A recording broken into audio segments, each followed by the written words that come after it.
Chapter 1. The Dark Light. Li Wei rept, Li Ching tightly in a blanket. The 10-year-old boy appeared as fragile as a 6 or 7-year-old. His small head hung low, his neck alarmingly slender, and the bluish veins beneath his skin were faintly visible, causing a tightening sensation in Li Wei's chest. At that moment, a doctor's voice called from the emergency treatment room. "Are Li Cheng's family members present? Please come in. I'm coming," Li Wei hurriedly responded, not forgetting to caution Li Cheng, "Don't run around." Li Cheng shifted within the blanket and looked up at Li Wei. "How can I run when you've wrapped me up like this?" Li Wei faltered, her delicate hand rising to scratch her elegant nose a couple of times. She, or rather he, had originally been named Li Wei. Just 3 days prior, Li Wei was an ordinary young man of the 21st century. Yet upon awakening, the world had turned upside down. Not only had he traversed into a perilous parallel world where martial prowess reigned supreme, but he had also transformed into a struggling female student at a third-rate martial arts university. However, there was no time to dwell upon the conversion of gender. The weight of life's burdens descended upon her like a colossal mountain, instantly toppling her down. Li Wei's father had been a security officer, sacrificing his life 2.5 years ago during an attack by abyssal monsters. Unable to withstand the grief, her mother followed suit within a month. Her younger brother, Li Cheng, suffered from congenital abyssal corruption syndrome, incurring monthly medical expenses. The pension from her father, along with donations from the kind-hearted officers at the Security Bureau, had sustained them until now, but it was nearly depleted. Medical fees, tuition, and rent had all become uncertain prospects. A father who died too soon, a mother who succumbed to despair, a terminally ill brother, and a shattered self. This was an unbearable beginning. Crucially, she had fully inherited the original owner's memories and emotions. This burden, this familial bond, was inescapable. Naturally, even if she were devoid of these connections, she could not abandon her only brother. Li Wei took a deep breath and stepped into the adjacent treatment room. Behind the desk sat a middle-aged doctor with a somewhat precarious hairline, engrossed in medical records. Upon her arrival, he finally looked up. Seemingly momentarily dazzled by Li Wei's extraordinary beauty, the doctor paused before inquiring, "Where are the adults in your family?" "They are no longer here," Li Wei replied, her voice slightly muffled. The doctor blinked in surprise, and upon looking at her again, his gaze softened with sympathy. "Is Li Cheng your brother?" "Yes," she confirmed. The doctor remained silent for a moment before stating, "I just administered the 3rd phase booster to him." "Do you understand what this signifies?" Li Wei's mind buzzed, her fingers unconsciously clenching as she tugged at the wrinkled, faded school uniform pants, revealing a slender, pale calf at the excessively worn hem. Congenital abyssal corruption syndrome, also known as black blood disease, could not be cured. It could only be managed with targeted medication. The 1st phase treatment cost over $2,000 a month and was administered from the age of 1 to 5. The 2nd phase treatment cost over $10,000 a month and lasted for 3 years. Less than a year after their parents' deaths, the 2nd phase ceased to be effective, necessitating a switch to the 3rd phase treatment, which cost over $50,000 a month, draining their financial resources completely. Thus, Li Wei, as a martial arts student in the crucial stage of nurturing her vital energy and blood, could not even afford the cheapest blood-nourishing pills during the martial arts entrance examination. Her vitality score was a mere 53, barely meeting the minimum admission standards of the National Martial Arts University, ultimately securing a place at the 3rd-rate Anha Martial Arts University within the province. The sacrifices made by her family culminated in this singular outcome. The emotions left behind by her predecessor were intolerable, and Li Wei herself found it difficult to come to terms with them. The 3rd booster shot was the final injection before the 3rd phase of targeted therapy lost its efficacy. After its administration, the patient would be able to endure no more than 7 additional days, akin to pronouncing a death sentence upon Li Cheng. Observing her pallid complexion, the doctor felt a twinge of discomfort. Yet accustomed to such situations in the hospital, he swiftly composed himself, attempting to speak gently. If we could enlist the help of a master, there might still be hope. As for the hospital," he paused momentarily. "There's no need for hospitalization. Perhaps it's best to go home and contemplate your options." Emerging from the treatment room, Li Wei plopped down beside Li Cheng, her gaze drifting across the emergency hall at 1:30 in the morning. A few patients in the corner were receiving 4 drips, some alone, others accompanied by family. Among them, A young woman clad in pink pajamas was particularly boisterous, playing on her phone while being fed by a nearby young man, laughing intermittently. Their vibrant world seemed to isolate the siblings in their corner. Suddenly, Li Cheng tilted his head upwards, nudging Li Wei, and asked, "Hey, am I going to die soon?" Snapped back to reality. Li Wei pressed her lips together, inhaled deeply several times, and then dramatically waved her hand, feigning bravado. "Nonsense. Your condition? I see nothing but great prospects ahead. Cut it out." Li Cheng rolled his eyes, his gaze far too mature for a child. "Do you think I'm foolish?" Ugh. Li Wei's smile faltered like a deflated balloon. "Let's go home and get some rest." She scooped Li Cheng into her arms and marched toward the exit of the hospital. As the shadows danced under the streetlights, Li Wei's mind raced, sifting through the memories of her predecessor. She understood what the doctor meant by seeking a master. A master's intervention could cleanse the body and eradicate the abyssal corruption within the sole remedy for black blood disease. Last year, a news report detailed a 6-year-old child in Hangzhou whose family had spent $30 million to engage a master, saving the critically ill child. The original Li Wei had been excited at the time, but upon seeing the staggering sum, her heart had sunk. Yet, she was Li Wei, and also Li Wei from her past life. Having lived nearly 30 years as an orphan, she had faced numerous adversities. As long as there remained a glimmer of hope, she would not concede. Wait a moment, I seem to be exceptionally attractive now. An audacious thought suddenly struck Li Wei. "Li Cheng, what do you think about me selling myself?" The little head nestled against her neck turned to face her. "Who would you sell yourself to?" A radiant smile graced Li Wei's face. "At least I was the school belle at number 5 high school, right? The line of admirers could stretch from here to there." She gestured toward the distant skyscrapers. "Take Cheng Hao from our class, for instance. His family is in real estate, right? Do you think he'd be willing to pay $30 million for me?" Li Cheng continued to regard her with a deadpan expression. "$30 million? Are you encrusted with diamonds? What the heck? Who taught you to say that? I saw it on a short video." All right, Li Cheng replied, somewhat impatiently. "Do not dwell on those crooked paths. I must tell you, I miss my parents, especially the delightful pastries my mother used to make, sweet and fragrant." His voice dwindled to a whisper. "Li Wei, please let me go. I am in so much pain every day, pain that robs me of sleep, and when I finally doze off, nightmares plague me. I truly cannot endure this any longer." Li Wei halted, instinctively tightening her grip, holding Li Cheng even closer. As she walked, her nose grew increasingly tender, and her eyes began to sting. She felt a chaotic whirlwind in her mind, an unfamiliar sensation from her 2 lifetimes. Time slipped by. Boom! A thunderous roar erupted, and a torrential downpour arrived without warning, rain cascading like a waterfall. Startled, Li Wei looked up to see a bus stop a mere 10 meters away, and she hurriedly summoned her energy to dash over. Yet upon reaching the shelter, she realized the wind was too fierce, and the rain lashed at her sideways, sharp as bullets. Quickly, she turned her back to the tempest, sitting on a bench and shielding the little one in her arms with her back. Boom, boom, boom. The rain intensified, pounding against her back with agonizing force, while her memories tangled and swirled around her. Li Wei's, Li Cheng's the past, the recent, densely intertwined.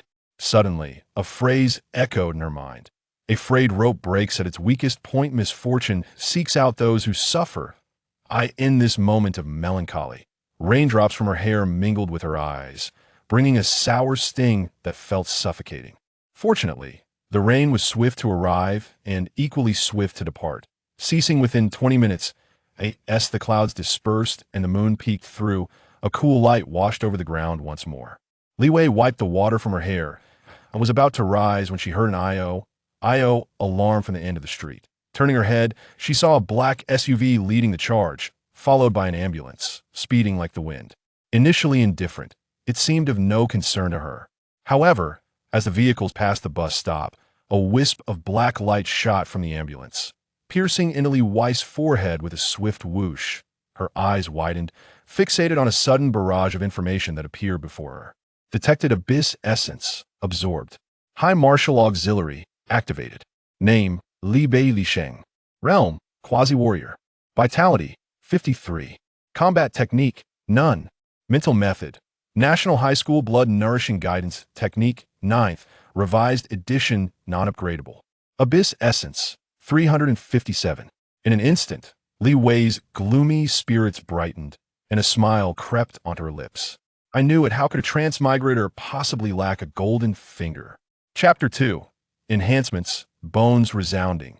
Linquan City, the capital of Dongming Province, stands as one of the few major cities in the country untouched by the ravages of war following the Abyss incursion. It served as a temporary capital for several years, until the new imperial capital was reconstructed. Thus, compared to those renowned cities that were either rebuilt on their original sites or relocated, this place retained many symbols of a bygone era, such as urban villages. The apartment rented by the siblings was located in a part of the urban village that could barely be deemed a commercial street. The dilapidated three-story building facing the street was ancient, its exterior walls peeling extensively, revealing oxidized black bricks within. The ground floor of the small building is leased to a merchant for a supermarket, while the second floor is occupied by the landlord, Grandma Wang. The attic on the top floor belongs to Li Wei and Li Cheng.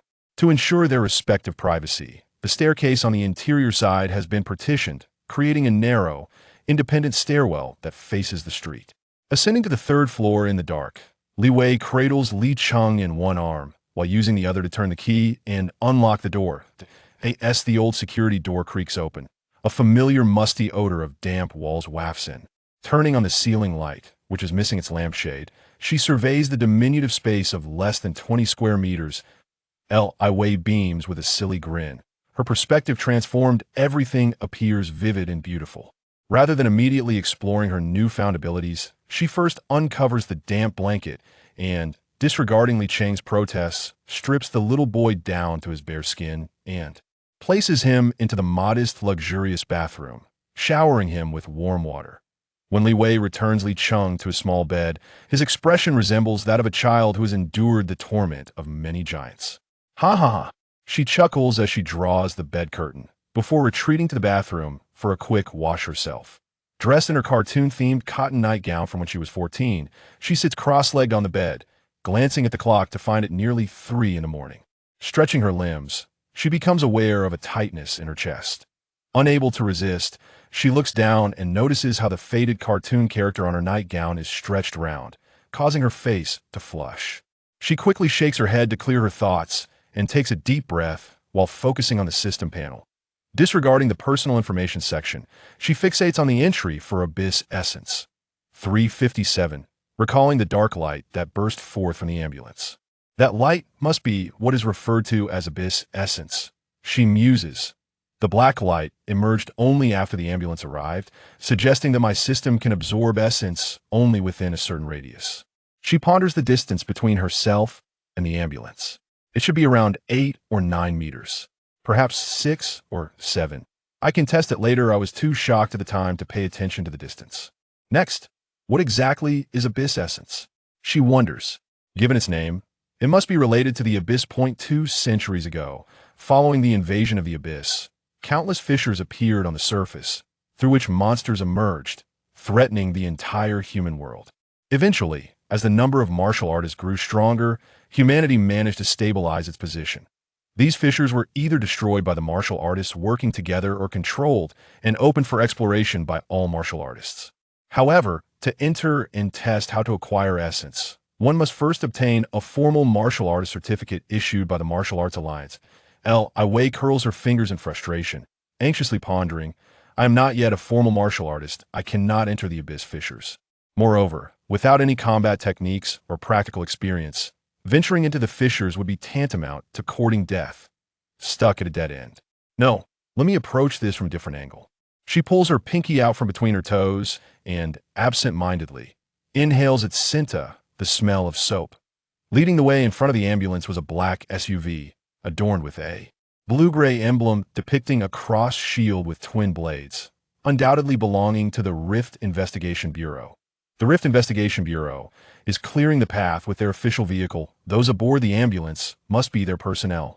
As a division combating the forefront of the abyssal invasion, the injured must have engaged in direct conflict. Li Wei felt a surge of realization, her right fist striking her left palm with a sharp crack. There has definitely been an abyssal creature infiltrating the city. The injured must have participated in frontline battles and subsequently been drawn into the essence. Two possibilities. Firstly, he has slain an abyssal creature, thus bringing the essence to me. Secondly, the abyssal creature itself can disseminate essence. He may have been contaminated while engaging it at close range. With a clearer direction in mind, Li Wei ceased her internal conflict, planning to seize an opportunity for testing tomorrow. However, more pressing was the matter of acquiring 30 million. Forget it, let's add some points first. Her attention shifted to the Vitality 53 section. Fixating on the small plus sign, Li Wei felt an urge bubbling within her. He, ha ha ha, keek. Deep Blue, add some points for me. Slap. With an excited tap, the flickered, elevating her vitality to 54, while reducing abyssal essence by 10 points, leaving a balance of 347. In that fleeting moment of numerical change, she distinctly sensed a warm flow emanating from her lower abdomen, coursing through her entire body like a soothing embrace from a hot spring. Wow, incredible! Li Wei exclaimed with enthusiasm. 10 points of essence could be exchanged for 1 point of vitality. Was she about to soar? It is crucial to note that the vitality during the nurturing stage of a prospective warrior is far more significant than in the formal warrior phase. It signifies talent. It symbolizes the future. A vitality value of 60 allows for a breakthrough into becoming a formal warrior. Yet such a transition complicates the ascent to mid-tier, let alone the mastery level 1 could easily find themselves stagnating in the lower tiers throughout their lifetime. Upon reaching a vitality value of 70, one's entire body resonates with power. At this juncture, a breakthrough not only ensures a smooth passage through the lower tiers, but also alleviates the difficulties of mid-tier bottlenecks, even making mastery attainable. The most prestigious martial universities in Hogwarts require a minimum admission standard of a vitality value of 70 during the martial examination. As for the subsequent milestones of 80 for minor perfection, 90 for major perfection, and 99 for the near-path body, they remain mere urban legends to Li Wei, an ordinary graduate. At the tail end of a martial arts high school, gazing at the system panel, a smile of maternal pride blossomed on her face. She had not anticipated that her day of becoming a legend would arrive.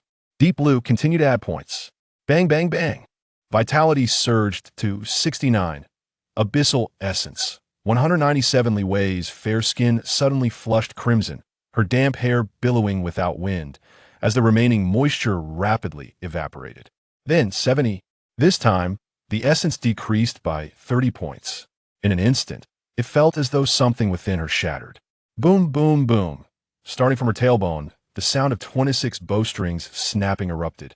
Following this was the cacophony of her bones clashing like swords, accompanied by the mournful cries of sinews stretching and reshaping. A surge of pain erupted within Li Wei, causing her to curl into a tight ball, her forehead veins throbbing violently as a pained cry escaped her lips. Why? From behind the bed curtain came Li Cheng's weak call, but all that responded was the stifled groan of Li Wei. Moments later, the curtain parted slightly, revealing the small head of Li Cheng. As he beheld Li Wei, her body convulsing with violent tremors, he watched beads of sweat, tainted with dark blood, seep through her pores.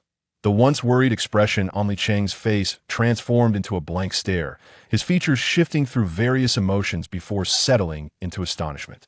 His wide eyes seemed to regard her as if she were an extraterrestrial being. Are your bones resonating? Li Wei, have you been reincarnated as an immortal emperor? Chapter 3. A failed plea for help after a failed attempt to lull Li Cheng back to sleep. And following a refreshing bath and a change of bed linens and nightgown, the dawn light began to filter through the window. Li Wei returned to bed, propping her legs up, her delicate and fair feet swinging joyfully, her spirits soaring. The fatigue of the past 3 days vanished in an instant, and her vitality surged to an impressive 70.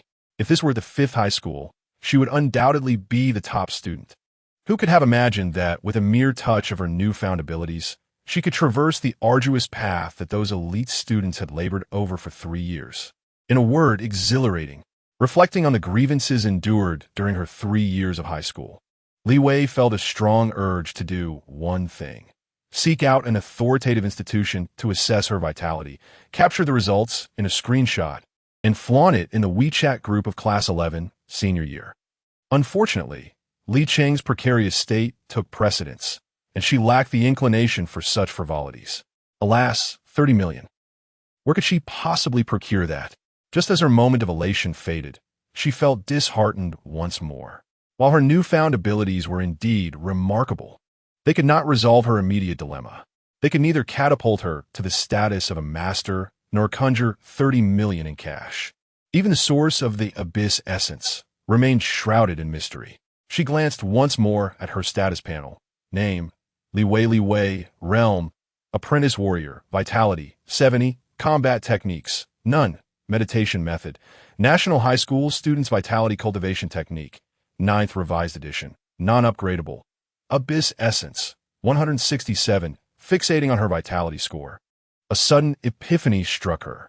With a vitality of 70, if she were to enter Anha Martial University, she would surely be regarded as a top contender. Surely the school would cherish and support her. It was only early July, with nearly 2 months until the start of school. She could not wait any longer. Tomorrow, she would visit the school to inquire, hoping to appeal for some assistance. With this thought in mind, she felt the need to increase her leverage. As if summoned by her intent, a series of light sounds echoed through her body. Crack, crack. Vitality, 75. Abyss essence, 17. Her bones crackled again with a sharp sound. The pain was real, yet exhilarating. Starting from 70, gaining just 1 point required a whopping 30 essence. Li Wei smacked her lips, finding it acceptable. Though uncertain about how the consumption would escalate during the transition to minor and major consummation, she rolled excitedly on her bed a couple of times, and, finding sleep elusive, she pulled out her weathered phone. Opening the Notes app, her thumbs danced across the screen. 1. Acquire 30 million. Seek assistance from the school. Sell myself too. Research the essence mechanism. Rift entrance. Investigate the bureau entrance. Abyss Creature Observation Park 3. Grow stronger. Grow stronger. Grow stronger. Done. At 7 in the morning, the outside world gradually stirred to life.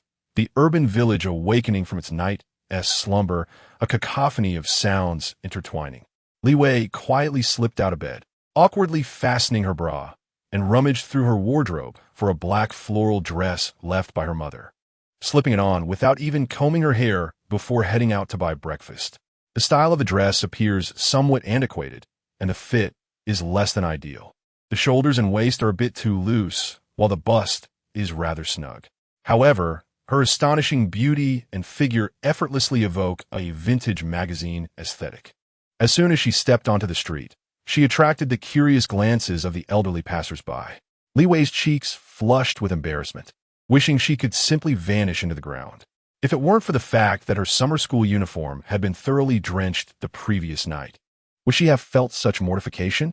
In her meager wardrobe, the only item that could adequately cover her ankles was this piece left behind by her mother. After hastily purchasing breakfast, she retreated to the attic in a flurry.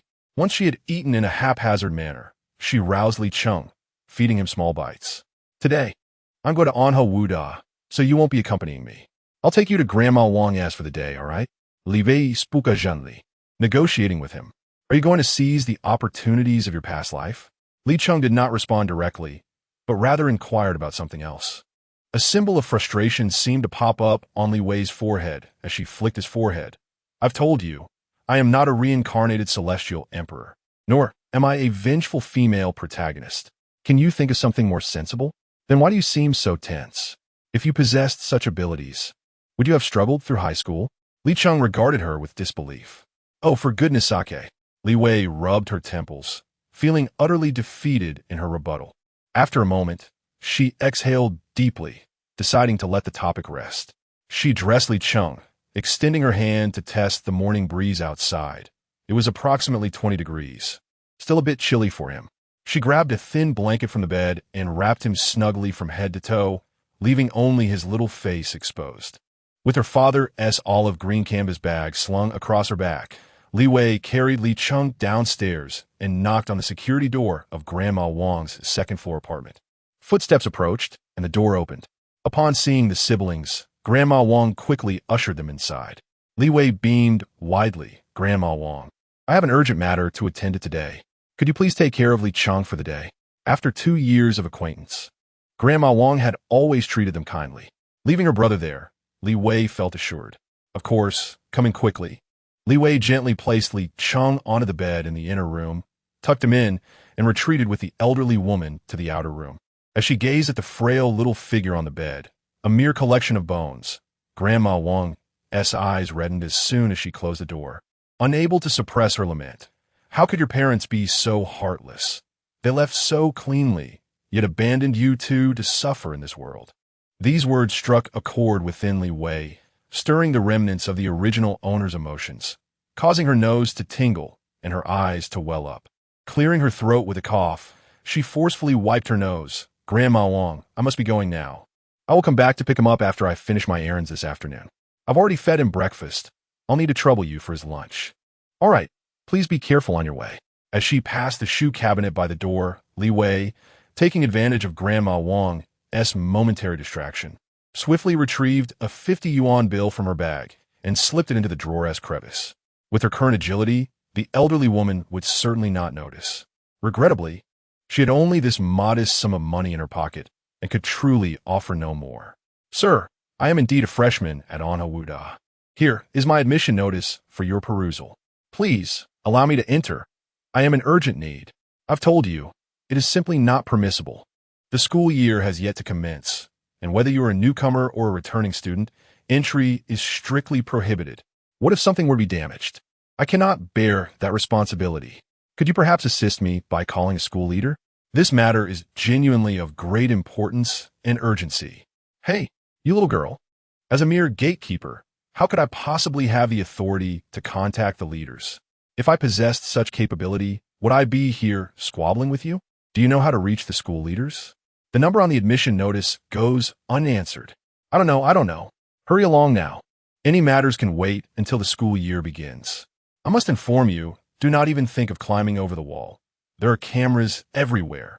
Even if you manage to get in, it's futile. The buildings are deserted during the break. At the entrance of Wu Da, after nearly half an hour of futile negotiations with the unyielding security guard, Li Wei ultimately conceded defeat and walked away in disappointment. This school truly lives up to its reputation as a third-rate institution. With such management and attitude, it's remarkable. She withdrew her phone and crossed out the note seeking help from the school, her gaze lingering on the words "sell oneself" in her notes. As she sat on the bus heading towards the abyss of the East City, her mind in disarray. Even with a golden opportunity, growth requires time, yet Li Cheng cannot afford to wait any longer. Seemingly having made a resolute decision, Li Wei clenched her phone tightly. No, she must resort to selling herself. However, perhaps this determination was a tad too fervent, for she did not temper her strength. With a light crack, the fragile casing of her phone yielded slightly under her grip, and a long fissure appeared across the already pockmarked screen. Li Wei, oh no, I forgot I'd become stronger. In the seat beside her, a young man who had been discreetly observing her, seemingly wishing to initiate a conversation, witnessed this display of raw strength shatter the screen. He felt an involuntary chill run down his neck and discreetly shifted his seat towards the aisle. He clearly observed that although the phone was aged, it bore the mark of military-grade quality. Its structural integrity was unquestionable. This girl, appearing delicate and alluring, definitely someone one should not provoke. Chapter 4. Failed attempts in Linquan City. There exists but one abyssal fissure, located on the periphery of the old industrial district to the east. As the destination drew nearer, the number of ordinary passengers on the bus visibly dwindled, while warriors adorned with blades, swords, and an array of weaponry began to proliferate. Li Wei sat there, feeling increasingly uncomfortable, acutely aware of the numerous, unabashed gazes sweeping over her. Particularly unsettling was a muscular man with a large knife slung at his side, whose gaze was akin to that of a predator eyeing its prey, brimming with unrestrained desire. Li Wei shot him an irritated glare, which only seemed to invigorate him further. He puffed out his chest and raised his right hand, pointing to the dual-star warrior insignia pinned to his chest, eyebrows raised in a display of smugness. Li Wei rolled her eyes inwardly, thinking, what is so special about being a second-tier warrior? Look at him. With his bushy beard and wrinkles that could trap mosquitoes, he must be well over 40. A second-tier warrior at 40, what a badge of honor. It seemed he sensed her barely concealed disdain as his expression darkened, and he leaned forward. Li Wei tensed immediately, crossing her delicate arms over her chest like a protective barrier. Fortunately, someone intervened. A young man with a scarred face squeezed through the crowd. Casting a brief glance at Li Wei, his eyes devoid of malice, perhaps even admiration, "Captain?" The muscular man protested, yet he dared not confront him. The scarred youth nonchalantly kicked the man's calf, his voice just loud enough for those nearby to hear. "Don't cause trouble. She has at least 70 vitality. Her bones ringing true, a genuine top student from the Martial Academy. What is your business here?" Upon hearing this, the bus was suddenly engulfed in a hum of murmurs, then fell into an eerie silence. The previously brazen gazes retracted, with everyone suddenly preoccupied with the scenery outside or the floor, feigning the demeanor of exemplary citizens. Li Wei's lips twitched. How did he discern that? Yet, her body relaxed, for the trouble had been averted without her exertion. Unexpectedly, a mere instance of intervention could alter one's fortunes so drastically. Until the bus reached its stop, no one dared to cast another glance her way. Relieved by the newfound tranquility, Li Wei disembarked and followed the throng toward the fisher's entrance. Within Linquan City, this was the sole publicly accessible fissure, and the sheer number of warriors, alongside various vendors and onlookers, created a bustling scene akin to a grand marketplace. As Li Wei was not an official warrior, she was not required to queue. Thus, she navigated through the crowd, finally squeezing into a corner near the inspection station at the entrance. "System, it's your turn. Bring forth some essence." 2 hours passed. "Hey there, young lady alone? Care to join your brother for some fun?" Yet another greasy warrior approached her with a pickup line. Li Wei couldn't be bothered to lift her eyelids. "No, thank you." This marked the 8th such encounter. Gradually, it dawned on her that standing there in her black dress and fair skin, with a striking face, must have made her resemble. Damn it! Li Wei cursed under her breath and quickly made her escape. In the realm of martial artists, one finds abundant wealth, yet immense pressure and boundless energy are also prevalent. As she stood there, resembling a songbird, how could she possibly evade harassment?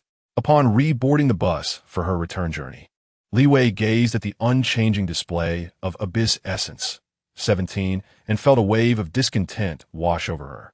At that moment, a news bulletin unexpectedly interrupted the screen behind the driver's seat. At 1:53 a.m. today, our city's Abyss Energy Monitoring Station detected a high-intensity anomaly. Upon analysis, it was confirmed that the location is in the Baihuai district. The footage shifted to a middle-aged man in uniform, microphones thrust toward his face. If we arrived just 1 second earlier, the citizens would face less danger. During this operation, we dispatched, successfully eliminating 1 6th-tier Abyss creature and 15 4th-tier ones. Our personnel suffered no significant casualties. Li Wei's eyes brightened with realization. Indeed, the timing aligned perfectly. She silently exclaimed that Abyss Essence was indeed connected to the Abyss creatures. The ambulance from last night had undoubtedly transported the injured from this operation carried out by the Investigation Bureau. Her thoughts crystallized. It was highly probable that the Abyss creatures needed to be slain to explode the essence. Moreover, the essence could also cling to nearby individuals. Otherwise, the black light from last night was inexplicable. Surely, one couldn't simply load an Abyss creature onto an ambulance. However, a new question arose. Having spent 2 hours at the Rift, there were at least a few hundred martial artists exiting after their battle, yet none had absorbed any essence. Was there a time constraint, or some other reason? Contemplating this, she hastily retrieved her crack-screen phone and opened the artificial intelligence assistant named Lingji, her fingers flying over the keys. What procedures must martial artists undergo after exiting the Rift? Lingji, standard evacuation procedure for Rift personnel V3. 7. A long list. Mandatory purification and disinfection, standard duration, for hours. Li Wei scrolled through the screen, her gaze fixating on the words 4-hour disinfection. Could it be a matter of time and disinfection? She pondered that the injured individuals from the Investigation Bureau would have been rushed to the hospital immediately, leaving no time for a 4-hour disinfection process. As for the live abyss creatures, she recalled the special trucks she had seen near the rift entrance. There was no need to visit the Abyss Creature Observation Park in the northern part of the city. Those trucks transporting live abyss creatures had been less than 5 meters from her, yet the system had shown no reaction. Thus, she decided to investigate the entrance of the Investigation Bureau next, to see if their personnel exhibited any differences. At 3 in the afternoon, Li Wei, dragging her weary body, picked up Li Cheng from Grandma Wang's house and returned to the small attic. Clearly, her visit to the entrance of the Investigation Bureau yielded no results, and she was almost mistaken for a suspicious individual and apprehended. Nonetheless, she had eliminated several erroneous options and could now ascertain 2 fundamental points. 1. It was highly likely that abyss creatures needed to be killed to yield essence. 2. The retention of the essence must either be time-sensitive or contingent upon other conditions, such as the disinfection process that could potentially destroy it. Very well. The next step is to find a suitable location to confront the abyssal beasts. Li Cheng observed her lackluster demeanor and weakly inquired, "What is the matter? Did you fail to seize any opportunities in your past life?" Li Wei, disinterested, dismissed him and lifted him onto her bed. They lay side by side, staring vacantly at the patches of mold on the ceiling. After a considerable silence, Li Wei suddenly spoke. "Do you think there exists a place where even non-warriors could slay the abyssal beasts?" She mused that the idea of resonating with one's bones sounded impressive, yet it merely categorized one as an ordinary prodigy. What if she could hasten her way to the lesser perfection, or even the greater perfection? Would she, adorned with the title of an extraordinary genius, attract the attention of a powerful faction or an influential figure willing to invest early and, by chance, save Li Cheng's life? Regrettably, Li Cheng's response extinguished her fantasies. "What nonsense are you contemplating?" He took a breath, his voice feeble. "Unless you venture to the death defense line in the western frontier, where the main forces are composed of ordinary soldiers."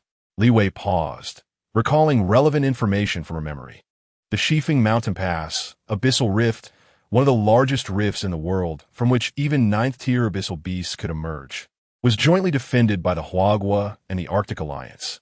Over 30 years ago, for reasons unknown, the rift suddenly fell into disarray, unleashing a multitude of abyssal beasts. To buy time for the reorganization of the defense line, Huagua and the Arctic Alliance launched over 20 Dongfeng missiles and RS rockets at the rift's entrance.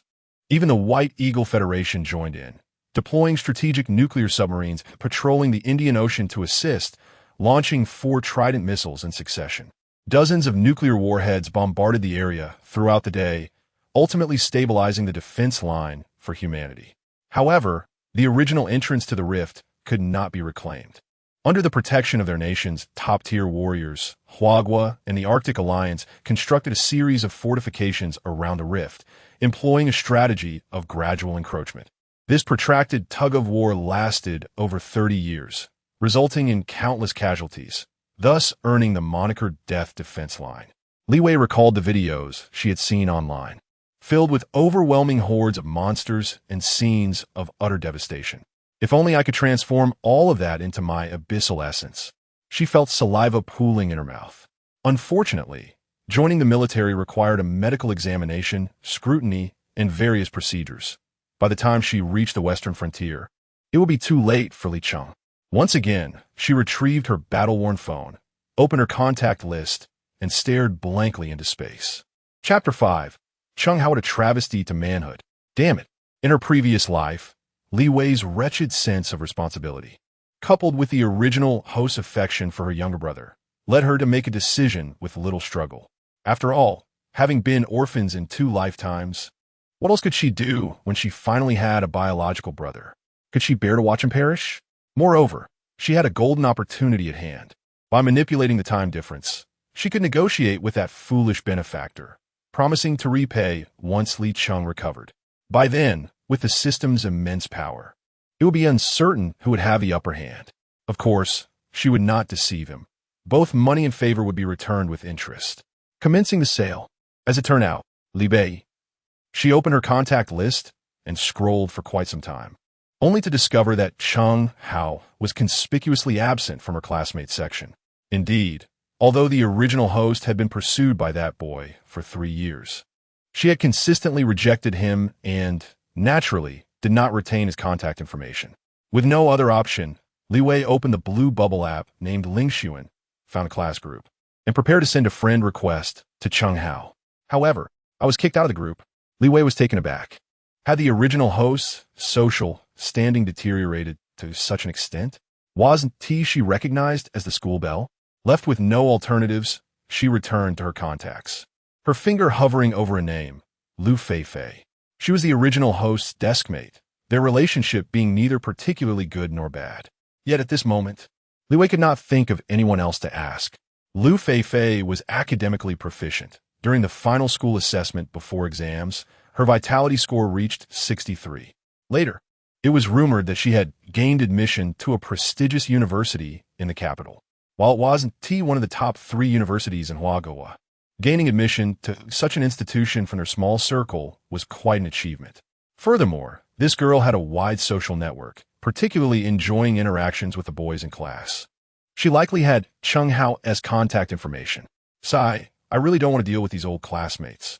Li Wei muttered to herself, but pressed the dial button nonetheless. Beep, beep, beep, beep. The ringing continued for what seemed an eternity, almost leading to an automatic disconnection, before the call was finally answered. Hello, who is this? A sweet, almost saccharine voice, slightly flirtatious, came through the receiver. Wait, she had saved my number? Li Wei was at a loss for words, yet stifled her irritation. Diving straight to the point. I'm Li Wei. Lu Feifei. Could you possibly share Cheng Hao's phone number with me? Li Wei. The voice on the other end seemed momentarily stunned, before a second passed, and exclaimed, Oh, it's Wei Wei. I'm so sorry, I just got a new phone. And I haven't had the chance to transfer many numbers. Never mind. Li Wei, disinterested in a lengthy discussion, reiterated her request. Feifei, do you have Cheng Hao's number? You're looking for Cheng Hao? What for? Weren't you the one who disliked him the most? Lu Feifei's tone appeared quite concerned. I need to discuss some matters with him. It's urgent. Li Wei felt a tightness in her chest, her patience waning. Just think carefully, don't let him latch onto you again. That kind of wealthy young master can be quite frightening when he goes mad, Lu Feifei warned. Lu Feifei, I genuinely have an urgent matter to discuss with him. Do you or do you not have his number? Seemingly detecting the impatience in Li Wei's tone, Lu Feifei dropped her pretense, her voice turning icy, laced with an indefinable flavor. Urgent matter? Oh, our esteemed campus belle Li. What seems to be the trouble? Have they stopped pursuing you, and now you are the one chasing after them? How were you all this time? Who are you trying to impress with that lofty demeanor? TSK, I'm quite curious, now that Cheng Hao is a distinguished student at Dongming University. Will he still pay heed to you, the bottom dweller of Anhe University? With that, the call ended abruptly, leaving only the busy tone in her ear. Goodness. Li Wei nearly crushed her phone, taking a considerable time to quell her rising fury. Had she inadvertently traversed into a high-stakes martial arts narrative or a melodramatic tale of intrigue? What madness was this? Just as she contemplated scrolling through her contacts to reach out to someone else, her phone chimed, indicating a new message. Upon opening it, she found a solitary string of numbers sent by Lu Feifei. What did this mean? Li Wei was perplexed, yet too fatigued to ponder over it. She took a deep breath and dialed the number. Beep. The call was almost immediately answered. Then, there was a prolonged silence, so lengthy that Li Wei almost believed the signal had been severed. Wei, hello, who is this? Came a slightly anxious male voice. Li Wei closed her eyes, inhaling deeply a few more times to steady her voice. Cheng Hao, it's Li Wei. Another stretch of silence ensued, this one even longer, nearly a minute. Oh, Cheng Hao's voice sounded somewhat dry. What is it? Li Wei sensed a tremor in his voice, but chose not to dwell on it. Glancing at Li Cheng beside her, lost in thought with a pale complexion and sunken cheeks, the dark veins creeping from his neck to nearly reach his eyes, she steeled her resolve, biting her lip before speaking into the phone. Cheng Hao, I need money, a substantial amount. I can accompany you to bed. For a year, 2 years, however long it takes until you tire of me. Huh? Thud. A sound of something dropping to the ground resonated through the receiver, followed by the noise of a chair being knocked over. After a significant pause, Chung Hao's incredulous, sharp exclamation pierced through. Li Wei, have you lost your mind? I haven't gone mad. I am perfectly lucid. Li Wei enunciated each word deliberately. Just tell me, will you engage in this transaction? If not, I shall seek someone else. Another silence enveloped the conversation. Just as Li Wei was about to lose her patience, Chung Hao finally spoke. For your brother? Yes. There was no need for subterfuge. Li Wei responded candidly. Li Wei. Chung Hao's voice faltered. Is this really necessary? To go to such lengths? If I were to provide the money and then, what would that make me? Oh, are you implying you would be willing to offer it for free? As the matter was laid bare, Li Wei found herself less tense, even in the mood for a jest. Chung Hao scoffed, dreaming sweetly. Li Wei, I pursued you for 3 years. When have you ever acknowledged me? During my second year of high school, I vowed that in this lifetime, I must have you. Just you wait and prepare yourself. With my robust vitality at 67, I am determined to keep you in bed for an entire month. Besides, with 75 vitality, I risk breaking you with just a little exertion. Li Wei scoffed, having lived nearly 30 years as a man in her past life. She knew how to throw around vulgarities and bold statements. If it weren't for her current predicament, having switched bodies and needing to maintain a semblance of decorum, she would have gladly exchanged barbs with this young brat. Fine, as long as it can cure my brother, I would endure anything, a month or even a year. The positions are yours to unlock. With this response, she had essentially let herself go. The person across from her was evidently provoked, their breathing becoming labored, huffing. Li Wei, are you serious? Absolutely, she replied with unwavering conviction.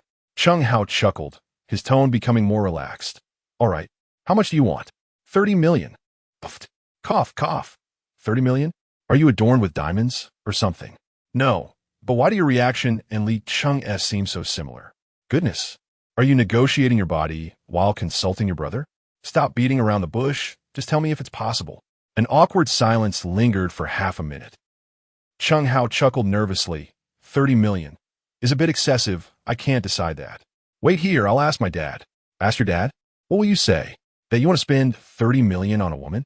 Hearing him say this, Li Wei felt a bit deflated. Having lived as a man for nearly 30 years, she could envision the consequences of Chung Hao's actions. Yet this statement seemed to spur him on. Chung Hao's voice suddenly rose. Li Wei, you wait for me. You are not allowed to find someone else. Do you hear me? I promised I must have you. Just you wait. With a loud clap, the phone was abruptly hung up. Li Wei, still holding her phone, felt somewhat dazed. Instinctively, she turned to look at Li Chung, only to meet his exceptionally clear eyes. Li Chung calmly asked, Li Wei, are you truly considering selling yourself? Li Wei extended her hand dramatically. Her left hand pressed against her heart. Li Chung, something is off with you. Shouldn't you be heartbroken, crying, and saying, sister, I don't want you to sacrifice your happiness for me. Li Chung looked at her with disdain. If I said that, would you then refrain from selling yourself? Li Wei was momentarily speechless. That was certainly not an option. She had to go through with it. Li Chung gave a slight smirk, as if attempting to scoff, but lacked the strength. After a deep breath, he spoke with some difficulty. Then what good would it do for me to cry? Li Wei was at a loss for words. Aren't you afraid I'll be mistreated? Li Chung continued to smirk coldly. Mistreated? I think you're just planning to deceive a fool. Aren't you? Li Wei exclaimed. Wow, you can see through that?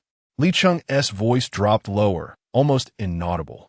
I don't know what cards you are hiding, but I can't shake the feeling that you will emerge unscathed. You little rascal. Can you read minds? Li Wei was genuinely taken aback. This younger brother of hers is quite remarkable. However, Li Chung chose to ignore her, instead laboriously turning over and presenting Li Wei with the back of his head. Chapter 6. The Thoughts of Father Chung in the Heart of Linquan City.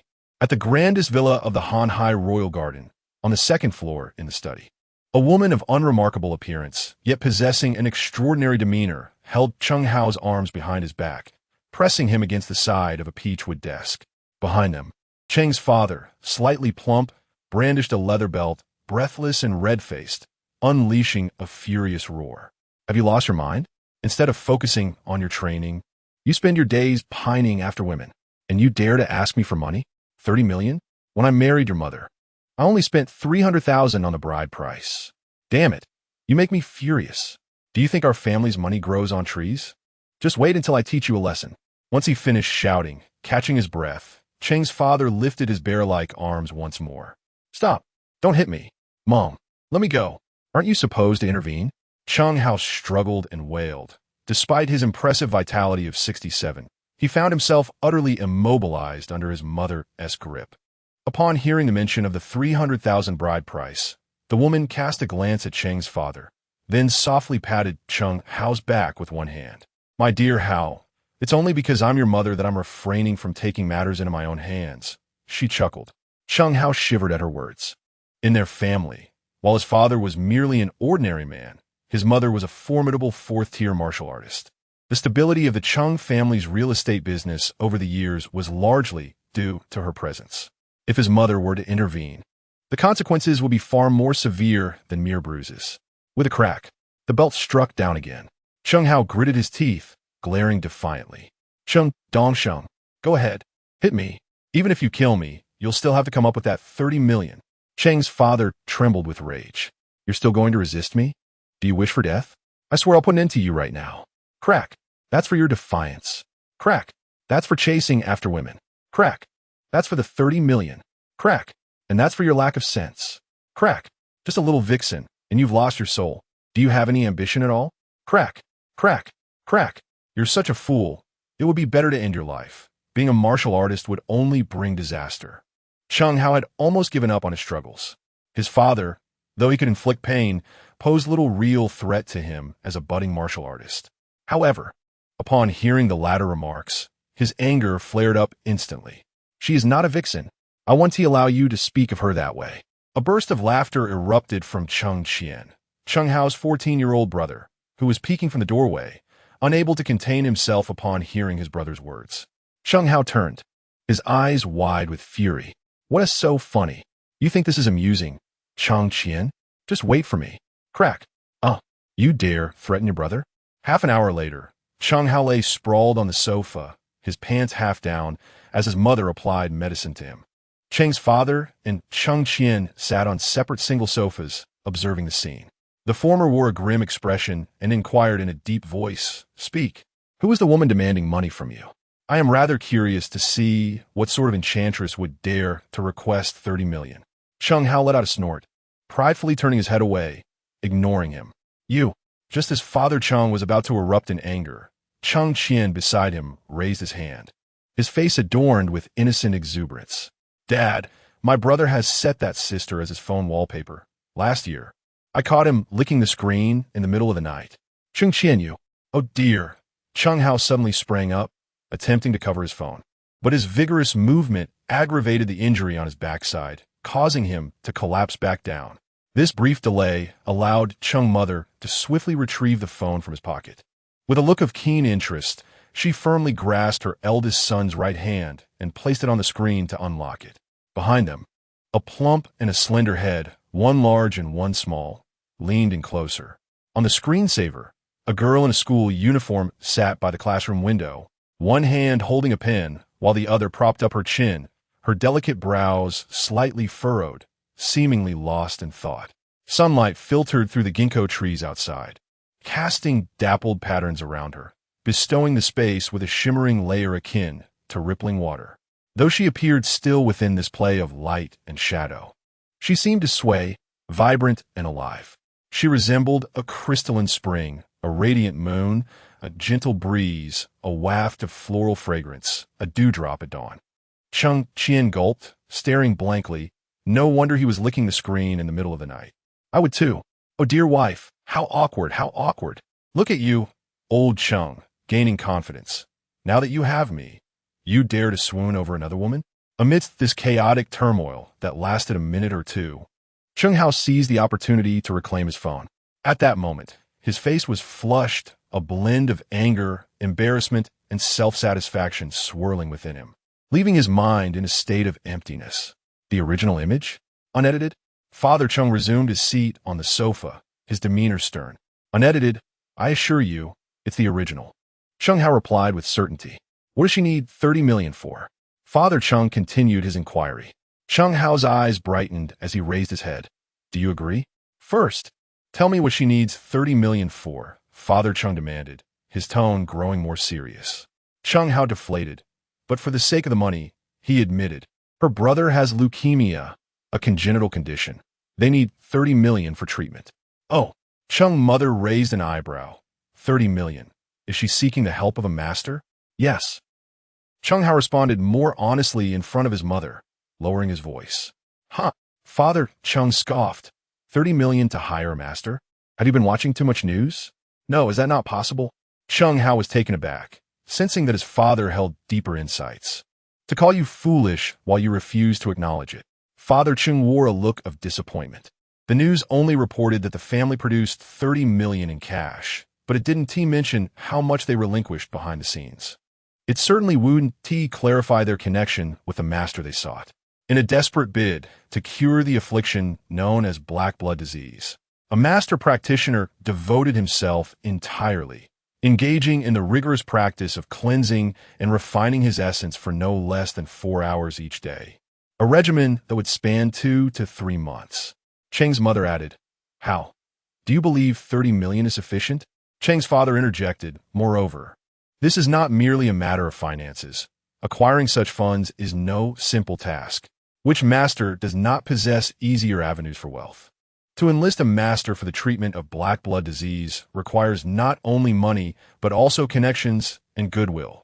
Upon hearing this, Chung Hao's countenance visibly dimmed.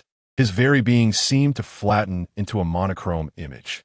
He recalled vividly the conditions stipulated by Li Wei, wherein the healing of Li Chung was the ultimate goal, with money merely serving as a means to that end. The only connection to the master who could assist them was his mother's grandfather. Yet, considering his mother's standing within her family, it was painfully evident that the old man would not extend his help. Cheng's mother sighed, gently ruffling her elder son's tousled hair, her heart aching as she mused, Without this matter, one can only assume they wouldn't even spare you a glance. That stings, Ma.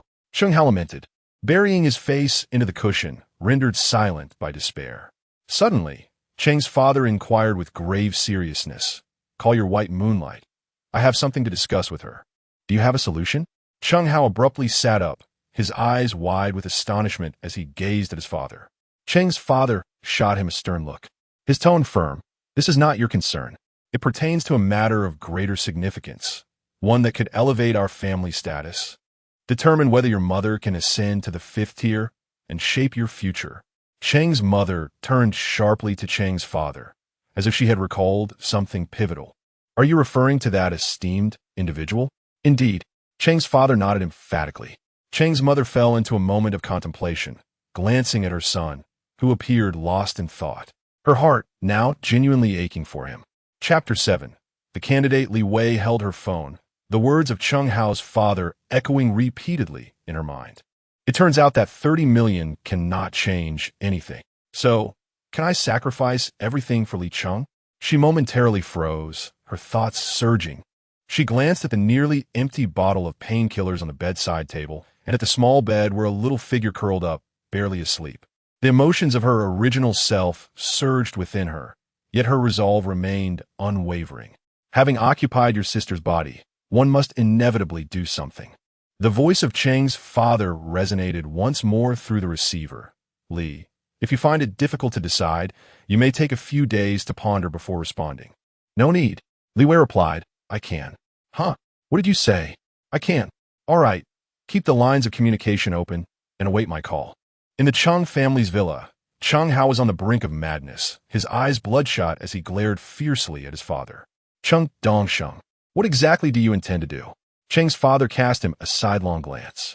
This is her choice.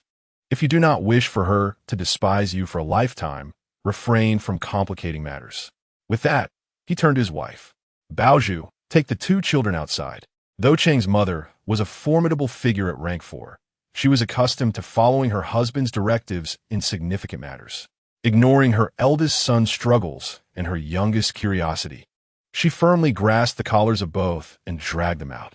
As the door closed, Cheng Dongsheng took a deep breath and found a number in his contact list that he had never dialed before. The moment he pressed call, he instinctively straightened his posture, his body barely resting on the sofa, striving to steady his breath. Beep, beep, beep. The ringing resonated for a considerable time until a deep, stern voice answered on the other end. "Who is this?" Cheng Dongsheng inhaled deeply and responded respectfully. "Mr. Liang, it is I, Cheng Dongsheng from Baohe Real Estate. Half a year ago, at the birthday banquet of Master Ji." Before he could finish, the other person seemed to recall and interrupted. "Oh, it's you, the plump one? Yi? Ji Baozhu, my wife, granddaughter of Master Ji." Cheng Dongsheng bent slightly, speaking carefully. "Yes, I am Ji Baozhu's husband. My memory fails me." "Well, go ahead. What prompted your call? Do you still remember?" Cheng Dongsheng wiped the virtual sweat from his brow, mentally preparing his words. "At that time, you mentioned to Master Ji about helping to keep an eye on potential candidates. Is it still needed?" "Oh," the man referred to as Mr. Liang seemed intrigued, his tone shifting to one of seriousness. "Have you found a suitable candidate?" "Yes, I am fortunate to have encountered one." Cheng Dongsheng lowered his voice. "I will provide you with my email. Please send me the information." Mr. Liang appeared somewhat eager. All right. Cheng Dongsheng hastily agreed. After the call concluded, within 20 seconds, an email address appeared on his phone. Cheng Dongsheng hastily opened his computer and sent over the photos of Li Wei, which he had taken from Cheng Hao's screensaver, along with the electronic files he had just managed to obtain through connections and information about her family background. More than an hour later, as anxiety nearly suffocated him, his phone rang again. Upon seeing the caller ID, he felt a slight relief and straightened up to answer the call. However, before he could utter a word, the excited voice of Mr. Liang came through. "Dongsheng, you have done exceptionally well this time." Upon hearing this, Cheng Dongsheng felt as if he had just savored a delicious ice cream on a scorching summer day, a wave of elation washing over him. He suppressed his excitement and replied earnestly, "Naturally, I must dedicate myself to the tasks you assign." "Good, very good." Mr. Liang encouraged him. "Bring that girl to the Mulan courtyard tomorrow. I wish to speak with her personally. Remember, maintain a low profile and do not let others know." Yes. Cheng Dongsheng nodded eagerly, and only after Mr. Liang hung up did he feel as if he had just emerged from the water, loosening his collar and collapsing onto the sofa. After a considerable time, the heavy door to the study creaked open, and Ji Baozhu entered gracefully. Though her appearance was unremarkable, her figure and demeanor were striking. She possessed the gentleness and intellect of a devoted wife, coupled with the sharpness and competence of a female warrior. Furthermore, having achieved the 4th rank in martial arts, her lifespan had increased, and she had mastered the art of maintaining her youth. Although in her 40s, she appeared to be merely in her mid-20s, adding to her undeniable charm. She settled onto the sofa opposite Cheng Dongsheng, her honey-toned long legs crossed, and her almond-shaped eyes fixed on him. "You seem quite pleased. Has the plan succeeded?" "Well." Cheng Dongsheng nodded. "It's halfway there. We shall see how it concludes tomorrow." "Are you not afraid that your son will resent you?" "This concerns the significant matters of the Cheng and Ji families. How could I act recklessly?" "Ha, you heartless wretch." Cheng Dongsheng chuckled. "Isn't this the version of me that you adore?" Having just released the tension that had gripped him, he suddenly felt a surge of warmth in his lower abdomen upon noticing his wife's perfectly proportioned long legs. With a mischievous grin, he inched closer to Ji Baozhu, pressing against her and letting his hands wander. However, Ji Baozhu firmly pushed his hand away, contemplating. "Mr. Liang's 2 children are still in high school. I haven't heard of anyone heading to the battlefield. Why the urgency in seeking a scapegoat?" Cheng Dongsheng's hand ventured back to her thigh as he casually replied, "Who knows?" Ji Baozhu's cheeks flushed, yet she did not resist further. "I doubt this is for his own children. Tell me, what kind of person warrants Mr. Liang's personal involvement?" And the standards are so stringent. Over the past 6 months, the Ji family had recommended numerous girls, all of whom had been rejected. I believe this matter is quite complex. You're driving me crazy. The children are still outside. You locked the door when you came in and changed your clothes. Did you think I didn't notice? Cheng Dongxing chuckled. As for other people's affairs, you need not concern yourself. We shall alleviate the burdens of our superiors. Can they truly forget our kindness? If this endeavor succeeds, upon your return to the Ji family, who would dare to treat you with disdain? In the future, it remains uncertain who among you and Ji Baoyue is of direct lineage and who is collateral. Your words imply that I have monopolized all the advantages. No, I haven't tea washed yet. I rather enjoy the original flavor. Haha. The next morning, Li Wei cradled Li Cheng and awaited Cheng Dongsheng, who arrived in a dilapidated van near the urban village. In the front passenger seat sat Cheng Hao, looking pale and seemingly devoid of all vitality. Upon seeing Li Wei, dressed in an old-school uniform and clutching a small silkworm, Cheng Dongsheng rolled down the window, removed his sunglasses, and, with a large cigar nestled in his left hand, grinned broadly, revealing his teeth. Leek mata. Li Wei gazed at the battered van with some surprise, but still nodded politely in response. She did not forget to wave at the near catatonic Cheng Hao, who remained utterly unresponsive. Don't mind him. Cheng Dongsheng exited the vehicle, opened the back door, and invited Li Wei inside. I brought him along to assure you I'm not a fraud. Faced with such candor, Li Wei had little to say, offering only an awkward yet courteous smile. A gentle breeze tousled her hair, rendering her beauty almost surreal. Cheng Dongsheng, momentarily distracted, quickly envisioned his wife as honey-toned long legs, jolting him back to reality from the stunning visual impact. Goodness, I'm even more striking than in photos. What kind of sustenance does Cheng Hao consume to have a classmate like this? As the vehicle resumed its journey, Cheng Dongsheng's chatter was incessant, while Cheng Hao remained silent. You need not fear. The individuals you will meet today hold significant status and will not pose any threat to a young lady like yourself. When they ask you questions, simply respond as you did with me yesterday. Be honest, do not attempt any clever tricks, understood? Chapter 8. The Lady of Nobility After a Prolonged Journey. Mr. Cheng seemed to be deliberately taking the long way round, until the vehicle finally settled on a route leading to the mountainous region in the southeast of the city. Approximately 2 hours later, a cluster of buildings adorned with blue tiles and white walls flashed by the window. The van circled past the main entrance and came to a halt beside a tree-lined path. As Li Wei opened the door to exit, she noticed an inconspicuous wooden door beside her, barely a meter wide, with a darkened paint surface and a brass fish door knocker hanging from it. A woman with short hair, attired in a sky-blue modified qipao, stood before the door, exuding a poised and serious demeanor. Upon sighting her, Cheng Dongsheng hurriedly exited the vehicle, bowing slightly, taking small steps while extending his hand, exclaiming, "Oh dear, how could I trouble Secretary Fan? My sincerest apologies." Secretary Fan responded with a restrained nod, their fingertips barely brushing before retracting. She then turned her gaze toward Li Wei, inquiring with a voice as clear and cold as a mountain spring. "Is she the one?"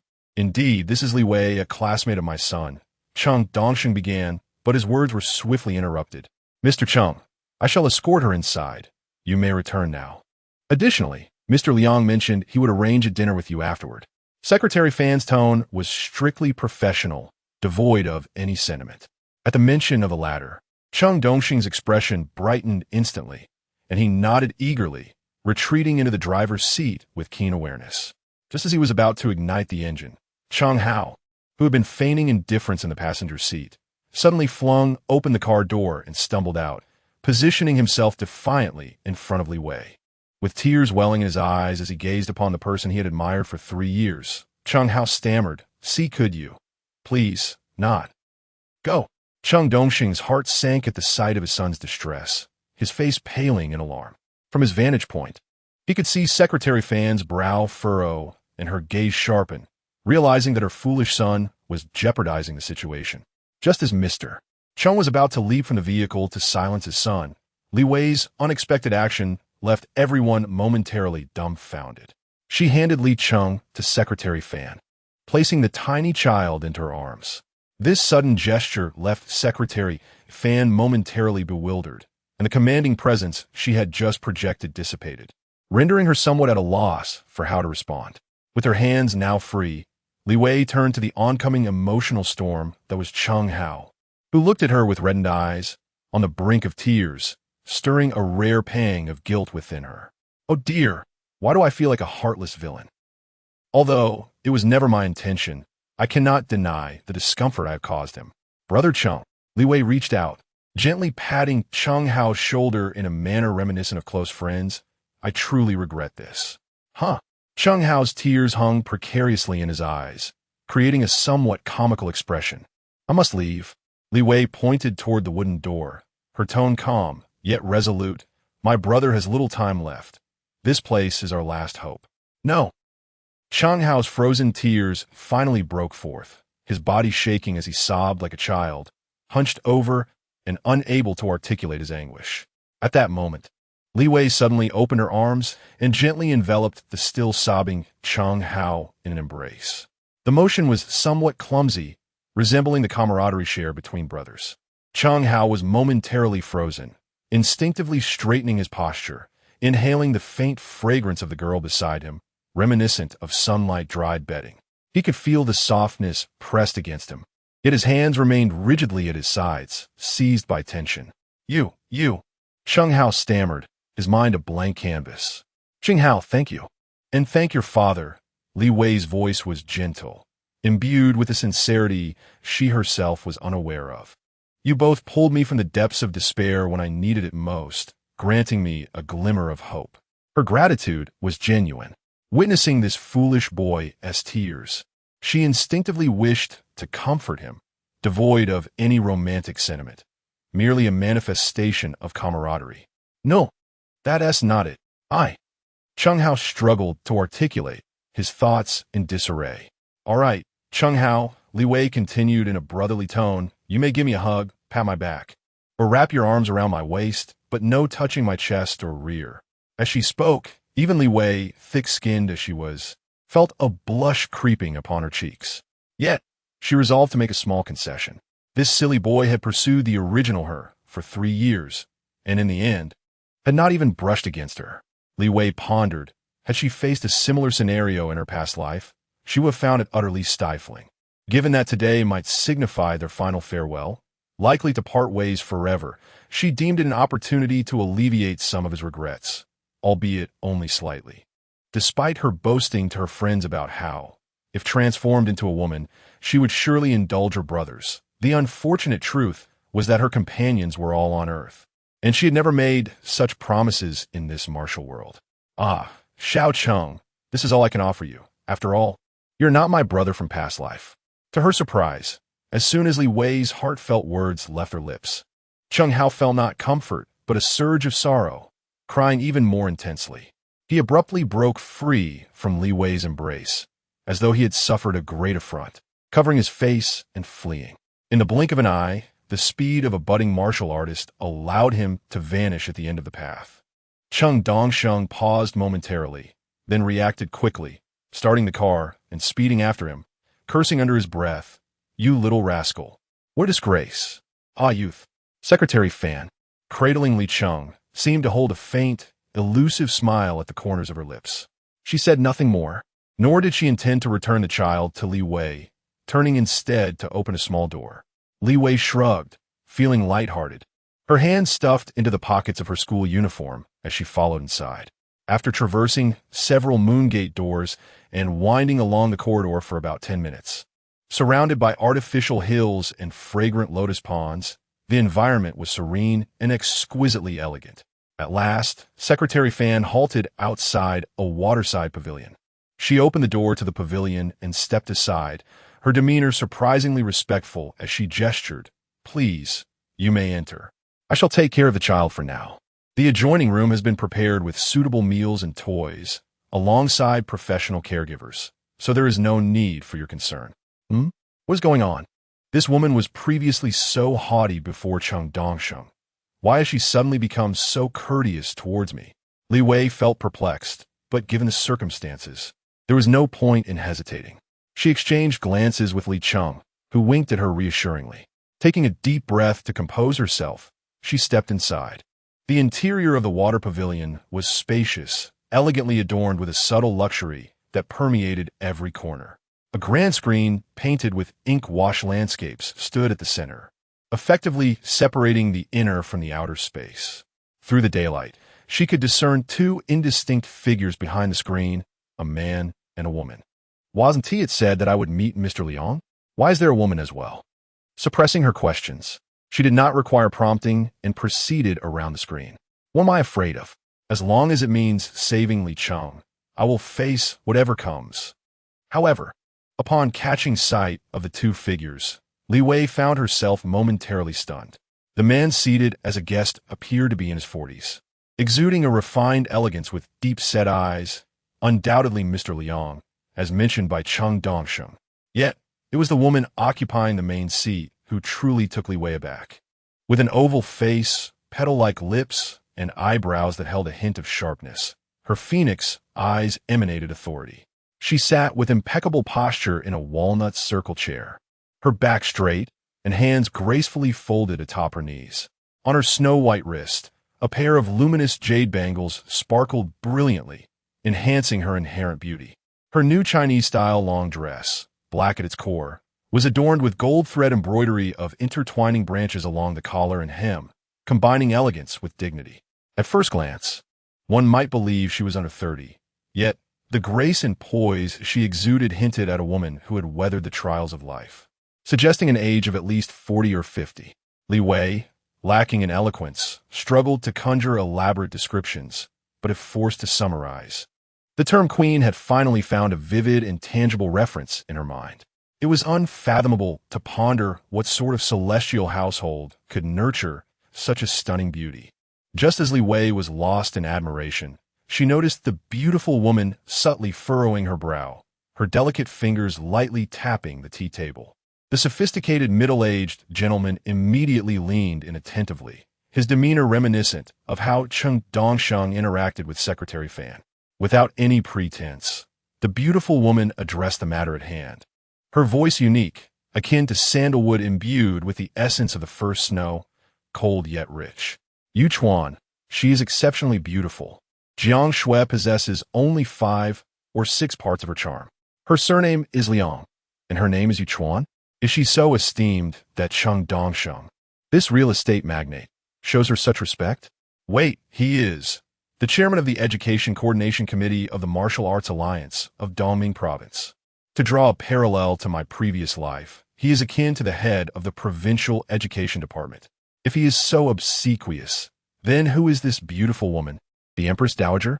Moreover, who is Jiang Shui that they mentioned? Am I too beautiful? What does that mean? Li Wei was filled with questions, yet she maintained a composed smile upon her face. She then observed Liang Yu Chuan, who was ranked among the top in the martial arts system of Dongming Province. Smiling ingratiatingly as he explained, "Cousin, she resembles her the most. I can't possibly search with just a photo. It has to be by chance. Moreover, the young lady of the Zhang family has been abroad for 4 years. A woman changes significantly in that time." After a brief silence, as if weighing her options, the beautiful lady imperceptibly nodded. Her gaze returned to Li Wei, scrutinizing her from head to toe, and suddenly, a glimmer of astonishment flickered in her eyes. She turned to Liang Yuchuan and exclaimed, "Did you not say her vitality was only 53? Why do I sense that her bones are vibrating?" Liang Yuchuan, a renowned 6-tier martial artist, focused intently and was momentarily taken aback, realizing, oh no, this is problematic. It has become too apparent. Li Wei felt a pang of alarm in her heart, but forced an awkward smile, earnestly babbling. "Have either of you heard of the rebirth of the immortal emperor?" Chapter 9. The all-powerful matron. Upon hearing Li Wei's words, the two individuals displayed a variety of expressions, momentarily at a loss for words. Clearly, no one took her remarks seriously, nor did anyone show interest in the secret of her strength. The brief silence weighed heavily upon them, making it difficult to breathe when the elegant lady suddenly inquired, "Yu Chuan, what is Jiang Shui's current vitality level?" Liang Yuchuan promptly replied, 79. "Is she aiming for a minor breakthrough?" The lady expressed mild surprise.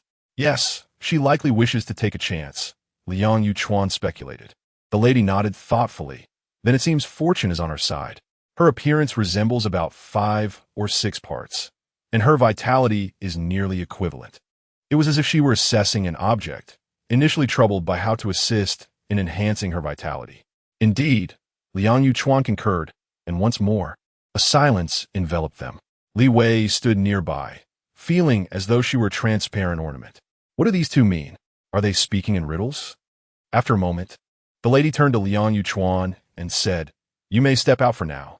Liang Yuchuan immediately rose, bowing slightly and striding out without a hint of hesitation. Li Wei was left in a state of bewilderment. Wasn't she supposed to meet this Chairman Liang? Cheng Dongsheng had been incessantly advising her in the car about Chairman Liang's temperament, speech habits, and taboos. After all this, was it truly this elegant lady she was meant to meet? Considering Liang Yuchuan's cautious demeanor and his reference to her as cousin, her curiosity nearly overwhelmed her. "Please, take a seat." The lady raised her hand, indicating Liang Yuchuan's former position. "Oh." Li Wei, feeling comfortable, plopped down, shifting her waist and adjusting herself on the soft cushion. It was indeed quite pleasant. A barely perceptible twitch at the corner of the lady's mouth was overshadowed by her calm smile. "Li Wei, allow me to confirm something with you once more." "Please, go ahead." Li Wei immediately straightened her posture, her mind racing with anticipation for the main event. "There's no need to be so tense." The lady gently pressed her fingers to her temple, her tone serene, yet imbued with an undeniable authority. "If you had to sacrifice your own life to save your brother's chance at survival, would you be willing?" Li Wei involuntarily shuddered. Her mind flooded with scenes from web novels, films, and television dramas, blood sacrifices, life exchange rituals, and other brutal concepts. Could this lady be involved in something sinister? Noting her expression, the lady quickly reassured her. "What I mean is, would you be willing to assist me in undertaking a perilous task? Upon its completion, I will enlist a master to treat your brother." "Oh, so that is the exchange?" Li Wei asked out of pure curiosity. "How dangerous is it?" "Serve in the Western Frontier Defense Forces in place of my son." The lady's tone remained steady, her sharp gaze fixed upon Li Wei, scrutinizing every nuance of her expression. At that moment, she found herself puzzled. The young woman, upon hearing this, displayed little fear on her face. Instead, she appeared astonished, and that astonishment soon transformed into sheer elation. It seems as though one has gained an extraordinary advantage.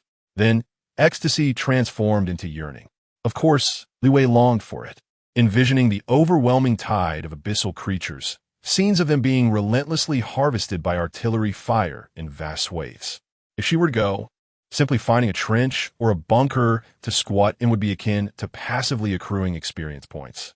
Just imagine, if those incessant monsters all turned into her essence of the abyss, how exhilarating would that be? Wouldn't she ascend to mastery within a year, become a martial immortal in 2, and save the world in 3? The most crucial aspect is that the beautiful elder sister sent herself to the long-desired death line of the Western frontier and even invited a master to treat Li Chang's ailment. This is nothing short of a win-win situation. Naturally, in this context, winning means that Li Wei triumphs twice alone. As for danger, having been an orphan in her past life, she had undertaken all sorts of perilous jobs for the sake of earning money. Whether it be high-altitude work or underground tasks, she had done all. Now, endowed with a golden opportunity, what reason did she have to refrain from taking a risk? Moreover, does mere survival guarantee safety?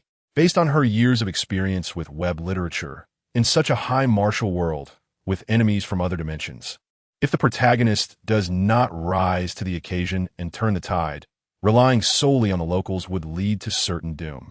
As for who the protagonist is, naturally, it is she, Li Wei, a transmigrator equipped with a system capable of replenishing vitality, aside from a slight discrepancy in gender. Who could dare claim she is not the protagonist? Furthermore, although she lacks a round-faced, chubby sister, she does have a frail, sickly brother. This configuration is perfect. Cough. Just as she was basking in her delightful thoughts, she suddenly heard a light cough. Li Wei snapped back to reality, meeting the gaze of the beautiful elder sister, whose eyes sparkled with mirth. Her face instantly flushed crimson. Oh no, how embarrassing. She straightened her back abruptly, attempting to mask her awkwardness with an imposing demeanor, her tone exceedingly earnest. "As long as you can save my brother, I will do whatever you ask." The elder sister possessed far greater strength than Li Wei, and she could easily discern the truth behind Li Wei's words. Upon hearing this, she smiled with satisfaction, then adopted a serious expression, declaring, "Well, since that is the case, our deal is settled." She extended her hand, introducing herself. "I am Liang Qiushi, and you may call me Aunt Liang." Is this considered passing the interview? Realizing too late, Li Wei hastily responded with a handshake. "I am Li Wei. You can simply call me Xiao Li." Liang Qiushi covered her mouth with a gentle laugh, exuding grace. "I shall call you Li Wei directly." "Oh no. Perhaps in the future, you should be addressed as Jiang Shui." "Another Jiang Shui? Who is this person? What does she have to do with this matter?" Before Li Wei could voice her inquiry, Liang Qiushi dropped a bombshell. Jiang Shui is the eldest daughter of the Jiang family in Fangsheng, and she has been childhood friends with my son, Gu Jinji, and is, in fact, his fiancée, Yi. I need you to impersonate Jiang Shui and marry Jinji. Huh? Li Wei felt as though her ears were malfunctioning, her eyes nearly bulging out. Marry someone? Sharp explosion. What is this unplot twist? A wealthy family's substitution marriage? Is this truly a high martial world and not a melodramatic urban drama? "ISNT," it said. Li Wei tentatively inquired. "Are we going to the battlefield?" "Certainly. One must go to the battlefield in place of Jean." Liang Qiushi spoke with an air of nonchalance, as if discussing the most mundane matter. "However, without his wife, what authority would you possess to take his place?" The notion of serving in his stead. Suddenly, Li Wei comprehended. An inexplicable sequence of images flashed through her mind. There once was a formidable noblewoman. Impressive indeed. She hastily cast aside these chaotic thoughts, only to be beset by new uncertainties. She was well aware of the implications of serving in another's stead. 30 years prior, during the fall of the Abyss Rift at Shifeng Pass, humanity lost the advantageous terrain of the Rift Passage and was relegated to battling the abyssal beasts within the confines of fortifications on open fronts. Particularly after high-level combat powers achieved deterrence and balance, the skirmishes among lower-tier warriors grew increasingly brutal. To bolster military strength, the Martial Alliance of Huagua enacted the Wartime Mobilization Act, which mandated that graduates of martial universities serve in the Western Frontier Defense Forces for a minimum of 1 year. This was also a measure to refute societal rumors regarding the cowardice of the offspring of the elite. The Martial Alliance's conscription of scions from prestigious families was exceedingly stringent. Unless a direct relative of theirs held the rank of Grand Master and was stationed to guard the abyss, no matter their status, evasion of military service was impermissible. Failure to comply would result in severe repercussions for both the individual and their family. Thus, in this context, the illicit practice of substitutive service emerged. In essence, this involved the offspring of the elite entering into sham marriages upon reaching eligibility, allowing their spouses to assume their place on the battlefield upon graduation. The Martial Alliance and military once cracked down hard on this issue, but soon realized that both parties were often complicit. Eventually, the authorities instituted a moral examination for enlistment. As long as it was confirmed that the substitute husband or wife was serving willingly, they were permitted to proceed. Yet, did Liang Qiushi's son truly need to go to war? Surely, there could not be a lack of grandmasters in his family. Given Liang Yuchuan's demeanor towards her, it seemed utterly implausible. Li Wei's thoughts were nearly legible upon her countenance, and with Liang Qiushi's experience, he could not possibly be oblivious to her inner turmoil. Her smile remained gentle, yet a flicker of complex emotion danced in her eyes, as if questioning why she sought him. Li Wei felt a twinge of embarrassment, yet she nodded earnestly. This matter, it must be traced back over 30 years. With a soft sigh, her gaze turned distant, as if piercing through the fabric of time. Long, long ago, Li Wei's mind automatically echoed the narration. Chapter 10. Grievances within the tranquil water pavilion. A delicate aroma of tea permeated the air, yet it could not mask an undercurrent of palpable tension. 32 years prior, the Fisher of Shifeng had fallen into disarray. Liang Qiushi adopted a more relaxed posture, elegantly crossing her legs, her fingertips lightly tapping on the smooth tea table as she spoke slowly, The martial sages stationed at that time were Kirill Orlov of the Arctic Alliance, Zhang Hemming from the Northwest Zhang family, and, she paused momentarily, my son's great-grandfather, the then head of the Gu family, Crimson Crown Gu Xuanzhang. Goodness, martial sages. No wonder Liang Yuchuan holds her in such high regard. Li Wei was taken aback. She was now encountering figures at the pinnacle of the martial arts realm in Huagua. Yet, she had no time to ponder further as Liang Qiushi continued her narrative. Initially, all was well, but one day, the three martial sages abruptly entered the depths of the fissure, leaving not a word nor any arrangements behind. As she recounted this, an inscrutable confusion flickered in Liang Qiushi's eyes. Their departure lasted a full 7 days. It was not until the dawn of the 8th day that the Arctic Alliance suddenly contacted our country, declaring that their martial sage, Orlov, had fallen. What? Li Wei exclaimed, astonished. How did the Arctic Alliance come to know? The explanation is rather intricate. Have you ever read online novels? Liang Qiushi retorted. Li Wei nuda rapidly. She had indeed. Then you can understand it as the soul lantern extinguished. This analogy was straightforward, and Li Wei grasped it immediately. Liang Qiushi continued. On the morning of the 8th day, while both nations were still in urgent communication, the passage was suddenly struck by an incursion of abyssal creatures. At the time, morale was low, and without a martial sage to oversee, the defending troops could not hold for more than 3 hours before collapsing. The subsequent events were widely reported in the news. We, along with the Arctic Alliance and the White Eagle Federation, launched dozens of nuclear warheads at the fissure's entrance, barely managing to delay for a day until reinforcements arrived. What about the other two martial sages? Did they perish within? Li Wei inquired with curiosity. Liang Qiushi sighed. If they had all perished, it would not have been so troublesome. Huh? Li Wei was puzzled. Liang Qiushi reminisced, some 10 days later. The martial sage from the Zhang family fell, yet my great-grandfather managed to escape, becoming the sole survivor among the martial sages. At this juncture, Li Wei began to harbor some suspicions.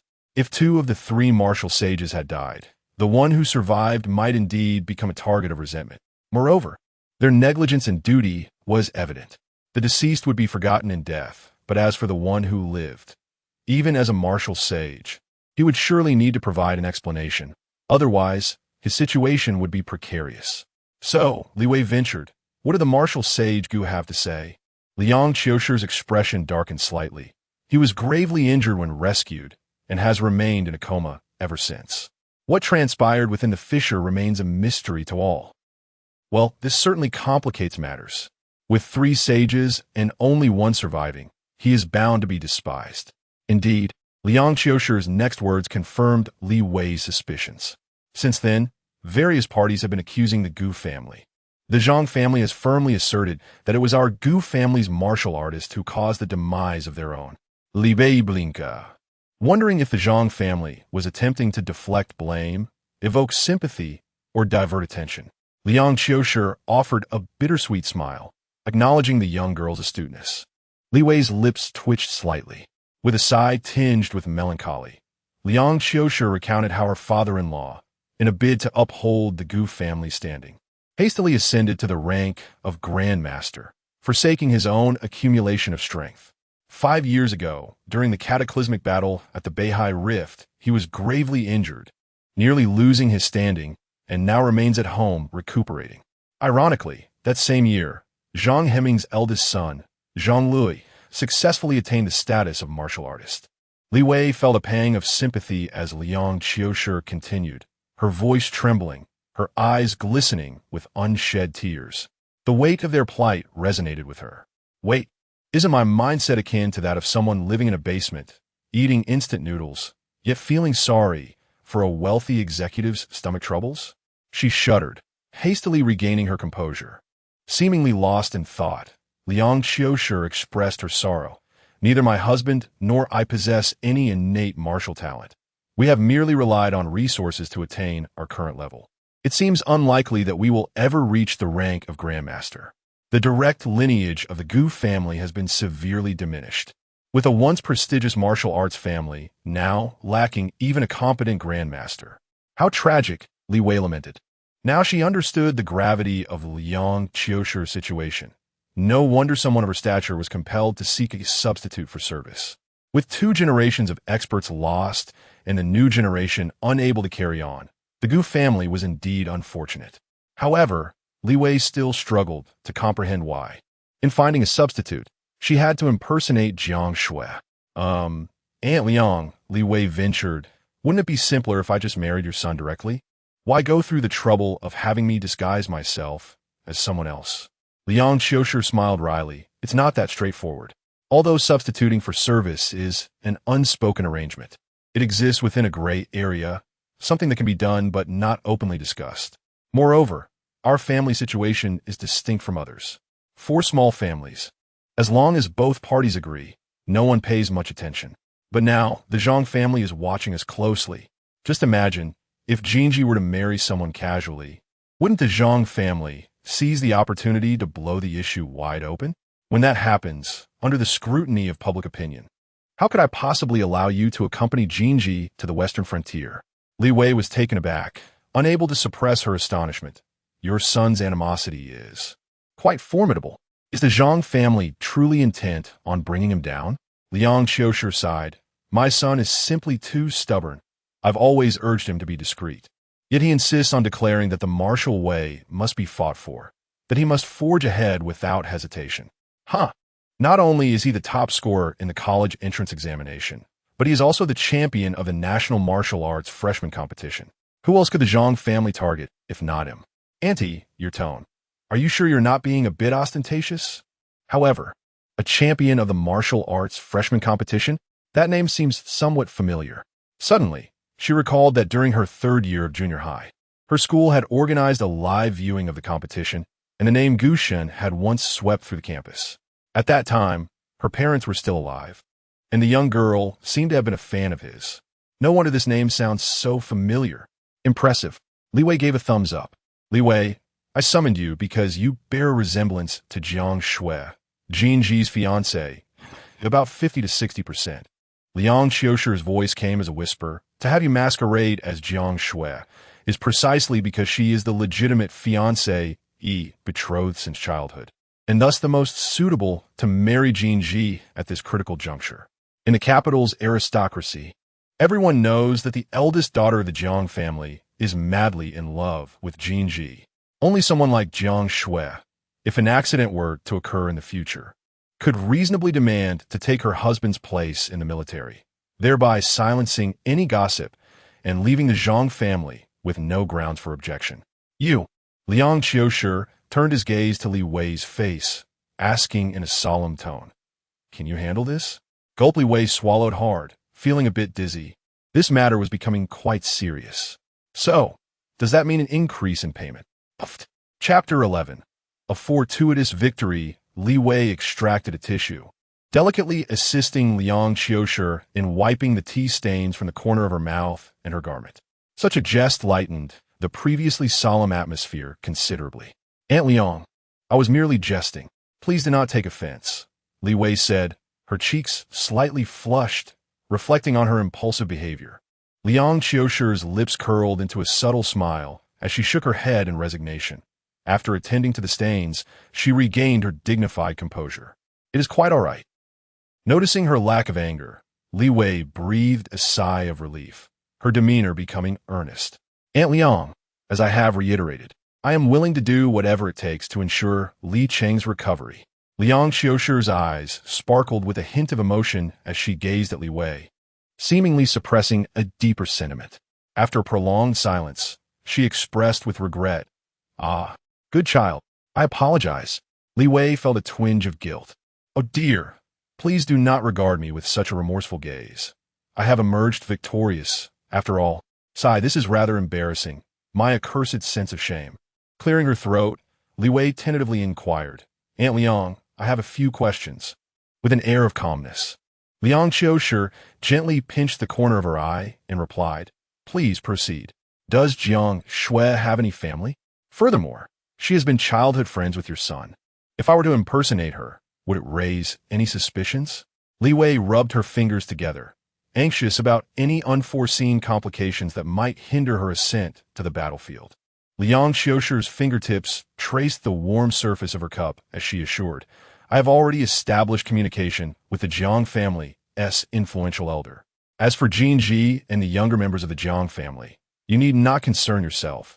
Jiang Shui has been abroad since she was 16, and 4 years of absence can obscure many details. Moreover, I will arrange for you to travel to England, where you will reside with Jiang Shui for a week. You shall take with you some of her distinctive belongings to learn her various manners and habits. Then you will return home, presenting yourself as the esteemed daughter of the Jiang family, poised for marriage. How long has the scheme been in the making? Purely out of curiosity. Li Wei could not suppress her inquisitive nature. Earlier, you mentioned that Miss Jiang loved your son to the point of obsession. So, why doesn't she come herself? Her affection. Oh, Liang Xiusher's tone suddenly turned crisp, her demeanor cooling slightly. Perhaps she loves herself more than she loves Jin Ji. But her facade is simply too well-crafted. This sister is quite perceptive. Li Wei marvelat. She ventured again, if I take her place, will she cause any trouble? Liang Xiusher chuckled lightly. We will keep a close watch on her. Why did she go abroad? Li Wei inquired with great curiosity. 4 years ago, she poisoned her own sister, Jiang Yao, nearly resulting in a tragedy.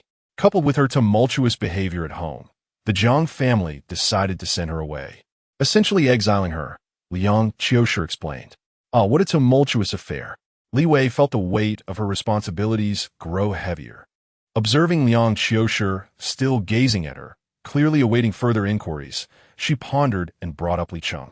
Before I engage in this endeavor, will I still have the opportunity to see Li Cheng? Liang Xiusher's fingers danced thoughtfully, and she nodded affirmatively. Is indeed feasible. Once you marry into the Gu family, I will arrange for you to meet privately. Li Wei exhaled in relief, poised to inquire about Li Cheng's condition. However, Liang Xiusher preemptively explained, as for his illness, I will arrange for a master to alleviate his suffering before the matter is settled, but he will not be completely cured. Do you understand? Li Wei nudda, devoid of any extraneous emotions. A transaction is a transaction. I comprehend. Having endured considerable hardship in her previous life, she had long since shed her naivety. She understood that there exists no unconditional love in this world. Given Liang Xiusher's status, her courteous demeanor towards Li Wei, devoid of harshness or coercion, marked her as an exceptional individual. Considering that she would be stationed at the front lines for an extended period, worried that Li Cheng would be left unattended, she could not help but make a request. Annie, after Li Cheng recovers, could I ask you to look after him for a while? Li Wei initially intended for her to assist with the child, planning to take Li Cheng with her once she achieved success. Yet, Liang Xiusher evidently misconstrued her intent. Gazing into Li Wei's innocent and clear eyes, Liang Xiusher suddenly clenched her fist, covering her mouth and nose, tears shimmering in the corners of her eyes, lingering as if they might fall at any moment, rendering her momentarily speechless. Annie, what is this about? Li Wei was taken aback. Surely, I am heading to battle in place of your son. Although I must go myself, is it too much to ask for help in caring for Li Cheng? Why the distress? Everything is all right. Liang Xiusher, under the guise of raising her hand, discreetly wiped her eyes. You need not worry. Once Li Cheng recovers, I will arrange for him to attend the Liang family school. The Liang family will nurture him according to the standards of a legitimate heir until he graduates from Wu University. This. Li Wei was astonished and realized she had misinterpreted Liang Xiusher's intentions. With such thoughtful arrangements, why shed tears? Nevertheless, this sister's plans are unexpectedly generous. What she initially thought would be mutually beneficial now appeared to be a triple win. Of course, it was Li Wei who emerged as the principal beneficiary. Moreover, before Li Wei could fully recover from her shock, Liang Xiusher continued, to solidify your identity, I have negotiated with the head of the Jiang family. Before you depart for the western frontier, she will entrust you with the first 3 techniques of the Jiang family's ultimate skill, Yingyue Jiu Jian, as well as the physical section of Taiyin Yulian Bao Lu, as a small compensation for you. Upon hearing this, Li Wei nearly broke into a grin that stretched from ear to ear, her expression so exuberant that, had it not been for her exquisite features, It could have graced a humorous meme. Although she was unaware of the exact value of Ingyue, Zhou Jianting, Yulian Bao Lu, she had a concept of how precious martial arts and mental techniques were. The most basic, systematic combat methods commanded prices exceeding $1 million in society. As for mental techniques, their value was nebulous and often depended on luck, typically having a price but no market. It was nearly impossible for a social martial artist to acquire both mental techniques and combat strategies unless they joined the official ranks or military or excelled in gaining admission to a reputable martial arts university. Liang Qiushu's consideration was remarkable. She had even equipped her with the necessary skills. How generous! Calculating in this manner, it appears to be a remarkable triumph for all parties involved. The Zhang family indeed displays great generosity.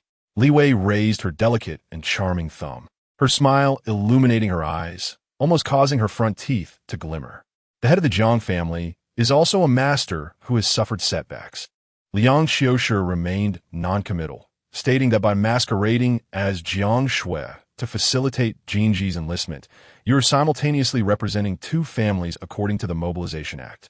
Jiang Shui has a fraternal twin brother named Jiang Han, who will be eligible for conscription in 2 years.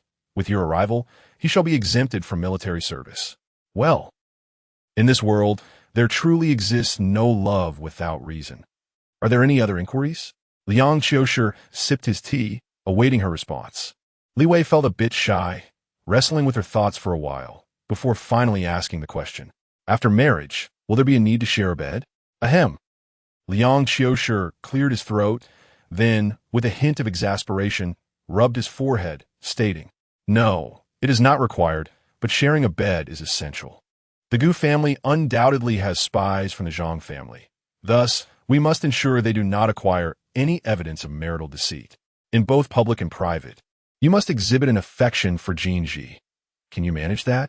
As long as there is no need for shared sleeping arrangements. Li Wei sighed in relief, considering it akin to sharing a dormitory with friends in a past life. If it is merely a performance, I can reluctantly accept it. After all, I have benefited considerably, and the matter must be executed with finesse.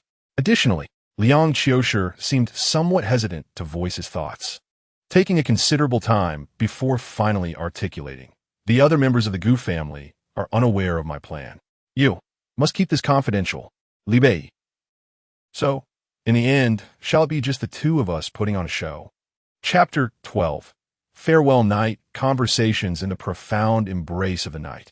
2 antiquated vans meandered slowly into the already slumbering village, halting upon the desolate streets. Li Wei cradled Li Cheng as she alighted from the vehicle, casting a backward glance within, whispering, I shall go gather my belongings. Came Liang Qiushu's voice from the darkness, go ahead. Li Wei tightened her hold on Li Cheng and ascended the stairs. Upon returning to the loft, she flicked on the light, her intention to lay Li Cheng upon the bed thwarted as the little one squirmed momentarily, exhibiting surprising vigor. Instinctively, she set him on the ground, and under the illumination, she noticed the dark, jagged veins that once marred his slender cheek had significantly faded. What is this? Li inmuted, her surprise palpable. Li Cheng, however, remained composed, taking a couple of steps before plopping down on the chair beside a foldable dining table, stating, an elderly gentleman visited this afternoon and placed his hand on my belly. Then, I felt a warmth enveloping me, and before I realized, I had drifted into slumber. I woke just moments ago in the car, and my body feels much lighter now. Is that truly the remedy? Li Bei exclaimed. How remarkable! She scooped up the small, mature Li Cheng and showered his forehead with affectionate kisses. All right, let us tidy up. Others are still waiting. Li Sheng remarca, wiping the saliva off his forehead with disdain. Li Wei, undeterred, chuckled heartily, feeling as though a great weight had been lifted from her heart. If the departed truly possessed spirits, she hoped they could witness Li Cheng's recovery. As for herself, she resolved to strive for strength. With a determined pat on her rosy cheek, Li Wei energetically retrieved a dusty, dark purple suitcase from beneath the bed. She first wiped its surface with a cloth until it sparkled, placed it upon the bed, and opened the lid. She picked up a family photograph from the bedside table, wrapped it in layers of bedding, and nestled it at the bottom of the suitcase. This is the most important thing I've placed here, so do not lose it, she cautioned. Since Li Wei was unable to take personal possessions this time, all items of sentimental value from their home were entrusted to Li Cheng. Numerous fragments, remnants predominantly left by their parents, were to be preserved by him. Li Wei hoped he would cherish them, sparing himself from future regrets upon reflecting on his childhood. Ugh. Li Cheng turned his head away, feigning indifference. Such a tsundere, Li Wei murmured with a smile, continuing her task.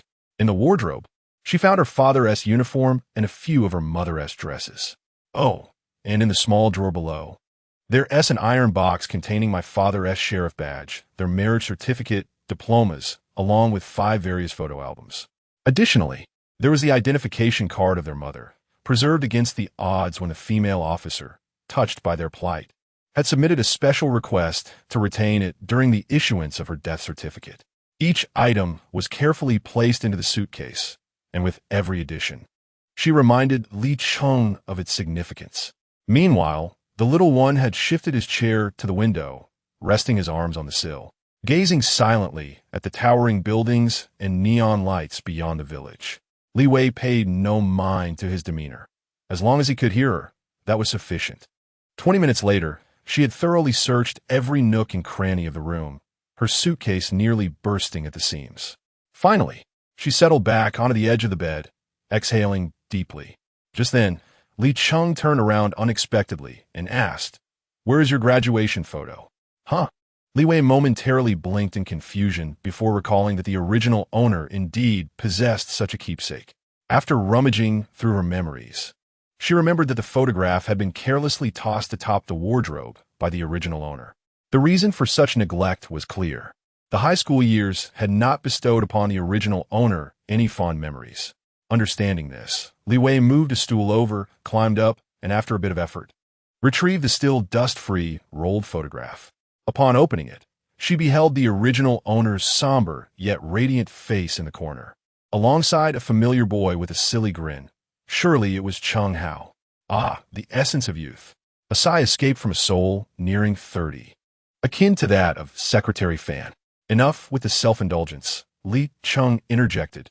Li Wei chuckled, tucking the photograph into her suitcase and fastening the clasp securely. Let's go. With her slender, delicate arms, she effortlessly lifted the heavy suitcase, ready to step outside. However, Li Cheng turned again, gazing out the window in silence. With a hint of exasperation, Li Wei set down the suitcase, approached him, and wrapped her arms around him, settling into the chair. Following Li Cheng's gaze, she saw the dazzling lights of the city's CBD just a few hundred meters away, contrasting sharply with the dim and quiet village they inhabited, 2 disparate worlds. "What are you thinking about?" Li Wei asked gently. After a moment of silence, Li Cheng finally spoke. "What did you promise them? Did you hear about substitute service?" Li Wei replied casually, then recounted the events that had transpired. The little one grew increasingly tense, and when he spoke again, his voice trembled with emotion. "Li Wei, why don't you tell that lady downstairs that we're not going anymore, okay? Not going? What will happen to your health?" Li Wei playfully pinched his cheek, feeling a twinge of emotion. "All right, don't overthink it. Even if you're perfectly fine, I still have to go to the battlefield. For others, it's a matter of life and death. For me, well, it's just like going home." Li Cheng's ears perked up, and he turned to face Li Wei, supporting himself on her body, his knees resting on her thighs, his large, expressive eyes fixed intently on hers. "Say what you just said again," he insisted with an undeniable tone, looking utterly adorable. Li Wei smiled softly, gazing into his eyes, and repeated, "I said, go to the battlefield is just like returning home." After she finished speaking, Li Cheng remained in a daze for quite some time, as if grappling with a profound self-doubt. "What is wrong?" Li Wei chuckled. Li Cheng was taken aback, inhaling deeply, incredulous as he murmured, rationally, "I feel you are speaking nonsense, merely trying to comfort me. Yet my intuition insists that what you say is indeed true. Because it is true, why would I deceive you? Do you remember when I asked you where the proficient martial artists go to slay the abyss monsters? At that time, I was already planning to head to the battlefield." Li Wei confessa candidly. Li Cheng found himself increasingly perplexed. I mean, Even if you're a reincarnated celestial emperor, shouldn't there be some basic principles to adhere to? Shouldn't you first engage in cultivation? Li Wei patted his head, revealing a mysteriously profound smile. Cultivation? The powers gained from cultivation are exceedingly superficial. How can they compare to solid enhancements? During the stage of nurturing vitality and blood as a proficient martial artist, a single day without nourishment or training poses a risk of decline in one's vitality. Li Wei herself possessa considerable talent. Why did she only have a vitality of 53 during the college entrance examination? It was simply because she could not train regularly and lacked the funds to purchase supplements. Her vitality fluctuated, rising and falling, ultimately leading her to merely gain admission to Anha Martial University. However, ever since she activated the system in the span of 2 days, she had not practiced the guiding technique even once, coupled with poor nutrition and irregular sleep, not to mention her mental exhaustion. She had committed every possible taboo, even neglecting the good habits of her original self in her training. Yet, had Li Wei's vitality diminished? Not only had it not declined, but it remained in optimal condition. She felt as though she had been digitized. Li Cheng, you truly do not comprehend the allure of enhancement, huh? Li Cheng, staring at Li Wei's enigmatic smile, furrowed his brow. Are you teasing me? Goodness, Li Wei's eyes twitched. Can you actually read minds? Oomph. Li Cheng twisted his body, sliding off her knee, striding towards the door like a little adult. Hey, wait. Li Wei hurriedly picked up her suitcase, closing the windows, turning off the lights, and locking the door. Cease. You were so slow. Yeah. Did you just call me sis? You must have heard wrong. How could I miss you? Cool me. Say it again for me to listen. I won't, ugly woman. Ugly? Did you not see how I made Cheng Hao weep? Are you certain? Was it not you who ruined your own image, shattering his perception of you? Huh, is that so? In the night, Li Cheng leaned against the back seat, half reclining on the suitcase, gazing through the rear window at the increasingly distant slender figure illuminated by the dim streetlights. It was not until the vehicle turned, obstructing his view, that he adjusted himself in his seat, silent tears streaming down his face. Amidst the interplay of streetlight and darkness, his lips moved silently, whispering, "You are not even my sister. Why are you so kind to me?" Chapter 13 Departure after Li Cheng's car disappeared into the distance. Li Wei boarded another van. The vehicle started with a slight jolt, and she turned to glance at Liang Qiushi beside her. Aunt Liang, before I leave, I need to trouble you with a few small matters. Go ahead. Liang Qiushi gestured towards Secretary Fan in the passenger seat. We are about to leave Linquan. If you have anything to discuss, tell Xiao Fan. She will handle it. Secretary Fan promptly took out her phone, turned to face Li Wei, and adopted a professional demeanor. Madam, you may proceed. Coughing lightly, Li Wei felt slightly taken aback by the title. She shifted her toes in her shoes and quickly stated her business. I rented that loft, and I left in a hurry without cleaning up. It wouldn't be right to just terminate the lease. Please give me the key. I will arrange for someone to clean it immediately. Secretary Fan noted the details in her phone's memo, responding efficiently. Li Wei hurriedly handed over the key and added, Grandma Wang, the landlord, has always taken good care of us. Leaving without notice is quite abrupt, and it may be difficult for her to find new tenants. Could we possibly offer her some compensation? Not a problem. Secretary Fan recorded the request. I will ensure everything is arranged for the elderly lady. You need not worry. About the money, I will repay it later, Li Wei said, feeling a bit embarrassed.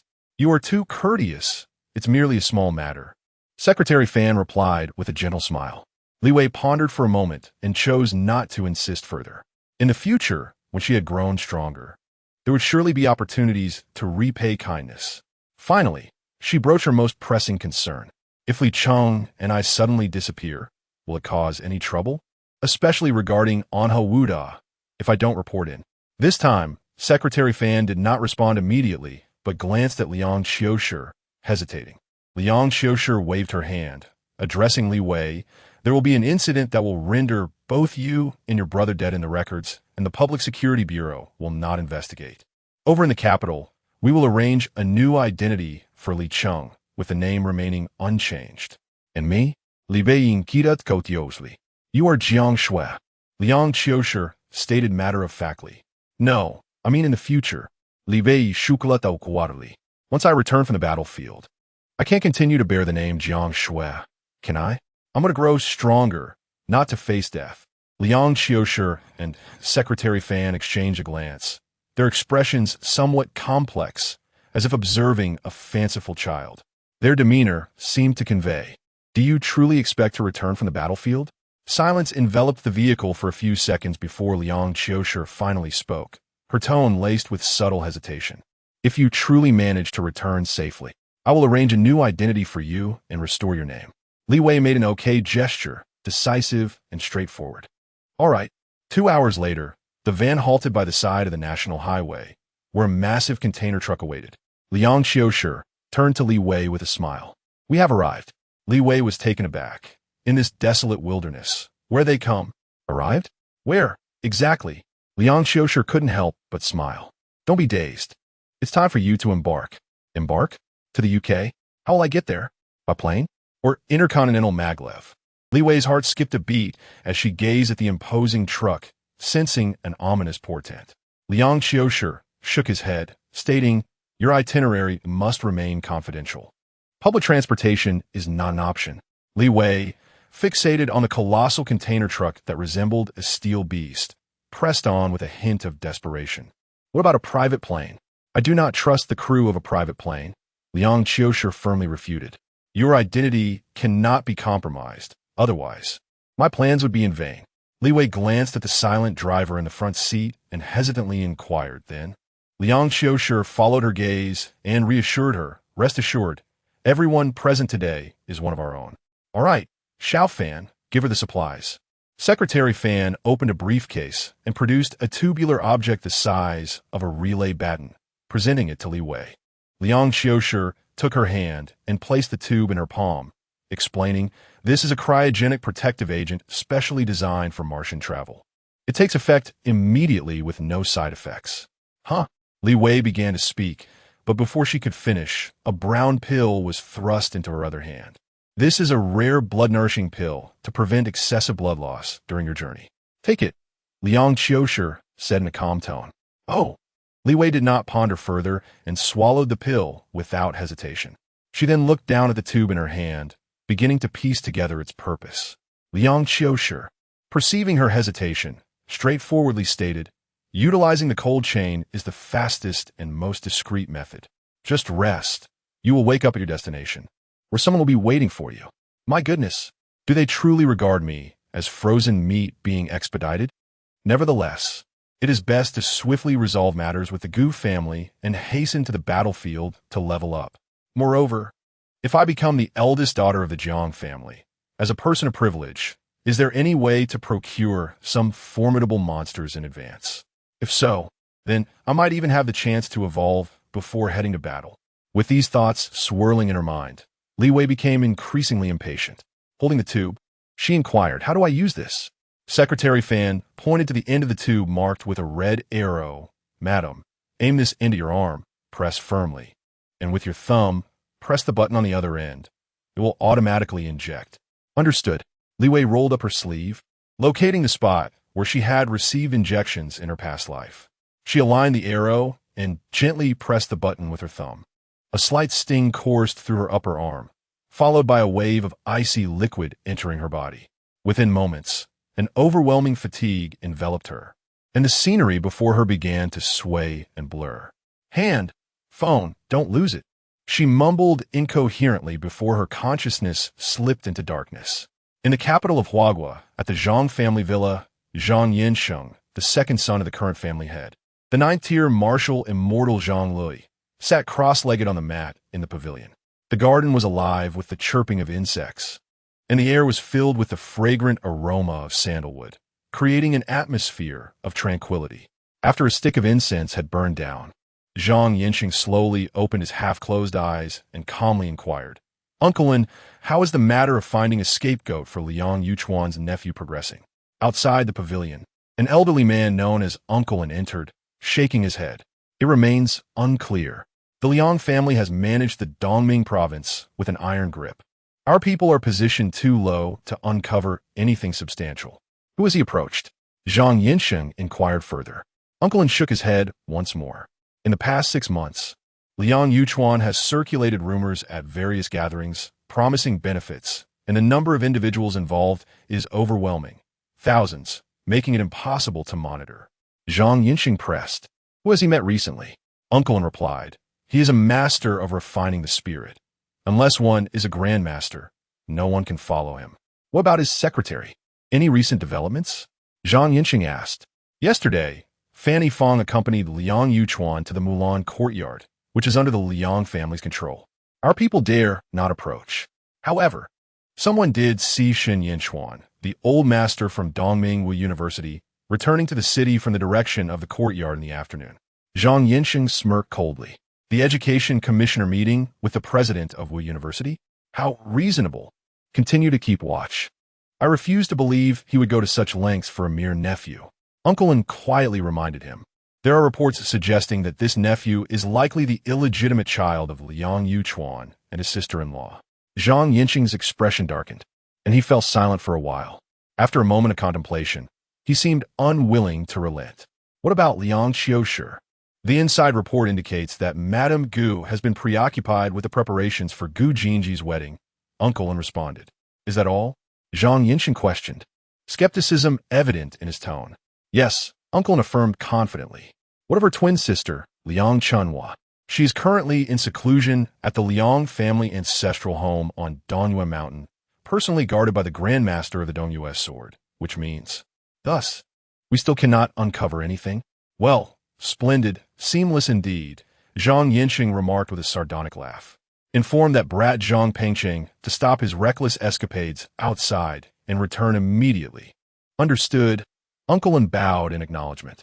Chapter 14. By the lakeside in a state between slumber and wakefulness, Li Wei caught a whiff of a crisp fragrance reminiscent of lily of the valley, as fresh as morning dew. Gradually, her senses returned. It felt as though sunlight was gently cascading upon her, warm and comforting. She slowly opened her eyes, propped herself up, and surveyed her surroundings. A grand wooden bed adorned with intricate carvings, velvet drapes, exquisite and elegant furnishings, and a richly patterned cashmere carpet. If she were to express her thoughts, 2 words would suffice. Exquisite. Have I arrived? Li Wei murmured softly, feeling a tinge of unreality. She slid off the bed, tugged at her cream-colored silk nightgown, and barefooted, approached the open window, peering out with curiosity. Suddenly, a mirror-like lake came into view, shrouded in a delicate morning mist that floated like gossamer above its surface. A few wild ducks flapped their wings, creating ripples that danced across the water. In the distance, on the opposite shore, a tower stood tall amidst a lush canopy of trees and quaint red-roofed houses scattered about. From afar, it resembled a constable painting, evoking a sense of vibrant vitality and the flourishing of life. Wait, why does my admiration for such beauty carry a hint of Fenghua accent? A soft click heralded the opening of the door behind her. Li Wei abruptly turned, her muscles tensing instinctively. Yet, what she beheld was a visage strikingly similar to her own. However, this face lacked the youthfulness and vitality characteristic of a young girl. Instead, it bore a pallid complexion, deeply sunken eyes, and dark circles that suggested a prolonged absence of restful sleep. Those hollow eyes fixated on Li Wei, sending a shiver down her spine and prompting her to adopt a wary demeanor. At last, the girl spoke, her voice icy. Get dressed and come downstairs.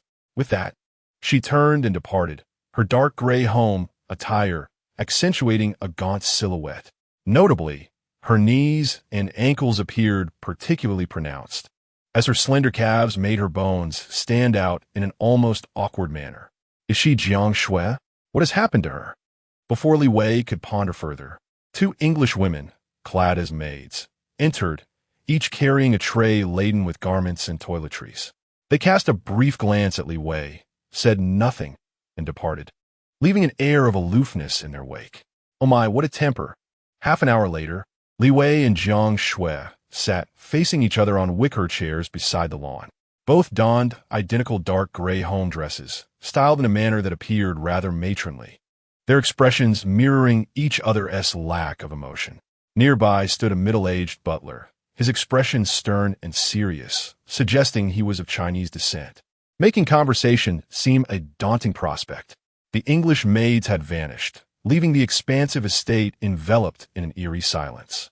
At last, Jiang Shui broke the silence, her voice tinged with a faint sense of desolation. "You need not imitate me, just learn some manners. My mother asked me to discuss the family matters with you, but I lack the inclination to do so now. We shall speak of it tonight." With a gesture towards the butler, she added, "He is from the Gu family. Whatever you need to learn or understand, he will instruct you." Li Wei's mind briefly conjured an image of a 1.5-meter tall captain, her expression mirroring his, even more despondent than Jiang Shui's. This was unnecessary. There was no mood for such theatrics. "You're quite something. Please refrain from mimicking my speech," Jiang Shui remarked, her lips twitching slightly. Li Wei rolled her eyes dramatically. "Do not flatter yourself. You," Jiang Shui exclaimed in frustration, finally exhibiting some vitality. She took a couple of deep breaths and returned to her seat, declaring, "Here, take this." With that, she tugged at an extravagant, oversized handbag that appeared quite expensive. Thud! The bag landed on the stone coffee table between them. "These are the items you brought back to prove your identity," she stated, annoyance evident in her tone. Li Wei craned her neck, curious to see inside, but hesitated, feeling it was inappropriate. At that moment, the butler interjected, "Miss Jiang, as per our agreement, you must explain the origins and uses of these items to our young mistress." "Young mistress?" Jiang Shui scoffed, her face a mask of derision. "Is it her? Just a scapegoat?" Reluctantly, she contemplated leaving, but under the butler's piercing gaze, she acquiesced. With a huff, she reached into the orange handbag, first retrieving what appeared to be an ordinary women's belt. The belt was approximately 3 fingers wide, featuring a buckle composed of 2 adjacent golden rings, slightly larger than a 1 yuan coin. Its design was not particularly striking, yet it exuded an inexplicable allure. Jiang Shui glanced at Li Wei, noting her bewildered expression, and a smirk tugged at her lips. "This is the soft sword standard for the Jiang family, with a single unit costing over 10 million, she explained. "A sword? 10 million? Li Wei gasped, her face a tableau of confusion. "Wow, starting off with such extravagance." Jiang Shui relished Li Wei's reaction, reveling in her naivety. Indeed, a commoner was just a commoner. Ever since she laid eyes on Li Wei, she longed to tear her face apart. Why should a mere commoner marry Gu Jinji and assume the role of the young mistress of the Gu family? Why should she relinquish her identity to her? Why was Li Wei so much more beautiful than her? It was clear that she, Jiang Shui, was the one engaged to Gu Jinji. Even if she chose to forego it, it was still her possession. It was not for a commoner to claim. Even if Li Wei was merely a scapegoat, even if the entire marriage was a fade, Jiang Shui could not accept it. Unfortunately, she dared not take drastic measures against Li Wei. At present, she felt akin to a prisoner. The butler beside her was a 6-tier powerhouse sent by Liang Qiushi to oversee her. Now, she could only resort to these petty tactics to undermine Li Wei's self-esteem, hoping to make her realize her true worth and obediently play the part of Gu Jinji's sacrificial pawn, without harboring any ulterior motives. "Oh, this thing can tighten by itself?" Li Wei slipped the belt over her flowing dress. As she fastened it and gave it a gentle tug, it appeared that a small mechanism beneath the 2 rings activated, perfectly accentuating her slender waist. It felt quite comfortable, neither too tight nor too loose, just right. Li Wei twisted left and right, her posture rather unbecoming. Bending down again, she reached to touch the top of her foot. The posture resembled that of someone performing calisthenics. After a few attempts, Li Wei raised her head and inquired of Jiang Shui, "Hey, Miss Jiang, is the sword in the waistband?" Jiang Shui's lips twitched slightly. "Well," Li Wei continued, her curiosity piqued, "if I bend too deeply, will the sword slice through the waistband and, incidentally, trim away the love handles on my belly?" Jiang Shui glanced at Li Wei's slender waist and forced out a few words through clenched teeth. "No. It won't. What appears to be leather is, in fact, a high-strength memory alloy." "I see." Li Wei understood and resumed fiddling with the waistband buckle. "How do I draw the sword? Is it from this loop? If a man were to use it and his hand trembled while drawing, would it slice off?" As she spoke, Li Wei mischievously cast a glance at the butler's groin. The middle-aged butler, who had maintained a stern demeanor, abruptly stepped back, his legs tightly pressed together, his face frozen in shock. After a prolonged silence, Jiang Shui finally lifted her gaze to the sky and, with a weary tone, remarked, "There's a hidden clasp beneath the right loop. Just press it." Li Wei quickly reached out to explore, finding the spot and gently pressing it. With a soft click, the right golden ring sprang forth, instantly elongating into a column approximately 15 centimeters long. Upon closer inspection, it was revealed that the golden ring had split into two semi-cylinders, connected by a tightly coiled metallic mesh. Gripping it, she found the texture quite pleasant.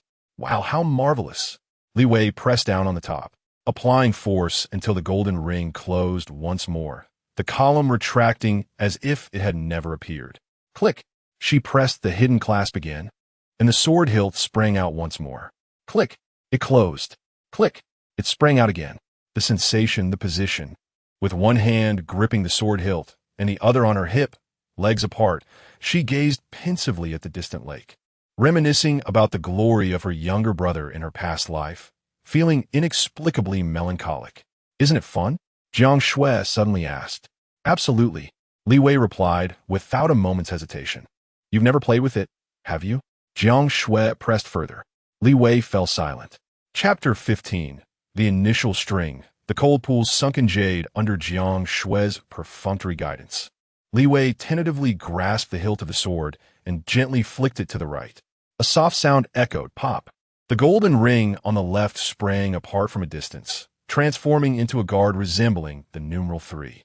Following this, clang, a sword blade, delicate as a cicada's wing and approximately 70 centimeters long, was drawn forth by Li Wei. However, when she attempted to wield it, the blade seemed as limp as a dead snake, producing a cacophony of clattering sounds. "How does one use this? It's so flaccid that it would be a struggle to even poke someone." Li Wei lifted her gaze, her attractive face adorned with confusion. "Ahem." The butler beside her flashed a somewhat unnatural expression, but dutifully reminded her, "Madam, this is a special alloy that requires you to infuse it with your vital energy to be effective." "Ah, is that so?" Upon hearing this, Li Wei hurriedly summoned her vital energy, slowly attempting to concentrate it in her right hand. Immediately, the point of contact between the hilt and her palm began to warm slightly, accompanied by a faint tremor. "Oh my, look, it has hardened. It truly has become firm." Li Wei's eyes widened in astonishment as she watched the once limp silver-gray blade gradually straighten and harden from the guard. She was brimming with excitement. As she withdrew her vital energy, the blade softened once more. Infusing it again, it hardened anew. "Wow, is the high martial world truly this wondrous?" No wonder so many dreamt of becoming heroes. The cycle of tension and relaxation, of softness and hardness, was surprisingly relieving. Meanwhile, the butler silently gazed upwards, as if contemplating the shapes of the clouds. Jiang Shui, however, found herself engulfed in profound doubt and self-reflection. She questioned whether the Gu family had lost their minds, selecting such a peculiar substitute for herself. Simultaneously, she wondered if she too had gone mad for even considering psychologically tormenting someone who was mentally unwell. Once Li Wei had exhausted her amusement with a flexible sword and tucked it back in her belt, Jiang Shui had completely lost her patience. She swiftly rummaged through her large designer handbag, producing a multitude of items that she clattered onto the table, swiftly introducing their origins and purposes in a monotonous tone. "This box of jewelry bears the JX signature. It was gifted to me each year by my mother until I turned 16. These two watches, one for my brother and the other for my father. This is the key to the vault at the bank in the capital, which contains precious gifts collected throughout my life, along with some durable cultivation resources. These are the membership cards to various clubs and associations in the capital. The balances vary, and I can't recall them all. And this, a custom-made secure phone from the Jiang family, resistant to eavesdropping and tracking." Jiang Shui slid a luxurious-looking phone across the table. "I've deleted the fingerprint lock. You can record your own. In the albums and folders, I've retained the useful items. So don't carelessly delete anything, or you'll expose us." Upon seeing the phone, Li Wei felt a sudden jolt in her heart and turned sharply to the butler beside her. Sir, where's my phone? The butler displayed a standard smile. It has already been entrusted to young Master Chung. Madam has instructed that during the execution of the plan, in order to avert unforeseen circumstances, it is preferred that you refrain from using previous communication devices. A fine bead of cold sweat instantly formed on Li Wei's forehead, and her mind buzzed, nearly causing her to cry out. However, in the next moment, a thought crossed her mind, and she relaxed, discreetly patting her chest. Goodness, that nearly frightened me to death. My own phone is still on Earth in the 21st century, and I haven't even had the chance to use the original's phone. What a false alarm. What a false alarm. Wait, that is not right. Before I traversed, it seems, I didn't delete the study materials on my computer and phone. Jiang Shui observed Li Wei's oscillation between tension and relaxation, her expressions akin to a theatrical performance, which only heightened her irritation. Hey, Li Wei was still lost in her thoughts, engaged in an internal struggle, oblivious to her surroundings. I said, hey. Jiang Shui raised her voice. Huh? Li Wei, as if awakening from a dream, looked at Jiang Shui in confusion, feigning composure. Oh, you were saying? Go on, continue. Jiang Shui took a deep breath, suppressing her urge to explode, and retrieved the final item from her bag. It was a rather ordinary-looking tablet, a generic brand, and its model seemed outdated, as if it had been in use for several years. What is this? Among a collection of evidently valuable items, this peculiar object felt out of place to Li Wei.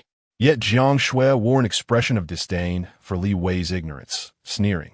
This is something my grandmother, Jiang Xinyue, gave me 4 years ago when I went abroad. It contains the complete first technique of Yingyue Jujian, Chuxian Handan Xinbi. Hey, what are you doing? Let me see. What else would I do? Li Wei did not wait for Jiang Shui to finish her sentence and seized the tablet, swiping the screen. Astonishingly, there was no password, and she accessed the main interface directly. The UI on the screen was alarmingly simplistic, featuring merely a gear icon for system settings and another depicting a small figure practicing swordplay beneath the moon. Nothing more. Such an important item. And you didn't set a password? Li Wei inquired curiously. Jiang Shui retorted with a cold smirk. If you don't unlock it in advance, how can you use it? Oh, quite thoughtful of you, I commend you. Li Wei responded dismissively, her fingers already tapping the icon of the figure practicing swordplay. There was no flashy loading animation. It directly revealed a directory, formatted with the seriousness of an academic paper.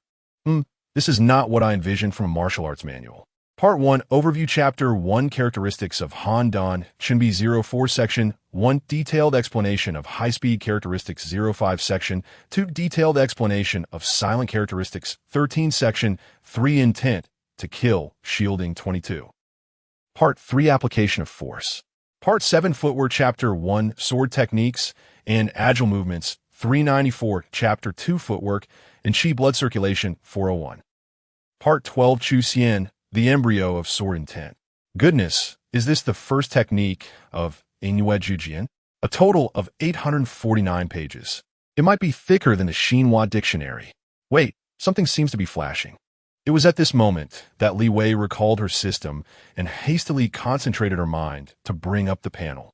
Name, Li Wei. Realm, Apprentice Warrior. Vitality, 75. Combat Technique.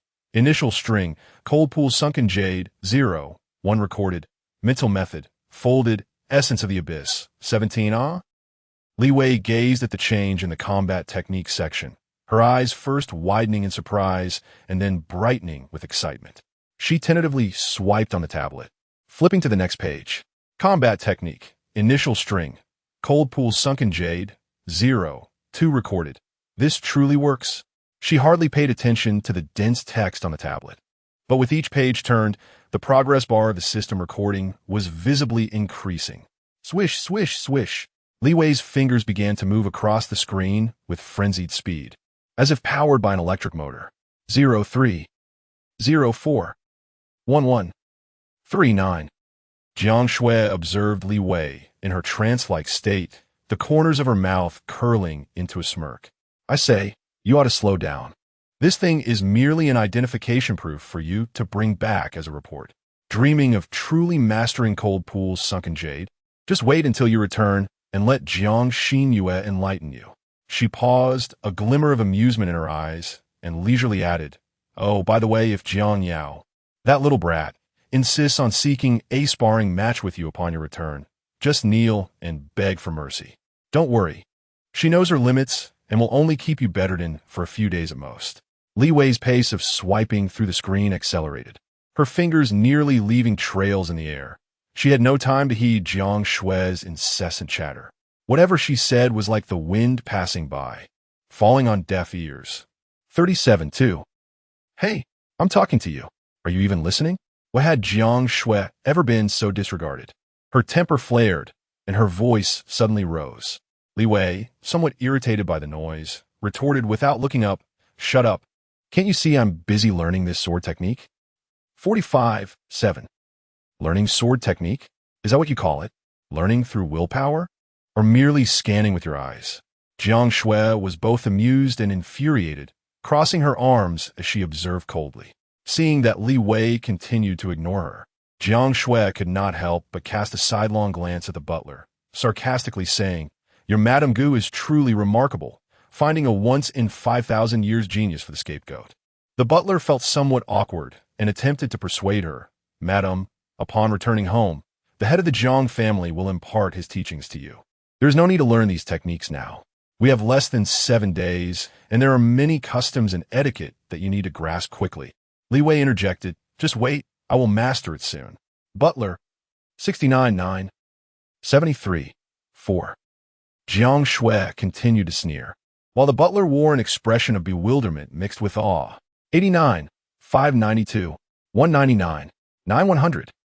Combat technique. Initial string, cold pool, successful acquisition. Novice level 010. Li Wei suddenly cast aside her tablet, shaking her slightly sore thumb, her heart brimming with joy. Observing the mere 17 points of essence remaining on the panel, she unhesitatingly opted to expend 10 points, tapping the plus sign behind the novice level 10 times. Buzz. A torrent of intricate information surged into her mind, akin to the throbbing headache after a night of revelry, yet entirely within the bounds of tolerance. In the blink of an eye, she had preliminarily mastered the cold pool, feeling as though she had diligently practiced for 3 to 5 years. Every technique of exertion, every nuance of footwork, every subtle flow of qi and blood was strikingly vivid. She could even recite the more than 800 pages of illustrated content verbatim. This so-called first style is far from a mere simple move. It constitutes an entire system encompassing body movement, force exertion, qi and blood circulation, and even a touch of psychological interference. It feels somewhat akin to an enhanced version of the quick sword of a fey and the evil repelling sword manual, with swift movements and rapid strikes, executed in utter silence. Li Wei formed her fingers into a sword shape, gesturing randomly. There are no flamboyant maneuvers, merely the simplest of thrusts, sweeps, slashes, points, and wipes, all direct and efficient. This technique, when wielded by those below the 4th tier of warriors, combined with the Jiang family's unique cicada wing soft sword, becomes an unparalleled weapon, quick and stealthy, with minimal consumption. Casting one last glance at the system panel, Li Wei felt a surge of delight within her. Combat technique. Initial string, cold pool, novice level 030. Chapter 16. A once-in-5,000 years genius. Jiang Shui observed Li Wei as she set aside her tablet, still gesticulating animatedly. Her eyes brimmed with disdain, yet she feigned astonishment, saying, "Oh, have you mastered it? Truly, you are worthy of being the future young mistress of the Gu family." The exaggerated tone made Li Wei's skin crawl. "Can you speak normally? Is it so difficult?" Li Wei retorted, feeling quite nauseated by the interaction. Jiang Shui huffed, raising her chin, her voice unchanged. "I am complimenting you. Can't you tell? I have spent 4 years trying to comprehend the contents of that tablet, and you, young mistress, have grasped it in merely 5 minutes? Impressive, truly impressive." "Oh," Li Wei mimicked her, affecting a peculiar tone. "With such envy and jealousy, are you not just a tad bitter? Envious? Envious of you?" The words ignited a powder keg. Jiang Shui's body trembled violently, her expression grotesque. What do you think you are? A lowly commoner, a counterfeit, a pitiful wretch, a scapegoat. I would envy you. She screamed until her voice nearly shattered, her eyes bloodshot as she glared at Li Wei. What are you yelling for? Keep it down, or I swear I'll slap you. Li Wei was equally incensed, legs apart, hands on her hips, neck stiffening in preparation for a retort. Slap me? Who do you think you are? A scion of a prestigious family? A paragon of martial prowess? Just a commoner. If it weren't for Liang Qiushi protecting you, I could crush you with a single hand. Jiang Shui stepped closer, her frail frame pulsating with fury, her long skirt billowing around her. Li Wei steadied herself, her right hand gripping her concealed dagger, her mouth curling into a defiant retort. You prattle on about commoners. You are not merely a commoner. You are a wretched person. I will kill you. Jiang Shui completely lost her sanity, clawing at the air as if to pounce. The butler's expression darkened, his mental fortitude coalescing, ready to intervene. But clang! Li Wei moved like a phantom, spinning gracefully to Jiang Shui's side, accompanied by a faint, slicing sound that sliced through the air. Her soft sword now pressed against Jiang Shui's neck. Jiang Shui froze, a bead of cold sweat trickling down her forehead. Meanwhile, the butler, a six-tier powerhouse, was nearly wide-eyed in astonishment. The finesse of her footwork, the swiftness of her movements, the simplicity that bypassed all complexity to strike at the heart of the matter. This was undoubtedly the Jiang family's ultimate technique. Moonlit nine swords, the first form, initial string, cold pools deep jade. Although she had yet to grasp the essence of silent swordplay, the speed exhibited was already remarkable. Such proficiency indicated she had certainly entered the realm of mastery. The courtyard fell into a profound silence for a moment. Then, suddenly, impossible, absolutely impossible. Ha ha ha, ha ha. Jiang Shui erupted into manic laughter, her body trembling uncontrollably, prompting Li Wei to hastily withdraw her sword. Yet even so, Jiang Shui's neck brushed against the blade, leaving a thin line of blood. The droplets seeped out, yet she appeared oblivious to the pain. First, she laughed. Then as the laughter faded, tears began to flow. Finally, she stumbled back a few steps, collapsing onto a wicker chair, her gaze vacant and unfocused. Li Wei felt somewhat bewildered, as if the butler was also lost in thought. For a moment, the only sounds in the courtyard were those of Jiang Shui, alternating between laughter and tears. Eventually, she became exhausted from both crying and laughing. Raising her head, she noticed the butler's somewhat unnatural expression and, with a mocking smile, said in a feeble voice, "Did you see that? 5 minutes? Or was it 4? I wonder what Liang Qiushi was thinking, sending someone like this to die for Gu Jinji. I'm quite curious to see how you all handle this afterward." How amusing indeed. After speaking, she stood up unsteadily and made her way back to the villa. As she passed by Li Wei, her tone softened. "Wait for me. I'll bandage up and come back to give you a lesson. I'm looking forward to it. When I return to the country, if Jiang Yao wishes to spar with you, don't you dare back down." Li Wei opened her mouth, utterly perplexed by this woman's thought process, and turned to ask the butler what they would do next. Moreover, she was quite hungry. Where is everyone? Li Wei stood foolishly in the empty courtyard, still holding the limp sword, a look of confusion on her face. In the underground chamber of the manor, beside a secure line. "Madam, there is something I need to discuss with you. I'll get back to you." Understood. 10 minutes later, the wall-mounted phone beside the butler rang. He immediately answered, and Liang Qiushi's voice came through. "Speak, madam, just now." He succinctly recounted the incident of Li Wei's 5-minute entry into the cold pool of the Han Tan Shinbai. In the end, he couldn't help but express his concern. "Madam, with someone like this, it may be difficult to control in the future." A profound silence lingered on the other end for 2 or 3 minutes, as the butler stood like a wooden post, not daring to breathe. Finally, Liang Qiushi's voice broke the quiet. "Proceed as originally planned, as if nothing has happened. Remember, trust those you employ." "Yes, madam." Click.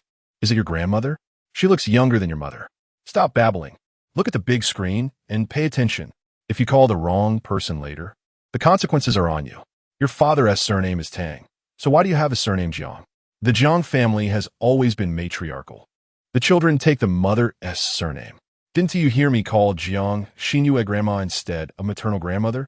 Is this round-faced girl Jiang Yao? Such a lovely sister. How could you bear to poison her? Lovely? Huh. 1,000 cunning hearts behind that facade.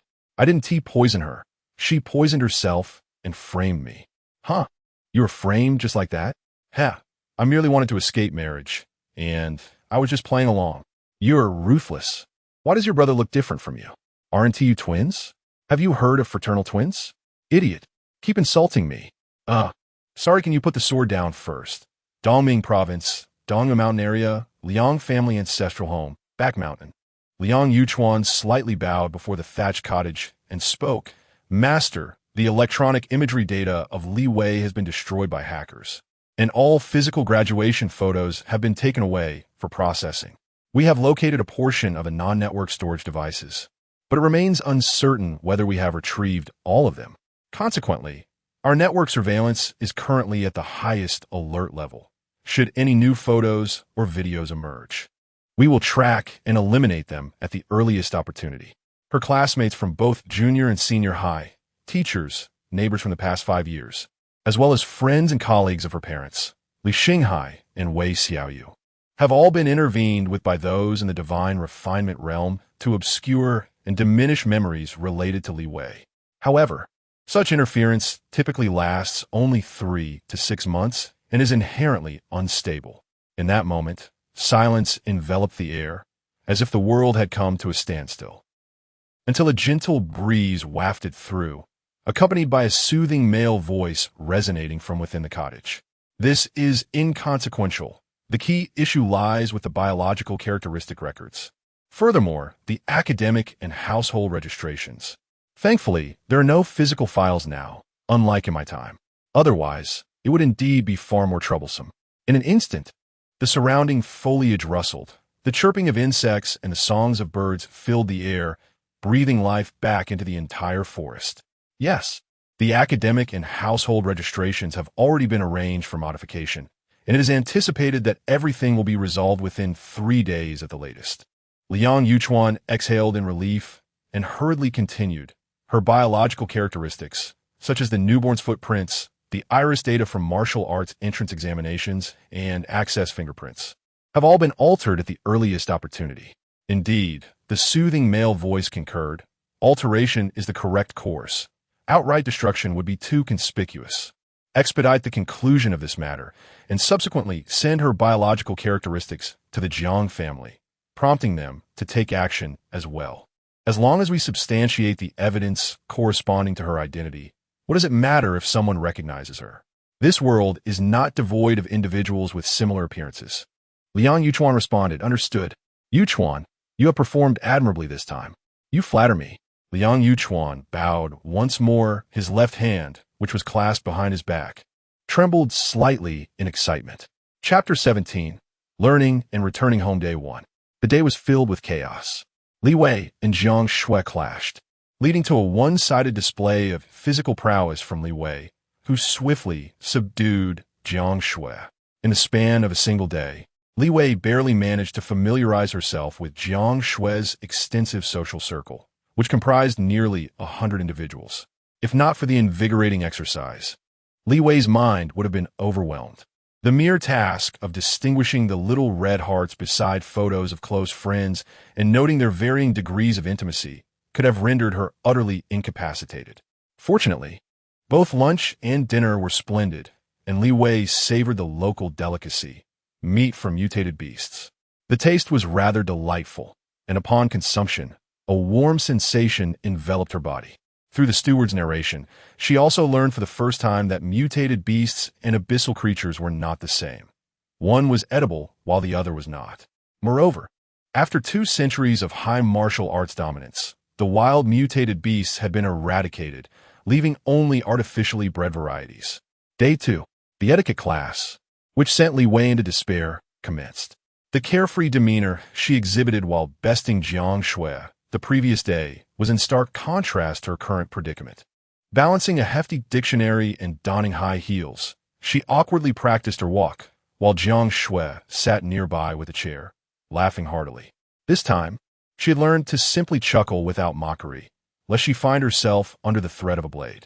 Acknowledging her fear of death, Jiang Shui yearned for a long and prosperous life. Her curiosity was piqued about the spectacle that the Gu and Jiang families were orchestrating. Day 3. The Silver Radiance Sacred Knight Academy sent a document containing Jiang Shui's transfer approval, transcript, and a letter of recommendation from the principal.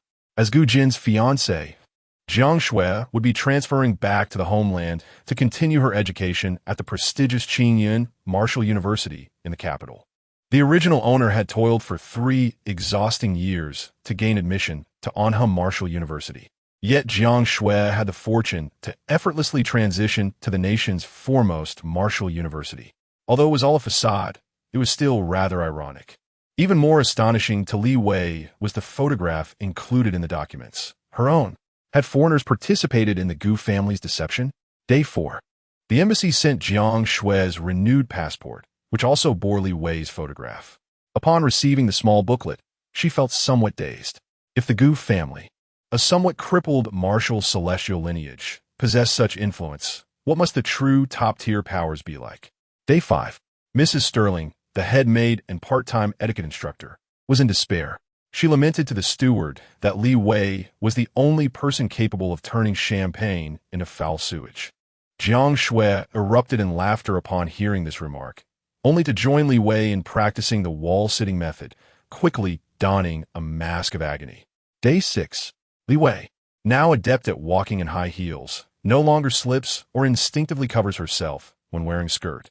Her smile, devoid of any hint of gum, has transformed, and her manner of holding objects no longer resembles a clumsy display of claws. The butler breathed a sigh of relief, feeling he had not failed in his duties to the lady of the house. If the young mistress spoke a bit louder or expressed herself more abstractly in her excitement, so be it. At least now, she bore some semblance of a woman. On the 7th day, at the grand entrance of the manor's main building, the somewhat inferior version of the Jiang family's eldest daughter, an epitome of summer elegance, was surrounded by the butler and maids as she approached the waiting luxurious black sedan. Li Wei rolled down the window, forcing a practiced smile, which she believed to be dignified and appropriate, and waved goodbye to everyone. Just before the vehicle started, she inadvertently glanced up and caught sight of Jiang Shui in the second-floor corridor, casting a sinister look her way, a mocking smile curling at the corners of her lips. Li Wei raised her hand in a gesture reminiscent of a throat-cutting motion, simultaneously tapping the golden ring at her waist and raising an eyebrow in defiance. Jiang Shui's expression darkened as the curtains were drawn shut. At the international airport in New Imperial Capital, a throng of people surged at the exit. Jiang Han held a cardboard sign emblazoned with the name Jiang Shui, occasionally shaking it with impatience. After some time without sight of her, he contemplated discarding the sign in frustration. Suddenly, a commotion rippled through the crowd. Wow, look, is that girl a celebrity? Absolutely stunning. Wow, I'll have material for my dreams tonight. Jiang Han furrowed his brow and stepped back, using his height of nearly 6 feet 3 inches to peer over the masses, only to find himself utterly captivated. He beheld a girl gracefully pushing a suitcase, her slender figure clad in delicate sandals. Her raven hair cascaded over her shoulders like mist, the ends curling in a relaxed arc. A light blue dress hugged her form, with a loose waist tie that made her appear like an ethereal being from a painting. She seemed oblivious to the gazes around her, her starry eyes scanning the hall until they brightened as she strode purposefully towards Jiang Han. Instinctively, he hid the sign behind him, ran a hand through his hair, and let a mischievous smile play on his lips. Then he heard her voice. "Oh, my foolish doo-doo, why are you the one here to pick me up?" The enchantment dissipated swiftly with her words. "Who are you?" Jiang Han retorted reflexively, but upon closer inspection of her features, her tone, and her aura. "What the heck, Jiang Shui? Have you had plastic surgery?" He bent down abruptly, his eyes nearly touching Li Wei's face, studying her with an expression of utmost astonishment. Li Wei disdainfully pushed his large head away. "Get your head out of here. Hurry up. Don't just stand there like a monkey for everyone to gawk at." Only then did Jiang Han notice that numerous onlookers were capturing the moment on their phones, causing his face to flush with embarrassment. Confronted by an ordinary individual, he found it difficult to unleash his frustrations. Grabbing Li Wei's suitcase, he tugged at her arm and led her outside. Upon reaching the parking lot, they arrived beside a gaudy pink supercar. Jiang Han lifted the hood, attempting to stow the suitcase within. However, the front trunk of the sports car was excessively diminutive, and despite several angles tried, the suitcase simply would not fit. "Why are you bringing along such useless junk?" he complained irritably as he turned his head. Li Wei recalled the sibling dynamics taught by Jiang Shui and retorted, "You dare to criticize me while arriving in a clunky supercar?" Yang Han, after holding back a few breaths, he ultimately could not contain himself. Without further ado, he unzipped Li Wei's suitcase and, with a swift motion, dumped its contents into the front trunk. As for the empty suitcase, he casually tossed it into a nearby garbage bin. "Jiang Shui, after 4 years, you remain as exasperating as ever. Get in the car," Jiang Han declared as he settled into the driver's seat and slammed the door shut. Li Wei took her place in the passenger seat, suppressing the urge to reach out and explore her surroundings. Mimicking Jiang Shui's demeanor, she let out a cold laugh, likewise. "Virum, Virum." Jiang Han intentionally pressed the gas pedal hard, the roar of the engine drawing ireful glances from nearby travelers. Only then did he shift gears, deftly maneuvering the steering wheel as the car executed a graceful drift, shooting forward like an arrow. "For heaven's sake, slow down. Do you want to run someone over?" Li Wei instinctively shouted. "Oh." Jiang Han cast her a sidelong glance. Since when did our esteemed Miss Jiang develop a concern for others' lives? Li Wei. In the English countryside, at the lakeside manor, Jiang Shui leaned over the edge of her bed, enviously observing the wild ducks on the water's surface, her expression inexplicably serene. "Miss, it's time to depart." The butler's voice resounded from behind her. "Oh," Jiang Shui replied obediently. She took a deep breath and lifted the luggage she had prepared at her feet. Chapter 18. Arrival. The supercar sped down the highway, and Li Wei felt her spirit trailing behind. After Jiang Han executed yet another close overtake, she could no longer contain herself. "Are you out of your mind?" Jiang Han disregarded her entirely, pressing the accelerator even harder. The intense force of acceleration pressed Li Wei firmly into her seat as the scenery outside blurred into a haze. The roar of the engine deafening. For a moment, she was taken aback, but then her anger surged, and she raised her hand to slap the central storage compartment with a resounding thud. "Jiang Han, enough." Her voice was urgent and stern, reminiscent of her days as the leader in the orphanage. This time, it seemed to have an effect. Jiang Han clenched his teeth, and the car's speed finally began to diminish. Li Wei turned to glare at him, scrutinizing his expression. As she observed, she sensed something was amiss. This guy, was he sulking? Throwing a tantrum? If he had any grievances, he should voice them instead of putting on such a face. Li Wei found herself wanting to laugh. Her younger brother was rather immature. In her 2 lifetimes, now donning Jiang Shui's persona, she found it surprisingly effortless to admonish him in the tone of an elder sister. Upon hearing her words, Jiang Han's fingers tightened suddenly, the steering wheel creaking under his grip. After a tense silence of several seconds, he finally erupted. "Talk? What good would that do? All you ever do is ridicule me, scold me, belittle me. What else can you do?" Li Wei felt a wave of frustration, thinking to herself, "Goodness, Jiang Shui, your life choices have been utterly disastrous." She pressed her temples and sighed dramatically. "I was young back then, lacking understanding. It's been 4 years. People change, don't they?" "Change?" Jiang Han scoffed coldly. "If you had any growth at all, you wouldn't have accepted the marriage to the Gu family." What does he mean by that? Li Wei's heart skipped a beat. Hadn't Liang Qiushi mentioned that only the Jiang family matriarch and Jiang Shui's parents knew the truth? Others should have assumed Jiang Shui had merely returned to bear a child for Gu Jinji. In this era of martial prowess, relationships between men and women were even more liberated than in her previous life on Earth. With Jiang Shui's identity, even if she had been married and had children, after Gu Jinji's demise, there would still be many suitors. But Jiang Han's tone, did he know the inside story? Could the plan have gone awry? Li Wei felt a flutter of anxiety and decided to test the waters. Adopting an expression of feigned ignorance, she asked, "Why shouldn't I have accepted? You know I like The words caught in her throat. After all, she was still a man at heart. Expressing her affection for Gu Jinji felt somewhat difficult to articulate, even knowing it was merely a performance. Damn it, where did my courage to discuss intimate matters with Cheng Hao go? Indeed, people seldom speak candidly unless pushed to the brink. Yet Jiang Han knew Jiang Shui all too well, as if he could foresee her unspoken thoughts. He ground his back teeth in frustration, yanking the steering wheel sharply, the supercar swerving dramatically, sending the unsuspecting Li Wei careening from side to side. You want to say you like Gu Jinji? His tone was mocking, tinged with disappointment. You like him, but does he even acknowledge you? Can't you be a little more realistic? Do not spend your days revolving around men like a fool. A romantic mindset is meant for foraging wild vegetables. Do you understand? Your sister is quite shrewd. Her persona is merely a fa ade, and she is well aware of the truth. However, keeping in mind the agreement with Liang Qiushi, this act must continue. Li Wei grasped the car door handle tightly, suppressing the nausea within, and declared with conviction, "What does it matter if he does not like me? If I can marry him, that is sufficient." Absurd. Jiang Han struck the steering wheel again, questioning her.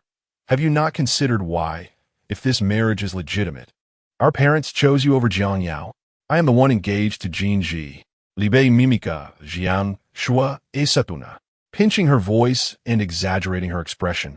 "Why should she compete with me? Throughout our lives, how often has Jiang Yao taken what belongs to you? Our parents have favored her to an absurd degree. Jiang Shui, can you not use your brain for once?" Jiang Han shouted, his neck turning red with frustration. He took several deep breaths, suppressing his anger, and softened his tone. "A few days ago, at a gathering, I overheard my friends mention that the Gu family intends for you to take Jin Ji's place on the battlefield." "What? He already knows about this?" "Liang Ani, your secrecy is impeccable. Even the intelligence agencies would commend you. With news spreading this way, can the plan still succeed? Or are they merely speculating? Forget it. I cannot concern myself with the affairs of the powerful. I must focus on my own matters." Li Wei could only continue to feign ignorance. She maintained an air of indifference, stating, "He just graduated from a prestigious university. What battlefield? The Mobilization Act. Are you unaware? The enmity between the Gu and Zhang families. Are you oblivious? The western frontier is Zhang family territory, and you dare to return without knowing anything?" Jiang Fanzan Suma. Roguelike face was filled with disbelief. "I find it rather strange. Knowing that the Zhang family intends to target Jin Ji, why is he so nonchalant? It turns out there is a fool named Jiang Shui waiting here to cushion his fall. What is there to fear then?" Li Wei pretended to be unconcerned, mimicking Jiang Shui's tone. Brother Jin Ji is not that kind of person. The steering wheel creaked once more as Jiang Han gritted his teeth. "Can you not speak properly? Do not mimic the way I speak." Li Wei was infuriated. "How could I possibly be mimicking you?" Jiang Han was taken aback. "Li Wei. Oh no, I've mixed up my roles." After a brief period of tension, Li Wei was the first to relent, reassuring him, "Rest assured, I am well aware of what I need to do. This marriage." She raised her left hand, pinching her thumb, middle finger, and index finger together, demonstrating her ease with the situation. "Just you? You believe you can handle this?" Jiang Han scoffed, suggesting she first consider how to deal with Jiang Yao upon returning. "She is at the pinnacle of her physical prowess and will undoubtedly seize the opportunity to confront you." Li Wei froze in place. Every time a true martial artist breaks through a major stage, their strength increases significantly. Though Li Wei was unaware of the nuances between minor perfection and harmonious resonance, she had experienced firsthand the transformation in power when her own body transitioned past the stage of harmonious resonance. A martial artist with a vitality of 70 can effortlessly defeat 3 to 5 martial artists with a vitality of 69. The disparity here is not merely a difference of a single point in vitality, but rather a qualitative distinction. "Fortunately, I have mastered the cold pool sunken wall," Li Wei quickly inquired. "Does Jiang Yao know cold pool sunken wall?" Jiang Han sneered. "What? Feeling apprehensive now? Spare me the chatter, and just tell me if she knows it." Li Wei pressed on. "Does she or doesn't she?" With a frown, Jiang Han replied, "No." Li Wei sighed in relief, recalling the matter of the impartation of skills. She could not help but ask, did grandmother not bestow her the importation? Jiang Han turned to scrutinize her. Jiang Shui, something seems amiss with you. Jiang Yao has never been favored by grandmother since childhood. You know that. The impartation requires immense energy, and given grandmother's severe injuries, how could she possibly bestow it upon her? Huh? Yet they say that upon returning, Grandmother Jiang will grant me the impartation. Never mind. One step at a time. With the cold pool sunken wall at my disposal, I should be well prepared. Moreover, it is high time to seek opportunities to eliminate the abyssal beasts. Strength is always advantageous. Li Wei contemplated inquiring Jiang Han about where she might find abyssal beasts to slay, or at the very least, to observe others in their endeavors. Before she could voice her question, the sports car had already traversed the tree-lined avenue, entering an imposing metal filigree gate. As they rounded the fountain in the courtyard, the grand Western-style manor came into view. The Jiang family had arrived. Gu Yuan, the secret chamber, a pair of twin sisters, Liang Qiushi and Liang Chunhua, sat facing each other. Has the person returned? Liang Chunhua inquired coldly. Yes, just arrived, Liang Qiushi responded. Liang Chunhua nodded and asked, the outsiders have largely guessed your true intentions. Are you not concerned? Liang Qiushi narrowed her eyes and smiled. Not moving means no flaws. It's merely a warning from my father-in-law, husband, and son. It does not hinder my plans. Is it worth it? Liang Chunhua pondered momentarily before speaking. Liang Qiushi smiled. For the sake of Jinji, it is indeed worth it. Chapter 19. The arena, the city of Fong, is situated in the northwest of the new imperial capital. In the early stages of the Abyss invasion, Yinshan was besieged by abyssal creatures and briefly transformed into a fortress city. Later, as the fissures were cleared and contained, Fong transitioned from military to civilian governance. Over the past century, benefiting from the martial economy fostered by the Yinshan fissures, the city has flourished remarkably. The Jiang family of Fong stands as the jewel of this prosperity. Jiang Han parked his vibrant pink sports car smoothly in front of the main building, casting a glance at the desolate entrance, and scoffed, TSK, where are the welcoming party? Quite the grand display, young lady. Li Bei's leap Zhuisha. No wonder Jiang Shui is filled with resentment. It seems there's a reason for it. After 4 years, her daughter returns home, and not a soul is present? What a reception. Before her thoughts could fully coalesce, Jiang Han had already leapt from the car, striding towards the tightly shut main doors, and kicked them with a thud. He bellowed, where is everyone? Have they all perished? Come out. Li Wei was startled, hastily exiting the car to rush over and grasp his arm. Enough. You're making a racket. First, help me take my things to a room. Jiang Han shrugged off her hand, impatience evident in his tone. Fine, choose a guest room for yourself. Guest room? Li Wei was taken aback. What about my room? She vividly recalled the grand bedroom Jiang Shui had described, complete with a walk-in closet and balcony. Yet Jiang Han suggested she stay in a guest room? Well, she might not care, but Jiang Shui certainly would. Your room? Jiang Han replied with a smirk. It has now become Jiang Yao's training space. Li Bei faina to utraja. Isn't there a designated training room in the annex? Jiang Han raised his hands in a gesture of indifference. You'll have to ask her about that. If you have the capability, reclaim it yourself. Li Wei narrowed her eyes, her mind racing with calculations. Should I cause a scene? If I don't, will Jiang Shui be upset? So frustrating. Why can't we just head to battle without all these complications? Why so many hurdles? Just as she was tangled in her thoughts, a clatter behind her drew her attention. She turned to see Jiang Han dragging her precious luggage, wrapped in a half-skirt that looked unmistakably familiar, resembling a bundle of refuse, as he extracted it from the trunk. Goodness, Jiang Han, you spend thrift. Do you have any idea how much that skirt costs? She pointed at a conspicuous corner of the skirt, which was protruding awkwardly. Her voice contorted with distress. Would it even be wearable after this? Jiang Han paused, momentarily taken aback by her outburst. Then his expression darkened as he pretended to drop the heavy burden to the ground. Alarmed, Li Wei quickly reached out to stop him. Jiang Shui, are you out of your mind? How much could a skirt possibly be worth? Do you want me to retrieve each of these rags one by one? 90. Li Wei attempted to emphasize that the skirt belonging to Jiang Shui was worth 970,000. However, as she began, the words faltered. Damn, I almost forgot. I am now Jiang Shui. Money is of no concern. Or is it? 90-some thousand. It pains me to my core. Suppressing her heartache, she waved her hand dismissively and said, Never mind. Let's head inside first, find a room to drop these off. I have something important to discuss with you. The two individuals located a sunlit guest room on the second floor. Jiang Han tossed his luggage onto the bed, clapped his hands, and plopped down at the foot of the bed, crossing his legs and gazing at Li Wei with an elevated chin. Speak, what is it? Li Wei rubbed her hands together, contemplating how to begin. In Fengshan, are there any places where one can, well, see the abyssal monsters? Or perhaps, where one could personally slay an abyssal monster? Jiang Han regarded her as if she were foolish. You? Slay an abyssal monster? Young lady, have you taken leave of your senses today?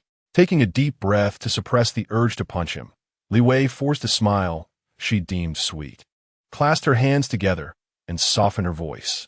Just to take a look would be fine, right? To broaden my horizons, please, my dear Dodo Jiang Han. Taken aback by her softened demeanor, suddenly recalled the near mishap from their first meeting at the airport, his cheeks slightly warming.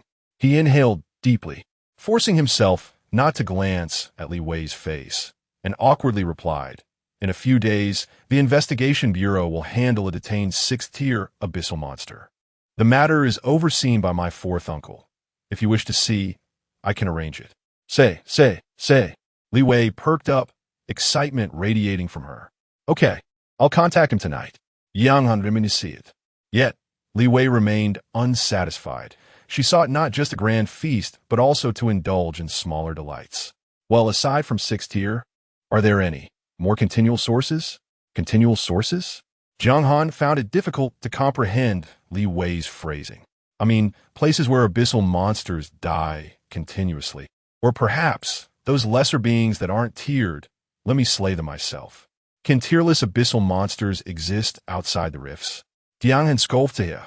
Have you discarded the knowledge imparted by your teachers into the abyss? Just tell me if there are any. Li Wei urged eagerly. Jiang Han promptly responded, Yes. At the Crazy Shark Martial Arts Hall, there is an underground arena where abyssal monsters engage in combat daily, and occasionally, some reckless warriors venture down to fight the monsters. Excellent. Li Wei triumphantly waved her hand. Now, Yamaning Kurid. Li Wei, resolute as a warrior, declared right now. Hurry up. On the outskirts of Fengshan, at the foot of the Yinshan Mountains, lay the Crazy Shark Martial Arts Hall. Jiang Han's flamboyant pink sports car did not enter through the main entrance, but instead traversed a concealed slope, descending to the 5th underground level. During this time, they passed through at least 3 heavily fortified checkpoints. At the final security check, both were asked to exit the vehicle. A pair of individuals, clad in matching vests and exuding a fierce demeanor, approached with a detector, their arms adorned with menacing shark tattoos. The tattooed man first bowed to Jiang Han, his demeanor respectful. Brother Han, apologies for the routine procedure. Evidently a frequent visitor, Jiang Han impatiently tossed his phone, car keys, and lighter into a nearby metal storage bin. I understand, just make it quick. No didas. Understood. The tattooed man responded politely. Yet his actions were meticulous as he thoroughly scanned with the detector several times before stepping aside, confirming everything was in order. Li Wei imitated the actions of others. Placing Jiang Shui's exquisite handbag into the storage basket, she boldly extended her hand, allowing the sharp-eyed woman with short hair to conduct her inspection. As the instrument passed by her waist, it emitted a series of beeping sounds. Li Wei offered an awkward smile, fiddling with the buckle to remove her soft sword, which she tossed into the storage basket as well. This is even stricter than boarding a plane. At that moment, a man clad in a black suit, resembling a manager, approached with an eager nod. He first handed Jiang Han a cigarette and lit it, then his gaze shifted to Li Wei, his face adorned with a sycophantic grin. Young Master Han, is this your new girlfriend? TSK, she's truly stunning. You're quite fortunate. However, before he could finish his sentence, Jiang Han swiftly slapped the back of the suited man's head, neither too light nor too heavy. Get lost. Have your eyes fallen into your pants? Yaman school did. This is my sister, my biological sister. The suited man, realizing his mistake, repeatedly bowed and apologized to Li Wei, referring to her as Miss. Jiang Han, uninterested in his apologies, pulled Li Wei's arm and headed inside. Noticing Li Wei turning back to look at the storage basket, he explained, "They don't allow phones or personal items here to prevent any illicit recording. Don't worry, they will return your belongings when we leave. Nothing will be lost." "Oh, all right." With a sudden push, they opened the last soundproof door, and a wave of fervor, mingled with the sense of sweat, tobacco, alcohol, and an odd fishy odor, enveloped them. It felt as though they had stepped into a colossal dance hall, where dazzling spotlights flashed and heavy metal music, accompanied by deafening roars, threatened to collapse the ceiling. The tiered circular audience area was packed with indistinguishable figures, their arms waving as they shouted hoarsely, "Kill the demon! Tear it apart! Slay! Slay it! Li Wei skinta!" Instinctively feeling a twinge of discomfort from the peculiar odors and chaotic scene before her, Jiang Han noticed her slightly furrowed brow, let out a cold snort, and without further ado, descended the steps towards the front row near the railing. Li Wei hurried to follow, though her gaze was inevitably drawn to the battle unfolding in the arena. The arena was approximately the size of 2 basketball courts, with a dark, specially designed surface, entirely enclosed by tall, sturdy alloy fencing. At that moment, 2 pitch-black, grotesquely contorted beasts were engaged in a primal and bloody fight. One of the creatures, slightly larger, sported a pair of fearsome, twisted horns resembling those of a goat, but was more robust and ferocious. It clearly held the upper hand, using its sharp horns to pin its opponent, a 6-legged, dog-like monstrosity, against the alloy fence at the edge of the arena. The subdued, 6-legged beast let out a defiant roar, writhing and struggling, its sharp claws scratching futilely against the ground and the fence. Unfortunately, its movements grew weaker, and its cries gradually faded. "Is it going to die?" Li Wei felt a sudden stir in her heart, disregarding Jiang Han as she quickened her pace, nearly breaking into a run, skirting the outer passage of the metallic cage as she approached the 2 monstrous beings. When she was less than 10 meters away from the 6-legged canine abyss creature, the beast's body convulsed violently before falling utterly silent. Simultaneously, a faint, ephemeral black light, visible only to Li Wei, emanated from the creature's lifeless form, gracefully piercing through the metallic net and instantly embedding itself in her forehead. Abyss Essence, 7-103, Chapter 20. Regaining essence, Li Wei's heart was filled with joy. 96 points of essence. Splendid. I can add 3 more points to my vitality. Ignoring the tumultuous cheers and jeers from the audience, Li Wei hurried back to Jiang Han's side and plopped down beside him. What tier of abyss creature was that? Jiang Han glanced at the sheep-like monster still roaming the arena. That was a tier 3, the one that just won is called Ghost Sheep, an old-timer and a star around here. Li Wei stroked her chin, contemplating. A tier 3 yields 96, not bad. Moreover, I was so caught up in excitement that I forgot to test the absorption range. I must pay attention to that later. She glanced at the vitality points displayed on the system panel, choosing not to rush into adding points. This place was crowded and chaotic during the sinew and bone resonance stage. An increase in vitality would cause her bones to crackle like popping beans, creating too much noise. As an underground worker, she needed to maintain a low profile, with the ghost sheep being led back to the passage. Several individuals clad in heavy protective gear entered the arena in a clearing vehicle, efficiently dragging away the lifeless hound creature's carcass. The clamor within the venue momentarily subsided, and the lighting softened. Li Wei noticed some people rising to leave while new spectators entered. The seats appeared consistently full. Jiang Han looked up at the large screen hanging overhead. In half an hour, there would be a Tier 2 match, Insect King against Three-Tailed Cat. Care to join for a couple of rounds? He inquired. Li Wei, lounging on the sofa in the front row VIP section, lethargically shook her head. Not interested. You go ahead and play, don't mind me. Huh. Jiang Han crossed his legs, hands shoved into his pockets. Weren't you the one who detested places like this the most? Li Wei remained silent. Apologies, for I am an imposter.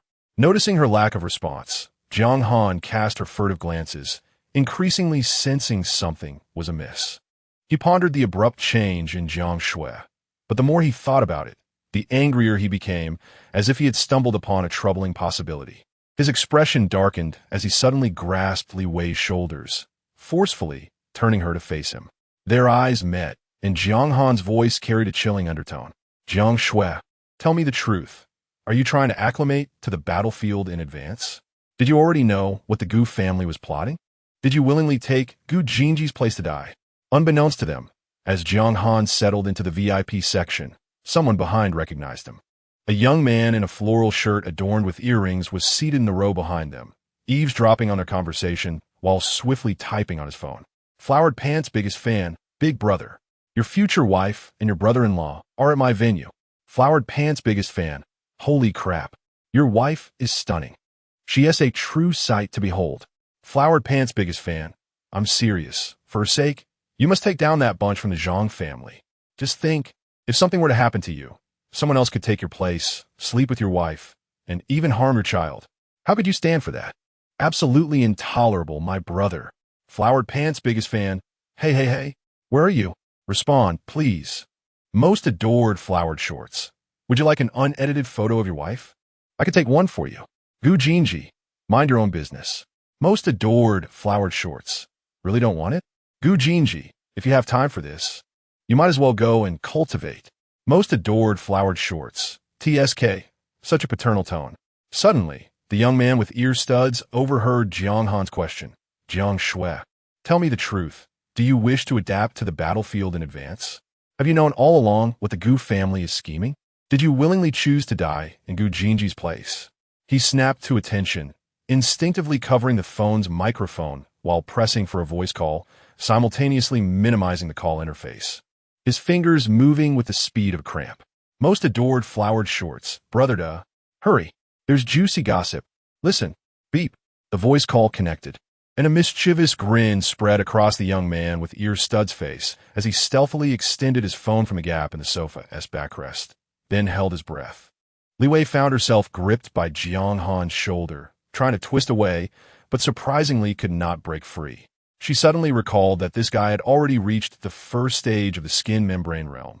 With her current strength, she was utterly powerless to resist. Feeling a bit helpless, she said, "Don't take every rumor at face value. Gu Jinji is not that kind of person." Jiang Han clearly did not believe her and pressed. What if he truly wants you to take his place? Li Wei, feeling exasperated by the incessant nagging, was waiting to accumulate experience points and had no time to argue with him. Her expression hardened, and her tone grew sharp. If it's about taking his place, then so be it. I would gladly go die for him. If I could go to the front lines in the Western frontier and sit in a bunker, I could wake up laughing in the middle of the night. Do you believe that? You, Jiang Han, enraged, shoved Li Wei back onto the sofa, his finger trembling as he pointed at her beautiful face, shouting, "You are simply unreasonable." After saying this, he crossed his arms, turned his head, and withdrew into himself. "Oomph. You fish-lipped idiot." Li Wei rubbed her sore shoulder, grimacing without a trace of grace. "Dare to suppress me with force? Just you wait. Once I level up, I'll see if I don't press you into the ground and rub you into it." In the back row, the young man with ear studs leisurely retrieved his phone, ended the voice call, and continued typing. Most adored Flowered Shorts. Brother Da, your wife is extraordinary. Truly. Hey, I want to discuss something with you. What if, and I mean what if, one day you really fall on the battlefield and your sister-in-law? How about I take care of her for you? Gu Jinji, get lost. Most adored Flowered Shorts. I was wrong. After 2 or 3 minutes, the young man with ear studs guessed that Gu Jinji would no longer respond to him and muttered to himself about deserving to be single when suddenly his phone buzzed. He picked it up to find a new message from Gu Jinji. Gu Jinji, it's too chaotic there. Can you help me keep an eye on her? I'll treat you to a drink later. The young man with ear studs broke into a delighted grin and quickly replied. Most adored Flowered Shorts. Rest assured, I guarantee I will fulfill the task. 50 minutes later, the battle between the cat and the insect creatures was nearing its conclusion. The insect monster had lost half of its body, while the cat monster's 3 tails had vanished without a trace.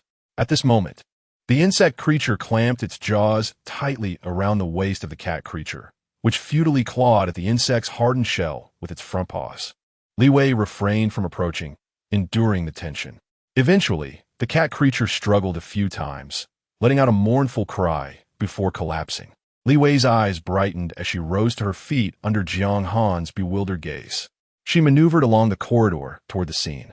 When she was approximately 10 meters away from the fallen cat creature, a faint black light emanated from its body, swiftly darting over and piercing into the center of Li Wei's forehead.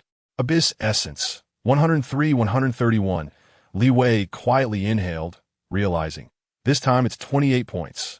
This was significantly less than the previous tier, roughly 1/3 to 1/4 of what she had received before. Nevertheless, she had confirmed two crucial facts. First, the absorption range of Abyss Essence was around 10 meters. Second, only the death of a creature from the abyss allowed for the absorption of this essence. With these revelations, the anxiety that had lingered since she acquired this extraordinary ability finally dissipated. Although 10 meters felt rather limited, and should she venture to the western border's death line, she would not be able to absorb the entirety of the battlefield's experience. She felt a sense of contentment. Gaining levels was sufficient. Now is the time to act swiftly. Becoming stronger before heading to the western frontier was imperative. Perhaps in the future, as her power increased, the absorption range could also expand. Chapter 21. Jiangyao Nightfall. Within the urban expanse of Fong City, our little Yao Yao is indeed commendable. Jiang Yunshu tenderly tousled her daughter's silky black hair, as if cradling a rare gem. The driver, Tang Zhou, shared in the pride, affirming that Yao Yao had mastered the cold pool's sunken pearl in just 2 years. What did Master Xia just say? That our Yao Yao possesses the demeanor of a true master. Ha ha ha. Mom, Dad, the bashful girl chimed, her voice sweet and soft. Master Xia was merely being polite. And you actually believe it? Not at all.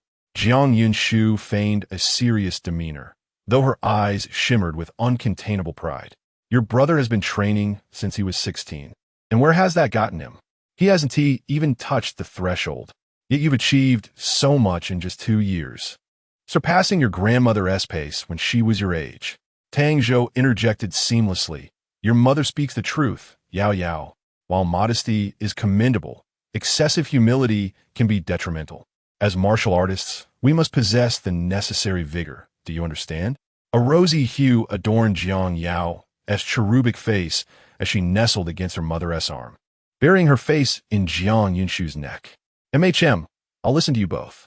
Jiang Yunshu felt a surge of joy, gently patting her daughter's back with her empty hand. She turned to her husband and asked, Darling, among this year's new students at Qingyun, is there anyone who can rival our Yao Yao?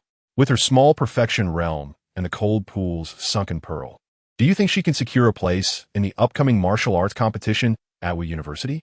Tang Zhou confidently replied, I wouldn't say first place, but I believe a spot in the top 3 is certainly within reach.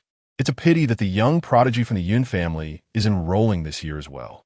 Before he could finish, Jiang Yao interjected with displeasure, Dad. Don't say that about Brother Zheng. He is not a little monster at all. He is really nice. Tang Zhou's lips twitched slightly, recalling Yun Zheng's impressive feats, and thought to himself that perhaps only their silly daughter viewed him favorably. All right, I misspoke, it's my fault. Though he acknowledged his error, his eyes quickly met Jiang Yunshu's in the rearview mirror, both sharing a knowing smile. The Yun family in the imperial capital is a formidable entity, firmly entrenched among the top 3 in Huagua, with a lineage of dual martial immortals, reigning over the nation's fate for 2 centuries. Although Yun Zheng is a distant relative, he shares a close bond with the esteemed Yun Shi, coupled with his own extraordinary talent. If their little daughter could cultivate a relationship with Yun Zheng, they, as parents, would undoubtedly welcome it. The Zhang family holds considerable influence in Fong City, yet on a national scale, they are merely an ordinary master family. With the matriarch now injured, the couple had long been contemplating the future of their family, such as securing a lucrative match for their elder daughter. As Jiang Yunshu recalled her eldest daughter, she seemed to remember suddenly, inquiring, Has Jiang Han been picked up yet? I'm not sure. Tang Zhou shook his head. That kid didn't mention anything to me. Jiang Yunshu instinctively frowned. This is increasingly unacceptable. Tang Zhou attempted to smooth things over. It's fine. Both children are already 20. Besides, We have staff at home. They want tea, starve, or freeze. Nestled in her mother's embrace, Jiang Yao caught wind of this conversation, and a fleeting shadow crossed her eyes, too swift to be grasped. As she lifted her head, a hint of worry and regret graced her face. She whispered, "Dad, Mom." "I." Jiang Yinshu immediately embraced her daughter tightly, asking, "What's wrong, Yao Yao?" "Tell Mom." "I." Sorry. Jiang Yao's eyes brimmed with tears, her expression undeniably endearing. "I forgot that my sister was coming back today. Yesterday, I thought about going to see Grandpa Xia. So I let the housekeeper give everyone a day off. I'm so sorry." "Everyone has the day off?" Tang Zhou was taken aback. "Yes." Jiang Yao's voice was as faint as a whisper. Seeing her youngest daughter so frightened, Jiang Yunshu felt a pang of compassion. "Yao Yao, it's nothing to fret over. They can manage on their own. They won't starve. You're about to become an official martial artist. Why are you still so timid?" Jiang Yao raised her tear-filled eyes and asked, "Mom, will my sister be angry?" Jiang Yunshu's response was somewhat nuanced. She did not chide Jiang Shui as she usually would to comfort Jiang Yao. After all, she was privy to the details and understood Jiang Shui's true nature. However, she had made a pact with Liang Xiushi not to reveal the truth to her youngest daughter. Her eyes flickered with uncertainty. "I know you fear her, but she won't be home for long. Yao Yao, just try to keep your distance from her." Jiang Yao lowered her head, her lashes trembling, appearing deeply aggrieved. Yet, from Jiang Yunshu's perspective, the hatred simmering in her daughter's eyes was almost palpable. Why? What right does she have? That useless Jiang Shui.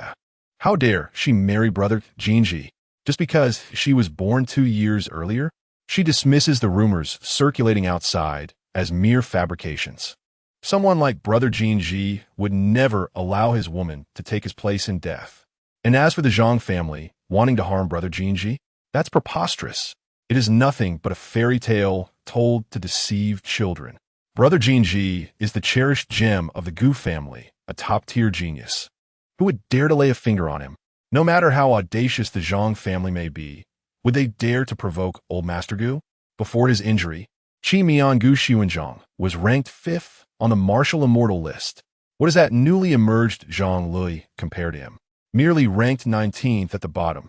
Yet, no matter how much she protested or pleaded, her parents had remained steadfast in their silence for the past 6 months. She felt rage. Rage towards Jiang Shui for stealing the engagement that rightfully belonged to her. Rage towards Jiang Han, that fool who only ever had eyes for Jiang Shui.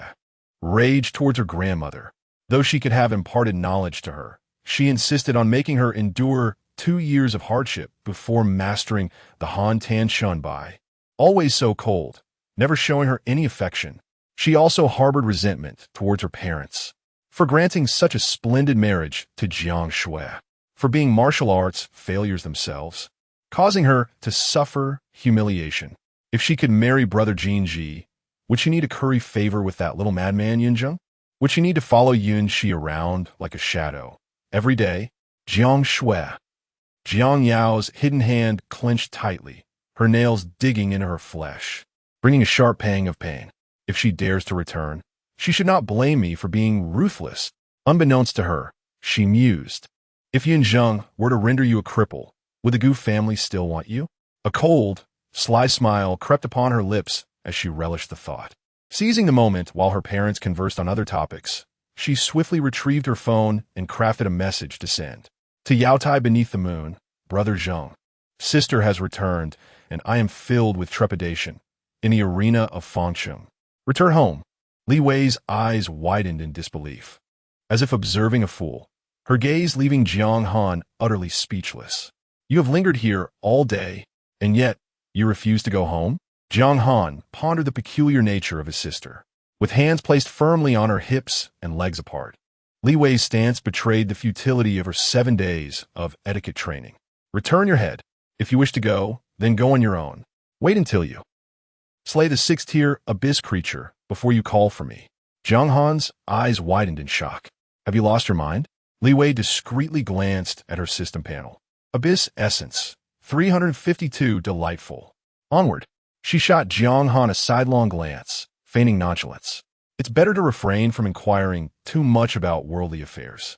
Yang an trembled in frustration. All right, Jiang Shui, you have my respect. You got guts. You plop back onto the sofa, sulking. I shall remain here. Let us see how long you can endure. Just so, you know, this place is open 24 hours. If you dare, don't sleep. Oh dear. Li Wei chuckled. Is this truly a stroke of fortune? Chapter 22. Like mayflies beneath the blue sky on the morning of July 20th, the second day of Li Wei's return to her homeland in the capital city. At Gu Garden, during breakfast, Gu Xiang, seated at the head of the table, took a sip of bird's nest and chicken puree porridge before setting down the porcelain bowl.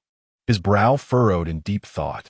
Liang Qiushi, noticing his demeanor, put down her chopsticks and inquired, Hunggu, is the meal unpalatable?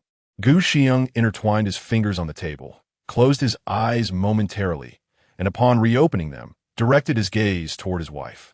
Xiao Qiu, have you heard the rumors regarding Jin Ji's marriage?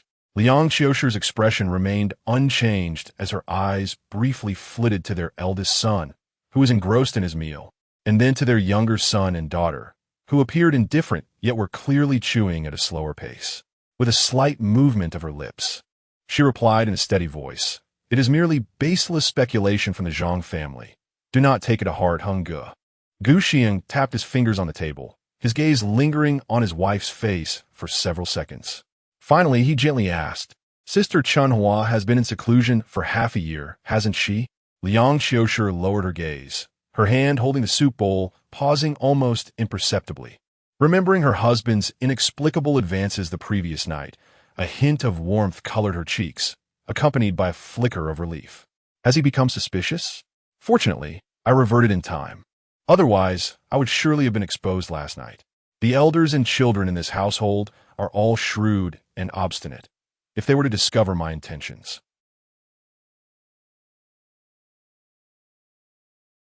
Wishing only for her sister to successfully break through, Gu Xiang reassured her, Sister Chunhua possesses extraordinary talent, and with your father-in-law guarding her, you need not worry. Indeed, Liang Qiushi replied, though her brow remained slightly furrowed, observing that the children had nearly finished their meal. Gu Xiang turned his attention to his son and daughter at the far end of the long table. You two may leave. The siblings instantly sulked, reluctantly setting down their bowls and chopsticks, turning back to glance several times as they exited the dining room. The door closed softly behind them. Gu Jinji, who had been deep in thought, lifted his head, his tranquil dark eyes fixed on his father. Gu Xiang regarded this eldest son, whom he had taken pride in for over a decade, and after a prolonged silence, spoke, What do you think of Jiang Shui? Hen Yi. Liang Qiushi began to speak. Gu Xiang raised his hand to stop her, saying, Let Jinji speak. Gu Jinji's thoughts drifted, recalling the little girl who frequently visited Gu Garden, silently trailing behind him, never making a sound or causing a fuss. To be honest, his memories of her had faded. Later, as he entered martial arts middle school, he was wholly devoted to training, making it difficult for them to see each other even once a year. And then came a sensational poisoning incident. At the time, many felt it was unjust for him, claiming that his grandfather had grown senile in arranging such a fiancée for him. Others awaited the spectacle, hoping that Jiang Shui, the troublemaker, would turn the Gu family upside down. He himself was indifferent, for he understood that until he resolved the threat from the Zhang family, he would neither marry nor had the right to do so. It seemed that everyone claimed Jiang Shui was hopelessly in love with him. Until yesterday, he had felt little of it until. Could one truly wake up laughing in the middle of the night in a bunker? Love remains uncertain, yet people are undeniably intriguing. Gu Jinji's brow twitched slightly, and a faint, elusive smile graced his lips. It was chosen by grandfather, so it must be right. Liang Qiushi loosened his grip on his knees, his expression still calm. Gu Xiang gazed at his son and, after a moment, nodded. In a couple of days, we shall bring her over. With the wedding date approaching, you must spend some time together beforehand. All right, Gu Jinji replied coolly. I've made arrangements with the in-laws. Liang Qiushi interjected, I will go to fetch her on the 25th. Jinji, focus on your training. Do not let it distract you. Gu Jinji. Gu Xiang nodded, tacitly approving the arrangement, yet his expression grew increasingly solemn. Jinji, This marriage was fervently advocated by your grandfather and your mother. I understand the old man's intentions. He merely seeks a good omen and wishes to provide you with a sense of hope, to instill in you a greater will to persevere during challenging times. As he spoke, he cast a glance at Liang Qiushi. However, your mother. Her thoughts elude my understanding. Liang Qiushi's elegant neck stiffened, and she looked at her husband in bewilderment. Gu Xiang paid no heed to her reaction and continued speaking to his son. Regardless of her intentions, you must remember that you are a man of the Gu family. You must bear responsibility. Yes, father, Gu Jinji nodded slightly. In the city of Fong, at the Jiang family estate. Still, no one had arrived. Tang Zhou set his phone aside, his face a mask of helplessness. Jiang Yunshu furrowed her brow. We cannot reach them. They refused to answer the phone. What are they up to? Jiang Yao curled up timidly in the corner of the sofa. Her eyes reddened. Does my sister particularly dislike me? She hasn't even returned home. It has nothing to do with you. Jiang Yunshu rubbed her temples, feeling quite vexed. In just a few days, the Gu family would come to collect Jiang Shui. If they lost her, how could they explain themselves to Madame Gu? Recently, they had benefited greatly from the Gu family, with many items being used by Yao Yao, especially that precious mind-enhancing Dan, which was unattainable even with money. If the marriage fell through, how would they repay that debt? Tang Zhou, however, was not overly concerned. My uncle told me that in a couple of days, the two children will go to see the execution of the monster. They surely won't go missing. Do not worry. That Jiang Han lad is becoming increasingly reckless. Jiang Yunshu felt a bit reassured upon hearing this. Yet her anger had not dissipated. Tang Zhou chuckled. The children are still young. They just need time to learn. Neither of them noticed Jiang Yao, with her head bowed, as a fleeting glimmer of resentment flashed in her eyes. I have informed Yunzheng, yet Jiang Shui has vanished. Has she perceived something? Impossible. She is so foolish. Even 4 years ago, when I poisoned her, I was so clumsy that she never realized. It must be a coincidence. Oof. She cannot possibly remain away from home forever. Just wait, Jiang Shui. Yunzheng is a prodigy with an impressive vitality score of 86. And he has mastered the Blood Dragon's Claw. This time your fate is sealed. The realms of combat techniques, from the most rudimentary to the most advanced, are categorized as beginner, mastery, proficiency, minor success, major success, and finally, perfection. During the preliminary stages of martial cultivation, practitioners are fervently focused on enhancing their vitality, with few diverting their attention to the practice of combat techniques, unless they seek to make a spectacle of themselves at the freshman competition. Yunzheng, who had attained proficiency in combat techniques prior to enrollment, is indeed a rarity. As for Jiang Shui, she is merely a worthless individual, 20 years of age, still struggling with the fundamentals. Upon encountering Yunzheng, she appeared as a mayfly glimpsing the vast sky. In the Zhang family's private courtyard, at the martial arts arena, Zhang Yansheng flicked his fingers, unleashing a fierce blade aura that carved ghastly, interwoven gashes into the specially crafted alloy floor. A figure, standing tall over 10 meters away, faced the blade aura with unwavering resolve, a fierce battle intent gleaming in his tiger-like eyes. Come at me, he bellowed, drawing his Yanling sword, cutting horizontally with the force of thunder. Boom! Clang! Clang! Clang! The blood-burning blade surged forth, instantly shattering the intangible blade aura upon contact. The young man's face flushed, and after a moment of regulating his breath, he expelled a cloud of white mist before sheathing his sword. In the midst of his movements, the joints of his hand gripping the sword shimmered with a jade-like luster, indicative of his exceptional prowess. Zhang Yansheng expressed his approval, stating, achieving the second tier of perfection. Your jade bones are on the verge of completion. Excellent. Truly worthy of being my son.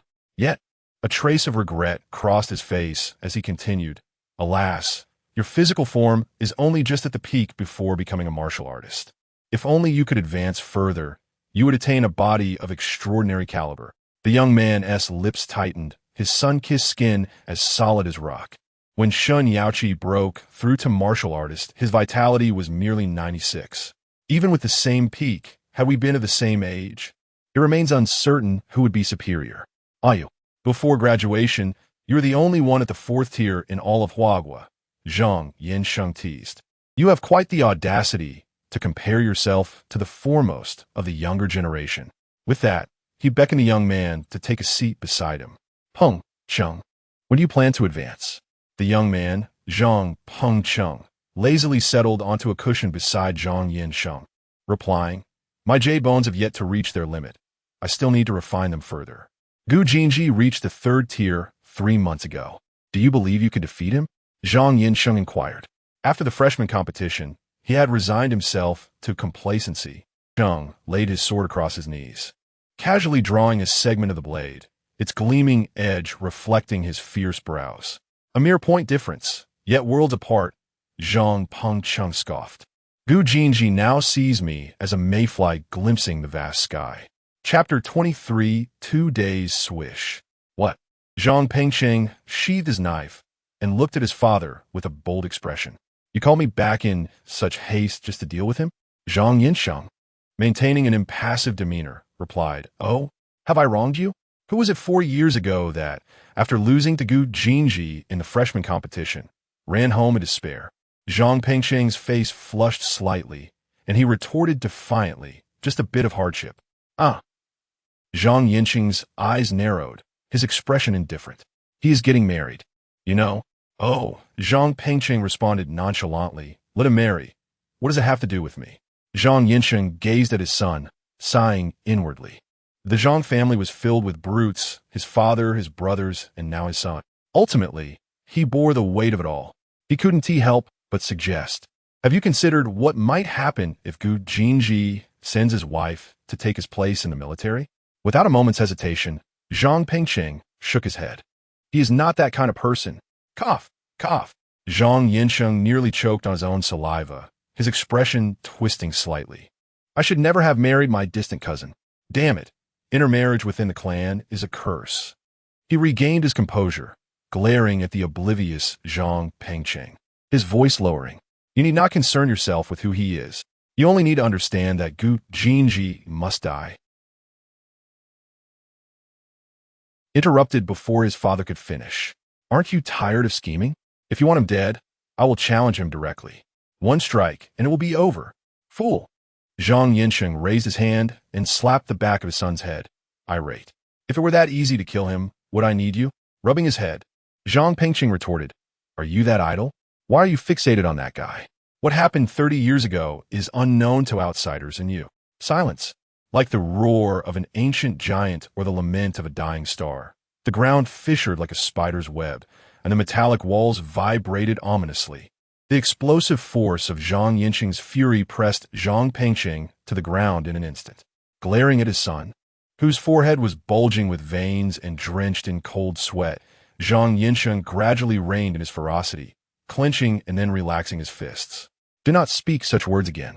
Otherwise, do not blame me for disregarding our father-son bond. Zhang Pengcheng recoiled slightly, struggling to prop himself up and force a smile. I was impulsive. Just a moment of impulse. But Dad, Gu Jinji is merely a minor figure who has achieved a small breakthrough. In the future, he will at best become a grandmaster. What do you gain from putting in so much effort against him? Have you forgotten your grandfather's dream? Zhang Yinsheng suppressed the urge to strike him, striving to maintain a calm tone. The matters ahead still depended on this boy. Ruining it now would be unwise. Having such a son made Zhang Yinsheng feel a headache coming on.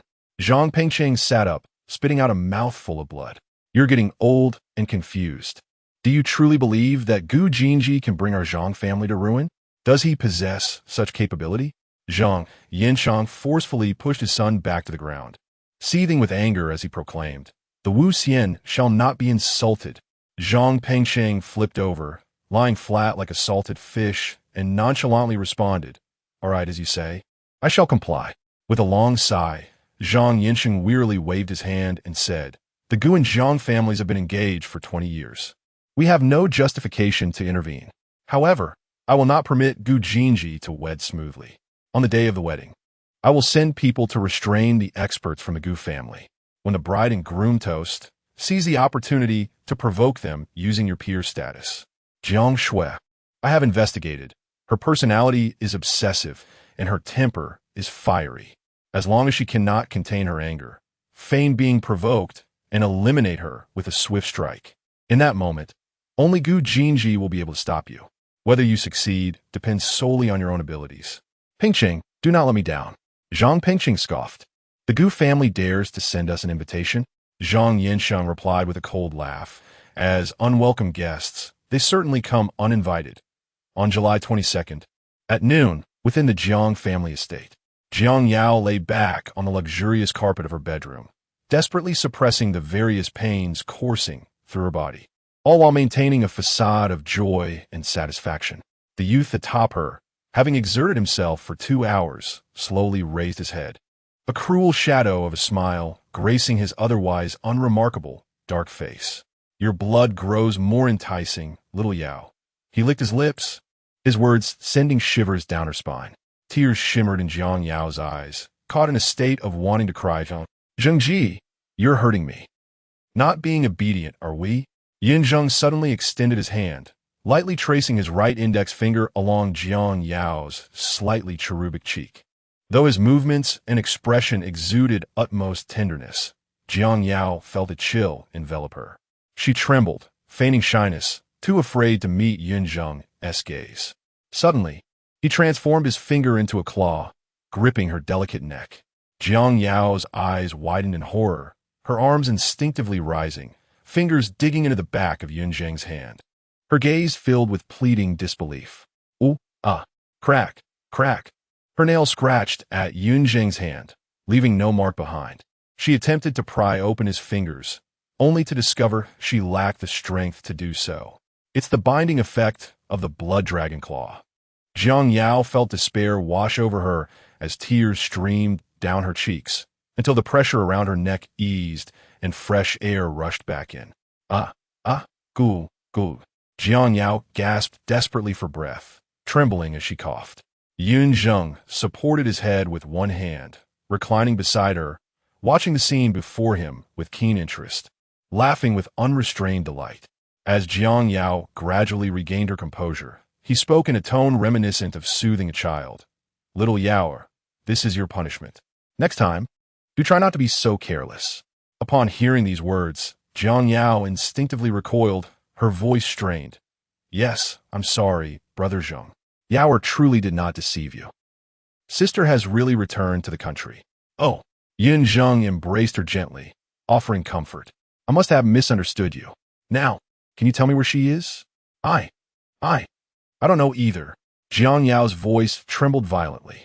Her luggage was clearly still at home, yet the person was nowhere to be found. Jiang Shui, I loathe you. Why are you not home? Why? Jiang Shui, just wait. The suffering I endured today will be repaid 1,000-fold. At the same time, in the Colosseum during a break. Sister, you are my dear sister. Jiang Han gazed at the disheveled Li Wei with an air of ethereal grace. It has been 2 days and 2 nights. Can we not return? Li Wei, struggling to maintain her composure, replied flatly, if you want to leave, go ahead. I can manage. Diangan pointed at her, trembling all over as if afflicted by Parkinson's disease. Fine, you are truly remarkable. I wish to see just how far you can go for that Gu Jinji. Here, one can learn about the abyssal creatures, adapt to the brutal slaughter, and conveniently train one's endurance. Is that it? You are resolutely determined to head to the battlefield. Are you? Goodness, encountering a sycophant of your caliber is quite unfortunate. And yet, you are still my sister. You're something else, Jiang Shui, truly something else. Li Wei rolled her eyes and waved him off, uninterested in his remarks. Say whatever you like. Unbeknownst to them, a mobile phone was slowly slipping out from the crevice of their sofa. My dearest brother, I can no longer endure. Gu Jinji replied, you, a mere second tier, cannot outlast a qualified martial artist? My dearest brother, do you have any idea how much trouble I have secretly shielded your wife from these past 2 days? My dearest brother, she can still find time to rest, while I dare not even blink. Additionally, to make my sister-in-law happy, I have nearly exhausted my reserves in the beast pen. These are meant to last 3 months. Gu Jinji responded, Shun Yaoqi's attendance sheet in the student council. My dearest brother, I am capable. Abyssal Essence. 1804, Chapter 24. Adding points, a minor perfection. On the morning of July 24th. In a reception room at a base on the outskirts of Fangcheng, Li Wei and Jiang Han sat side by side, resembling two refugees from the Middle Eastern conflict. Their hair was unkempt, eyes were sunken, lips chapped and peeling, and their skin bore an unhealthy pallor of ashen gray. Opposite them sat a formidable middle-aged man in a dark gray bureau uniform, in his 30s, broad-shouldered with a scarred brow. What on earth happened to you two? Have you been fleeing? Tang Ao gazed at his cousin's children, rendered speechless. Jiang Han scoffed, casting a glance at Li Wei beside him. Fourth uncle, you should ask her. It's all her doing. Li Wei forced a dry smile, remaining silent. What could she possibly say? That she witnessed a creature fighting and leveled up? That would be absurd. All right, Tang Ao rose, beckoning them to follow. I want to pry further. After you've finished watching the spectacle, make haste back home. Your relatives from the Jiang family are all here today to congratulate the soon-to-be bride. Don't keep them waiting too long. The two immediately stood up, trailing behind him, their spirits low, as they passed through a metallic gate, for individuals in gray uniforms surrounded them, hoisting two sets of cumbersome full-body protective suits that looked exceedingly heavy. And without further ado, they donned them upon the two. Tang Ao explained from the side, the aura of a sixth-tier abyssal creature is too potent for your small frames to endure. If you wish to avoid being carted off to the hospital, it's best to comply and wear these suits, no matter how bothersome it may seem. Before long, the corridor was graced by two clumsy, gray penguin-like figures, their movements clumsy and noisy, occasionally bumping into one another, eliciting laughter from the gray-uniformed personnel passing by. After a single elevator ride and several turns, they finally passed through a sealed door marked with glaring red warnings, and their surroundings opened up magnificently. Before them lay a pit as large as a standard swimming pool. The pit was encircled by thick alloy walls, with large floor-to-ceiling observation windows spaced at intervals, allowing a clear view of the situation within. Clad in the cumbersome protective suit, Li Wei hurried her pace to peer through one of the observation windows. She beheld a creature, a pitch-black caterpillar, coiled in the center of the pit, its size comparable to a long-distance bus. The thickest part of its cigar-shaped body measured over 5 meters in diameter. Even with a drop of 3 to 4 meters from the pit's bottom to the ground, its back still towered above Li Wei's head. My goodness, it's enormous. Li Wei marveled inwardly, an inexplicable chill creeping down her back. At that moment, Tang Ao approached her, arms crossed, and gravely stated, codename Deathworm, a new species emerging from the western frontier. Its mouth and saliva can penetrate fortress foundations, and on its first appearance, it claimed the lives of hundreds of our people. We later captured a few, which were sent to research institutions nationwide. This is one of them. Is the fortress no longer safe? Does that mean my idle endeavors are doomed? How rash. Perhaps staying in the arena to level up wouldn't be such a bad idea? But Aunt Liang. Sigh. Having promised her something, I can't just backtrack, can I? We're not the sort of people to do that. It's a gamble. Besides, if we manage to capture it, surely they've developed methods to deal with it, right? Li Wei, contemplating this, hurriedly inquired, Fourth uncle, have we discovered a method to counter it? Tang Ao chuckled. We haven't quite figured it out yet, but can we bring it here just to play around? His words eased Li Wei's anxiety somewhat. Shortly thereafter, Tang Ao produced a walkie-talkie, his expression turning serious. Let us begin. As his voice faded, the ceiling above them opened with a series of audible clicks, revealing an array of high-tech weaponry. Electromagnetic cannons, ultra-high voltage arcs, and high-energy plasma beams emerged, unleashing a storm of bombardment upon the caterpillar. Had it not been for Tang Ao's timely adjustment of the observation window's transparency, Li Wei feared the explosive flashes would have blinded her. Observing the astonished expressions of the two young faces beneath the protective suit, Tang Ao playfully draped his arm around the shoulder of a large penguin, grinning mischievously. Isn't it spectacular? Do you not marvel at the magnificence of human technology? Why aren't the warriors involved? Yang Hanin kirit curiously. Tang Ao patted his nephew's shoulder, noting that it was an opportune moment to test the weaponry's damage effectiveness. A case of resourceful recycling. As he spoke, Li Wei suddenly felt a rush. A torrent of darkness far thicker than anything she had witnessed in the arena surged through the observation window, striking her forehead with tremendous force. Instinctively, she leaned back, grateful for Tang Ao's support, preventing her from falling. In Fangsheng, at the Four Seasons Emerald Ridge Hotel, having departed from the Investigation Bureau's base, the two did not head home directly. Instead, they sought a luxurious hotel, securing 2 rooms to freshen up. After all, Fourth Uncle had mentioned that relatives from the Jiang family were awaiting their return, and they could not afford to embarrass themselves with their current appearances. Li Wei entrusted her light blue dress, worn for several days, along with her undergarments, to a hotel made for expedited cleaning and pressing, while she wrapped herself in a bathrobe and entered the washroom. Once the door was closed, she shed her bathrobe and sank into the bathtub. Finally, I can add some strength. I've been suffocating. Concealing her prowess? Remaining low-key? Such notions were non-existent. She was now an underground operative, and without a modicum of strength. Her heart raced with trepidation. Deep Blue enhance. With a cacophony of explosive sounds echoing from within her body, an excruciating pain surged throughout her being, akin to having her bones scraped. Particularly at the moment her vitality surged from 78 to 79, darkness threatened to engulf her vision, nearly rendering her unconscious. She gasped sharply, wishing to scream, but fearing to attract attention. She clenched her teeth, stifling fragmented sounds of distress. The entire body convulsed uncontrollably within the bathtub for several minutes, blood-tinged sweat cascading down her skin, marking the pristine white tub with crimson streaks, resembling a crime scene. At last, the pain began to abate, and Li Wei gasped for air, clutching the edge of the bathtub to regain her composure. She turned her gaze back to the panel. Vitality, 79. Abyss Essence, 5,642. After expending 120 points of essence, her physical prowess had reached its limit. The next threshold was minor perfection. Observing the persistent plus sign beside her vitality value, Li Wei felt a pang of anxiety. The previous increase from 70 to 75 had been painful, yet tolerable.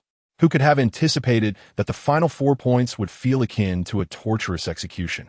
No, I mustn't falter. With renewed determination, I shall press on. Gritting her teeth, her eyes reddened as if challenging an unseen adversary. She once again directed her will toward the plus sign. Vitality, 7980. Abyss Essence, 5642, 5542. At the moment her vitality surpassed the 80 mark. The anticipated excruciating pain failed to materialize. Instead, a mild soreness in her joints was soon accompanied by an itch. Though uncomfortable, it paled in comparison to the torment she had just endured. Li Wei was momentarily taken aback. Minor perfection. Perhaps it wasn't so unbearable? Thus, she soared onward. Charge. Vitality, 8089. Abyss Essence, 5542, 4642. The outcome. Oh my! Li Wei's expression froze. If the earlier itch had been a gentle trickle, then now it felt like a raging river. She sensed countless fine needles piercing through her bones, inch by inch. She longed to scratch, yet could not reach. Desperate to escape, the itch clung to her like a relentless curse. Within mere breaths, her mind was fraught with turmoil, beads of sweat forming on her brow. Initially, the itch was confined to the seams of her joints. However, it rapidly spread to every bone and muscle. Her vision blurred, teetering on the brink of unconsciousness. From her skin, a foul, mud-like substance was being expelled from her pores. Streams of it adhered to her porcelain skin, smeared against the bathtub's wall, mingling with the blood, creating an unsettling scene.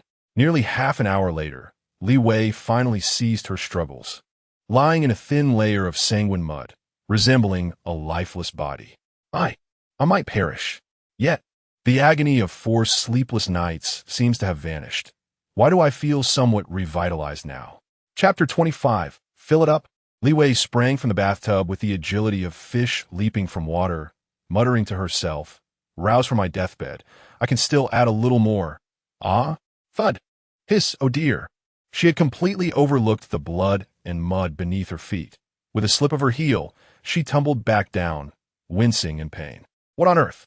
It was then that Li Wei realized something was amiss. She reached down, touched a few spots, and leaned in to sniff. Ugh, the stench was unbearable. Is this what they mean by a complete transformation? How utterly disgusting. She hastily turned on the shower, cranking it to maximum pressure, and blasted herself and the tub with water. After several minutes of effort, the site was considerably cleaner, yet the foul odor lingered stubbornly.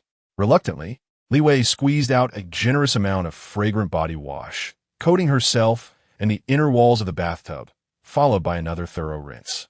After 2 rounds, the unpleasant scent finally dissipated. With a sigh of relief, Li Wei placed her hands on her slim waist, standing contentedly at the edge of the tub, finally finding the time to examine herself. Upon doing so, she was nearly taken aback.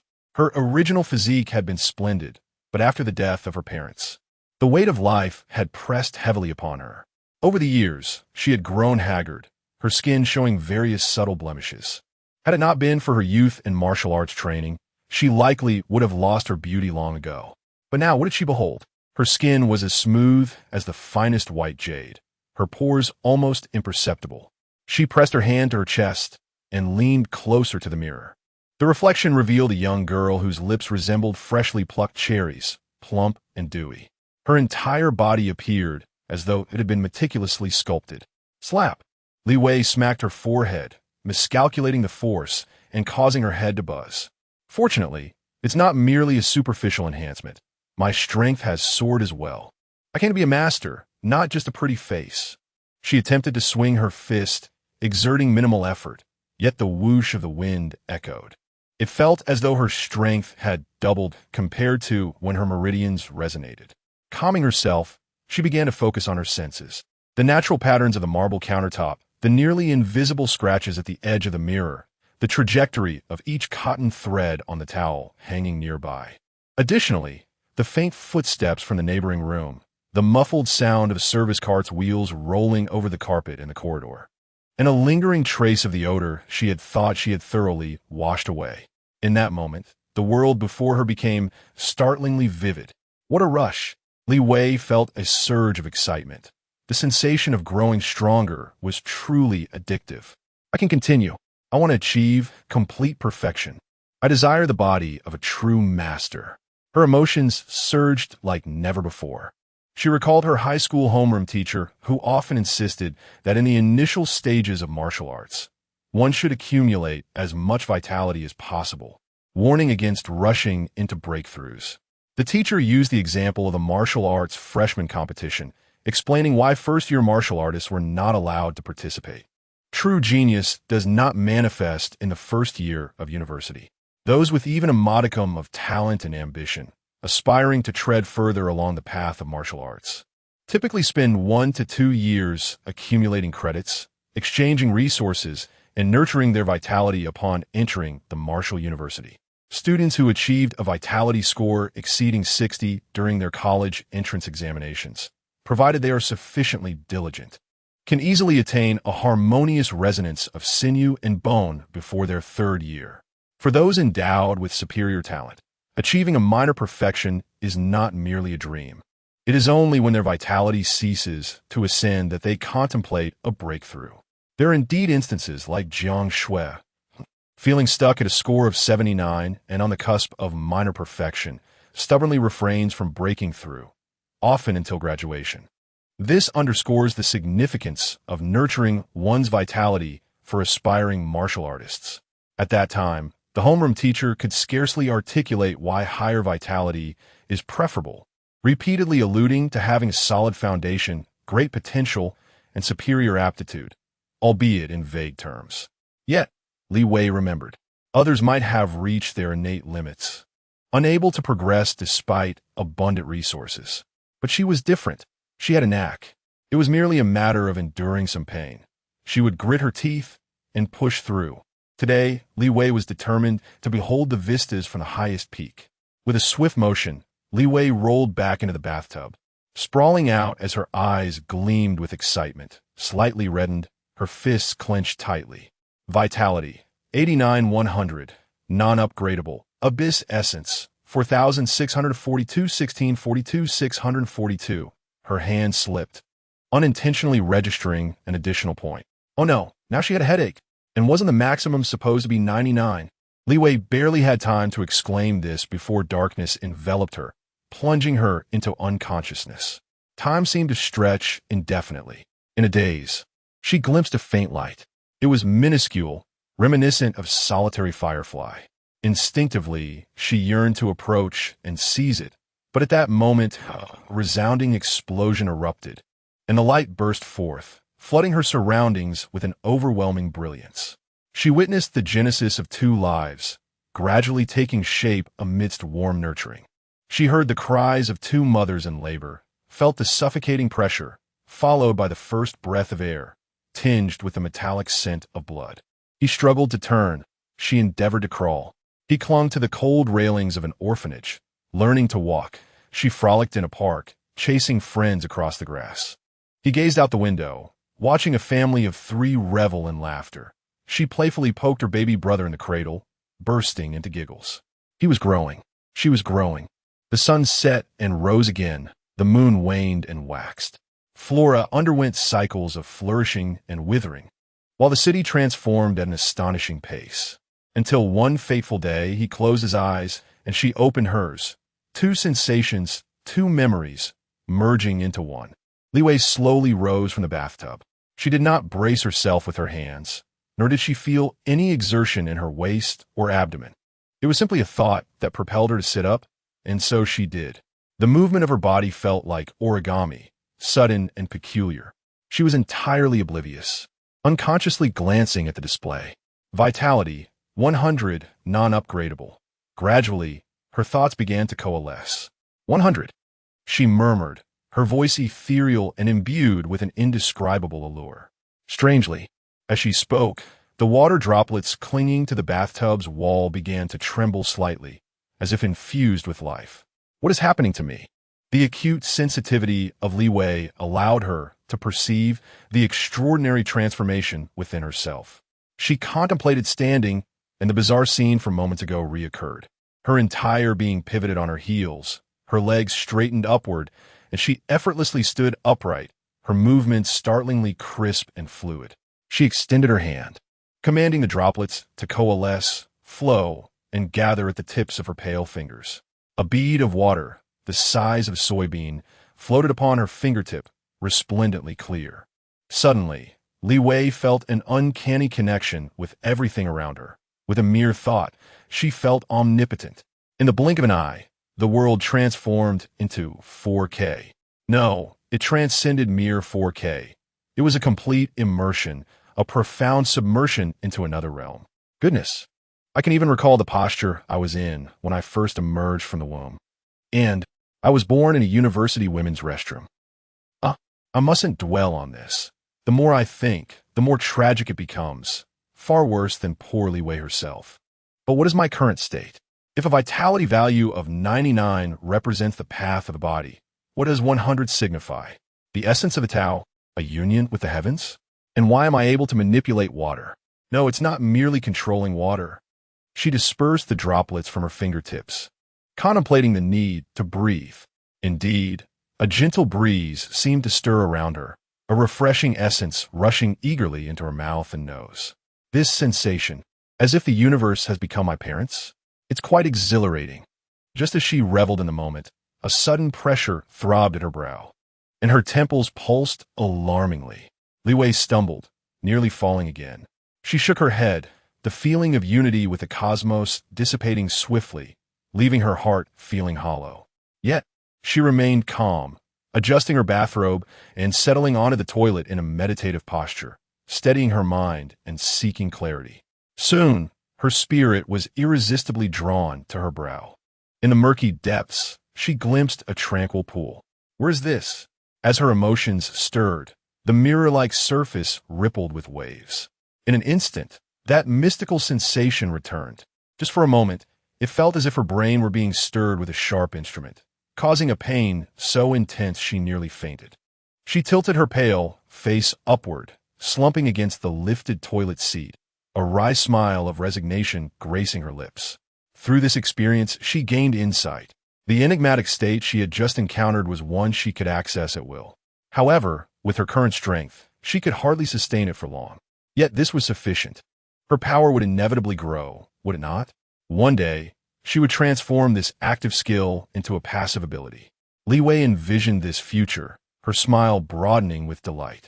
Chapter 26. Yin Bajin on the way home. Jiang Han clutched the steering wheel, his gaze frequently darting towards the passenger seat, as if he had seen a ghost.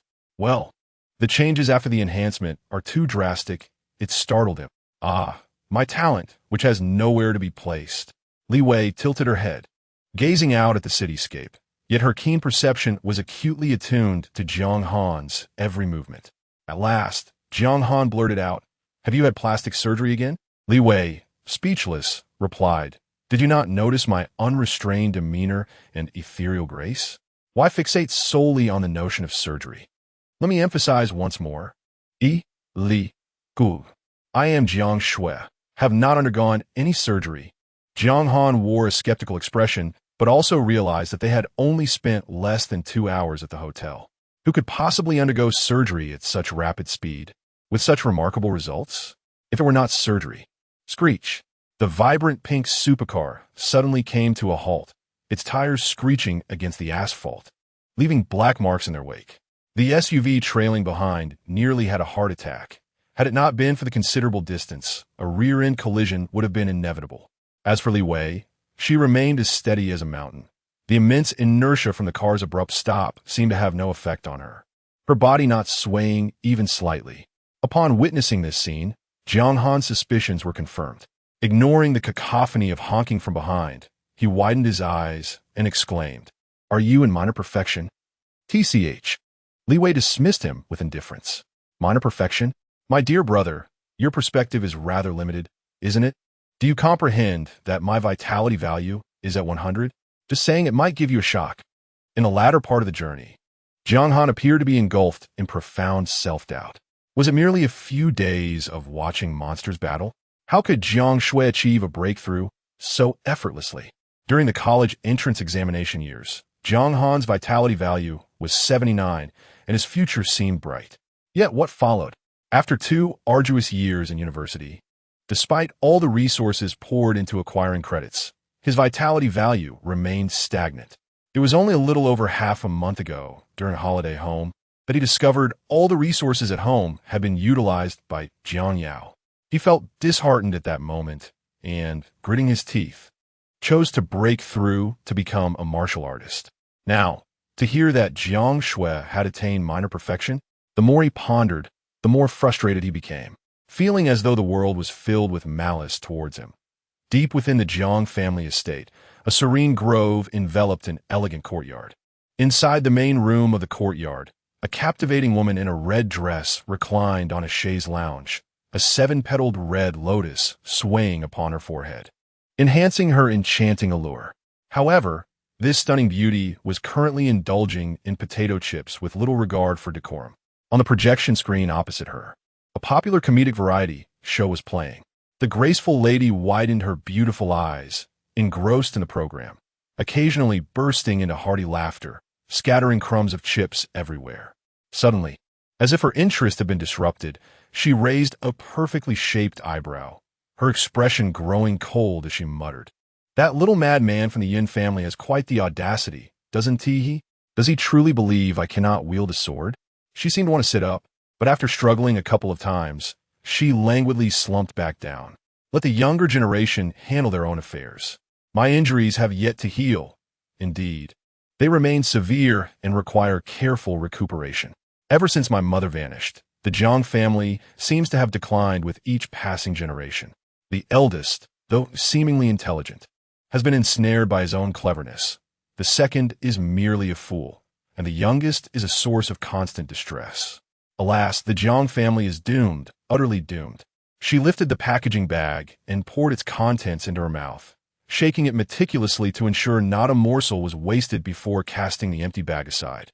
With a graceful flick of her jade-like hands, the grease and crumbs clinging to her skin effortlessly separated and coalesced into small spheres, obediently flying into the trash bin. If Li Wei were to witness this scene, she would undoubtedly find it familiar. The way the stains flowed and gathered bore a striking resemblance to her previous manipulation of water. Having finished the chips, the elegant woman beckoned toward the corner refrigerator. The door opened and a chilled bottle of cola soared forth.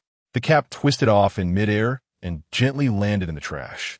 While the bottle settled firmly into her grasp, she took a satisfying swig, and just as she was about to swallow, she sensed a familiar sight, a flamboyant pink supercar entering the estate grounds.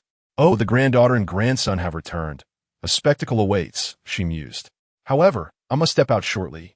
I cannot allow Yunzheng to truly harm her. Xiao Qiu, my heart aches for your son. Thinking of Li Wei, the woman's consciousness swept over to the passenger seat of the supercar. And then, a sudden realization struck her, an unusual presence. As the supercar approached the Jiang estate, Li Wei shuddered, instinctively covering herself, then remembered and raised a hand to shield her chest. Diang glanced to her, ready to mock, but found life too tedious and chose silence instead. Li Wei furrowed her brow, intently sensing her surroundings, her expression growing peculiar. Is it just my imagination? Why do I feel so exposed? Goodness, such heightened perception isn't always a blessing. It sends chills down my spine. Meanwhile, in the main hall of the estate, the atmosphere shifted from lively to chillingly tense. Yunzheng lounged on the main sofa, casually crossing his legs. With his left hand, he carelessly grasped Jiang Yao by the back of her collar, while his right hand leisurely toyed with the hem of her dress. Only after ensuring his fingers were free of blood did he gently lay the unconscious Jiang Yao beside him, thoughtfully placing a soft cushion behind her to enhance her comfort. Opposite him, a middle-aged woman, overweight and disheveled, cradled a young, stout man whose shoulder was soaked in blood. Her bloodshot eyes glared at him, her teeth grinding audibly. Her voice hoarse. Young Master Yin, what is your meaning? Why crush my son's shoulder? Yunzheng was bowing his head, adjusting Jiang Yao's bangs. When he heard the words and did not lift his gaze, his tone is indifferent, as if he were remarking on the pleasant weather. He has a sharp tongue. Who can he blame? Behind the woman, a young girl could no longer contain herself, pointing at Yunzheng and exclaiming, Mom, don't listen to his nonsense. My brother was just joking with him, saying that if he ever treats Yao's sister poorly, we, as his older siblings, let him off easily. How does that make him a foul-mouthed person? The middle-aged woman, upon hearing her daughter's words, was nearly overcome with rage, almost lunging at Yunzheng to tear him apart. How could this scoundrel, for the sake of a mere jest, make such vicious threats against her precious son? Yet, as her gaze swept past the expressionless, imposing middle-aged man in the white robe behind Yunzheng, the murderous intent that had surged within her instantly diminished by half. But she was unwilling to relent. As the matriarch of the Jiang family's second branch, when had Jiang Zhiro ever suffered such indignities? In a fit of fury, Jiang Zhiro abruptly turned her head, directing her gaze at Jiang Yunshu, who was cowering at the back of the crowd, her face pale, and admonished Sister Yunshu. With such malice from Jiang Yao's boyfriend, shouldn't you provide me with an explanation? Why is your daughter inviting an outsider? I know full well what she's up to. My poor son. Jiang Yunshu's body stiffened noticeably, her face burning with embarrassment. She wished to intervene and diffuse the tension, yet was fearful of offending Yunzheng, shrinking back in silence. Internally, she was cursing Jiang Zhiro's entire family. After countless warnings the previous night to keep the younger generation in check and avoid provoking the formidable Yunzheng, what happened? Jiang Yuchuan, that foolish glutton, insisted on stepping forward. Having wielded the Jiang family's name like a scepter in the city, did he truly believe he was invincible? Now, trouble had arisen, and they sought an explanation. What kind of explanation could they expect? To offend the Yun family for Jiang Yuchuan's sake? Not to mention that the matriarch was still recovering from her injuries. Even if she were well, the Jiang family could not afford to provoke the Yun family. Jiang Yunshu was caught in a dilemma, contemplating how to minimize the situation. However, Yunzheng did not grant her the luxury of time to hesitate. He rose, stepping over the chaos around him, and casually strolled to stand before Jiang Zhiro. Do not speak recklessly. Little Yao is so pure and kind. How could she harbor any ill intentions? He extended a finger and poked Jiang Jiro's forehead. Perhaps due to her anger, she was sweating profusely, causing the six-petaled golden lotus that had been affixed there to loosen slightly. With Yun Zheng's poke, the golden lotus tilted. Yun Zheng grinned. You mustn't slander little Yao. She is the most adorable. As for the explanation you seek, the hell what do you intend to do? Jiang Jiro was taken aback by his erratic demeanor. Retreating 2 steps while dragging her son back, her neck stiffened, her tone fierce yet feeble. Yun Zheng retracted his smile, his expression haughty, and then nonchalantly turned. Striding to the center of the hall, standing with his hands clasped behind his back, exuding an air of casual confidence. What am I going to do? Naturally, I intend to fulfill your demands. The corners of his mouth curled into a mocking smirk as he surveyed the crowd, his presence commanding and disdainful. Do not say, I did not give your Jiang family an opportunity. Today I stand right here, among the aspiring warriors of the Jiang family, each and every one. I challenge you. Whoever can surpass me shall receive a satisfactory resolution from me. How does that sound? Upon hearing these words, the younger members of the Jiang family instinctively retreated behind their parents, none daring to show their faces. Cloud Zheng was utterly pleased with their reaction. Yes, this was precisely it. Their desire to defeat him, coupled with their utter helplessness. Yet, just as he basked in his triumph, a melodious and enchanting female voice suddenly resonated from the entrance. Ah, I wondered who graced us with their presence. It turns out to be the renowned Cloud 8 Gene. Chapter 27, 8 Sword Li Wei and Jiang Han crouched low, peering through the crack of the door. They had been there for a short while, primarily because Jiang Han was excessively timid, fearing that their recent disappearance would lead to parental repercussions. He insisted on scouting the situation first. As fate would have it, they caught sight of Yun Zheng's insufferable expression after inflicting harm. Li Wei felt a tingle in her fingers and could not resist jabbing Jiang Han with her elbow. Hey, who does this pretentious fellow think he is? Jiang Han held his breath, his voice grave. His name is Yun Zheng, a paramour of Jiang Yao, and he is, in a sense, a half-member of the Yun family. Half. Li Wei's curiosity piqued. Her head tilted inquisitively. Jiang Han felt her soft hair brush against his neck, sending an unexpected shiver down his spine, and he was overwhelmed by her unique, clean fragrance. His cheeks inexplicably flushed. A sudden jolt of realization struck him. Could it be that he harbored some inappropriate thoughts towards Jiang Shui? The mere contemplation sent chills down his spine. True, he had been sharp-tongued yet tender-hearted, and his affections did lean towards this sister. However, affection was one thing. Familial bonds were quite another. Something was amiss, indeed. It felt profoundly wrong. He quickly shook off those errant thoughts, pressing down on Li Wei's restless head and gently pushing her back. His voice hushed as he explained. He was originally a distant, impoverished relative of the Yun family, raised in the mountains. In his first year of high school, he trained himself to achieve bone and muscle resonance, which caught the attention of a Yun family patriarch. He then relocated, adopted a new father, and underwent rigorous training. Therefore, he can only be considered a half-member of the Yun family. At this juncture, a grin spread across Jiang Han's face as he chuckled. Yun Zheng chose that name for himself. Do you know what he was called before? What was it? Li Wei brushed aside Jiang Han's hand from her head. Her curiosity ignited. With a suppressed laugh, Jiang Han's shoulders trembled. He was called Yun Bajin. Legend has it that when he was born, he weighed exactly 8 Jin. Puffed.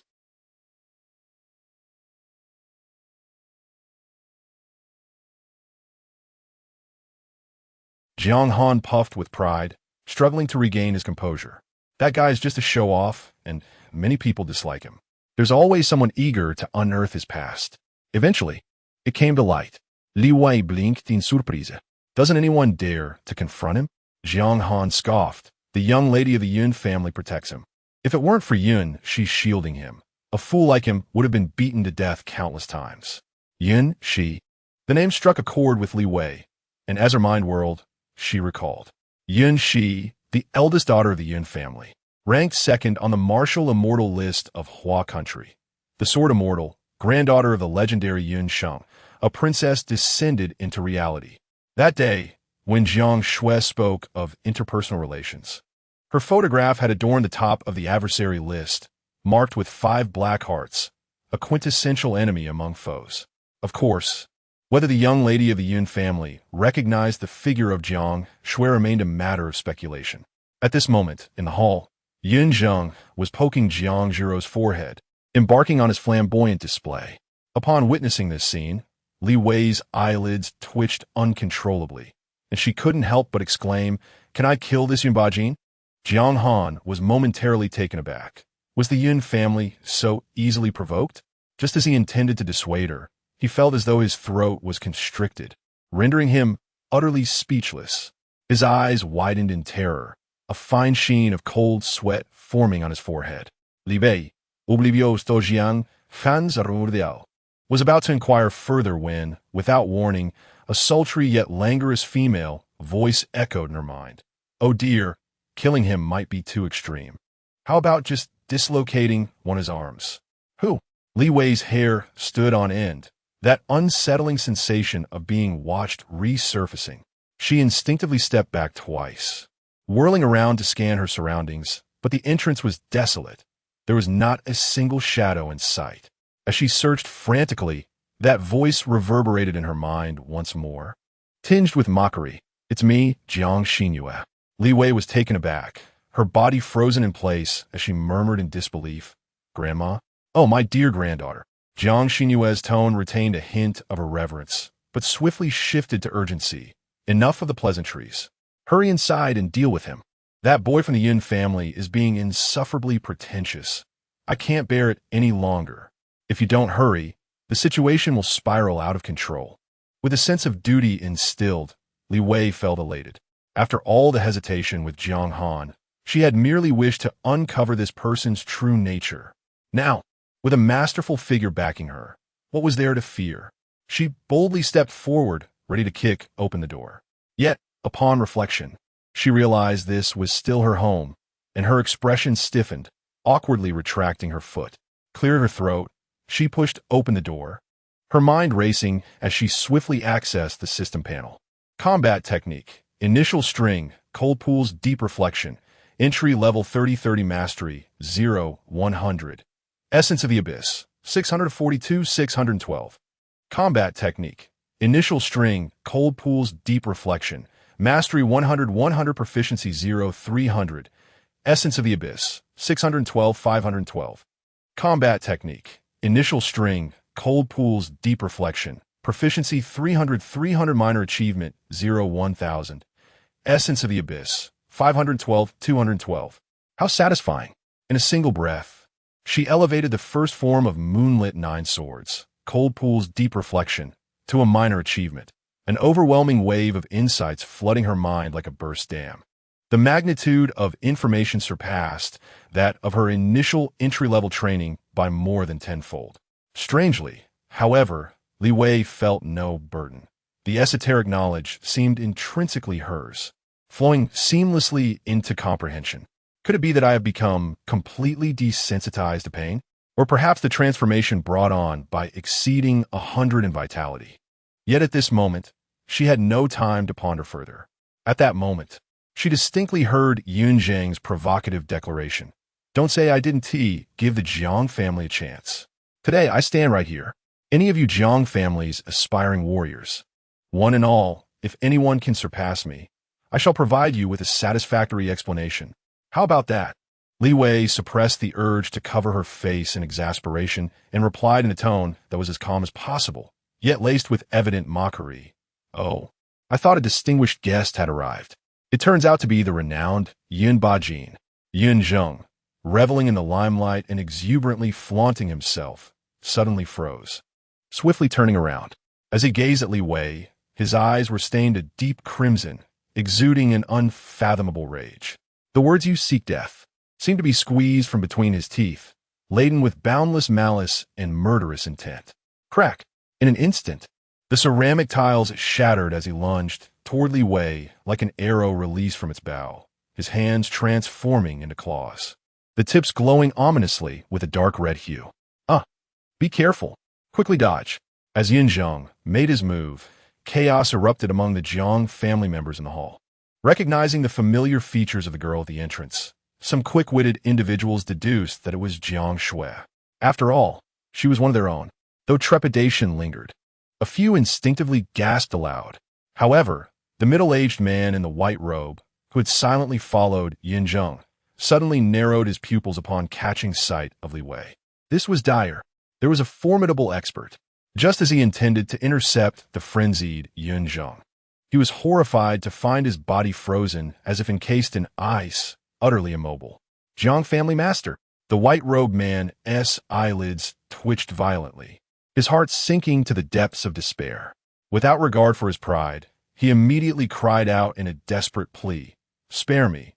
But before he could finish, a shadow clad in pale blue appeared like a specter at the spot where Yin Zheng had just stood. With a graceful swirl of her skirt, she descended quietly, ushering in a subtle yet invigorating fragrance. Li Wei flicked her wrist lightly, sending the droplets of blood from her blade flying, before she sheathed her sword with a swift, decisive motion. Having completed these actions, she nonchalantly raised her gaze to the pallid-faced, white-robed man and inquired, "What was it you just said?" He opened his mouth, glancing between the composed Li Wei and the bloody severed arm a few meters away, then at the unconscious Yin Zheng. His throat tightened, and ultimately he chose silence. Damn it. She is undoubtedly at the pinnacle of perfection. There could be no mistake. Confirming their gaze, he recognized that she was not someone he could provoke. Offending such a person would only lead to death unless one were to eliminate her immediately.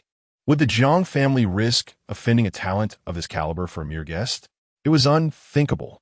What status do those who have reached such heights currently hold? A simple comparison sufficed. Feeling the invisible restraints dissipate, he regained control of his body and promptly bowed deeply to Li Wei. Swiftly, he seized the severed arm, tucked the unconscious Yin Zheng under his arm, and without a backward glance, bolted out of the grand entrance. The speed was swifter than that of a rabbit startled by an eagle. No, this is not how the script unfolds. I have merely crafted the beginning, and yet the supporting character has already been whisked away by the guest star. I haven't even delivered my lines. Li Wei gazed at the vacant entrance, her expression one of utter bewilderment. Moreover, she pondered why, after severing a man's arm with her sword, her heart remained unmoved. Had she become desensitized? Or had the world turned askew? As her thoughts spiraled, the sharp, explosive sound representative of Jiang Xinyue suddenly detonated in her mind. What the heck? You have reached Silent Sword already? You've mastered Cold Pool's Hidden Jade? I haven't even had the chance to enlighten you. You mean to tell me, not only have you learned it, but you've also mastered it? Did you learn from that shabby document in Jiang Shui's hand? From the moment you met Jiang Shui until now. Has it even been half a month? Do you know how long it took me to learn that technique? Can we adhere to some fundamental principles here? The way you're doing this makes me look quite foolish. A cacophony of high-pitched exclamations left Li Wei's head buzzing. Before she could regain her composure, a throng of people surged toward her, all chattering excitedly. Is that you, Xiaoxue? How much you've changed. In just 4 years, you've blossomed into a fairy-like beauty. Xiaoxue, I'm your second aunt. I used to carry you when you were little. Do you remember your second aunt? And I'm your eldest uncle. You adored following me to the park to explore bird nests when you were small.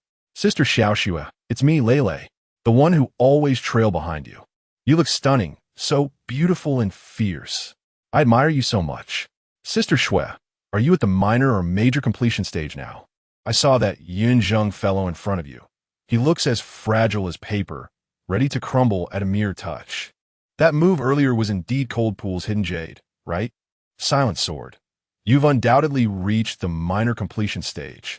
Xiaoxue, you are simply extraordinary. Xiaoxue, my dear niece. Li Wei felt as though she were being overwhelmed by this sudden outpouring of enthusiasm. Excuse me. Grandma wants to see Jiang Shui. Everyone, please step aside. Jiang Han exerted immense effort to extricate Li Wei from the fervent crowd of relatives, grasping her wrist as they fled, as if a fierce beast were pursuing them. Upon finally escaping the bustling hall, Li Wei felt as though the world before her had transformed into a dizzying spiral. The relatives' overwhelming enthusiasm nearly melted her on the spot. It was utterly unbearable. As they sprinted, a moment of clarity struck Li Wei, and she recalled the peculiar sight she had glimpsed in the hall earlier. She wondered why every female relative seemed to sport a lotus flower atop their foreheads. Each flower was of a different hue, red, gold, white. Quite an unusual sight. However, it was somewhat odd that the golden lotus on her elder cousin's forehead appeared to be askew. Was this a unique custom or identity marker of the Jiang family? It seems that Jiang Shui has not mentioned this matter. Li Wei raised her hand to touch her smooth forehead, feeling somewhat out of place amidst this gathering of lotuses. Meanwhile, at the Jiang residence in the Grand Hall, Jiang Yinshu, where is Yao Yao? Tang Zhou, I have no idea. Jiang Yinshu, wasn't she just on the sofa? Tang Zhou, indeed. Jiang Yinshu, what do you mean indeed? Hurry and search for her. Danzu, Ohat, Anzai, Anzai. Chapter 28. 99-1 As Li Wei and Jiang Han traversed through a mist-laden forest of crepe myrtle blossoms. They arrived at a quaint courtyard. Jiang Han halted at the stone steps, casting a glance at Li Wei, his lips parting several times as if to speak, yet hesitating. Curiosity piqued within Li Wei. She was about to inquire about his unspoken thoughts when he abruptly declared, "You go in by yourself," and, before the words had fully left his lips, he darted away. What a peculiar turn of events. Li Wei murmured to herself, dismissing any further contemplation. She ascended the steps, resting her hand on the verdigris door knocker, pausing for a moment as thoughts swirled in her mind. Jiang Xinyue had called her over, likely in relation to the meteoric rise of her own abilities. Rationally, she ought to have proceeded with caution. For instance, she could have accumulated essence and awaited an opportune moment to allocate points. Or, she might have controlled the pace of her enhancements, masquerading as a prodigy of reason. In truth, she had recognized this dilemma the first time Liang Qiushi and Liang Yuchuan detected anomalies in her vitality. Yet inexplicably, a part of her yearned to remain unmasked. She even found a certain thrill in defying convention and embracing recklessness. Whether it was during her time at the lakeside estate, where she swiftly resolved the mystery of the cold pond's deep jade, or at the Fangsheng Hotel, where she elevated her vitality to a remarkable 100 points in a mere 2 hours. It seemed that only through such audacity could she experience true exhilaration, a tangible sense of being alive. What does this signify? Some peculiar psychological defense mechanism? She gently shook her head, casting aside the tumultuous thoughts. At this juncture, further speculation was futile. It was simply a matter of meeting challenges head-on. With a measured push, she opened the wooden door, inhaling deeply as she stepped inside. The courtyard was adorned with simplicity and elegance, far from the imposing mystery she had anticipated. The ground was paved with blue bricks, the walls a pristine white, flanked by miniature landscapes reminiscent of Japanese rock gardens. At the center stood a pomegranate tree, resplendent and verdant. Sunlight filtered through the foliage, casting dappled shadows upon the ground. Beneath the tree, a striking woman in a fiery red dress reclined comfortably. Upon noticing Li Wei's entrance, she beamed with a radiant smile. Gesturing toward an indigo cushion beside her, her voice melodious and inviting, "Please sit." Li Wei, unreserved, gently closed the courtyard door behind her and approached the tree, gracefully settling onto the cushion. She then broke into a brilliant smile, her voice sweet and bright as she exclaimed, "Hello, grandmother." Seeing Li Wei in such a languid state, Jiang Xinyue initially intended to tease her. However, she was taken aback when Li Wei suddenly lifted her gaze, fixating intently on her forehead, her eyes brimming with curiosity and eagerness for knowledge. Instinctively, Jiang Xinyue raised her hand to caress the 7-petaled red lotus, smiling as she asked, "What is it? Is it beautiful?" "Indeed it is." Li Wei nodded vigorously, then inquired, "I've noticed that the aunts, uncles, and even sisters and younger siblings outside bear this mark. Is there a special significance? Why doesn't Jiang Han have one?" Upon hearing this, Jiang Xinyue's smile waned slightly. "What significance? They are merely a gaggle of foolish pretenders." Foolish pretenders? Li Wei was taken aback, clearly unprepared for such an assessment. Jiang Xinyue expressed her disdain. The women of the Jiang family all regard the Taiyin Yulian Bao Lu as their fundamental heart method. Once their cultivation breaks through to the realm of spirit refinement, and they successfully open their sea of consciousness, they can plant a lotus that embodies their own life force within that sea. She gestured toward the 7-petaled red lotus that seemed to possess life, gently swaying before her forehead. This, she declared, is the external manifestation of the power of the life lotus. Yet, aside from me, the grandmother, the Jiang family currently lacks even a mid-tier practitioner. Tell me, where do you think their lotuses come from? As for Jiang Han, it is well known that only women can practice the Tainyulian Bao Lu. Remembering the myriad of colorful lotuses in the room, Li Wei found it hard to contain her laughter. What difference is there between this and affixing a Rolls-Royce hood ornament to the front of a Wuling Honghua? What is the point? Aesthetics? It truly echoes the saying, when one steps outside, one's identity is self-assigned. Li Wei expressed her utter bewilderment. Enough! Jiang Xinyue waved her hand dismissively, shooing away the topic. She then sat up straighter, no longer reclining. The reason I called you here is to inquire whether you still wish to honor the Gu family's engagement. Or rather, are you still willing to do what Liang Qiushi has asked of you? Huh? Li Wei was momentarily taken aback. Hadn't they already come to an agreement? Could one truly backtrack on such matters? Furthermore, why is it referred to as a false marriage, rather than my extraordinary abilities? Her mind was filled with questions. Jiang Xingyu met Li Wei's bewildered gaze and rubbed the corner of her eye, sighing. It is quite normal for someone of your ordinary background, who has not attended a martial arts university, to be unaware of their own worth. How about this? Listen to what I have to say first, and then you could decide. Li Wei blinked her large eyes and nodded. Please, go ahead. Jiang Xinyue narrowed her elongated phoenix eyes slightly and spoke slowly. Each year, approximately 2 million students participate in a martial arts college entrance examination, yet only around 80 to 90,000 gain admission to the martial arts university. Among those 80 to 90,000, fewer than 5,000 achieve the qualification to enter the top 3 schools, having reached the realm of resonating bones. Moreover, regarding those who attain the small perfection beyond the resonating bones, only 15 have emerged from this year's examination, with Qingyun securing 6, Kunlun 5, and Jinhai 4. The admissions officers from these 3 schools have tirelessly campaigned for them, promising numerous benefits and competing fiercely amongst themselves. At this juncture, she fixed her gaze on Li Wei, her eyes brimming with complex emotions. As for great perfection, it has never appeared in the college entrance examination. In the past decade, only 4 prodigies have reached great perfection. Furthermore, the pinnacle of great perfection, the near-path body. In the 200 years since the abyssal invasion, only one has emerged. The sword immortal Yun Sheng. And you, Li Wei. Jiang Xinyue's gaze bore into her. At only 18 years of age, are one of the 2 individuals in the past 2 centuries to possess the near-path body. Are you truly willing to sacrifice your life for a stranger? Li Wei. She instinctively glanced at her attribute panel, vitality, 100, non-upgradable, and then looked back at Jiang Xinyue, whose eyes were filled with intricate emotions. Following that, she silently stole another glance at her panel. Suddenly, Li Wei realized, oh, so she thought our vitality was merely 99. How narrow-minded, isn't it? We are at 99 plus 1. However, this benevolent grandmother seems rather kind. It appears she harbors an appreciation for talent and wishes to protect me. To be honest, when Jiang Xinyue proposed the idea of canceling the engagement, Li Wei felt a fleeting moment of temptation.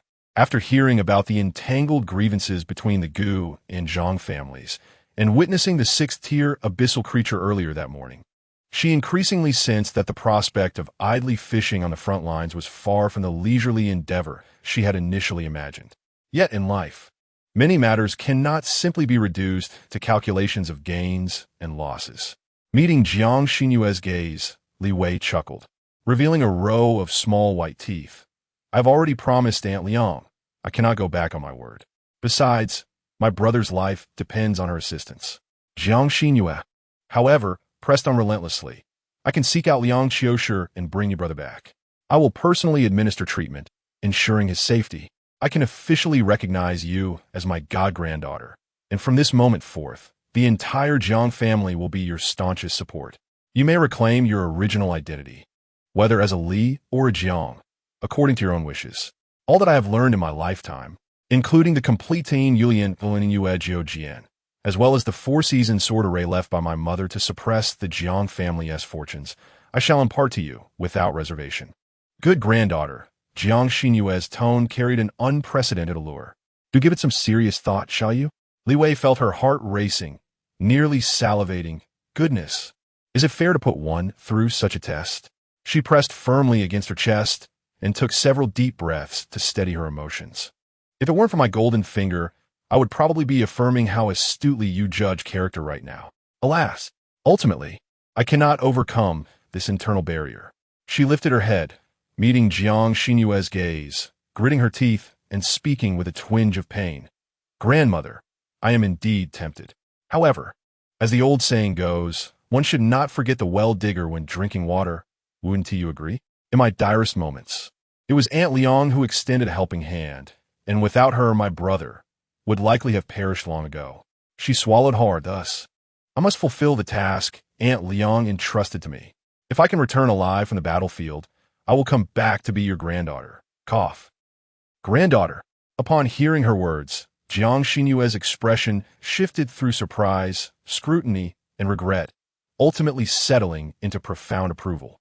She gazed at Li Wei quietly for a long time, long enough for Li Wei to feel somewhat uneasy, before suddenly bending down, extending her graceful hand to gently pat Li Wei's delicate shoulder. Her voice tinged with admiration. Good child. Li Wei was momentarily stunned. Then a flash of inspiration struck her, and she abruptly realized, goodness, all this time, was she testing my character? Chapter 29. A test? Hesitation. What, do you think I am testing you? Jiang Xinyue reclined once more into her rocking chair, her gaze playful as she observed the thoughts plainly etched on Li Wei's face, finding it rather amusing. Li Wei blinked. Is that not the case? Jiang Xinyue tilted her head skyward, peering through the gaps in the leaves at the vibrant pomegranates, remaining silent for quite some time. Li Wei followed suit. Looking upwards, were the flowers discernible on the pomegranates? Feeling slightly uncomfortable in her seated position, she decided to stretch her legs forward, altering her posture. Her bare feet swinging playfully in her sandals, their softness almost dizzying her. TSK, Jiang Xinyue suddenly interjected, a hint of disdain in her voice. 7 days of etiquette lessons. Wasted on a dog? Li Wei was startled, quickly retracting her legs to sit properly. The persona of a young lady must be upheld. You. Jiang Xinyue shook her head with a wry smile, her voice dropping to a husky whisper. In truth, I was not testing you. I mentioned it because I, too, am in a state of hesitation. Hesitation? Li Wei inquired, perplexed. Jiang Xinyue nodded, her thoughts seemingly drifting far away. I am torn between the notion of sacrificing small principle for the greater good. Small principles and greater good? Where is this coming from? Li Wei was even more confused, but her thick skin allowed her to ask, Granny, do elaborate? Jiang Xinyue was amused by her curiosity, lightly tapping her forehead with a finger, playfully scolding her before proceeding to explain. Originally, Xiao Qiu approached me, pleading for my cooperation, and without a second thought, I agreed. Do not mistake me for heartless.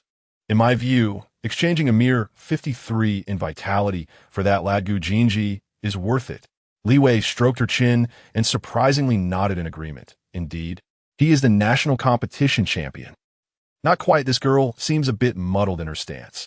Jiang Xinyue struggled to maintain her composure for a moment before regaining her poise, continuing, but that was my previous thought. Alas, before meeting you, I was unwavering. For Jinji represented a pinnacle of minor perfection. Yet after meeting you, I find myself hesitating. Li Wei's expression twitched slightly. This striking sense of déjà vu prompted lines of dialogue to play in her mind. Before tonight, I was untroubled, for my heart held only the empire. After tonight, I am perplexed. With a sister-in-law, what need have I for the empire? Jiang Xinyue had spoken half her thought when she sensed something amiss in Li Wei's expression, her demeanor turning cold. Are you mocking me? Li Wei jolted, shaking her head vigorously, her cheeks puffing out comically.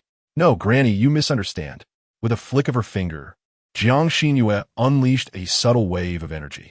Li Wei felt a sharp pang in her forehead, instantly becoming compliant, refraining from any further fanciful thoughts.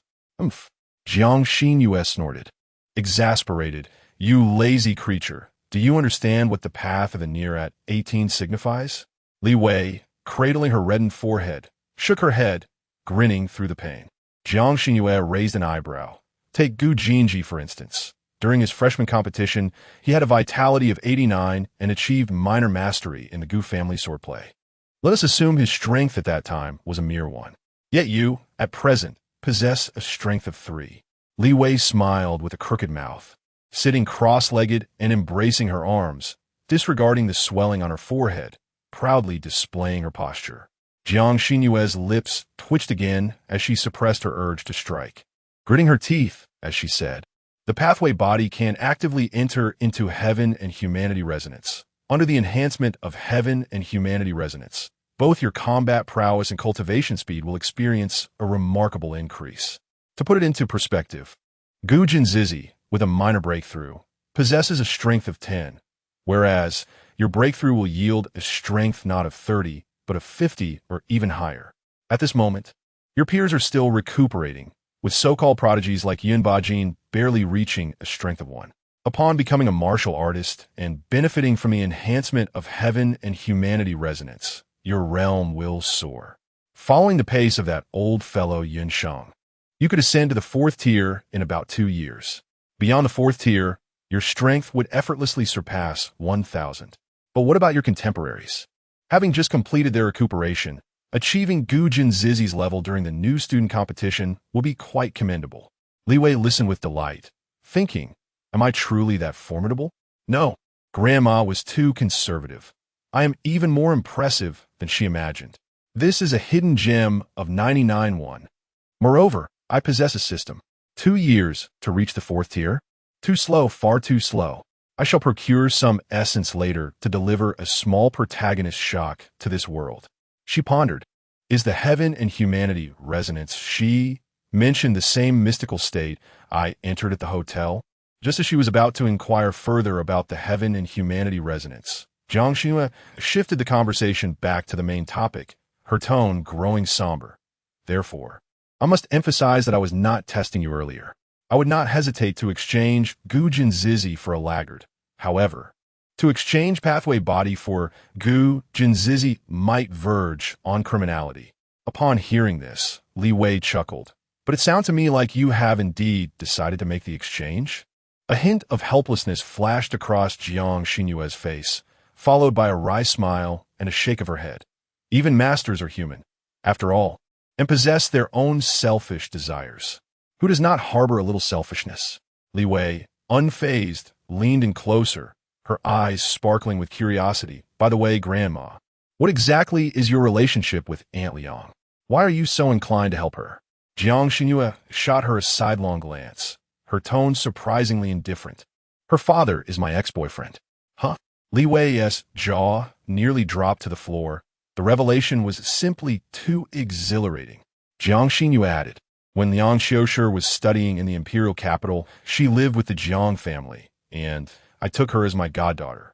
Li Wei silently raised her thumb in admiration, her expression one of great respect. Goodness, raising your ex-boyfriend's daughter.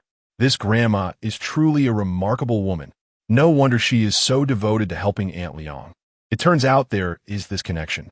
Having said all this, Jiang Xinyue lifted her chin. All right, prepare yourself. I will assist you in breaking through to become a martial artist. As it stands, the outside world will likely assume you are at the pinnacle of the great perfection.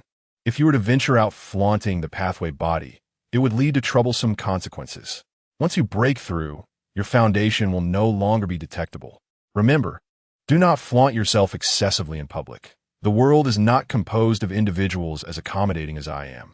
She paused, her gaze laden with significance. Perhaps, if I were not in need of your assistance and felt a twinge of guilt, I might indeed be intrigued by your little secret. Oh, upon hearing of a potential breakthrough, Li Wei felt a surge of excitement. After all, she had reached the pinnacle of the preparatory warrior path, and to continue her journey of empowerment, she must ascend to the rank of an official warrior. However, the words that followed from Jiang Xinyue sent a shiver down her spine, recalling her earlier speculations and mental preparations at the gate. She had initially believed she could evade scrutiny, only to realize that the other party was fully aware but chose not to expose her. Li Wei chuckled awkwardly and quickly reassured.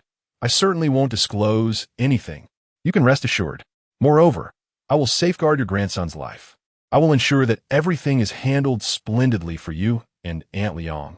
Jiang Xinyue fixed her gaze on Li Wei's vibrant, beaming face, her clenched fists loosening and tightening repeatedly, as if she were making an enormous resolution. Finally, she rose, her form swaying lightly as she floated to stand behind Li Wei. Settling into position, she prepared for the breakthrough. Li Wei suppressed her excitement, affirming, yes. Chapter 30. The moonlit jade lotus scripture. Li Wei felt a weight settle upon her head, accompanied by a gentle warmth. Soon, it was as though a fissure had opened in her forehead, a stream of heat cascading down, cleansing every corner of her being. She could not help but tremble. Her cheeks flushed, feeling as if she were immersed in a hot spring, on the verge of dissolving into bliss. Grandma, what are you doing? Li Wei's voice quivered, the end of her sentence laced with an uncontrollable, delicate moan. Goodness, the commotion is rather scandalous. It's the initiation. What else could it be? Jiang Xinyue's voice remained undisturbed. The warm currents surged through her body in waves, and Li Wei gradually acclimated to the sensation. Suddenly recalling Jiang Han's mention of the energy consumption involved in the initiation, she could not suppress her concern. Grandma, you're injured. The initiation. The warmth hesitated momentarily before surging even more fiercely. Li Wei nearly bit her tongue, her entire being trembling uncontrollably, on the brink of collapsing, yet held in place by an invisible force, forced to maintain a cross-legged posture. Once the overwhelming pleasure subsided, she heard Jiang Xinyue's voice laced with a teasing tone. My dear granddaughter, worry not. I am merely pretending. Pardon? Li Wei's eyes widened in disbelief. Pretending? Is there any other explanation? Jiang Xinyue replied languidly. Those two from the Gu family, one lies in a stupor, the other barely alive. If I do not return to uphold order, how can this marriage proceed smoothly? The Zhang family possesses a martial immortal, and you, a mere master. Spare me. Li Wei felt overwhelmed, her vision blurring with golden stars. Goodness, how utterly humiliating. Did that soft, feeble sound truly come from me? Alas, I cannot face anyone now. At this moment, she was unable to move. Otherwise, she would surely retreat into a hidden refuge.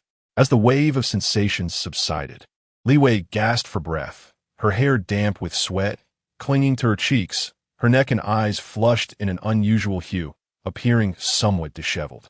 Jiang Xinyue huffed, what? Still dare to look down upon your grandmother? And no, I wouldn't. Li Wei raplia cautiously. Grandma, your feelings for your ex-boyfriend are truly genuine. Enough with the frivolous thoughts. Jiang Xinyue's tone turned serious. Focus now. We are about to begin. We haven't started yet? Li Wei exclaimed in astonishment. Jiang Xinyue smirked. What you just experienced was to help you align your body, invigorate your energy, and briefly restore your mental strength. Now, silence. Center your thoughts. Li Wei promptly gathered her focus, attuning to her body. Suddenly, she sensed a fervor within her, her energy thriving and abundant, a warm sensation coursing wildly through her, erasing the mental fatigue from the profound state she had experienced earlier. Has the cooldown ended? She pondered, just as Jiang Xinyue's astonished voice echoed above her. Why are all your meridians wide open? Li Wei fell silent, hesitant to respond. She could only hear Jiang Xinyue speaking to herself. The physique of the path of proximity possesses such remarkable benefits. I have not heard that old fellow Yinsheng mention it. Could it be that he is keeping secrets? Li Wei continued to feign ignorance, embracing the age-old adage that silence is golden, even feeling a fleeting urge to whistle to mask her unease. Never mind. It no longer mattered. Jiang Xinyue resolved to proceed without further hesitation. As she harnessed her own energy to guide the flow of qi and blood within Li Wei, she elaborated with precision, The human body possesses 360 vital points, 120 situated within the skin, 120 within the muscles and bones, and 120 within the organs. By connecting these points through specific channels of qi and blood, various methods of connection yield diverse circulatory patterns, each producing distinct effects. The so-called esoteric arts are the culmination of ancestral wisdom, having discovered nearly perfect methods of connection. More importantly, these methods harmonize with the unique aesthetic of the technique itself, unleashing powers far beyond those of ordinary practices. In this age of technology, supercomputers can simulate nearly flawless routes of qi and blood flow. Yet, in the end, lifeless machines lack the essence of soul and spirit. For instance, our Jiang family's Taiyin Yulian Bao Lu's Lotus of Destiny and the Gu family's Duri Guanshif's Primordial Sun are not outcomes that mere calculations can unveil. Jiang Xinyue spoke with a buoyant tone, a hint of pride evident, as if a child were boasting about a treasured toy. Our Jiang family's Taiyin Yulian Bao Lu stands among the finest legacies in all of Huagua. Typically, when others ascend to the first rank of martial artists, they first establish a small outer circulation by connecting the 120 points within the skin. Upon reaching the second and third ranks, they proceed to create additional small circulations for the muscles and bones and for the organs, respectively, allowing the three streams of qi and blood to operate independently.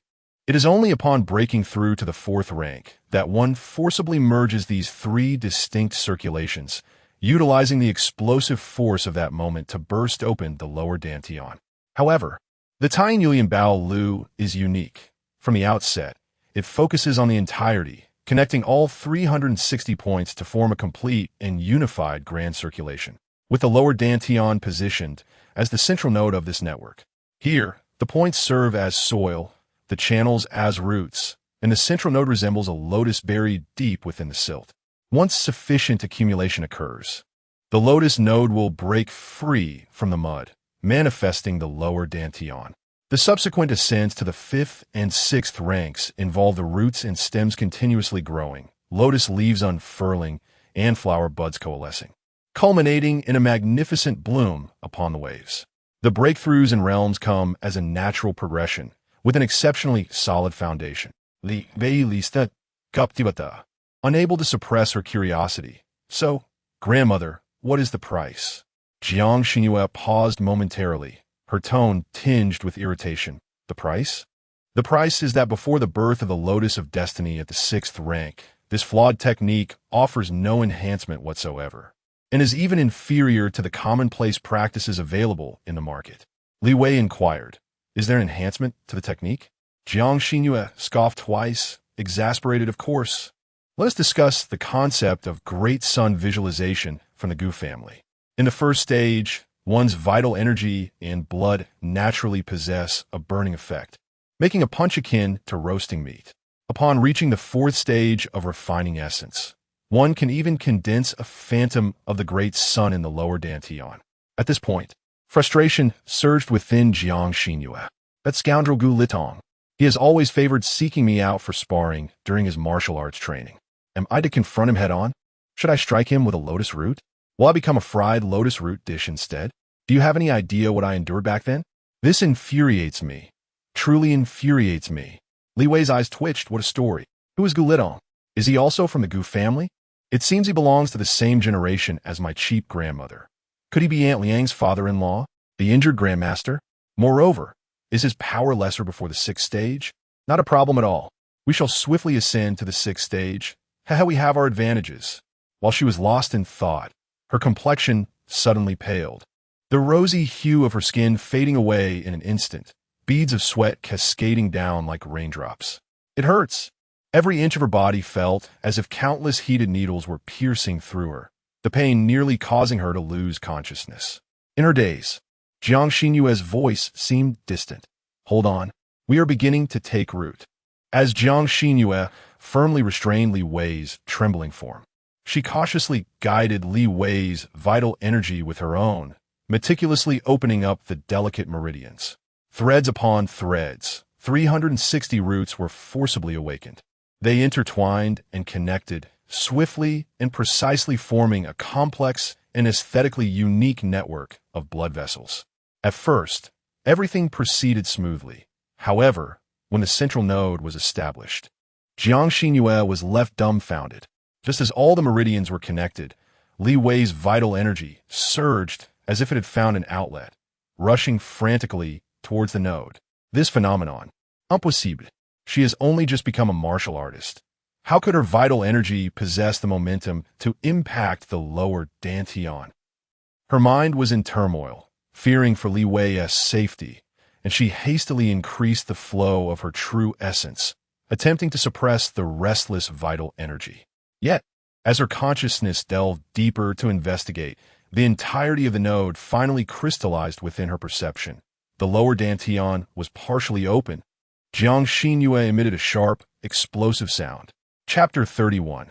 The Sea of Consciousness and the Jade Lotus. Her heart raced, and instinctively, she withdrew her true essence, leaving only a thread of consciousness to cautiously observe, fearful of disturbing anything.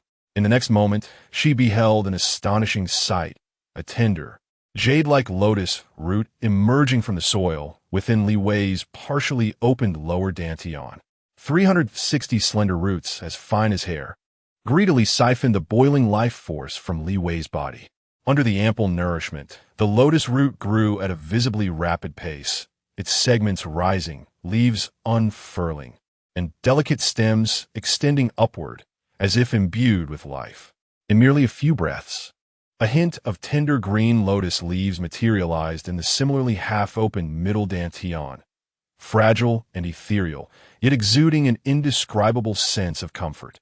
Jiang Xinyue's scalp tingled, a daring conjecture, so bold it startled even her, surged to the forefront of her mind. Could this girl possibly be? At the first tear, she held her breath, daring not to exhale. True to her suspicions, the roots that had grown into the middle dantian showed no sign of stopping, continuing their ascent, piercing straight into Li Wei's forehead like a rapier. With a soft pop, a delicate flower bud broke through the chaos within Li Wei's half-open upper dantian sea of consciousness. The verdant calyx loosened, transforming into specks of light that dissolved into the void. In an instant, the pitch-black space was illuminated by a crystalline radiance. As a translucent white lotus slowly unfurled within the chaos, swaying gracefully. Almost simultaneously, an indescribably pure and refreshing fragrance emanated from Li Wei, instantly filling the entire courtyard. The flora within the garden grew wildly. The buds on the pomegranate tree burst into bloom, teeming with vitality. Jiang Xinyue inhaled the scent, her body stiffening, her face etched with shock and disbelief. A first-tier sea of consciousness with a jade lotus? How is this even possible? After 2 or 3 minutes, the rampant growth of the surrounding plants gradually subsided.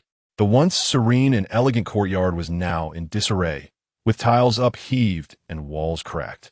Amidst the knee-high blossoms, Li Wei slowly opened her almond-shaped eyes. The excruciating pain had long since dissipated, and her body regained its freedom. She rose lightly, testing her fists and kicking her legs, feeling an entirely different strength in her movements.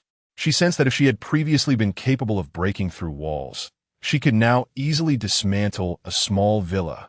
Moreover, a mysterious and gentle power had intertwined with her life force, indistinguishable from her own. Eagerly, she glanced at her status panel. Name, Li Wei. Realm, Warrior First Tier, Skin Membrane Realm. Life Force Effect, Purification 500. 1 Essence replenishes 100 Life Force. Combat Technique, Initial String Cold Pull, Deep Blue Minor Success 0-1000. Mental Method, Tying Jade Lotus Treasure Codex 1 Petal 5000 10,000.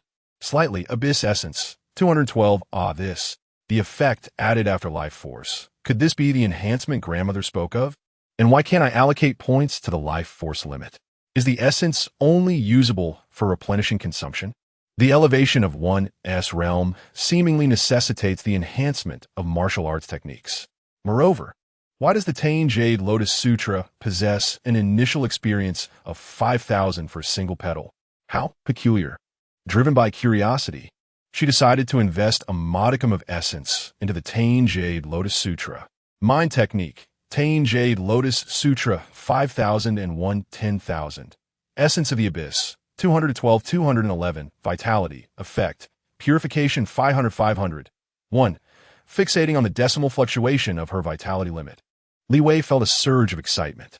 Indeed, furthermore, Wu Da Zhun had stated that this martial art offered no enhancement before reaching the 6th tier. Thus, the source of the vitality effect. Unable to restrain herself, she once again delved within, her gaze settling upon the solitary, ethereal white lotus blossoming at the center of her consciousness, its petals unfurling in splendid isolation. Her lips twitched slightly as she instinctively reached to touch her forehead.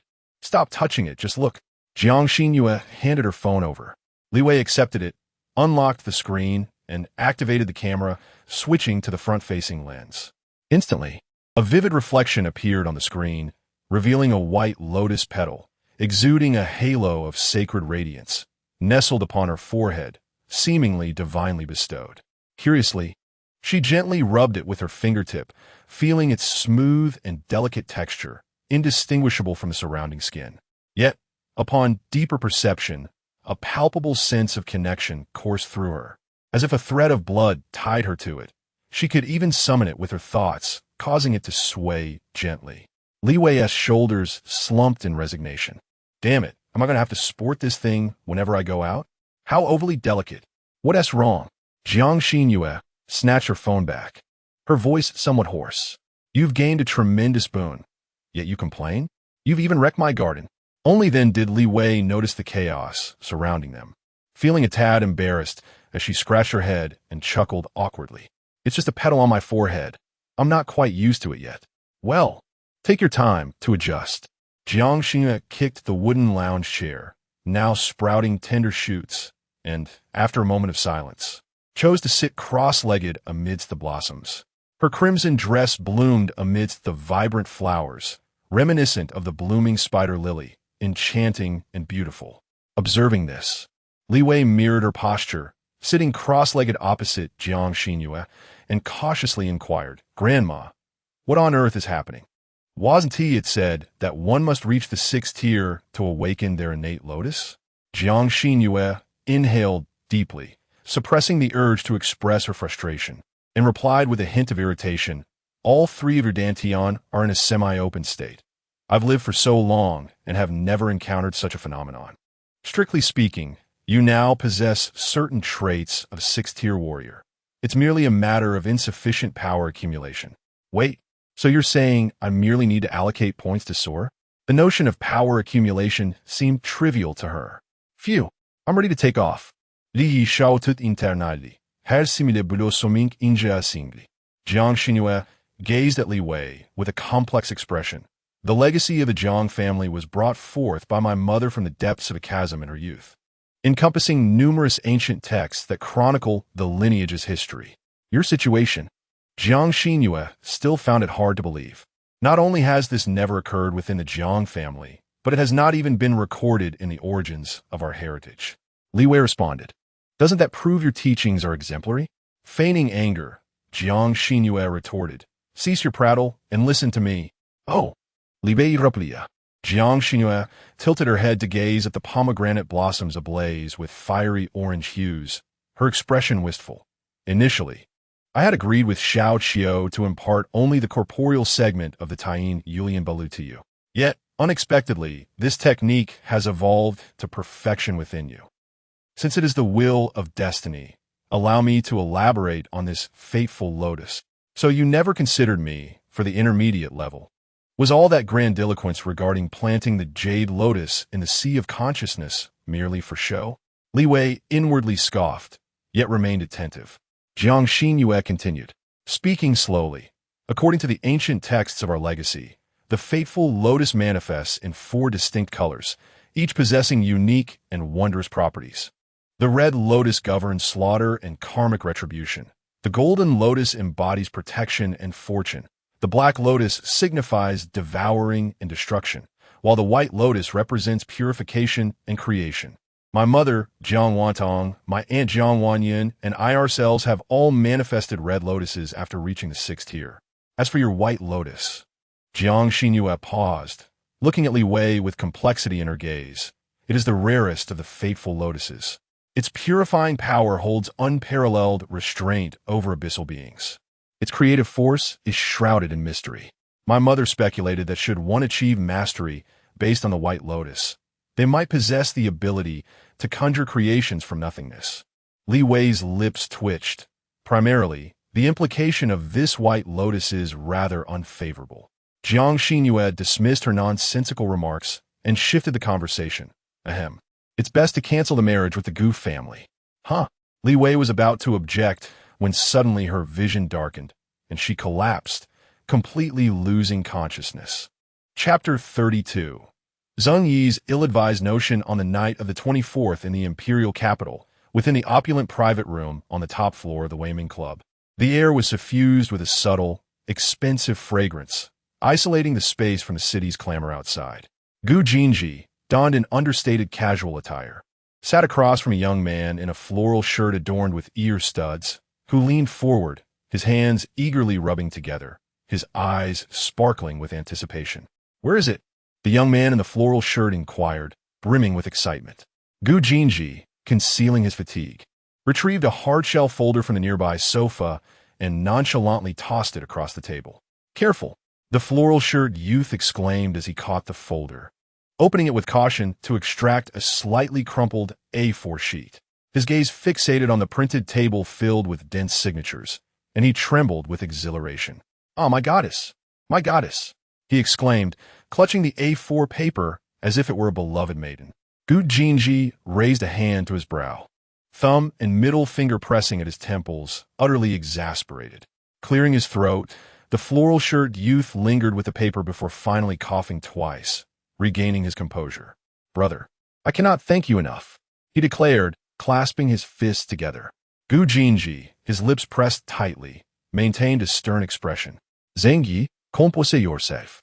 Zheng Yi, the floral shirt youth, grinned mischievously.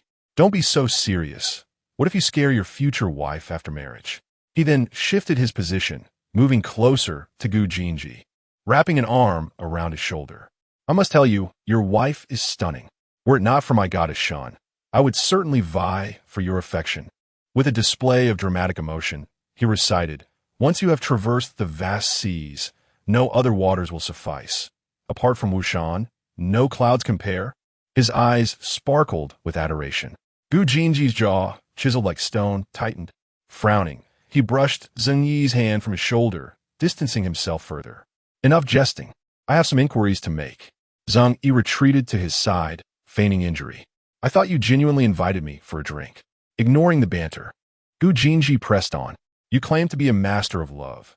So tell me, is there a way to make a woman utterly detest you?" Zheng Yi's eyes widened in disbelief. "Detest? Are you unwell? Why would one wish to be loathed by a woman? You do acknowledge I am a master of love, right? Surely, I only inspire love." Gu Jinji shot back. "ISNT Shun Yaoqi, rather disdainful of you?" Zheng Yi clutched his chest, gasping for breath. "Brother, this conversation has become unbearable." The atmosphere in the private room grew tense, lingering in silence until Zheng Yi finally capitulated under Gu Jinji's calm, yet imposing gaze. "What is this about?" he asked, bewildered.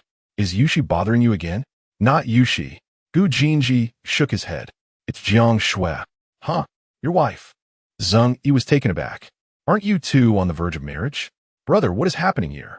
Gu Jinzi fell silent, his fingers slightly curled, unconsciously tapping the coffee table. "You are aware of my situation. I am unable to reciprocate her feelings. Moreover, if I fail to return—" "No, no, no." Zheng Yi interrupted Gu Jinzi's words with exaggerated gestures, exclaiming, "Over these past 2 years, you have faced numerous challenges alongside your companions, braving perilous situations. What storms have you not weathered? Now that you are on the verge of marriage, why utter such despondent words?" Upon hearing the mention of marriage, Gu Jinzi furrowed his brow, his eyes concealing a deep-seated anguish. "This time it is different." Bang! Zheng Yi slammed his palm onto the coffee table, causing the heavy marble surface to crack like a spider's web. What is different? Is it not true that the Zhang family wishes to harm you? Well, the martial immortals. Are they truly so formidable? The Zhang family has martial immortals as well. My great-grandfather ranked 13th on the martial immortal list, far surpassing that old scoundrel Zhang Lui. How about this, brother Daji? I shall accompany you to the western frontier. Let us see if the Zhang family possesses the audacity to attempt to eliminate us both. Crack! Hiss! Gu Jinzis shook his head, a bitter smile gracing his lips as he opened a can of beer, gulping down a mouthful. Once more, he gazed at the young man before him and said, "Thank you. I appreciate your kindness. However, matters concerning the Gu and Zhang families are not for others to meddle in. If you wish to avoid having your legs broken by your family patriarch, refrain from foolish actions." Zheng Yi's fervor waned, replaced by an inexplicable agitation. He too opened a can of beer, downing it in one go, disregarding the liquid that dribbled from the corner of his mouth as he glared with reddened eyes and retorted, "Brother Daji, do not always think of sacrificing your life to make the Zhang family relent. My great-grandfather once said that the Zhang family is akin to wolves, devoid of humanity. You are soon to be married to such a wonderful woman. You will no longer be alone. Please do not forsake yourself. Even if you do not consider your own well-being, should you not think of your future wife?" Gu Jinzis tightened his grip on the can, his fingers whitening, a shadow crossing his handsome visage. "You worry too much. I would never jest with my own life. If the Zhang family wishes me dead, they must first consider whether they possess the means to do so. And you?" Zheng Yi stared into Gu Jinzis' eyes, uncertain of the truth behind his words. Among the few childhood friends, Gu Jinzis was the most mature, his emotions well concealed. To see through him was indeed a formidable challenge. Gu Jinzis shook the slightly deformed can, raised it, and similarly drank it down in one go, stating, "Do not overthink. I merely do not harbor feelings for Jiang Shui." He paused momentarily before continuing, "To me, emotions are a burden." Zheng Yi opened his mouth, and, after a lengthy moment, managed to raise his thumb in admiration. "You are impressive. I hope that when you meet your future wife, you can maintain such fortitude. As for my inquiries," Gu Jinzis regained his composure, his tone grave. "If you cannot answer, I shall seek another." "No." Zheng Yi raised his hands in surrender. "It is merely a matter of making women despise you." He chuckled. "I have plenty of ways. Speak." Gu Jinzis gestured for him to begin his performance. "Zheng Yi, can you disguise yourself as an abusive man?" Gu Jinji, "No, let us try something else. That would tarnish my character." Zheng Yi, "How about being unhygienic and slovenly?" Gu Jinji, "Jiang Shui has long been obsessed. Such methods yield results too slowly." Zheng Yi scratched his head. "What if you expose scandalous details of your intimacy with other women, making her believe you are unfaithful?" Gu Jinji frowned. Given Jiang Shui's temperament, it would not end well. Zheng Yi clenched his fist, neglecting chores and the child, lounging on the sofa all day, scrolling through your phone. Gu Jinji's lips twitched, cleaning his handle by hired help. "The child is yet to be born, and I need to train. There's no time for phone scrolling." Zheng Yi racked his brain. "Aha! I recently read a rather distasteful, female-oriented novel." Gu Jinji, "Speak plainly." Zheng Yi, "There's a truly repugnant male character who made me wish I could jump into the book and eliminate him. He's the extreme control freak type, with dark rooms, gold chains, and an overwhelming, suffocating love that instills fear in women, prompting them to distance themselves." Gu Jinji, "Zheng Yi." Gu Jinji, elaborate. Zheng Yi, "You're a bit twisted." Gu Jinji, "Enough of the nonsense." Zheng Yi, "Upon meeting, you would act like this. Then that. And then." Gu Jinji listened intently, his face twitching from time to time. In the end, Zheng Yi summarized, "There's a prerequisite. You must be able to overpower him. The novel I read is set in a world without martial prowess." He used himself as an example. In reality, one must consider both party strengths. For instance, if I were to act this way towards Shen Yaoqi, upon contemplating a certain possibility, he shivered and fell silent. The private room fell into a moment of silence, leaving only the two of them with their slightly strained breaths. After a long pause, Gu Jinji finally spoke, his voice laced with a barely perceptible hoarseness. Let us try it your way. Chapter 33. Yunqi's decision on the morning of the 25th. Deep within the Yinshan Mountains, at the Yun family's Lichong Pond, Yunqi extended her delicate hand, plucking a few shimmering, metallic fish pellets from a jade urn beside her, casually scattering them into the sword pond.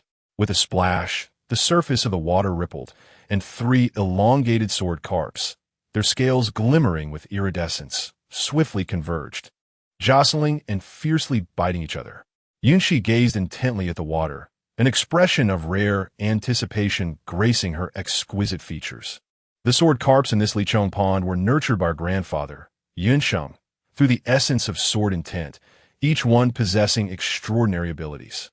If she could gain the approval of one of them, her chances of success in the upcoming National Martial Arts Exchange competition, as a newly appointed captain of the Qingyun school team, would significantly increase.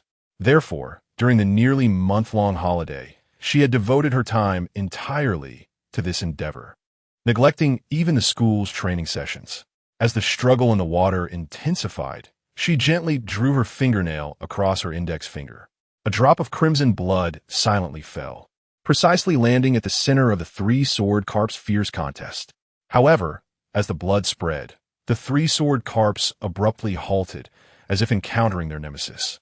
With a flick of their tails, they transformed into 3 streaks of light and vanished into the depths of the water, leaving no trace behind. Yunqi furrowed her brow slightly, letting out a soft sigh, her voice tinged with disappointment. Still not enough. At that moment, a gentle, maternal voice reached her ears. Little Shi, do not lose heart. Your grandfather subdued Yin only after reaching the 3rd tier. You are still at the 1st tier. There is no need to rush. Take your time. Grandmother, there's no need to comfort me. Yunqi realized it was her grandmother communicating telepathically, and a bitter smile tugged at her lips. Her grandfather had tamed the dragon sword, yet here she was, unable to even communicate with a mere fish sword. After a brief silence on the other end of the transmission, it seemed her grandmother also sensed the inadequacy of her consolation. This granddaughter, though admirable in many respects, was plagued by an excessive competitive spirit, relentlessly striving to match her extraordinary grandfather. Sword Immortal Yunsheng, the only individual to have attained the near-path body since the descent of the abyss, was the youngest martial immortal in Huagua, firmly seated as the 2nd in the nation and among the top 3 in the world. In the 50 years since his rise to fame, although many prodigies had emerged, none had truly surpassed him in talent and achievement. Why must she compare herself to him? Moreover, Yunqi's talents, even among her generation in the Yun family and the youth of the entire imperial capital, were far from the pinnacle. It was not just her grandfather's exceptional disciple, Shun Yaoqi, but even that little wolf cub, Zhang Pengcheng from the Zhang family, who outshone her in martial aptitude. Such aspirations were indeed a burden for this child. About a mile away from Lichong Pond, atop the sword pavilion on a mountain peak, the matriarch of the Yun family gazed out into the swirling clouds and mist, her eyes filled with affection yet tinged with a hint of resignation. All right, enough thinking. That little girl has been kneeling for over an hour. It's time to address the situation. She transmitted her thoughts once more. By the pond, Yunqi gently nodded, withdrawing her gaze from the water. She turned around, her obsidian-like eyes calmly resting upon Jiang Yao, who knelt before her. Jiang Yao seemed to sense the weight of that gaze. Her slender frame trembled ever so slightly, and her head lowered even further. Jiang Yao. Yunqi's voice was devoid of emotion, making it impossible to discern any hint of anger or joy. Do you understand your mistake? Jiang Yao's body quivered violently, and the resentment hidden beneath her bangs was swiftly engulfed by a deeper fear. With a voice tinged with tears, she pleaded softly, I understand. Yunqi feigned confusion. Oh, where did you err? Jiang Yao bit her lip with such intensity that her nails nearly pierced her palm, cursing Yunqi and Jiang Shui 1,000 times in her mind. Wretched, wretched, they are all wretched. Jiang Shui is wretched. Yunqi is also wretched. A sharp slap echoed through the empty courtyard, its resonance particularly jarring. Yunqi struck swiftly and with great force, without any forewarning. Jiang Yao spun around like a top, collapsing onto the ground with a thud. Her left cheek rapidly swelled to a visible degree, and her lips split, crimson blood oozing forth. She covered her stinging face, looking at Yunxi in disbelief, her eyes filled with terror and confusion. "I dislike the look you just gave me," Yunxi remarked, shaking her hand as if brushing away some filth, her tone icy. "Recognize your place, Jiang Yao." The force of the slap rendered Jiang Yao dazed, yet awakened her to reality. Terrified, she quickly knelt again, suppressing the fiery pain on her face. Her hands pressed to the ground, her head bowed, no longer daring to show even a hint of resentment. "Answer me." Yunxi's tone was flat. "What did you air?" "I." Jiang Yao's tightly clenched fists trembled slightly. She struggled to make her voice sound weak and pitiful while desperately repressing the simmering hatred within her. "I should not have used Brother Zhang." "Ah." Yunxi let out a disdainful sound. "Since you understand, do not make the same mistake again. All right, you may leave now. Take good care of Xiao Zhang." Jiang Yao breathed a sigh of relief, feeling as though a great weight had been lifted from her shoulders. Yet, her thoughts began to race again. She lifted her head, blinking her tear-filled eyes, timidly saying, "Sister, didn't he mean to?" Yunxi, as if hearing a jest, raised the corner of her mouth, but her tone suddenly turned frigid as she mercilessly interrupted Jiang Yao's words. "What, having exploited Yunzhong, do you now intend to exploit me? And no, I wouldn't dare." Jiang Yao trembled in fright, instantly prostrating herself on the ground. Her forehead pressed against the cool surface of the white marble. Yunxi regarded the humble figure before her with indifference, her emotions betraying no fluctuation. "Go, Igrigalles." Jiang Yao mustered her strength to rise from the ground, murmuring as she kept her head down, retreating a dozen steps with her back to Yunxi before finally daring to turn around, nearly stumbling as she fled the Lilong pool. Once Jiang Yao's figure had completely vanished around the bend of the mountain path, a middle-aged woman, elegantly attired in a simple yet refined gown, with an aura of grace and nobility, silently appeared beside Yunxi. "Grandmother," Yunxi exclaimed, startled, and then playfully linked her arm with the newcomeress. "You always do this, surprising me at every turn." The venerable matriarch, with a tender touch, caressed her granddaughter's silky hair, though her gaze remained sharp as she peered in the direction where Jiang Yao had vanished. "That young girl harbored considerable malice towards you. Why is she still in your company?" A hint of helplessness flitted across Yunxi's face. "What can I do? Xiao Zheng is fond of her. That child is utterly captivated by her charms. If I were to act against her now, it would only drive Xiao Zheng away from me. I can deal with her later, once his infatuation wanes." The elder lady chuckled lightly, laced with a touch of teasing. "Is that truly all? Have you truly given up on that lad from the Gu family? Keeping his sister-in-law close, what are your intentions?" Yunxi's cheeks flushed a delicate crimson before she swiftly regained her composure. "It is merely a strategic move. One never knows when it might prove useful. You, my dear." The matriarch gently tapped her granddaughter's dainty nose, her tone a blend of exasperation and indulgence. The two shared a quiet moment together, until Yunxi suddenly spoke up. "Grandmother, I understand Liang Xiushi's character, and I know Jiang Shui how passionately she loves Gu Jinji. I initially thought Liang Xiushi would exploit Jiang Shui to fulfill Gu Jinji's demise." Her brows knitted in confusion. She continued, yet Mr. Fei, Yunjing's protector, claims that Jiang Shui has achieved great mastery in her cultivation. Yunxi turned her gaze toward her grandmother. "Do you believe Master Jiang would consent to allowing a fully realized genius to become a scapegoat for Gu Jinji? Or is it possible that Jiang Shui and he are truly engaged in a conventional union?" "What of a conventional union? And what of an unconventional one?" The elder matriarch did not directly answer her granddaughter's inquiry, but instead posed a profound counter-question. A glint of cold light flickered in Yunxi's eyes. "If Jiang Shui is merely a pawn chosen by Liang Xiushi, then I shall refrain from intervening and enjoy the spectacle. But if she is not?" She paused, a cruel smile curling at her lips. "Then I shall ensure she becomes one." The matriarch encouraged her. "Pursue whatever you desire, if the heavens should fall. Your grandfather, and I shall bear the weight." Chapter 34. Zhang Yinsheng. The plan must change. On the afternoon of the 25th, at the Zhang family's villa, Our personnel collected fingerprints from Jiang Shui's personal belongings, which matched those in the database. Uncle Lin, with his hair now graying, reported in a steady voice while holding a rare paper document from this era. However, acquiring her biological samples proved to be quite challenging. After returning to the country, she first visited the Zheng family S arena, and yesterday she went directly to stay at Jiang Xinyue's small courtyard, so it was of little consequence. Zhang Yinsheng held two photographs. On the left was a selfie of Jiang Shui from years prior, and on the right was a candid shot of Li Wei as she exited the airport. After a prolonged comparison, he tossed the photos onto the table. Initially, he had suspected that Liang Qiushi and Jiang Xinyue had orchestrated a substitution. He wore a look of realization. If she had truly reached the pinnacle of her cultivation, her appearance and demeanor would have undergone a significant transformation, making it plausible.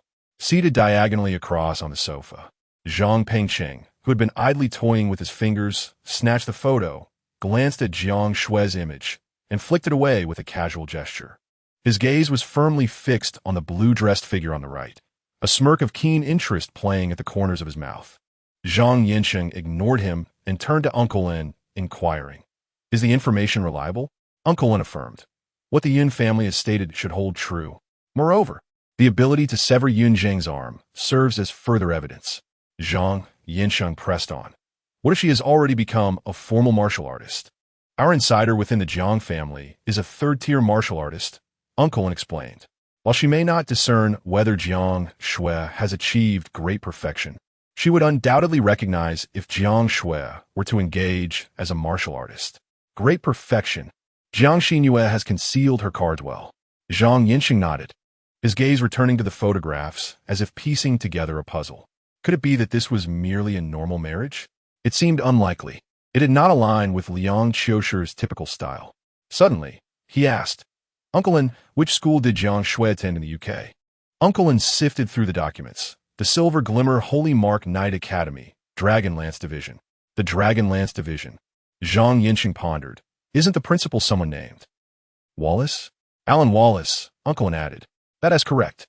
A flicker of understanding passed through Zhang Yinsheng's eyes. No wonder. His dragon bones melting furnace breathing technique is renowned for refining the physique and strengthening the foundation. I recall that Jiang Xinyue's mother once saved Wallace's life during an international joint operation.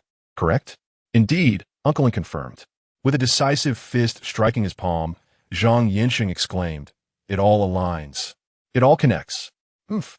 The so-called poisoning incident involving the Jiang family was likely a self-scripted performance to justify sending Jiang Shui to cultivate under Wallace. What a profound scheme Jiang Xinyue has concocted. Were they anticipating our Zhang family's discovery of Gu Jinji's fiancée's exceptional talents and preemptively sought to eliminate her? It's not we, Zhang Pengcheng interjected unexpectedly. It's you. Zhang Yinsheng's face twitched with irritation as he shot a glare at his son, choosing to dismiss the distraction. He rose to his feet and paced a few steps within the room, muttering to himself, "It appears that my previous deductions were misguided. No matter how much Jiang Xinyue cherishes Liang Qiushi, she would never jeopardize the future of the entire Jiang family for her own whims. Why is Gu Lidong so insistent on having Gu Jinji marry Jiang Shui? He must have been aware of Jiang Shui's extraordinary talent all along. Although Gu Jinji's foundation is merely at the peak of minor perfection, he once possessed the potential for great perfection. A being of great perfection and one with latent potential for greatness, should they procreate. It would represent the long-anticipated union of the sun and moon for both the Gu and Jiang families." Zhang Yinsheng's expression turned icy, scoffing at the fanciful notions they entertained. As he pondered this, "Dad!" Zhang Pengcheng exclaimed, brandishing a photograph of Li Wei, licking his lips with an aggressive gleam in his eyes. "Don't kill her. Leave her for me to play with." Zhang Yinsheng halted, surprisingly refraining from immediate anger, instead scrutinizing his son for a moment before coldly stating, "You have indeed reminded me. Jiang Shui must not be killed." "Huh?" Zhang Pengcheng was momentarily taken aback. "What do you mean, huh?" Zhang Yinsheng, exasperated, continued, "And put away those sordid thoughts. This woman is utterly different from the one you toyed with before." "Why?" Zhang Pengqing protested. Doesn't the Hu family have a master as well? The Hu family is merely a watchdog for our Zhang family. They reside in the western frontier, and she possesses no significant talent, being a collateral branch. How can that possibly compare? Fool! Zhang Yinsheng retorted angrily. The Jiang family is rooted in Kyoto, with intricate connections. Do you think Jiang Xinyue would spare our Zhang family any regard? Zhang Pengqing defiantly replied, Regardless, I've taken a liking to her, and I intend to have her. Try that at your own peril. Zhang Yinsheng's gaze turned frigid. As Zhang Pengqing prepared to argue further, Uncle Wen hastily interjected with a soothing tone. Young master. The elder of the Hu family once served as the old patriarch's protector, making the Hu family a vassal of our Zhang family. Even if it were merely a collateral miss, it would still be a significant matter. However, the Jiang family is different, Master Zhang's temperament. If you were to truly harm Jiang Shui, she would likely kill you on the spot. Zhang Pengqing shrank back slightly, his bravado waning. Yet he stubbornly retorted, I've heard Jiang Xinyue is quite cold-blooded, indifferent to the lives of her family. Look at that lad from the Yun family. He often torments Jiang San, and she does nothing. Nonsense. Zhang Yinsheng could no longer contain himself, his masterful aura radiating power that left Zhang Pengqing breathless. She ignores Jiang San because he is merely a dregs propped up by resources. But Jiang Shui is of great perfection. She is of great perfection. You yourself are also of great perfection. Have you ever considered what your grandfather would do if someone dared to harm you? Huh? Have you lost your mind? You know Jiang Xinyue is cold-blooded. Do you think she cares about the lives of others in the Jiang family? A master without attachments is fixated on your demise. Do you believe you can survive this? Not to mention, our Zhang family would be embroiled in the chaos as well. Zhang Yinsheng pointed an accusatory finger at his son. Do you think your grandfather can protect you day in and day out? After being chastised by his father, Zhang Pengqing finally grasped the gravity of the situation. His earlier bravado faded, leaving him subdued and unwilling to voice any further objections. Zhang Yinsheng reined in his imposing demeanor, inhaled deeply, and turned his gaze back to his son, his expression now imbued with profundity. The plan has changed. Jiang Shui must not be harmed. Zhang Pengqing inquired softly, Should I return to Shijiang? What purpose would that serve? A sardonic smile played upon Zhang Yinsheng's lips. You will still attend the wedding. Rally your companions. Gather them around a table. When the time comes, I shall provide support while you stir up a commotion. The louder, the better. Ideally, we shall wreak havoc on the Gu family's venue, trampling the dignity of that Gu lad into the ground. Zhang Pengqing's eyes sparkled with excitement. Wreaking havoc? Now that I like. He felt invigorated, yet a trace of confusion lingered. What was the use of disrupting the wedding? They were already legally wed, were they not? Zhang Yinsheng chuckled knowingly. Leave the details to me. Your task is to follow my instructions without overthinking. Given such circumstances, I can only imagine Jiang Shui's reaction. TSK. With a gleeful glint in his eye, Zhang Pengqing rubbed his hands together. Rest assured, Father, I vow to ensure Gu Jinji's humiliation at the wedding. Chapter 35. Dispute Stepmother. We clearly made an agreement. A familiar, astonished female voice echoed in Li Wei's ears. Her eyelids fluttered. It was Aunt Liang. Have I fainted?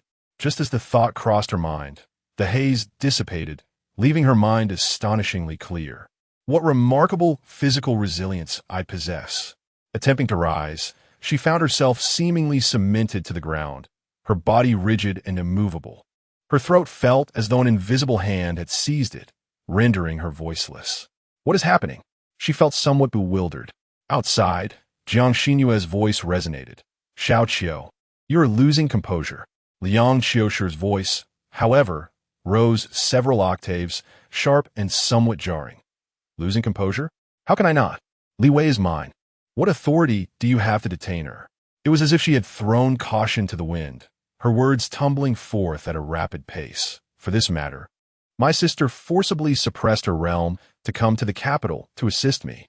My father endured immense pressure to withdraw from the front lines to provide me cover.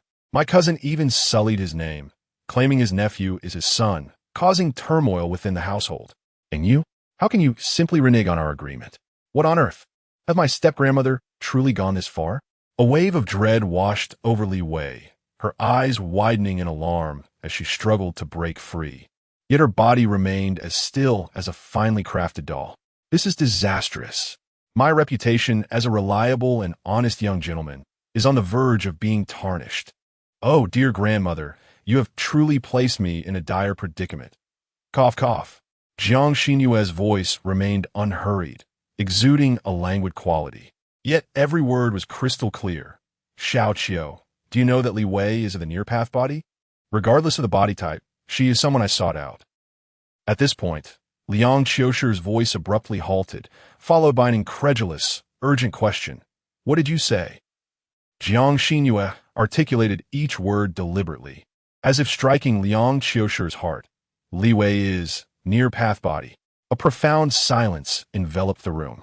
Li Wei could even hear her own slightly hurried heartbeat, a consequence of her immobility. After what felt like an eternity, Liang Qiushi's voice emerged, dry and distant. How? Is that possible? Ignoring her disarray, Jiang Xinyue continued calmly, unleashing another bombshell. Not only is she a near-path body, but she also possesses 3 major dantians that are half open by nature. Having just broken through to the first tier, she already wields her life lotus, and it is the rare white lotus recorded in the annals of inheritance. She paused, her tone turning grave. Xiao Qiu, tell me, is it appropriate to send such a martial immortal seed to her demise? Seemingly overwhelmed by the barrage of revelations, Liang Qiushi fell silent once more. After several breaths, her voice returned, tinged with a raspy struggle. But she is ultimately not your biological granddaughter. To this, Jiang Xinyue's voice betrayed no emotion. Jiang Yinshu is a child I adopted from the second branch, and Jiang Shui is also not my biological granddaughter. Li Wei. What the? Liang Qiushi's voice was hoarse. After all, there's a blood tie. Jiang Xinyue scoffed. Do you think I am some antiquated relic clinging to bloodlines? Xiao Qiu, as long as Li Wei is a citizen of Huagua and has the potential to become a martial immortal of our nation, that is sufficient. What nonsense blood ties are, they hold no significance. Liang Qiushi became anxious. Godmother. Even if she were to take Jin Ji's place in the western frontier, she might not necessarily perish. The Zhang family is targeting Jin Ji, not Jiang Shui. With you around, they will certainly have some reservations. Jiang Xinyue replied coolly. Do you believe it yourself? Liang Qiushi fell silent once more. This silence stretched longer than before, to the point where Li Wei felt her stiff posture might lead to muscle cramps. Finally, Jiang Xinyue softened her tone a little. How about this? I will speak with your father and old Zheng. The 3 of us will jointly exert pressure on the Zhang family to guarantee Jin Ji's safety in the western frontier. Liang Qiushi let out a short, sorrowful laugh, echoing Jiang Xinyue's words back to her. Do you trust the Zhang family's promises? If they wish to eliminate someone, there are countless ways to orchestrate an accident. When the time comes, they will feign deep sorrow and sincerely apologize. Afterwards, what can you do about it? Are you truly prepared to go to war with the Zhang family for Jinji? Jiang Xinyue. The Zhang family seems to have gone mad, relentlessly pursuing Jinji. Someone secretly informed me that this order came directly from that old fool, Zhang Lui. Liang Qiushi's voice gradually cooled, but Li Wei, or rather Jiang Shui, was in a different predicament. She was not on the Zhang family's kill list. Moreover, given her displayed talent, once she gained fame, the Zhang family would likely hesitate to act against her. Her speech quickened, filled with desperate sincerity. Godmother, if Li Wei were merely a resonating talent, her fate would be sealed. If the Zhang family were to eliminate her, it would create no ripple. They know very well that you would not risk your life for a granddaughter with merely resonating talent. However, the closed-path body is a different matter. A prodigy of the Jiang family who possesses the fateful lotus is even more exceptional. The Zhang family, if they are not foolish, should realize that if Jiang Shui were to die under mysterious circumstances within their territory, you would undoubtedly go mad. You would seek vengeance at any cost. Even the martial alliance would hold them accountable. They would not dare take that risk. Jiang Xinyue pondered, seemingly weighing the pros and cons, before asking, Since you are convinced that the Zhang family is inexplicably intent on eliminating Jin Ji, have you considered that if Li Wei disrupts their plans, the Zhang family, in a fit of rage, might redirect their wrath towards her? The joint pressure you just mentioned could be effectively applied here. Liang Qiushi immediately interjected. She is not a primary target for the Zhang family. Killing her would serve no purpose and would instead invite trouble. Jiang Xinyue's stance softened slightly. Are you suggesting that she intentionally reveal her talent? Yes, this is the only way to achieve a win-win situation. Liang Qiushi pressed on. Just yesterday I cautioned her to remain low-key and conceal her talents. Jiang Xinyue's voice carried an indescribable melancholy as she reflected on the commotion. Liang Qiushi's thoughts crystallized further. The Zhang family must already be aware. Moreover, Zhang Yansheng would undoubtedly surmise that your earlier decision to send Jiang Shui abroad stemmed from an early recognition of her extraordinary talent, aimed at safeguarding and secretly nurturing her. Indeed, it must be so. Jiang Shui's mentor is Alan Wallace. Your intention was merely to have him look after Jiang Shui. Yet his expertise and foundational skills inadvertently misled the situation. At this juncture, the Zhang family will certainly have no doubts regarding Li Wei's identity. After all, even with all my capabilities, I could never procure a near-path physique to serve as a scapegoat for Jin Ji. Such reasoning is utterly illogical. I suspect his strategic focus may shift towards preventing Jin Ji and Jiang Shui from producing offspring. Therefore, we might as well turn the tables on them. Goodness, why do I feel as if I've become more astute? Li Wei listened in astonishment. Jiang Xinyue pondered for a moment and pressed further. What makes you believe the Zhang family would not resort to desperate measures, such as sending assassins after Jin Ji? If that were the case, what significance would your current actions hold? Liang Qiushi's voice was resolute. That person assured my father-in-law that the Zhang family would neither dare nor be inclined to employ underhanded tactics. That person?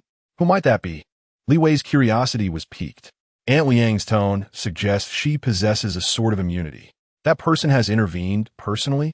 Jiang Xinyue's voice was laced with evident astonishment. Clearly aware of who that person was, Liang Qiushi merely hummed in acknowledgement, offering no further clarification. Jiang Xinyue fell silent for a moment before asking, if that person is willing to intervene, why not simply resolve the matter thoroughly, instead of complicating it? Liang Qiushi's tone conveyed resignation. The specific reasons elude me. My father-in-law only mentioned, that person said, the great way is 50, the heavenly change is 49, and one must always leave a thread. Jiang Xinyue lowered her voice, as if speaking to herself or fearing eavesdroppers, truly a signature style of that person. Godmother, what if we were to do this? Liang Qiushi's voice dropped, tinged with both hesitation and earnestness. I know you've been searching for the whereabouts of grandmother Jiang Xinyue's mother, and I could have my father personally venture into the abyss to assist you. The ensuing conversation was conducted in hushed tones. Li Wei strained to listen, managing to catch only fragmented words such as entrapment, fissure, relic, and exchange. Time passed, and with a soft creak, the door swung open. Jiang Xinyue and Liang Qiushi entered. The latter's eyes noticeably red-rimmed, her demeanor tense. Enough, dear granddaughter. Rise. Jiang Xinyue glanced at Li Wei, her tone still languid, yet she waved her hand dismissively. Li Wei felt an instant release as the invisible force of restraint vanished.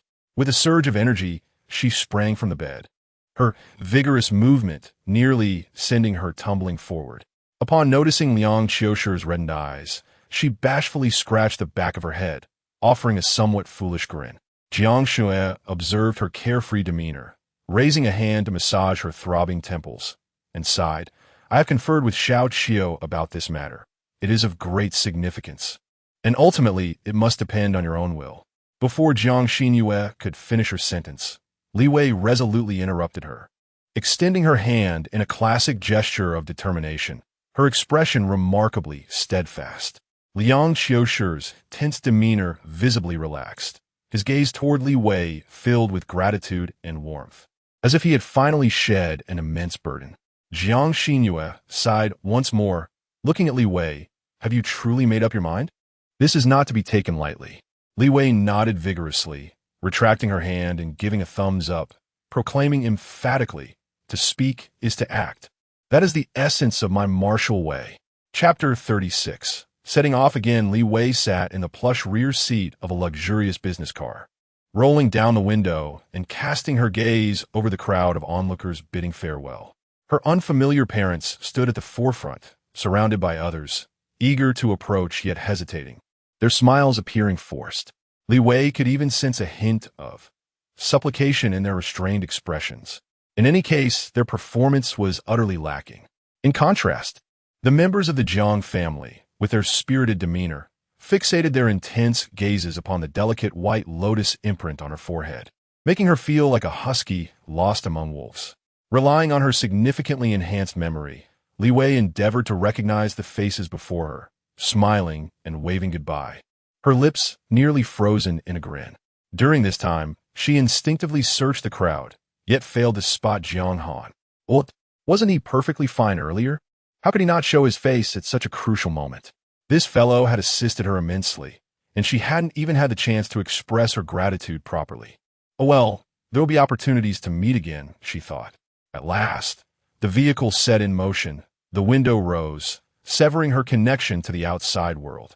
Li Wei exhaled a long sigh of relief. Sinking into the soft seat, she turned to Liang Qiushi beside her and remarked casually, "Aunt Liang, thank goodness you're here, or I would have been utterly tormented by them." Liang Qiushi's lips curled into a smile, clearly empathizing with her. She picked up the remote control beside her and gently pressed a button, raising the soundproof partition between the front and rear seats without a sound. Curiously, Li Wei reached out to tap the seemingly high-end barrier, asking, "Is this soundproof?" "It's equipped with an electromagnetic soundproofing system, completely isolating sound," Liang Qiushi explained. "Oh, I see," Li Wei replied, almost slipping into a Japanese-inflected Mandarin. Her cheeks warmed. There were no anti-Japanese dramas here, and this habit needed to change. Liang Qiushi, unfazed, chuckled softly and said, "To be honest, I didn't expect you to honor our agreement." "Of course," Li Wei replied, not perceiving herself as particularly noble. It was merely a matter of mutual benefit, as her objectives aligned perfectly with Liang Qiushi's plans. As Liang Qiushi gazed at her calm and gentle face, her expression softened, and she unconsciously reached out to brush away a stray lock of hair from Li Wei's cheek. Li Wei's body instinctively tensed, wishing to lean back. Yet her movement halted. The warm touch of her fingertips brought an unfamiliar warmth that inexplicably caused her eyes to sting.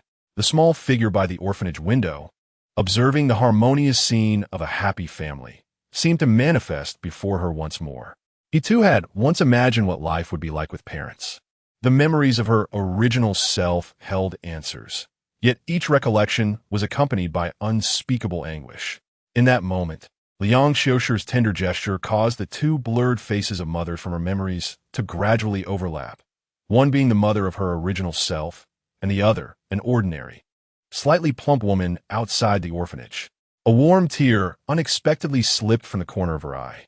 Li abruptly regained her composure, feeling flustered as she instinctively raised her hand to wipe away the evidence of her unexpected lapse. However, Liang Qiushi's fingers gently brushed against her cheek first, the motion surprisingly tender. "I'm sorry," Aunt Liang, Li Wei attempted to explain.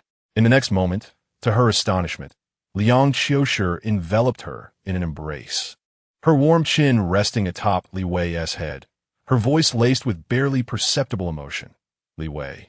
"I apologize." Li Wei found her entire face unexpectedly buried against Liang Qiushi's soft chest, a rush of warmth flooding her cheeks, rendering them as hot as if they could fry an egg. All notions of maternal warmth and nostalgic sentiment dissipated, overtaken by the sudden, suffocating feeling and embarrassment. Her mind was now a whirlwind of thoughts, snow suffocation after a brief period of fluster. They finally separated, each returning to their respective seats with a shared awkwardness. Clearing her throat, Liang Qiushi regained her usual composed demeanor. "There are spies from the Zhang family on the goose side. Remember, do not reveal any weaknesses." Li Wei promptly straightened up, nodding earnestly. "Yes.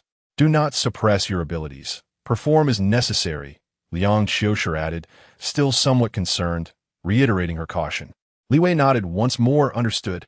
Liang Qiushi gazed at her her tone softening. If you have any questions or needs, you may tell me now. Li Wei immediately perked up, asking, when can I meet Li Cheng? Liang Qiushi pondered for a moment. Around mid-August. I need to arrange things to ensure discretion. All right. Li Wei nodded in understanding, recognizing Liang Qiushi's cautious nature. Reckless engagement could indeed invite trouble. It was sufficient for her to have a specific time frame, she thought. Li Wei then inquired. Over in England, my etiquette training has been SOSO. What do you think? No matter. Liang Qiushi waved her hand dismissively. Just familiarize yourself with the basic principles. Avoid making fundamental mistakes. We come from a martial arts family, not one bound by the trivialities of ostentatious etiquette. There are not so many rules. Li Wei exhaled in relief and asked, now that I am a first-tier warrior, can I venture into the rift to hunt abyss creatures? Liang Qiushi nodded. You may go. It's good to familiarize yourself in advance. However, you must only operate on the periphery. Do not delve too deeply. Given your current strength, as long as you do not act recklessly, safety should not be a significant concern. As she spoke these words, Liang Qiushi seemed somewhat lost in thought. Just over 10 days ago, when she first met Li Wei, the latter was merely an aspiring warrior at the peak of her physical potential. In just over 10 days, she had remarkably broken through to become a bona fide warrior. With her current talents and foundation, had she not chosen to remain incognito for the sake of Liang Qiushi, she likely would have already gained significant recognition in Huagua. Liang Qiushi's gaze gradually unfocused, her heart feeling as though it were being tightly grasped. Li Wei, oblivious to Liang Qiushi's complex emotions, felt a spark of excitement upon hearing she could engage in monster hunting. The arena format was far too slow. Each match lasted 1 or 2 hours. And sometimes she had to wait for scheduling. Nothing could compare to the efficiency of personally entering the rift. The most crucial questions have been resolved. Li Wei pondered her forthcoming role, yet she could not help but timidly inquire, Aunt Liang, I assume there is no obligation for me to fulfill any spousal duties with your son, correct? Liang Qiushi chuckled at her candid question, reassuring her, rest assured. There is no such requirement. Li Wei released a sigh of relief. Although a trace of unease lingered, her fingers began to fidget, and she quietly probed, but what if, hypothetically, your son were to make any inappropriate advances towards me? Liang Qiushi smiled knowingly, well aware of her son's character, and jested without a hint of concern. You are quite capable yourself. Should he dare to misbehave, you are more than welcome to give him a good thrashing. Li Wei's eyes sparkled with excitement at the thought. Really? I can retaliate? That sounds splendid. Liang Qiushi affirmed with a nod. Indeed, you can. Then, recalling Liang Qiushi's conversation with Jiang Xinyue, Li Wei curiously inquired, by the way, who is that person? Liang Qiushi's expression grew serious, and she replied, that person is simply that person. Let us not delve into it further. Chapter 37. An uneasy first encounter. The two engaged in a somewhat disjointed conversation for over an hour, predominantly centered around Gu Jinji. Through their dialogue, the image of this esteemed figure gradually took shape in Li Wei's mind. He was taciturn yet extraordinarily gifted, shouldering familial responsibilities, and so forth. In Liang Qiushi's descriptions, her son appeared to be utterly flawless. As the clock approached 3 in the afternoon, the vehicle gradually slowed, passing through an imposing gate complete with a guardhouse. Li Wei, who had been lost in thought, immediately straightened in her seat and turned to Liang Qiushi, who nodded in acknowledgement, signaling their arrival. The tires rolled over the sun-heated speed bumps, causing a slight jolt as they entered a long, straight tree-lined avenue. Majestic ginkgo trees lined the path, their leaves shimmering in the light, while vibrant flower beds bloomed in a riot of colors. Compared to the elegance of the Jiang family garden, this landscape exuded a grandiose aura, infused with a sense of timelessness. At that moment, the car reached the end of the avenue, gliding past a fountain adorned with silver patterns, winding around a 3-story main building before finally coming to a halt in front of a modest 2-story house ensconced in greenery. This is Jinji's residence. You will be staying here, Liang Qiushi indicated towards the house. Li Wei nodded nonchalantly, feeling no embarrassment. After all, they were merely acting. Where they stayed was inconsequential. Her right hand inadvertently brushed against the belt loop, while her left hand clutched the luxurious handbag that Jiang Shui had entrusted to her. The car door opened automatically, and the afternoon sunlight streamed in, causing the hundreds of tiny diamonds embedded along the bag's edge to glimmer with blinding brilliance, nearly dazzling her discerning eyes. So gaudy, she thought disdainfully, shaking off the oddly textured double-spiral handle and following Liang Qiushi out of the vehicle. She was still clad in the light blue dress and crystal-strapped sandals she had worn when returning to the country, having not even had time to change her undergarments. Fortunately, she had washed them in the hotel yesterday, so she didn't appear too disheveled. At that moment, a gentle breeze swept by, causing the blue and white ribbons adorning her waist to sway in tandem with her skirt, revealing her smooth calves. Instinctively, she pressed her hand against the hem of her skirt on the outer side of her thigh, taking a half step to avoid the automatically closing car door. Just then, an exceedingly uncomfortable gaze settled upon her. Downstairs, Li Wei instantly discerned its source. Following her instinct, she glanced back. There, on the terrace of the second floor of the small house, stood a tall and strikingly handsome man, leaning against the railing and gazing down at her. Clad in a deep navy short-sleeve training outfit, with neatly tailored cuffs and pant legs that accentuated his form, the fabric hinted at the contours of his muscular physique, adding a touch of sharpness and strength to his otherwise noble demeanor. Recalling the photograph she had seen earlier, it was undoubtedly Gu Jinji. He was indeed handsome, to the point that Li Wei felt a twinge of envy. If only she had such looks in her past life. Could she have remained single until the age of 28? However, what was with that gaze?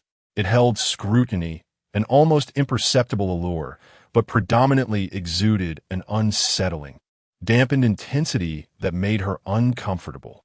Li Wei's perceptiveness was truly formidable. This made her feel as if his gaze were akin to cold, slippery tendrils attempting to ascend, entwine, and cling to her body, instilling a surge of physiological chills. What the hell, a pervert?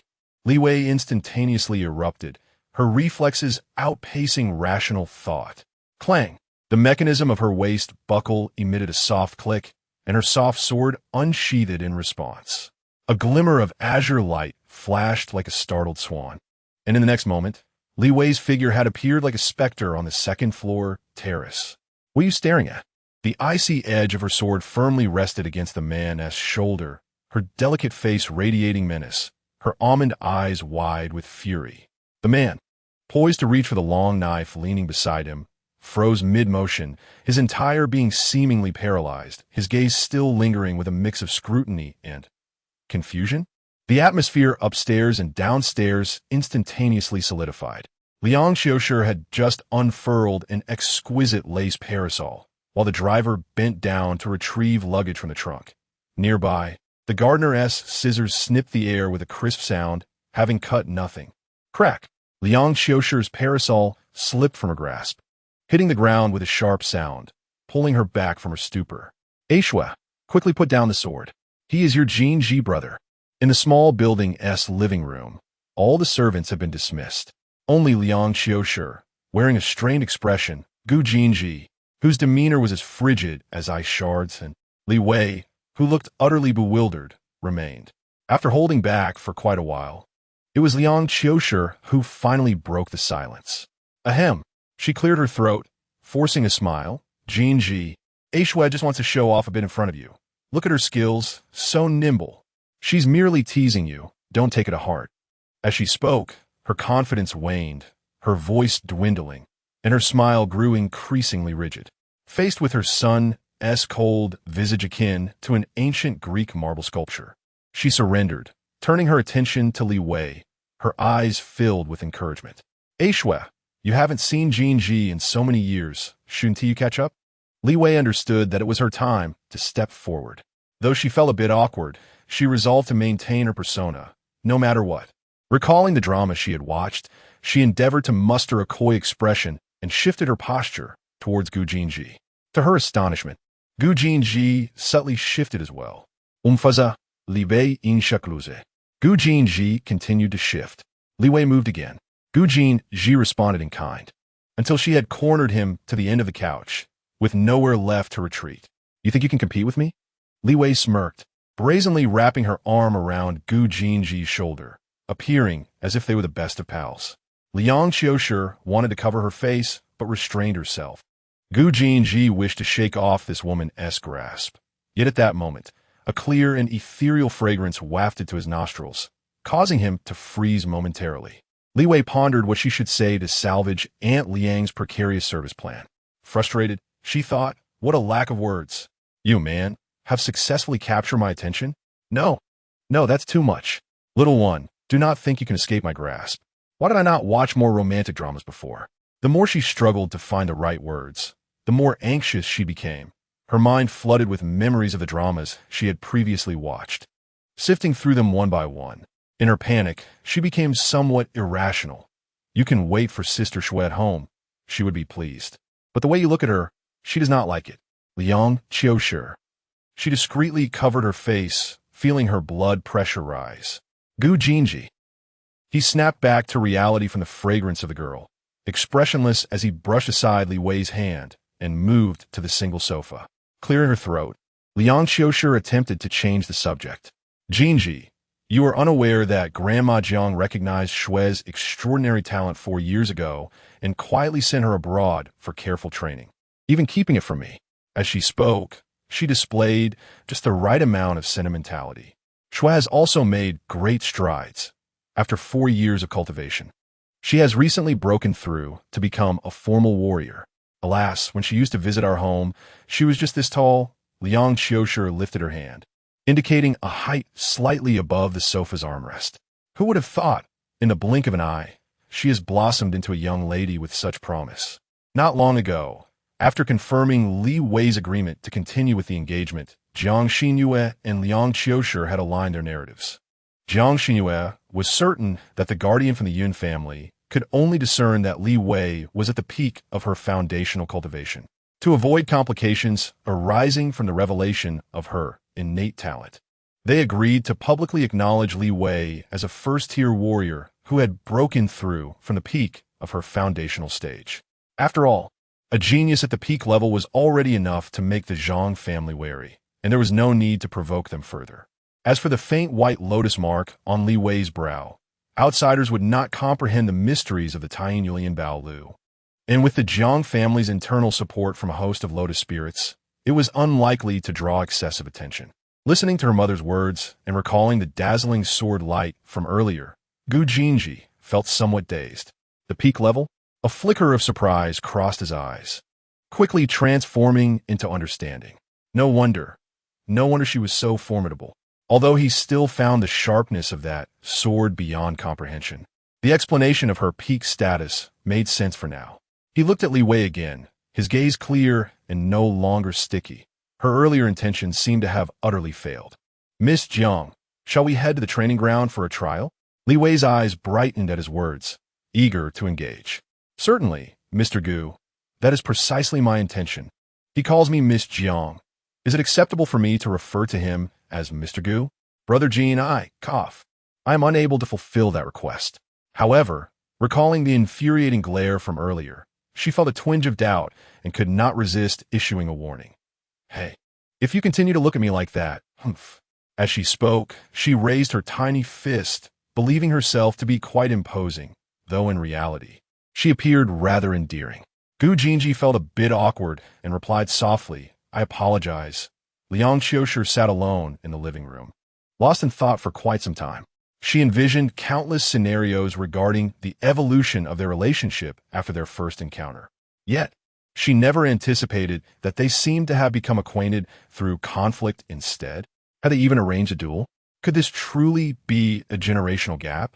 Chapter 38. The swift blade of flame, the Gu family's training arena, is nestled beneath the garden, sprawling over an area equivalent to half a football field. Li Wei followed Gu Jinji, attracting the curious glances of several garden maintenance staff, particularly due to her striking beauty, which left many utterly mesmerized. Upon reaching their destination, Gu Jinji's younger siblings, having seemingly caught wind of the news, hurried over with youthful exuberance. At just 14, the adorable Gu Jinji, sporting a playful bun, clung to Li Wei's arm. Sister-in-law, you are so stunning. Your skin is incredibly smooth. What skincare products do you use? Are you really going to spar with my brother? How could he possibly lay a hand on you? Don't worry, if he dares to hurt you. I'll tell Grandpa. He will definitely come to your aid. Meanwhile, the 16-year-old Gu Jinwen approached, his expression dazed by Li Wei's beauty. Sister Jiang, he said with a grin, why don't you reconsider marrying my brother? Wait for 4 years and marry me instead, all right? Bang. That hurts. Gu Genie, why did you hit me? You hit me again? Do you think I want to fight back? Don't hit my face. Observing the younger boy fleeing from his sister, clutching his head, Li Wei couldn't help but chuckle, finding the duo utterly delightful. She gently nudged Gu Jinji, who stood rigidly beside her, as if in a trance, and with a hint of envy in her voice remarked, your siblings are so full of life. It must be quite lively at home. Gu Jinji glanced at the playful siblings, his brow furrowed slightly. Lips pressed into a thin line as he replied in a low tone, noisy. Who are you calling noisy? Li Wei arched an eyebrow, casting him a sidelong glance. Catching her movement from the corner of his eye, Gu Jinji quickly assessed the distance between them and her potential speed of action, his throat bobbing slightly as he calmly clarified, I meant them. Pleased with his response, Li Wei huffed in satisfaction, retracting her hand and pointing towards the center of the arena. Shall we begin now? Gu Jinji nodded, inquiring, shall we use training weapons or your own? Li Wei touched her belt, recalling the astonishing sharpness of her cicada wing sword, and worried about not being able to control herself, replied, let us use training weapons. Gu Jinji paused momentarily, weighing his options, before ultimately agreeing with a nod. He approached the edge of the arena and pressed a discreet protrusion on the wall. A hidden weapons rack slowly revealed itself, displaying an array of simple, iron-gray blades. What is the length of your sword? Gu Jinji inquired. Without hesitation, Li Wei responded, 70 centimeters. Upon hearing this, Gu Jinji selected a gray longsword of identical length from the rack, deftly flicking his wrist to send the sword soaring through the air towards Li Wei. Li Wei effortlessly caught it, feeling its weight in her hands. After weighing it, her fingertips glided along the blade, which was cool to the touch. The weight and metallic feel were indistinguishable from a real sword, though the blunt edge gleamed with a peculiar matte finish. Intrigued by the material, she contemplated its properties. At that moment, Gu Jinji stood 10 meters away, brandishing a matching Ming-style waist knife. The blade of the training weapon was crafted from a unique material. Its voice remained chillingly cold, although it appeared metallic. It was anything but. Upon striking the skin, should the force exceed the foundational defensive strength of a first-tier warrior, the edge would instantly soften. After stating this, his gaze fell upon Li Wei, who was still adorned in a light blue dress. He inquired, Miss Jiang, would you require a change in a training attire? Li Wei casually shook her head, responding, no need, I'm wearing safety shorts. To substantiate her claim, she kicked off her cumbersome crystal sandals, revealing her fair, delicate feet, and nonchalantly lifted a corner of her skirt. Gu Jinji's expression instantaneously stiffened, followed by a rush of warmth to his head, his cheeks rapidly flushing. Beside him, Gu Jinji reacted swiftly, exclaiming as she covered the eyes of her inquisitive brother, Gu Jinwen. However, Gu Jinji had yet to avert his gaze when he discerned that beneath Li Wei's dress lay a pair of creamy white sports shorts, the hem reaching above her knees. Rather than safety shorts, they resembled a completely acceptable pair of women's capris. The expressions on the faces of the Gu siblings were somewhat difficult to articulate, as they witnessed Li Wei's unabashed demeanor, both harboring a singular thought. Was this future wife, sister-in-law, of theirs operating on a different wavelength? Clearing his throat, Gu Jinji forcefully suppressed the peculiar sensations within, inhaled deeply, and gradually restored his expression to one of indifference. With his right hand holding the blade, pointed towards the ground, and his left hand raised palm up, he stated, Miss Jiang, please. Li Wei released her skirt and deftly untied the blue and white ribbon at her waist, securing her loose hair into a ponytail. As her hair flew up, it revealed her smooth, full forehead and exquisite features. With a flourish reminiscent of a swordsman, she arched an eyebrow at Gu Jinji, playfully warning, be careful, Mr. Gu. Observing this, Gu Jinwen and Gu Jini instinctively retreated to the sidelines, their expressions a blend of concern and excitement as they whispered to one another. Gu Jini asked, "Second brother, do you think sister-in-law can win?" Gu Jinwen replied, "Looks alone do not equate to strength." Gu Jini countered, "But I see sister-in-law is quite confident." Gu Jinwen remarked, "That's merely the audacity of youth." Gu Jini questioned, "If the disparity is so vast, why even compete?" Gu Jinwen asserted, "We are a family of martial arts. Should we not establish familial hierarchy through competition before marriage?" Gu Jini remained silent. Before their conversation could continue, Li Wei sprang into action. In the blink of an eye, the figure clad in light blue darted towards Gu Jinji like a wraith. The dull-colored training sword in her hand sliced through the air with an almost imperceptible whistle, angling sharply towards his neck. Gu Jinji's pupils contracted. This time he was prepared, yet Li Wei's speed surpassed his expectations. Reacting almost instinctively, he focused his gaze, exerting force through his waist, and swiftly raised his long blade from below, perfectly blocking the sudden onslaught. The crisp sound of metal clashing echoed throughout the vast training ground, reverberating in the air and resonating in their ears. In the instant of sonic diffusion, Li Wei's figure once again became indistinct. She lightly tapped the ground with her toes, her body tracing an astonishing arc, appearing suddenly behind Gu Jinji at an angle. With a flick of her wrist, she lunged forward with her sword, aiming for his vital spot with deadly precision. The speed of her change in direction was so rapid that Gu Jinji could not react in time to parry with his blade.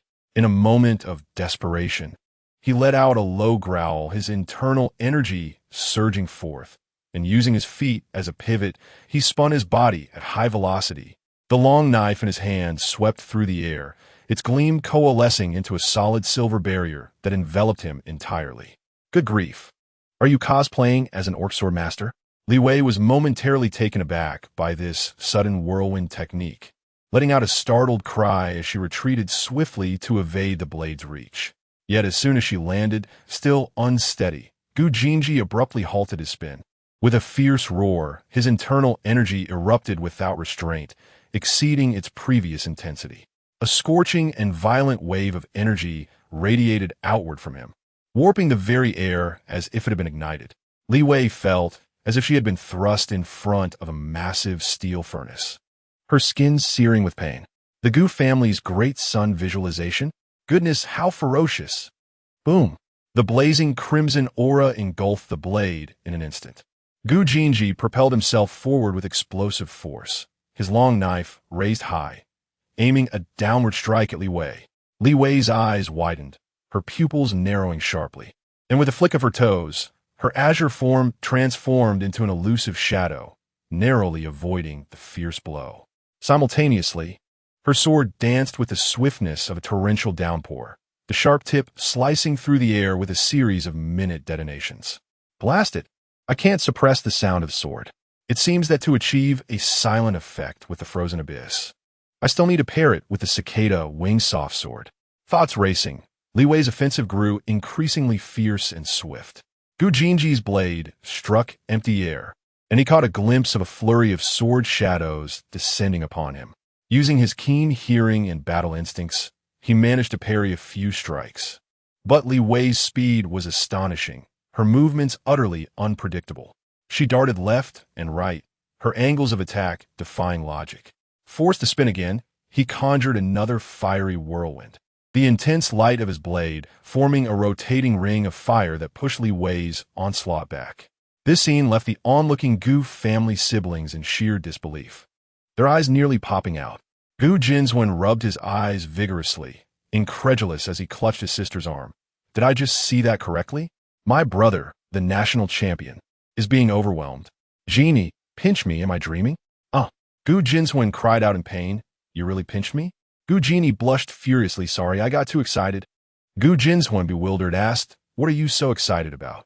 With eyes sparkling, Gu Genie fixated on the agile, ethereal blue figure at the center of the arena. I've decided. From today onward, I shall forsake the sword and learn from my sister-in-law. As she spoke, the young girl puffed out her still undeveloped chest, parted her legs. With her left hand resting on her waist and her right hand poised like a sword, she thrust it forward with vigor, imitating the demeanor of some esteemed master, reciting aloud, "Your sword is sharp, yet mine is not without its edge." Upon completing her performance, she turned to the astonished Gu Jinwen, her eyes sparkling with excitement as she inquired, "Second brother, do I look handsome?" Gu Jinwen, his expression frozen, twitched at the corners of his mouth, instinctively retorting, "You wretched girl. Ouch, don't twist my ear. Let go. It hurts." Chapter 39. A breakthrough at the last moment? No, I am the protagonist. In the training arena, Gu Jinji grew increasingly alarmed as he fought. The woman's speed was astonishing, her training sword striking from angles he could scarcely anticipate, utterly cunning. What vexed him further was that with every clash of blades, a portion of the vitality he had infused into his sword seemed to vanish in a thin air, as if nibbled away by an unseen force, leaving him diminished. The efficacy of his swordplay was thus reduced to a meager 60 or 70%. What is this ability? Gu Jinji's brows knitted in a frown, his eyes filled with confusion. Meanwhile, Li Wei appeared to have the upper hand, yet the exertion was immense. Maintaining such rapid movement and dense attacks was an exceedingly heavy burden for her, a first-tier warrior. Seizing a moment of evasion, she swiftly glanced at her status panel. Vitality, effect, purification 243, 500, one hiss. Less than half remained. She bit her silver teeth, her wrist flicking as the sword light surged once more. The blade piercing like an antelope's horn toward the gap in Gu Jinji's defenses. Boom! A fiery whirlwind erupted again, the searing blade light compelling her to retreat. Goodness, I'm running out of energy. Beads of sweat began to form on her forehead, her breaths becoming increasingly rapid. Yet, she gritted her teeth and pressed on. I cannot lose. I absolutely cannot lose. Forcing her fatigue aside, her swordplay remained fierce. Gu Jinji, too, found it difficult to sustain his blade storm for long. Under Li Wei's sudden acceleration, he was compelled to retreat repeatedly, his figure seemingly ensnared by her sword light. He had never imagined that as a formidable third-tier warrior, he would be so thoroughly suppressed by a newly advanced first-tier opponent. A fierce sense of unwillingness and an even stronger fighting spirit surged within him. If I cannot overcome this step, his focus sharpened to an unprecedented level. Every ounce of potential was drawn forth. Amidst the fierce battle, his comprehension of the solar blade deepened at an incredible rate. Areas that had previously felt cumbersome during practice now cleared as if illuminated by divine insight. The blade's momentum, silent yet profound, transformed into something more harmonious and blazing. Suddenly, Gu Jinji's entire demeanor shifted, and his seemingly ordinary training sword radiated an overwhelming aura of authority. With a single slash, the air appeared to ignite. Li Wei narrowed her eyes, experiencing a sensation akin to the sun illuminating the heavens, rendering escape impossible. Solar Blade, mastery achieved. Under the influence of the blade's intent, Li Wei's speed advantage was significantly diminished, making it difficult for her to evade through agility alone. She was compelled to raise her sword frequently to parry. Clang, clang, clang. Each collision sent vibrations through her arms, forcing her to retreat repeatedly. This marked the first time in their confrontation that she found herself at a disadvantage. The Gu family spectators on the sidelines were once again left dumbfounded. Gu Jinji's younger siblings rubbed their eyes vigorously, and Gu Jinwen grasped his sister's arm tightly. Did I see that correctly? Eldest brother. Has he mastered the solar blade? Gu Jinyi's delicate face was etched with anxiety and concern, her gaze fixated on the pale blue figure in the arena, who was being forced into a precarious position by the glint of the blade. Surely, my sister-in-law won't come to harm. At that moment, Gu Jinwen was entirely preoccupied, his attention locked on his elder brother, whose might surged with each strike, emanating an unparalleled aura, while he also observed Li Wei, who was retreating step by step, surrounded by peril, murmuring to himself, before reaching the realm of spirit refinement. How could one possibly comprehend such formidable sword intent? The gap between me and my brother, is it truly this vast? In the center of the arena, a resounding thud echoed. Li Wei stumbled, nearly losing her balance and crashing to the ground. What the hell? This guy actually broke through in the heat of battle. Is he cheating? No. The script is all wrong. Such an unexpected breakthrough, turning the tide, should be the privilege of the protagonist. Yet, I'm the protagonist here. Li Wei's stubbornness flared up. Fine, you're impressive, you're formidable, but I'm no pushover either. She steadied herself, no longer rushing to counterattack, but instead gradually regulated her breathing, her mind sinking into the sea of consciousness within her brow. There, a boundless pool lay tranquil and undisturbed, a single white lotus swaying gracefully. In that moment, the currents in the arena seemed to momentarily pause. An indescribable, ethereal aura began to emanate from Li Wei, radiating outward like ripples on water, centered around her. Gu Jinji, who was poised to deliver a decisive blow to completely vanquish Li Wei, suddenly found his movements stalling. He perceptibly sensed a shift in Li Wei's momentum. It was a feeling that sent a shiver down his spine, as though he were confronting an incomprehensible, higher realm of existence. What is this?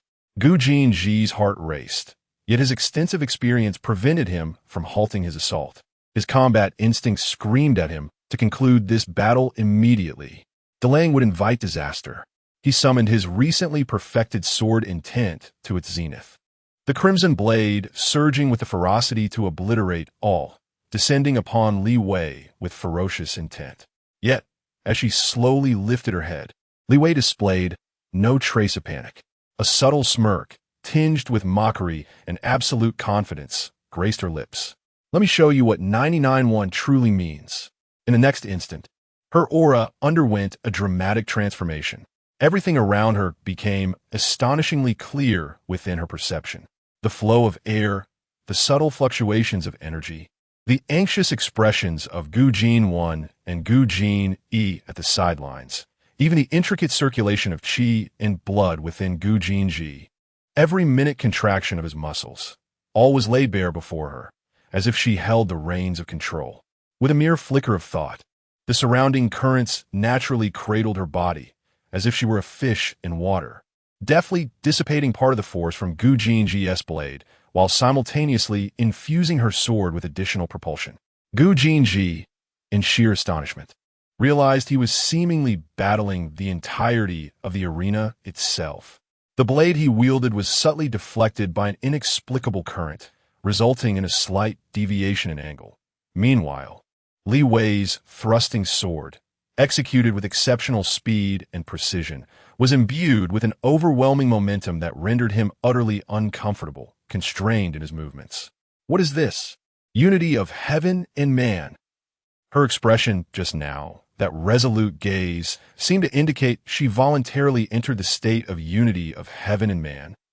Gu Jinji found himself in utter disarray, his worldview shattered by an unprecedented revelation. The legendary state of unity of heaven and man could be voluntarily entered? For a martial artist, achieving even a fleeting moment of communion with the heavens, a state often referred to as enlightenment, was a daunting challenge, requiring immense fortune. Thus, the ability to actively engage in this communion, bestowed by the physique of the near path, appeared extraordinarily formidable and precious. As for the unity of heaven and man, it was nearly a myth within the martial arts realm. This woman, instead of utilizing such celestial blessings for enlightenment, was wielding it against him in battle.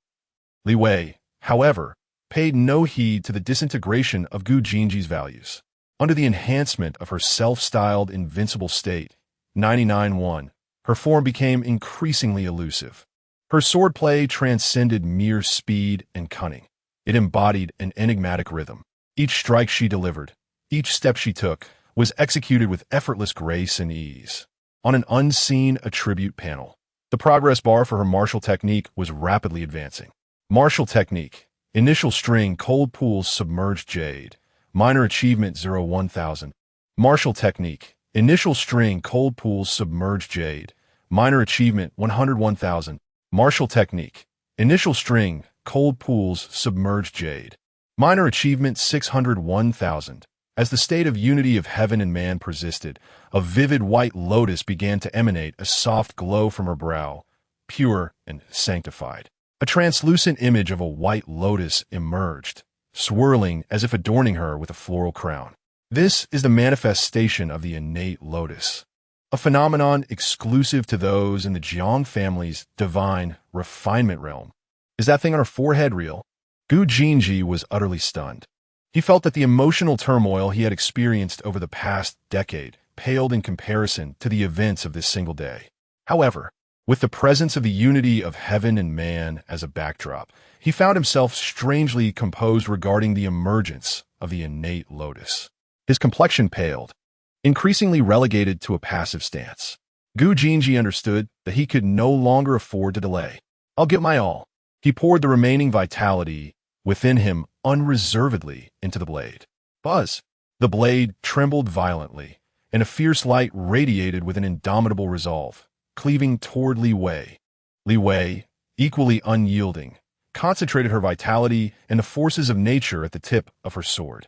As she faced that miniature sun, she thrust her sword forward. Clang! The sound of metal resonated, erupting with a thunderous clash. Crack! Crack! The point of contact between the blade and the sword began to shatter, fragmenting into countless iron-gray shards that scattered widely. Thud! Thud! The two individuals were sent hurtling through the air before crashing down heavily. However, it was evident that Gu Jinji was in a noticeably better condition than Li Wei. At the very least, he was able to prop himself up partially, while Li Wei lay there like a lifeless body. In that moment, their gazes locked in the air, neither willing to yield. Unexpectedly, a sudden shriek pierced the atmosphere from the sidelines. Big brother has mastered his swordplay. I must tell father. Second brother, wait for me. I need to inform mother. Li Wei. Gu Jinji. Chapter 40. Social death in the training arena. Shards of weapons lay scattered across the ground, while the air was thick with the acrid scent of sweat mingled with an ethereal fragrance. Gu Jinji inhaled deeply, recognizing the peculiar aroma as somewhat familiar, reminiscent of the girl. He steadied himself and, not delving further into the matter, struggled to rise from the ground, casting his gaze towards Li Wei, who lay a few meters away, panting heavily. A first-tier warrior, the Lotus of Destiny? Unity of heaven and man? He shook his head, a complex expression crossing his face, utterly perplexed. However, given his disposition, he would not casually pry into another's secrets. Moreover, this individual was soon to become his wife. A grand completion, perhaps? His thoughts drifted back to the freshman competition 4 years prior, to the spirited version of himself. Perhaps opting to break through early post-competition was a lingering regret. He exhaled slowly, approaching Li Wei's side. As he drew nearer, he noticed her hair was disheveled, clinging to her sweat-drenched cheeks. The pale blue dress and safety shorts were somewhat tattered, revealing a small expanse of snow-white skin that glimmered under the arena lights. Gu Jinji's heart skipped a beat, warmth flooding his cheeks, which he fought to suppress. Maintaining a cool tone, he extended his hand. You are quite strong. Li Wei, sprawled on the ground and aching all over, felt a tightness in her chest. As if I lost. Who do you look down upon? She glanced at Gu Jinji's outstretched hand and smirked. In a swift motion, she seized his wrist, exerted force from her abdomen, and sprang up like a carp, simultaneously pulling him with a fierce tug. Caught off guard, Gu Jinji lost his balance and fell heavily to the ground. Haha, who lost and who won is yet to be determined. Li Wei laughed mischievously, lunging at him. I will not relent until I subdue you today. Gu Jinji was utterly bewildered. He had never encountered such chaotic, almost raucous, tactics. Trapped beneath her, he scrambled to block her wildly swinging fists. What made it even more uncomfortable was his constant effort to avoid touching places on her body that were best left untouched. In that moment, the once esteemed youth appeared utterly flustered, his movements stiff and awkward like a marionette. The two continued to grapple, their postures becoming increasingly bizarre. Suddenly, with a swish, the heavy sensing doors of the arena swung open, and Gu Xiong and Liang Qiushi entered, flanked by Gu Jinzhuan and Gu Jinji. In an instant, the four stopped in their tracks, their eyes fixating on the center of the arena, where Li Wei and Gu Jinji were entangled, their clothes disheveled, cheeks flushed, both gasping for breath. The four stood frozen in shock. Gu Shiheng's face twitched imperceptibly, while Liang Qiushi's eyes flickered with a hint of bewilderment. Gu Jinzwen's mouth hung open, wide enough to fit an egg. Gu Jinji let out a sharp scream, covering her eyes with her hands, yet could not resist peeking through her fingers. Ahem! Gu Xiang broke the heavy silence with a couple of coughs, shattering the awkwardness that enveloped the room. It seems our timing is rather unfortunate. Upon hearing this, Li Wei felt as though she had been struck by lightning. She abruptly sprang away from Gu Jinji, her cheeks flushed a deep crimson, akin to a boiled shrimp, wishing she could instantly find a crevice in the ground to hide in. This is it, a grand social embarrassment. I can never face anyone again. Gu Jinji quickly rose as well, adjusting his own disheveled training attire, his ears tinged with a suspicious hue of red, his gaze evasive. Liang Qiushi had to step forward, seemingly oblivious to the misunderstanding that had just transpired, maintaining a gentle tone. Have you finished? You both look rather disheveled. Perhaps you should tidy yourselves up first. Half an hour later, the group reconvened in the living room of Gu Jinji's small building. Gu Xiang was the first to turn his attention to Li Wei, his expression still somewhat dazed. I reviewed the match footage. It was remarkable indeed. He then inquired, I heard you have attained the peak of blood nurturing? Li Wei had changed into a light gray cotton home dress, her small face flushed, managing to infuse a hint of youthful vigor into the otherwise mature color palette. Upon hearing Gu Shiheng's question, she nodded shyly, still feeling averse to facing anyone. Yes. Gu Xiang couldn't help but smile at her demeanor, turning to his wife, Xiao Qiu, and remarked, Look at this child. She's embarrassed. Liang Qiushi feigned annoyance. Enough already. She's grown up. Must you tease the poor girl? Ha ha ha. Gu Xiang laughed heartily, but then his expression shifted as he turned to Gu Jinji, speaking gravely. Jinji, come with me. Yes, father. The father and son left without any apparent reason, leaving the two excited children, who had been unable to contain their enthusiasm, to disregard the situation. Seeing their usually stern father and elder brother departing, they immediately perked up, rushing to Li Wei's side. Sister-in-law, you were incredible. You defeated a third-tier opponent, and my brother, no less, who can fight beyond his rank. Sister Jiang, you are my brother. Gu Jinji clenched his fists and touched his thumbs together, his face tense. Did it happen? Smack! Liang Qiushi playfully slapped the back of her second son's head. Enough now. Let your sister-in-law rest. She has important matters to attend to tomorrow. The two children drooped their heads and scurried away under their mother's unyielding gaze. Once they departed, only Li Wei and Liang Qiushi remained in the living room. Liang Qiushi sat beside Li Wei and gently asked, Are you unhurt? Li Wei rubbed her warm cheeks. No. Liang Qiushi tucked a loose strand of hair behind her ear. Speaking of which, I must thank you. If it weren't for you, Jinji's raging sunblade might not have advanced to its peak so swiftly. I also gained something from it. Li Wei was reluctant to take all the credit, as her original intention was merely to subdue that brat. Little did she anticipate that in the end. Goodness, was my brain malfunctioning at that moment? Moreover, why was Gu Jinji able to break through at such a critical juncture? Who is the real protagonist here? Fortunately, this battle did yield some benefits for me as well. In the shadows, she summoned the system panel, observing the changes in the combat technique section. Combat technique. Initial string cold pool, sunken jade, small accomplishment, 601,000.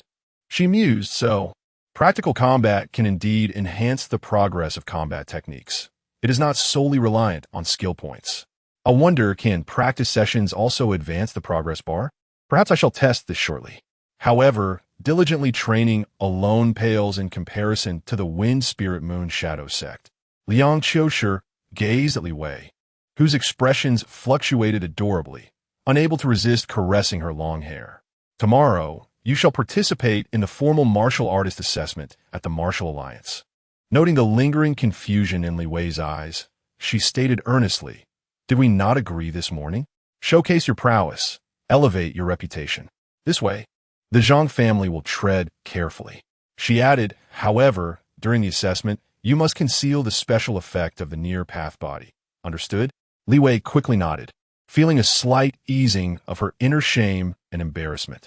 As she contemplated the impending assessment, A sense of anticipation welled within her. Oh dear, is it time to start showing off? How delightful. Having settled the important matters, Liang Qiushi exhaled with relief. Noticing the absence of outsiders in the hall, she leaned closer and lowered her voice. You and Jinji just now. It was a misunderstanding. Li Wei promptly extended her hand in a gesture of denial. Her expression one of exasperation. Aunt Liang, it was all a misunderstanding. Chapter 41. Home. A few moments ago, Gu Xiang and Gu Jinji departed from the small building, walking side by side along the stone path of the backyard. The setting sun elongated their shadows, casting a solemn atmosphere. It was not until they passed a flower bed that Gu Xiang halted, turned to his son, and chuckled. Your grandfather asked you to test her, yet you went all out. Are you not afraid of offending your wife, preventing you from sharing a bed? Gu Jinji's handsome features momentarily stiffened, and he replied, You have seen the video recording. You should understand that without giving it my all, I could not defeat her. Unbidden, his mind replayed the fierce battle earlier, the ghostly agility, the unrelenting swordplay, and the seamless unity of heaven and man with his innate white lotus. The images intertwined, leaving a lingering sense of trepidation in his heart. For over 20 years, he had never found himself so beleaguered in combat with his peers. This embarrassment even dulled the joy of his breakthrough in the fiery sunblade. Gu Xiang, upon hearing this, felt his heart flutter. Heaven knows how astonished he was while watching the video. By the end, he felt almost numb.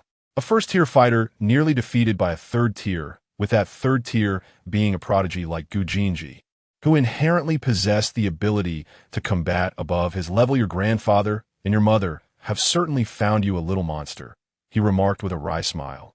As if suddenly recalling something, he inquired, Is this girl all right? Gu Jinji cast his father a look that seemed to question why such a query was necessary. After a moment of silence, he articulated his analysis with clarity. Her cold pool deep jade is exceptionally refined. Even when using a training sword, she can suppress the sound of the blade to an extremely low level, undoubtedly indicative of a minor accomplishment. Achieving such mastery in cold pool deep jade would require no less than 5 to 10 years of diligent practice. He paused before continuing. As for her innate lotus, you saw it in the video. I may not fully grasp the intricacies of the moonlit jade lotus codex, but it has always been a hallmark of the Jiang family's core legacy. Her identity should be beyond question. Gu Xiang let out a long sigh. In that case, I can rest easy. As for your mother, alas. He gazed up at the descending sun, reflecting on the Liang family's tendency to protect their own, often to a fault. I thought she might find you a scapegoat. Gu Jinji maintained a calm demeanor, though his eyes flickered slightly. I have informed her that I shall accept no one to take my place in the western frontier. Should she insist, I will accompany the woman she brings to her demise. She promised me she would respect my choice. Gu Xiang chuckled wryly. If that were effective, your grandfather would not have gone to the lengths of having you test that girl. He shook his head. I truly did not anticipate that your mother would be so principled this time. It is rather uncharacteristic of her style. Yet now he could find solace. For even if she wished for Jiang Shui to take your place, the head of the Jiang family would not acquiesce. Gu Jinji remained contemplative. He was well aware of his mother's typical approach, and this time indeed felt unusual. Forget it. I shall not dwell on such matters. Gu Xiang gently patted his son's arm, imbued with encouragement and expectation. For the sake of such a wonderful wife, one must strive to endure. Do you understand? As for the Zhang family, he pondered, I will ally with a few familiar forces and navigate the complexities as best as I can. 30 years have passed. Do the Zhang family not possess an inkling of their past? There is no deep-seated enmity between our families. With the right maneuvering, there may be room for negotiation. Regarding the battlefield, Gu Xiang gazed at his son's upright stature, pride swelling within him as a father. I believe in my son. Mere monsters cannot harm you. Such a wonderful wife indeed. Gu Jinji felt a sudden warmth at the mention of wife, his thoughts drifting. A multitude of memories flashed uncontrollably through his mind. The first time he heard that excited remark from Zheng Yi, if I must die in his stead, I gladly accept. Should I be sent to the front lines in the West, I could wake you with laughter in the dead of night, believe it or not. Then there was Jiang Han's frantic inquiry. I want to see just how far you are willing to go for Gu Jinji. Are you resolute in your decision to head to the battlefield? And today, that carefree girl who draped her arm over his shoulder, the arena where her swordplay flowed like a waterfall, swift and unmatched. Under the shadow of the White Lotus, she delivered a final strike, triumphant even in defeat. And, like a wildcat, she pounced, wrestling with him, chaotic yet stirring something unique within him. Finally, the scene crystallized at their first encounter. He stood on the second-floor balcony, leaning over the railing. She had just alighted from the car, the breeze lifting her skirt, instinctively pressing it down before raising her gaze. Their eyes met, a fleeting moment akin to a startled swan, as time seemed to freeze. The image of that quiet, reticent girl gradually faded, supplanted by this vibrant figure. A faint smile crept upon Gu Jinji's lips, softening the chill in his brow. Oh! Gu Xian keenly detected this subtle shift, a look of surprise and mischief gracing his features. What is this? A blossoming affection for someone? Gu Jinji felt the warmth on his face vanish instantly. This marriage was merely to appease grandfather. As for anything else, I shall address it upon my safe return from the West. Gu Xiang observed his son's obstinate demeanor with amusement, chuckling softly. I expected you to utter that classic line. Women, Gu Jinji, shall never harbor feelings for you. Gu Jinji's expression darkened. Father, you ought to refrain from indulging in such frivolous matters. You would do better to spend your time honing your skills. Inside the small building, Liang Qiushi led Li Wei upstairs. Pushing open the door to the bedroom adjacent to the master's suite, he gently introduced, "This is the room we have prepared for you. I specifically had it redecorated. Gome, take a look and see if it pleases you." Li Wei peered into the room, which was spacious and bright, easily spanning 50 to 60 square meters. It boasted an independent bathroom and a walk-in closet, all of which were included. The overall arrangement exuded an air of elegance and comfort, devoid of excessive opulence. Yet every detail hinted at a subtle sophistication and meticulous care. It was evident that considerable thought had been invested. She felt an inexplicable stir within her, accompanied by a hint of confusion. Had Aunt Liang not mentioned that they would be living together? Liang Qiushi smiled as she gently ushered her into the room. We haven't officially tied the knot yet, so let us separate for a few days. This will give you both a little time to acclimatize and avoid any awkwardness later. Li Wei let out a discreet sigh of relief. Recalling the mortifying scene earlier at the training ground, her toes curled in embarrassment. She wished she could simply vanish into a spacious 3-bedroom apartment. If she were to share a room with Gu Jinji tonight, she felt she might just explode on the spot. Meanwhile, Liang Qiushi had naturally opened Li Wei's suitcase, organizing her belongings as a caring mother would. Jewelry and small items were thoughtfully placed into the drawers of the vanity, while the few garments brought back from the UK were hung in the closet. Upon witnessing this, Li Wei hurried over to assist. Yet, as she stepped into the expansive closet, she was momentarily stunned. 3 walls of wardrobes were densely filled with an array of women's clothing, and below were rows of pristine shoes and bags. A veritable cornucopia. Judging by the styles and craftsmanship, it was evident that they were all top-tier luxury items. Seeing her wide-eyed astonishment, Liang Qiushi's smile deepened. Look, all of this has been prepared for you in advance. I wonder if it suits your taste. Would you like to try some on? Is all of this really for me? Li Wei's voice emerged a bit hoarse. Such grandeur was something she had only encountered in novels and dramas. Of course, Liang Qiushi replied cheerily, as if it were a matter of course. With enthusiasm, she fetched a uniquely tailored black, white, and brown checkered Chanel-style jacket from the closet. Without waiting for a response, she began draping it over Li Wei, occasionally exclaiming in admiration, her eyes sparkling with excitement. For the next half hour, Li Wei regrettably found herself transformed into Liang Qiushi's personal clothing rack. From elegant gowns to tailored trousers, from casual sweatshirts to exquisite outerwear. She tried on over a dozen outfits, each time being asked to pose in various ways, even parading around the room to showcase the ensembles. Liang Qiushi, thoroughly entertained, occasionally snapped photos on her phone, murmuring, "My wife looks stunning in everything." Li Wei, overwhelmed and caught in a whirlwind of fashion, felt a mix of amusement and exasperation. yet found it difficult to refuse this enthusiastic display of affection. As she modeled, Liang Qiushi lamented, "These off-the-rack sizes from the stores just don't do justice. They barely fit. Alas, after the wedding, I'll have a few designers I know come over to custom-make a collection for you." After such a tumultuous experience, coupled with the immense exhaustion from the previous duel, Li Wei found her mind somewhat clouded.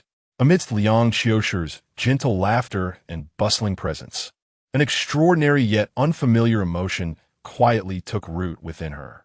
In her dazed state, she was struck by an illusion that she had truly returned home, as if she were indeed the prospective daughter-in-law of the Gu family, poised to embark on a new life here.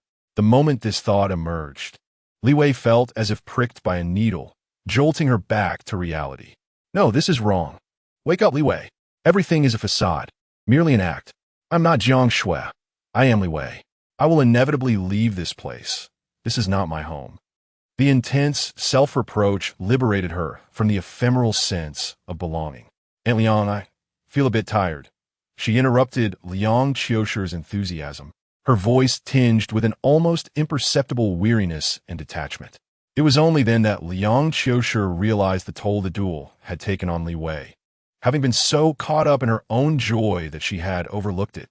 A hint of embarrassment flickered across her face as she quickly set aside the garments in her hands. After tenderly advising Li Wei to rest early and assuring her to call if needed, she gently closed the door behind her as she departed. The room finally fell into silence. Li Wei stood still for a moment before silently gathering the clothes she had tried on, carefully rehanging them in the wardrobe. Once she had completed this task, she numbly gazed out the window. The tangerine-hued light bathed the horizon in a splendid glow, casting a golden sheen over the Gu family's courtyard.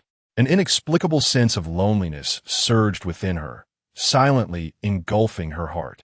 Having lived 2 lifetimes, I find myself without a home, feeling like a mere passerby wherever I go. She vigorously shook her head, attempting to dispel the sudden tide of sadness. Why entertain such futile thoughts? Instead, I should focus on the registration and assessment at the Martial Arts Alliance tomorrow. My life, which has been flamboyant as the wind, is about to take a magnificent flight.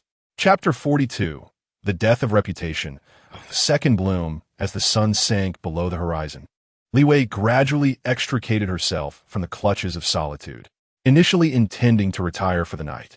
Her thoughts wandered back to the unexpectedly accelerated progress of the cold pool's deep wall after today's battle, igniting a restless curiosity within her. What if practicing could enhance her proficiency? Might she aspire to become the sword god of Shirley Slope? Since the cold pool's deep wall lacked fixed routines or techniques, she envisioned an adversary in her mind, drawing her soft sword from her waist, and began to practice in the empty room. Swish, swish, thrust, parry, slice. Yet the progress bar on the panel remained utterly still. Is it not possible? Li Wei paused, furrowing her brow as she recalled the earlier skirmish. It seemed that only after she entered the enigmatic state of 99-1 did her combat proficiency soar. Was that state the key? Taking a deep breath, she sank her consciousness into her brow's sea of awareness, attempting to stir that pool of energy. A hum, an ethereal, chilling aura spread once more, and her almond-shaped eyes sharpened as she resumed her swordplay. Swish, swish, swish. This time, she integrated her footwork, maximizing the limited space of her bedroom. The sword glimmered, her figure danced, and soon, beads of sweat adorned her brow. Nevertheless, after dozens of strikes, the numbers on the panel stubbornly remained at 600. Damn! Defeated, Li Wei sheathed her sword, and with it, that mystical state dissipated. Is it only through actual combat or skill points that progress can be made? Frustrated, she shook her aching wrists when suddenly, her nose detected an unusual scent. What is that? It smells quite delightful. Li Wei instinctively twitched her nose, curiously sniffing around. Unbeknownst to her, a faint, enchanting fragrance had wafted into the room. Pure, ethereal, reminiscent of the crisp air following a snowfall, yet laced with a subtle sweetness. This scent felt oddly familiar. Suddenly, she recalled that during her strenuous training at the martial arts arena, she had caught a whiff of something similar while drenched in sweat. At the time, she had dismissed it as a mere illusion. Could it be? From her own body? A chilling thought sent shivers down her spine. With her gaze flickering uncertainly, Li Wei abruptly turned and dashed out of her bedroom, racing down the stairs with urgency, heading straight for the basement. The small building consisted of 2 floors above ground and 1 below, with a total area of approximately 600 to 700 square feet. The laundry room was located in the basement. Li Wei burst in like a gust of wind, her objective clear as she lifted the lid of the laundry basket tucked away in the corner. Indeed, her discarded garments were inside. The tattered dress and athletic shorts had likely been disposed of by Liang Qiushi, leaving only her intimate bra and panties languishing at the bottom of the basket. After a moment's hesitation, she reached for the bra she had worn back from England, its cool, slightly damp fabric sending a shiver through her. Holding her breath, she resignedly brought the garment to her nose, cautiously inhaling its scent. The odor of sweat was not as pungent as one might have imagined.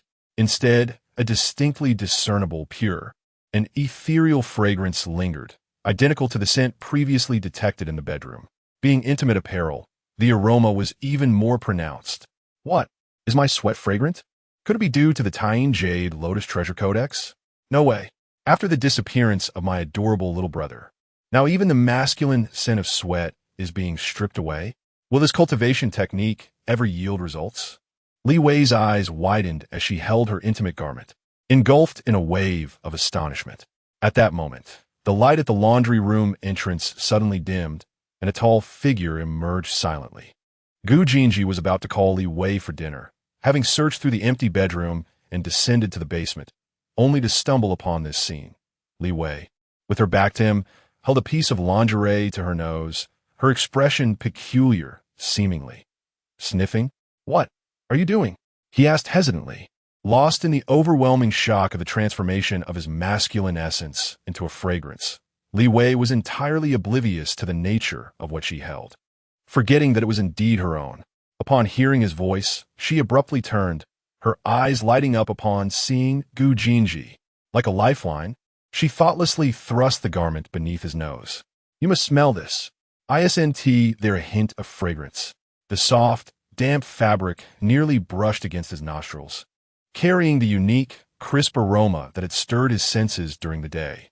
Gu Jinji's face flushed intensely, from the nape of his neck to the tips of his ears, his heart racing as if it would leap from his chest. He stumbled back a step, his gaze darting away in confusion, his mind buzzing. Yet, just as the unexpected fragrant thought began to blossom, he forcibly extinguished it. The Zhang family, the Gu family, the West Frontier. A seemingly predestined conclusion flashed through his mind. He could not and should not. Unfathomable. He coldly uttered 4 words and turned to leave swiftly, his steps somewhat unsteady. Li Wei watched his retreating figure, then glanced down at the garment in her hand, her mind momentarily blank. What on earth did I just do? I had him smell my own, and asked if it was fragrant. Li Wei, are you a fool? Tears threatened to flow as she turned to face the smooth wall of the laundry room, banging her forehead against it. Once, twice, thrice. Why doesn't it hurt? Li Po said, touching head for the hut. It seems, after becoming a first-tier martial artist, my physical resilience has indeed improved. I didn't even feel the wall. She quickly touched the seemingly high-end wall tiles. Fortunately, they remained intact. Sighing heavily, she tossed the lingerie back into the laundry basket and floated back to her bedroom on the 2nd floor, feeling utterly disheartened. Li Wei threw herself onto the soft bed, covering her head with a quilt in an attempt to create a physical barrier. However, her mind was plagued by the foolishness she had just committed. It was over. She had just socially perished in the afternoon, and now, in the evening, she was burying her dignity. Oh, my dear principals, how tragically you have perished. She tossed and turned on the bed like a pancake, enduring nearly an hour of torment, unable to find sleep. Frustration, an overwhelming sense of irritation, and a profound embarrassment that seeped into her very bones. Ultimately, unable to withstand this mental anguish any longer, she resolved to practice the Tying Yulian Bao Lu, hoping to divert her attention and soothe her spirit. Throwing off the quilt and sitting cross-legged, she began to guide the qi and blood within her body, allowing it to flow slowly along the pathways of her cultivation technique. The gentle streams of qi and blood caressed her skin, muscles, and even deeper tissues. A faint, tingling sensation spread through her limbs, akin to soaking in a warm spring, every pore unfurling in exquisite comfort. The previously taut nerves began to relax gradually with the flow of her practice. Li Wei felt her eyelids growing heavier. So blissful. Yet, the comfort soon became overwhelming. After merely a few minutes, she leaned to the side and fell asleep, still dressed. The next morning, Li Wei was startled awake by a light but persistent knocking at the door. She sat up instantly, fully alert. Sunlight streamed through the floor-to-ceiling windows, piercing her eyes. "Who is it?" she inquired as she got out of bed. A cool voice from outside responded, "It's me. Time to get up for breakfast." A shiver ran down her spine as unwelcome memories resurfaced, though thankfully, they were not as difficult to bear as the night before. Cautiously checking to ensure she was properly dressed, she discovered that she still wore the wrinkled light gray cotton dress from the previous day. But at that moment, she was relieved that she was not exposed. With a resolute pull, Li Wei opened the door, her heart racing as she contemplated whether to explain the events of last night. However, before she could clarify her thoughts, Gu Jinji's extraordinarily handsome face suddenly filled her vision. Oh no, a new day begins with jealousy of that dog Gu. His calm gaze rested on her face before subtly sweeping down and up again, taking in her disheveled hair and wrinkled dress. His attractive brows knit slightly. "Go wash up," he instructed succinctly. "Oh," Li Wei responded, instinctively attempting to close the door. However, Gu Jinji showed no sign of leaving. Instead, he stepped past her and strode directly into her room, continuing into the dressing area without pausing. "Hey, what are you doing?" Li Wei was taken aback. Gu Jinji did not reply. Standing there with her hair in disarray, she paused for a few seconds before turning to head into the bathroom. "Fine, I'll wash up first before addressing this." A few minutes later, she hastily completed her morning routine, hastily tousling her hair with her fingers before dashing out.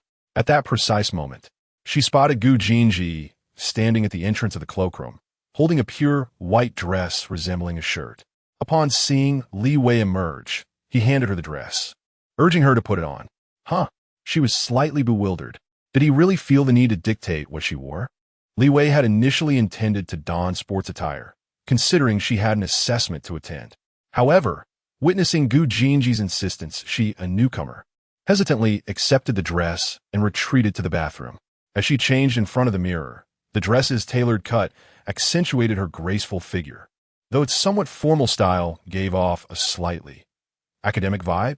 When she stepped out of the bathroom, Gu Jinji's gaze lingered on her for a moment before he presented her with a pair of pristine white, low-heeled shoes with pointed toes. And this, Li Wei felt a twinge of resistance. Was it not too formal?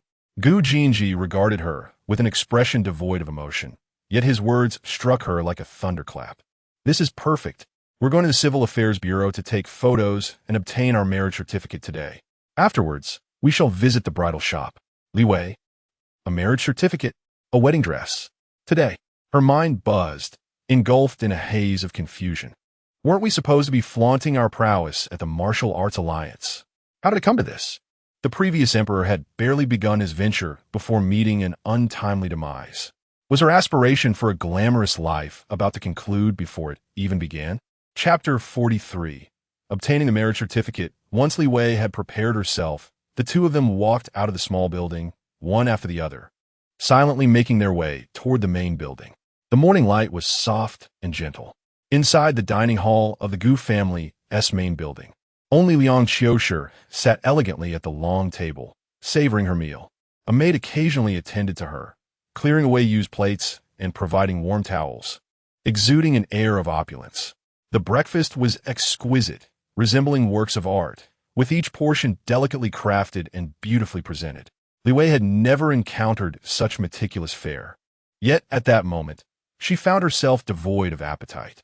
The mere thought of soon acquiring a marriage certificate with a man weighed heavily on her heart, causing her spirits to plummet. How vexing! She absently poked at the bird's nest porridge with a silver spoon, her gaze unconsciously drifting toward Liang Qiushi, tinged with a hint of resentment. Liang Qiushi paused, her hand holding the coffee cup suspended in midair, feeling somewhat awkward. She set the cup down and spoke gently. I apologize, Aishwe. It was my oversight. The time is simply too rushed, she explained. The wedding is set for August 2nd, leaving us with barely a week. Li Wei felt her eyelids twitch in disbelief. A wedding in just a week. The pace was undeniably swift. However, upon further reflection, she recalled that Gu Jinz's was to depart for the western frontier in September, and that she was to take his place, necessitating some buffer time. If they were to wed closer to his departure, the purpose of the marriage would seem too overtly utilitarian. With this realization, and considering the inherently deceptive nature of this union, her mood inexplicably improved. I'm not getting married. I am merely performing. I'm not getting married. I am merely performing. She repeated this mantra in her mind, attempting to bolster her resolve. Liang Qiushi observed her expression, noticing the slight easing of her brow, and let out a quiet sigh of relief. She added, rest assured the photo session and the acquisition of the marriage certificate will be swift. Choosing a wedding dress will not take much time either. If all goes well, we should be finished by morning. In the afternoon, you can head to the Martial Arts Alliance without any delay. Hearing Liang Qiushi's words, Li Wei's spirits finally brightened. Beside them, Gu Jinz's continued his meal with meticulous precision, only breaking his silence to ask, where are father and Jinwen and Jeannie? Liang Qiushi, with an intent yet casual glance at Li Wei, replied flatly, your father feels they have been rather lax lately, so he took them to the training grounds early this morning for extra practice. Li Wei silently stirred her porridge, mentally lighting 3 candles for the unfortunate siblings. How tragic. Truly tragic. After breakfast, the 3 of them set off together. This time, they were in a more spacious and luxurious silver-black 2-tone sedan. Quickly arriving at the nearest Civil Affairs Bureau, the photo session proved to be exceptionally challenging. The photographer lavished praise on their ethereal beauty, exclaiming how perfectly matched they were, golden boy and jade girl, while inwardly lamenting their lack of chemistry. One partner's gaze was erratic, while the other remained utterly expressionless. They lacked even the most basic sense of familiarity, let alone any semblance of affection. Groom, move a little closer. Yes. Bride, look at the camera. Smile. Think of something joyful. Ah, indeed. Lift the corners of your mouth slightly. No, your smile is more distressing than a frown. The photographer, left with no choice, had to intervene personally. He first positioned the 2 individuals almost cheek to cheek, then earnestly guided their expressions with patient words. After a lengthy struggle of over 10 minutes, he finally managed to capture a shot that appeared somewhat normal. Within the bustling hall of the marriage registration office, they attracted the gaze of every onlooker, whispers and gasps of astonishment echoing around them. Li Wei and Gu Jinji maintained rigid expressions throughout, resembling 2 soulless marionettes, mechanically signing and fingerprinting under the guidance of Liang Qiushi and the staff, completing all the necessary procedures. Aunt Liang, I apologize. I too wish to feign a loving demeanor, but I have overestimated both my acting skills and my psychological resilience. When the pristine red booklet was handed to her, Li Wei felt as though her fingertips had been singed, leaving her heart hollow. It was as if something profoundly significant had slipped away from her grasp with the emergence of this booklet.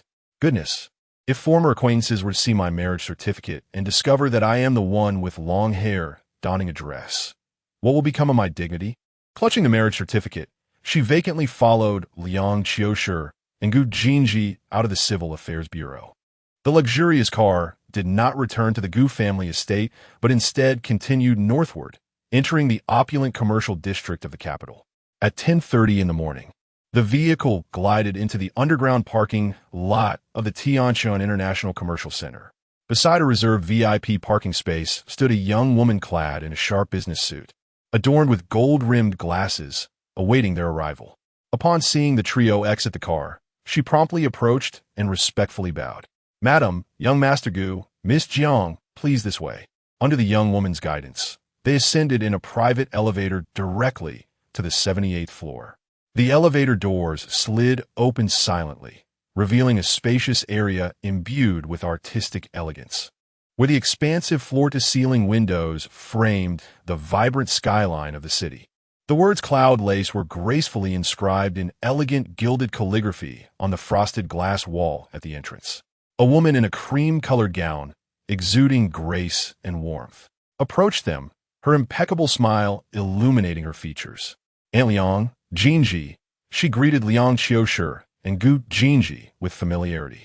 Her gaze then fell upon Li Wei, her eyes sparkling with astonishment as if she had discovered a rare treasure.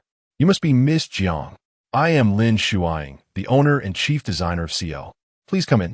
Li Wei was unexpectedly enveloped by the overwhelming warmth of her enthusiasm, leaving her somewhat dazed, almost as if in a half embrace.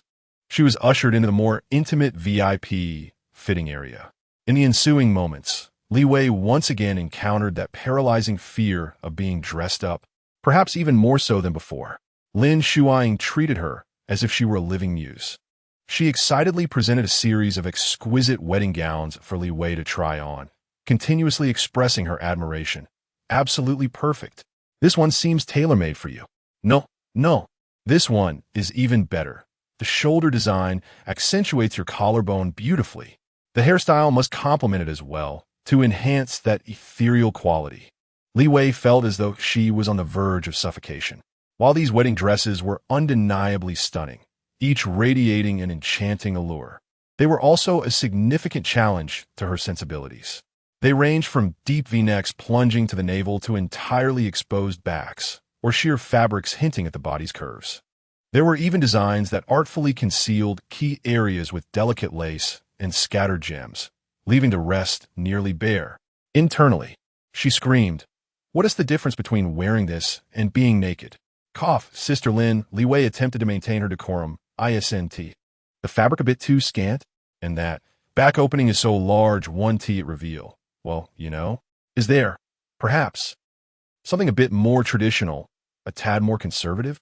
After much insistence and protest from Li Wei, Lin Shuang reluctantly abandoned the bold and avant-garde designs and presented a relatively modest option.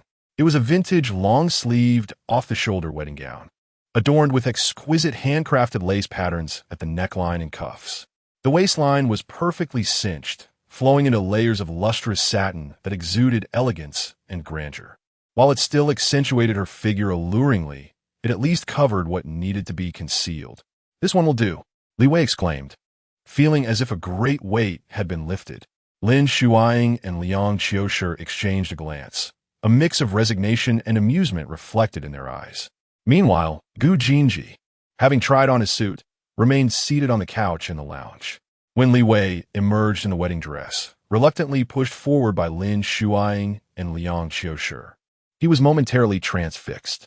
In that instant, the world seemed to quiet, leaving only the sound of his increasingly tumultuous heartbeat. Chapter 44. Gu Jinji's evasion. Under the intense gaze of Gu Jinji, Li Wei felt an overwhelming sense of discomfort, her cheeks warming slightly. Yet, recalling their rigid interaction at the Civil Affairs Bureau, akin to a grim march to the gallows, she forced herself to suppress her unease. No, she had performed. Jiang Shui's deeply affectionate persona must not falter. Their awkwardness during the certificate acquisition could be attributed to the nerves of a young girl. However, when it came to trying on wedding dresses, a normal woman marrying the one she adored would undoubtedly radiate happiness. If she did not put on a show, Gu Jinji might grow suspicious. Moreover, having already tried on styles that were barely there in the fitting room, this relatively well-covered gown seemed not so awkward after all. What's the worst that could happen? She steeled herself and endeavored to mimic the graceful demeanor Lin Shuang had just taught her. Slightly tilting her body, she lifted the hem of the dress and spun in place, offering Gu Jinji a smile she deemed sweet. Was it pleasing? Her voice was soft and coy, almost giving her goosebumps. However, the response she had envisioned, whether awe-inspiring or tender, did not materialize. The fleeting look of astonishment on his face quickly faded, replaced by an almost deliberate indifference. His expression darkened, and in a curt tone, he declared, "I have matters to attend to. I'll take my leave." With that, he did not spare Li Wei another glance, rising abruptly and striding out with purpose. This sudden turn of events left the three witnesses utterly bewildered. Li Wei's smile froze in place, leaving her momentarily dazed. Lin Shuang stood rooted, lost for words. Liang Xiaoshi was the quickest to react. Her expression soured as she rushed to the door, grasping Gu Jinji's arm. Just as she was about to speak, she inadvertently met her son's eerily silent gaze, as if a storm were brewing within his eyes, causing her words to falter and retreat. "Mom?" Gu Jinji halted, looking at his mother, the emotions in his eyes swiftly vanishing. Liang Xiaoshi gazed at her son, a pang of pain gripping her heart, leaving her feeling both helpless and sorrowful. She had intended to express that his abrupt change of demeanor and dismissal could embarrass Jiang Shui, an utter lack of decorum. But upon reflection, had he not always behaved this way over the past 4 years? The more others sought to draw near, the further he retreated, as if emotions were a ferocious beast to be evaded. Liang Xiaoshi understood the burdens he bore. That weight brought her pain, prompting her to release her grip. Gu Jinji remained silent for several seconds. His lips moved, yet ultimately, no words escaped. Just before departing, his gaze inexplicably flickered towards Li Wei, a fleeting glance that seemed to scorch him with its brilliance, hastening his steps as he vanished through the door. Liang Xiaoshi watched her son leave, her expression a tapestry of complex emotions, ultimately culminating in a barely audible sigh. She turned back, readorning her face with a gentle smile tinged with regret. Addressing the other two, Shuaiying, Aishui, I sincerely apologize. Li Wei, indifferent, felt a sense of relief wash over her. Good riddance, good riddance. Now I can cease this awkward performance. My cheeks were nearly cramping. Lin Shuaiying was particularly exquisite, instantly restoring her perfect professional smile. Her eyes sparkling as if the earlier incident had never transpired. It's nothing, Liang Ani. Now, Miss Jiang, shall we continue? The subsequent process began to take on a formulaic nature. Lin Shuaiying exhibited an exceptional level of professionalism, meticulously measuring and recording various data for Li Wei, recommending suitable makeup styles and jewelry pairings, and providing thorough explanations that were beyond reproach. However, there lingered a subtle low pressure in the air. Li Wei relished the tranquility, mentally disengaged, mechanically following Lin Shuaiying's instructions, her thoughts drifting to the afternoon's martial arts alliance assessment. Once the makeup plan and a set of elegant yet simple pearl jewelry were finalized, the task was deemed complete. Liang Xiaoshi escorted Li Wei and politely bid farewell to Lin Shuaiying as they departed the studio. It was nearly 1 o'clock in the afternoon by then. The two soon found a high-end restaurant in the mall that boasted an elegant ambience. After the waiter had served the dishes and left, the room was left with just the two of them. Li Wei could no longer contain herself and leaned in closer, lowering her voice. Aunt Liang, I'm sorry. Was my performance just now? Before she could finish her sentence, Liang Xiaoshi suddenly raised a finger to her lips, signaling her to remain silent. Li Wei immediately fell silent, her eyes wide with questions. Liang Xiaoshi pointed to the dishes on the table, indicating it was time to eat. Then, she quickly took out her phone, typed a few words, and turned the screen toward Li Wei. It displayed a small line of text, possible eavesdropping. Li Wei froze, instinctively scanning the room for any hidden threats, even bending down to lift a corner of the tablecloth to peek underneath. However, apart from Liang Xiaoshi's elegantly long legs encased in delicate black stockings, there was nothing suspicious in sight. What on earth? Is this a spy movie set? Seriously? But Aunt Liang's legs are truly impressive. Uncle Guhum, how's your back? Liang Xiaoshi ignored her startled exclamations and began to eat with her chopsticks. Li Wei quickly shook off the inappropriate thoughts, offering a sheepish smile as she focused on her meal. The dinner unfolded in a peculiar and silent atmosphere. Once back in the car, Liang Xiaoshi spoke gently. Aishui, I need to oversee the wedding and hotel arrangements this afternoon, so I want to be accompanying you. The Martial Arts Alliance's capital branch is nearby, so I'll drop you off there. As she spoke, she sent Li Wei a contact card through a messaging app. After confirming that Li Wei had successfully added the contact, she continued, This is Xiaoyan's contact information. She will be your dedicated driver from now on. I've instructed her to wait for you at the parking lot of the capital branch. If you can't find her after your assessment, just reach out to her directly through the app. All right. Li Wei noted that Liang Xiaoshi continued to address her as Aishui. indicating that this driver could not be completely trusted either. She immediately switched back to the obedient daughter-in-law mode, nodding dutifully in agreement. Shortly thereafter, the car came to a halt in front of the grand plaza of the branch office building. She took a deep breath, stepped out of the vehicle, bid a brief farewell to Liang Xiushi, and then traversed the expansive square, making her way toward the imposing and prestigious edifice. In that moment, she felt the sky had brightened a shade, and the air was particularly refreshing. Suddenly, it was as if she had escaped from the clutches of a melodramatic urban romance, returning to the exhilarating familiarity of her own path, filled with satisfaction. Chapter 45. Lu Feifei. The hall of the Martial Arts Alliance buzzed with a cacophony of voices, creating an atmosphere of lively excitement. As Li Wei stepped inside, she resembled a magnet plunging into a pile of iron filings, instantly drawing the attention of those around her. Some gazes were filled with admiration, others with curiosity, and a few with disdain. Steeling herself, she disregarded the stairs and quickened her pace towards the service area. Following the directional signs, passing through an open waiting area, the laughter and chatter of youthful voices reached her ears. Li Wei turned her head for a fleeting glance and spotted a group of boys and girls clad in martial arts uniforms or casual attire, gathered together in animated conversation. Nearby, a banner hung, proclaiming, "Tongxiang Martial Arts University Freshman Representative Team." The latter part of the message was rolled up, obscuring the complete content. Among the crowd, a girl with a high ponytail and impeccably applied makeup caught her eye, her features strikingly familiar. Li Wei paused momentarily, rifling through the memories of her previous incarnation. Swiftly identifying her, Lu Feifei, she was the high school classmate of the original Li Wei.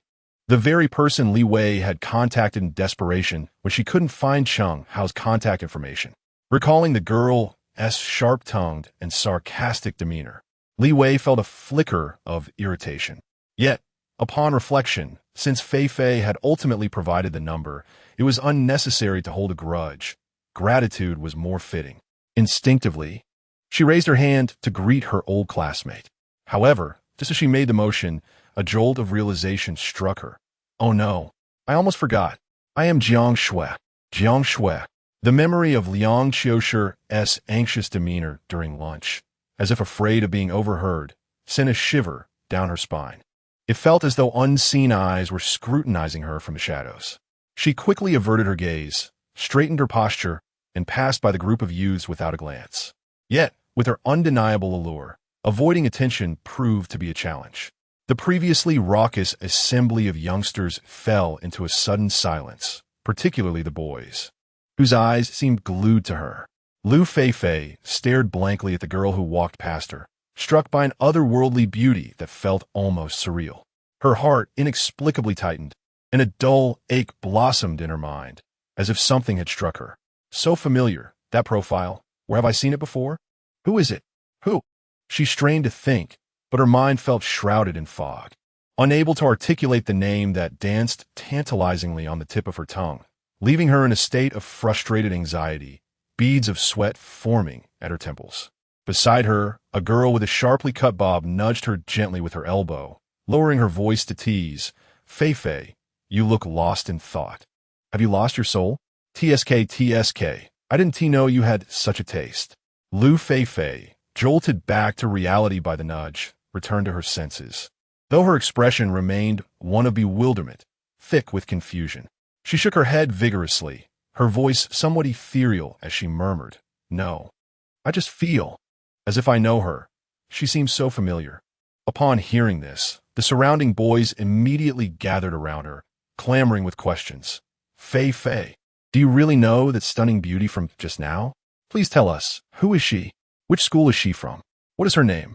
Lu Feifei, overwhelmed by their incessant inquiries, waved her hand in annoyance. "I don't know. Stop asking." Li Wei remained oblivious to the considerable disturbance she had caused her former classmate. She confidently approached the entrance of the service area, scanned Jiang Shui's identification at the self-service ticket machine, and received a queue number. Glancing around the bustling hall, she chose a secluded corner with the fewest people and sat down, casually opening her system panel. Vitality, Effect, Purification 500, 3 500. 3. 1 essence restores 100 vitality. Mental method. Tying jade lotus treasure talisman. 1 petal 5,000 and 3 10,000. Slightly. Had her cultivation only increased by 2 points last night? Was this considered fast or slow? She pondered for a moment, recalling that she seemed to have dozed off during practice. Just how long had she actually cultivated? Damn, I forgot. Sigh, how easily one transitions from frugality to indulgence. Yet so difficult is the return to simplicity. Having experienced the exhilarating sensation of power-ups, who can endure the tedium of arduous training? She pouted, but her eyes gradually brightened. Little Tying, once I register as a warrior, I will gather essence to nourish you. When the 9 petals of the lotus bloom, we shall ascend as martial immortals and dominate the world. Ha ha ha. When she finally emerged from her daydream, she belatedly noticed that the vacant seats around her had been occupied by a group of male warriors. They sat upright, their expressions remarkably solemn. Some feigned interest in their phones, while others engaged in earnest discussions about martial insights. However, their furtive glances in her direction and their overly rigid postures betrayed their underlying thoughts. Ugh, men, their methods of sneaking glances at beauties are no different from what I used to do. Li Wei silently rolled her eyes and disparaged her former self. Please, A437, proceed to window 3 for your business. The crisp electronic announcement coincided perfectly with the number in Li Wei's hand. She perked up, immediately rising and, amidst a mix of admiration and regretful gazes, briskly walked towards the designated window. Hello, I wish to participate in the first-level warrior qualification assessment. She handed over Jiang Shui's ID. Behind the window stood a capable-looking young woman, who took the ID and swiftly began entering the information. Will the assessment be for unarmed combat or weaponry? Weaponry, I will be using a sword. Professional weapon assessment. The rental fee is 500 and the assessment fee is 998, totaling 1,498. Please scan to pay. Li Wei hurriedly made the payment, utilizing Jiang Shui's Lingshuan account, which had a balance of over 100,000. Soon, a card bearing a number and a barcode was handed out alongside an identification card from the window. With this, proceed to the assessment area inside and await your call. The staff member instructed in a businesslike manner as she lifted her gaze. Li Wei accepted the 2 cards, expressed her gratitude, and had just begun to rise when the young woman at the window suddenly called out to her, a hint of shyness on her face. Yet her eyes sparkled with curiosity. Excuse me, but your skin looks absolutely radiant. What skincare products do you use? Li Wei stumbled slightly, nearly performing an unintentional fall. Isn't it customary for window staff in novels to be astonished by the protagonist's age and abilities, subsequently showering them with emotional validation? Why am I being questioned about my appearance instead? Faced with the staff member's bright, inquisitive gaze, Li Wei's cheeks twitched. After a brief moment of silence, she managed to force out a response. It's natural. Then, without looking back, she hurried away. Due to the multitude of gazes converging in the hall, her awareness became clouded, and she failed to notice that, not far behind her, Lu Feifei's gaze remained fixed intently upon her. The depths of this old classmate's eyes were filled with an unshakable confusion and a sense of searching, as if something significant was on the verge of recollection. It was being firmly restrained by an unseen force. Who exactly is she? Chapter 46. Endure? Li Wei followed the signs, traversing a corridor until she reached the entrance of the waiting area for the lower-tier martial artist assessment. Ahead of her, 2 individuals were queuing, and she hastily joined them. Peering curiously inside, a spacious area of around 300 to 400 square meters unfolded before her eyes, windowless but well-lit, filled with rows of seats occupied by candidates awaiting the assessment. Among them, the most raucous were a group of young individuals in the center. They donned identical black martial arts uniforms adorned with a flying horse emblem on their left chests, the insignia of Tongxiang Martial University. Is this a collective assessment organized by the school? Li Wei speculated, recalling the desolate scene at Anha Martial University during the holidays. The disparity is evident. Soon, it was Li Wei's turn to enter. She retrieved her assessment card and gently swiped it at the turnstile. mimicking the actions of those before her as she blew into a small device handed to her by the staff. As the green light illuminated, she prepared to step inside, but was halted by a staff member's hand. The expression on the staff member's face was rather complex as they pointed at her attire. Only then did Li Wei glance down at herself. Clad in a well-tailored dress and elegant high heels, she suddenly realized, "Oh no, I forgot to change." Observing her surroundings where others were either in martial uniforms or athletic gear, she felt like a misplaced character on a film set. For a moment, she hesitated, disinclined to return home for a change of clothes. The Zhang family's moonlit 9 swords emphasized an ethereal and graceful aesthetic. There was no chance of wardrobe malfunctions. After yesterday's intense training, she reasoned that a mere assessment would not lead to any mishaps. Besides, she was wearing her specially designed safety shorts underneath. She assured the staff member that she was fine. Seeing her determination, the staff member ceased further discussion and pointed her toward an empty seat, instructing her to wait for the announcement. They added sternly, "Fighting is prohibited in the waiting area. Violators will be disqualified from the assessment, and the Alliance may impose additional penalties based on the severity of the offense." Li Wei touched her nose, suppressing a smile. "Sister, do I look like someone who would instigate a fight? I am undeniably the image of a delicate flower. Why not warn me to watch out for wolves instead?" The staff member seemed to read her thoughts and chuckled in response. "It's just a routine reminder. Please don't take offense." Li Wei curved her lips into a slight smile and stepped into the waiting area, initially intending to find a quiet corner. She scanned the area only to find limited available seats, with one remaining next to the group from Tongxiang Martial University. As she approached, 2 female students from Tongxiang eyed her warily, like mother hens guarding their chicks. Li Wei dismissed them, nudging the 2 occupying 3 seats back to their original position before settling down, crossing her long legs elegantly and folding her arms, exuding an undeniable aura. The girl seated next to Li Wei was displeased, exclaiming, "Hey, someone's sitting here. That's my classmate's spot." Without lifting her gaze, Li Wei retorted, "Oh, where is she?" The girl, momentarily taken aback, stiffened her neck and replied, "She went to take the assessment." "And then?" Li Wei inquired again, her voice soft and subdued. The girl fell silent. Who would return here after the assessment? She couldn't possibly lie and say they would be back momentarily. Another girl, slightly further away, could no longer contain herself. She had never been fond of Li Wei's appearance, and now, hearing her speak so confrontationally, her temper flared. "This is our school's territory. You can't just sit here without permission."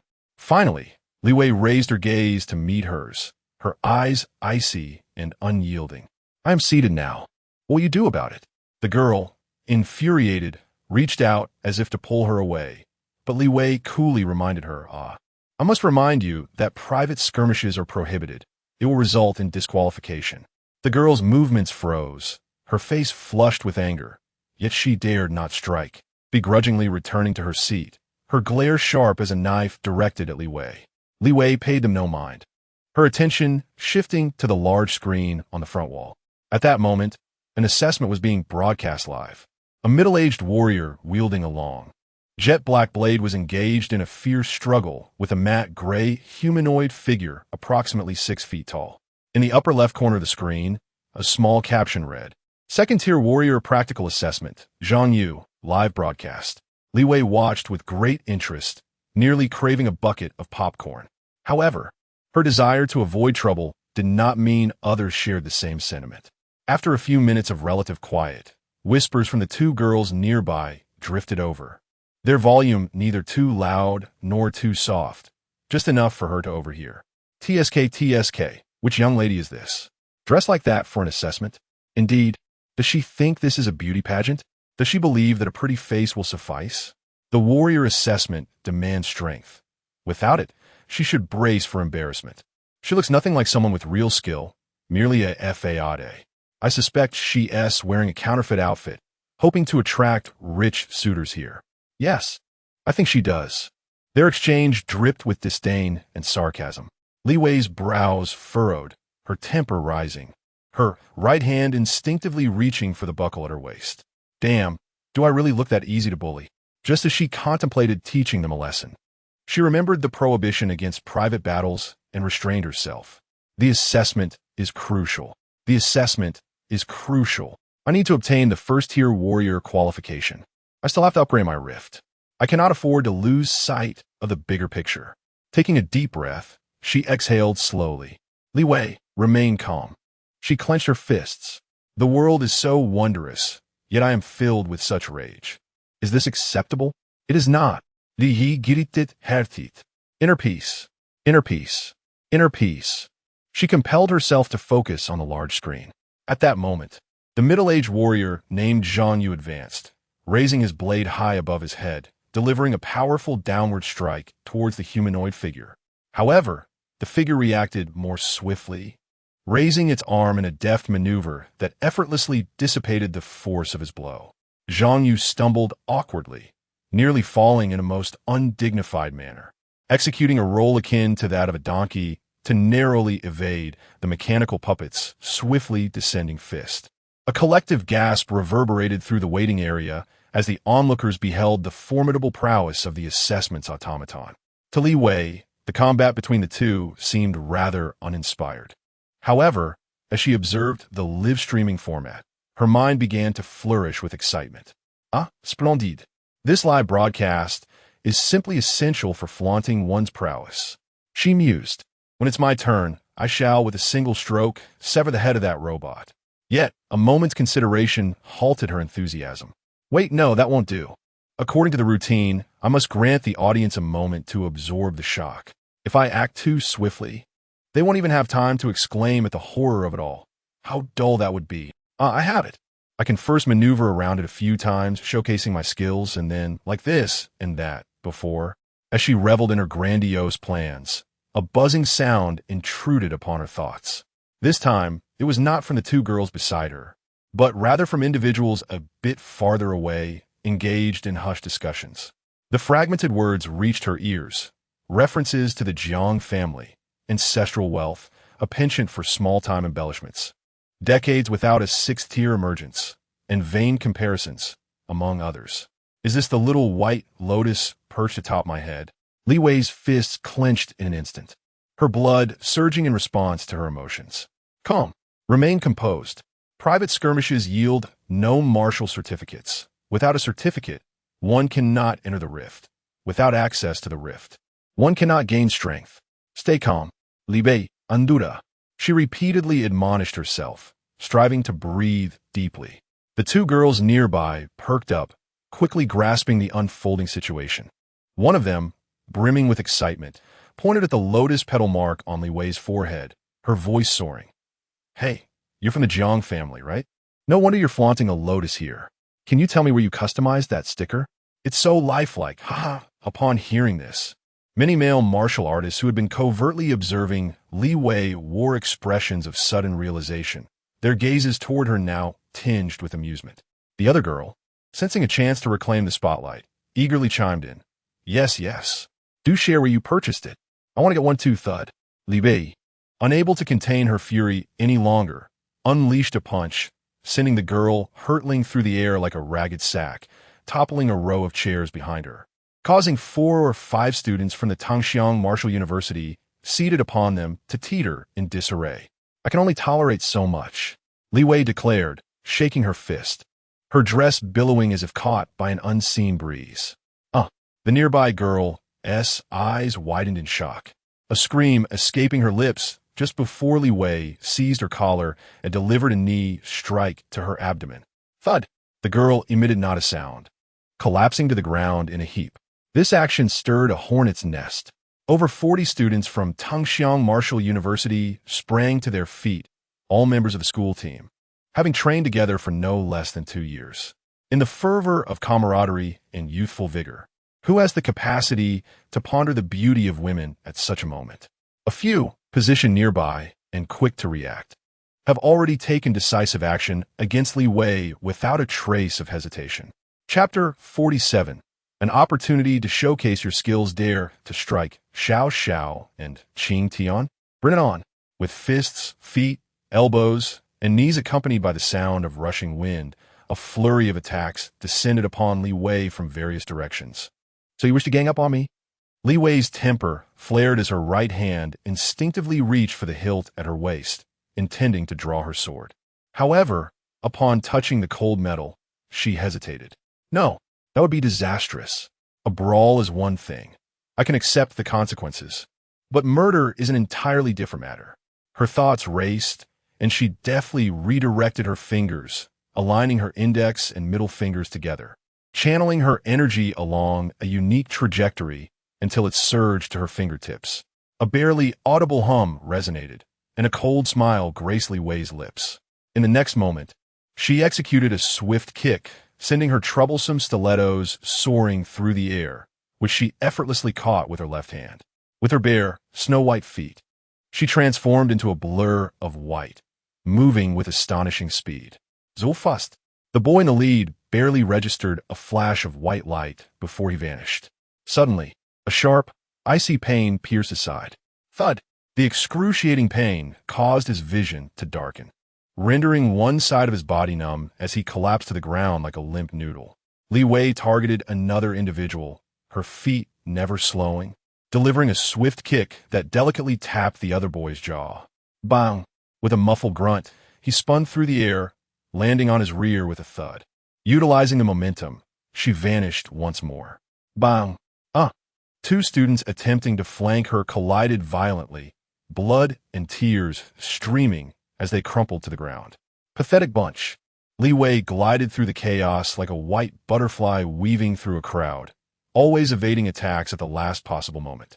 Remarkably, despite her grand movements, she produced almost no sound, save for the gentle rustle of her skirt in the breeze. The students from Tangxiang Martial University were frantic, shouting in disarray as they tried to encircle her, yet they could not even grasp her shadow. Just as they locked onto a target, their fists would swing at empty air, often striking their own comrades instead. Thud! Another boy was struck at the nape of his neck, his eyelids fluttering before he succumbed to unconsciousness. Thud! Nearby, a girl swinging her fist felt a sharp jab at her wrist, yelping in pain as she crouched. Clutching her arm, Li Wei formed her fingers into a sword, employing a combination of pressure point strikes, precise cuts, and joint manipulations. Without resorting to lethal techniques, she relied on exquisite power applications and pinpoint assaults on the body's weaknesses. Nerve strikes, fainting points, power zones. With each move, another Tangxiang student was rendered incapable of continuing the fight. In mere moments, over a dozen lay sprawled on the ground. Those waiting for their assessment stood in stunned silence. Initially, they believed Tangxiang Martial University was merely bullying their opponent. Little did they anticipate that the tide would turn so swiftly. The enchanting beauty, who had recently been the subject of derision for her attire, astonishingly pursued and confronted dozens of martial arts students from Wu Da. It is important to note that these Tangxiang students are all practitioners of the first stage of skin membrane realm, with some of the strongest having even reached the second stage of bone realm. They lack the appropriate status due to their failure in passing the assessment. Goodness, what an extraordinary agility. Such swiftness. It is nearly imperceptible. The ferocity of her strikes is alarming.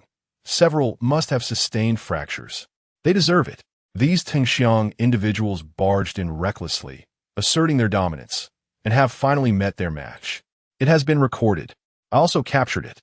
This girl is impressive. Sisters, please share. After a brief commotion, the onlookers, in unison, tactically retreated, clearing a significant area in the center, fearful of being caught in the fray. Many quickly realized the unfolding spectacle and began to pull out their phones, aiming them at the formidable white figure in the midst of the chaos, commencing to record. At that very moment, from the rear of the Tangxiang student crowd, a tall, dark-skinned young man bellowed authoritatively, "Form up. Use the combined attack formation." The remaining 20 or so students who were still capable of movement hastily gathered, seeking to create distance for their escape. Thinking to flee? Too late. Li Wei exclaimed sharply, leaping forward to engage. The white figure traced ethereal arcs, flickering like a specter. With her sword-like fingers dancing, a chilling aura enveloped the air. One after another, the Tangxiang students fell to the ground, either clutching their injuries in anguish or losing consciousness altogether. Within mere seconds, The once formidable group of over 40 lay mostly prostrate.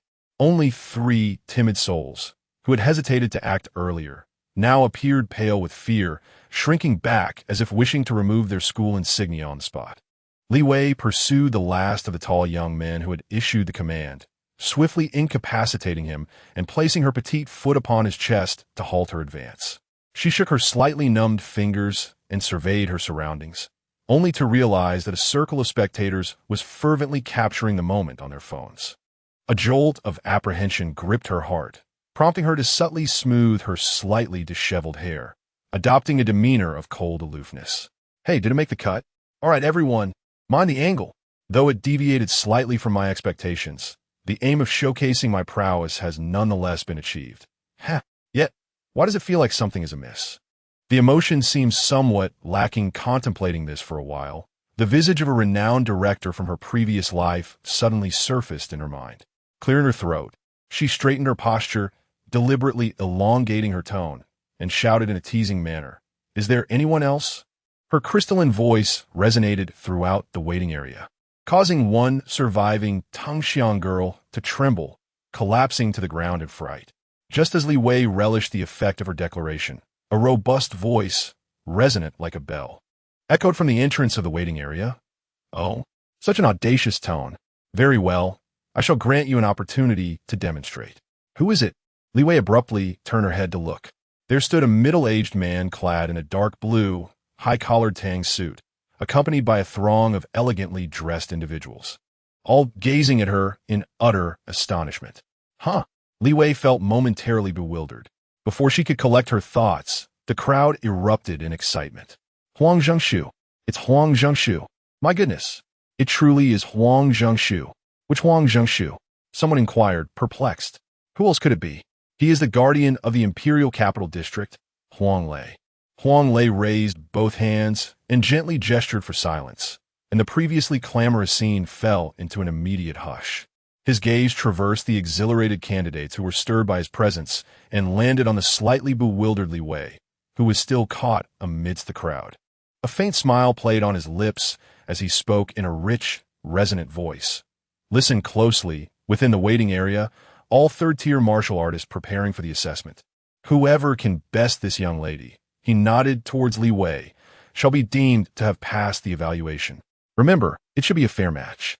Li Wei blinked, locking eyes with Huang Lei's meaningful gaze, and her mind momentarily faltered. What did he just say? If someone wins against me, they pass the assessment? The candidates, who moments ago were eagerly capturing the scene on their phones, had now put them away, their expressions shifting to intense scrutiny and longing as their gazes converged on her. "No, this can't be they toying with me." A chill crept down Li Wei's spine. Chapter 48. Inspection. Moments ago, during the new student competition, the various functional areas on the first floor of the building were being transformed and partitioned for the participating martial arts universities to be utilized for regular teaching and training. Ouyang Ming, the chairperson of the Education Coordination Committee of the Capital Branch, walked alongside Huang Lei, reporting as they proceeded. Behind them trailed a considerable number of heads from various departments, drawing the attention of social martial artists in the office hall. In just a month, the national new student competition will commence in the capital. As the hosting entity, the Capital Branch had been diligently preparing for over a month.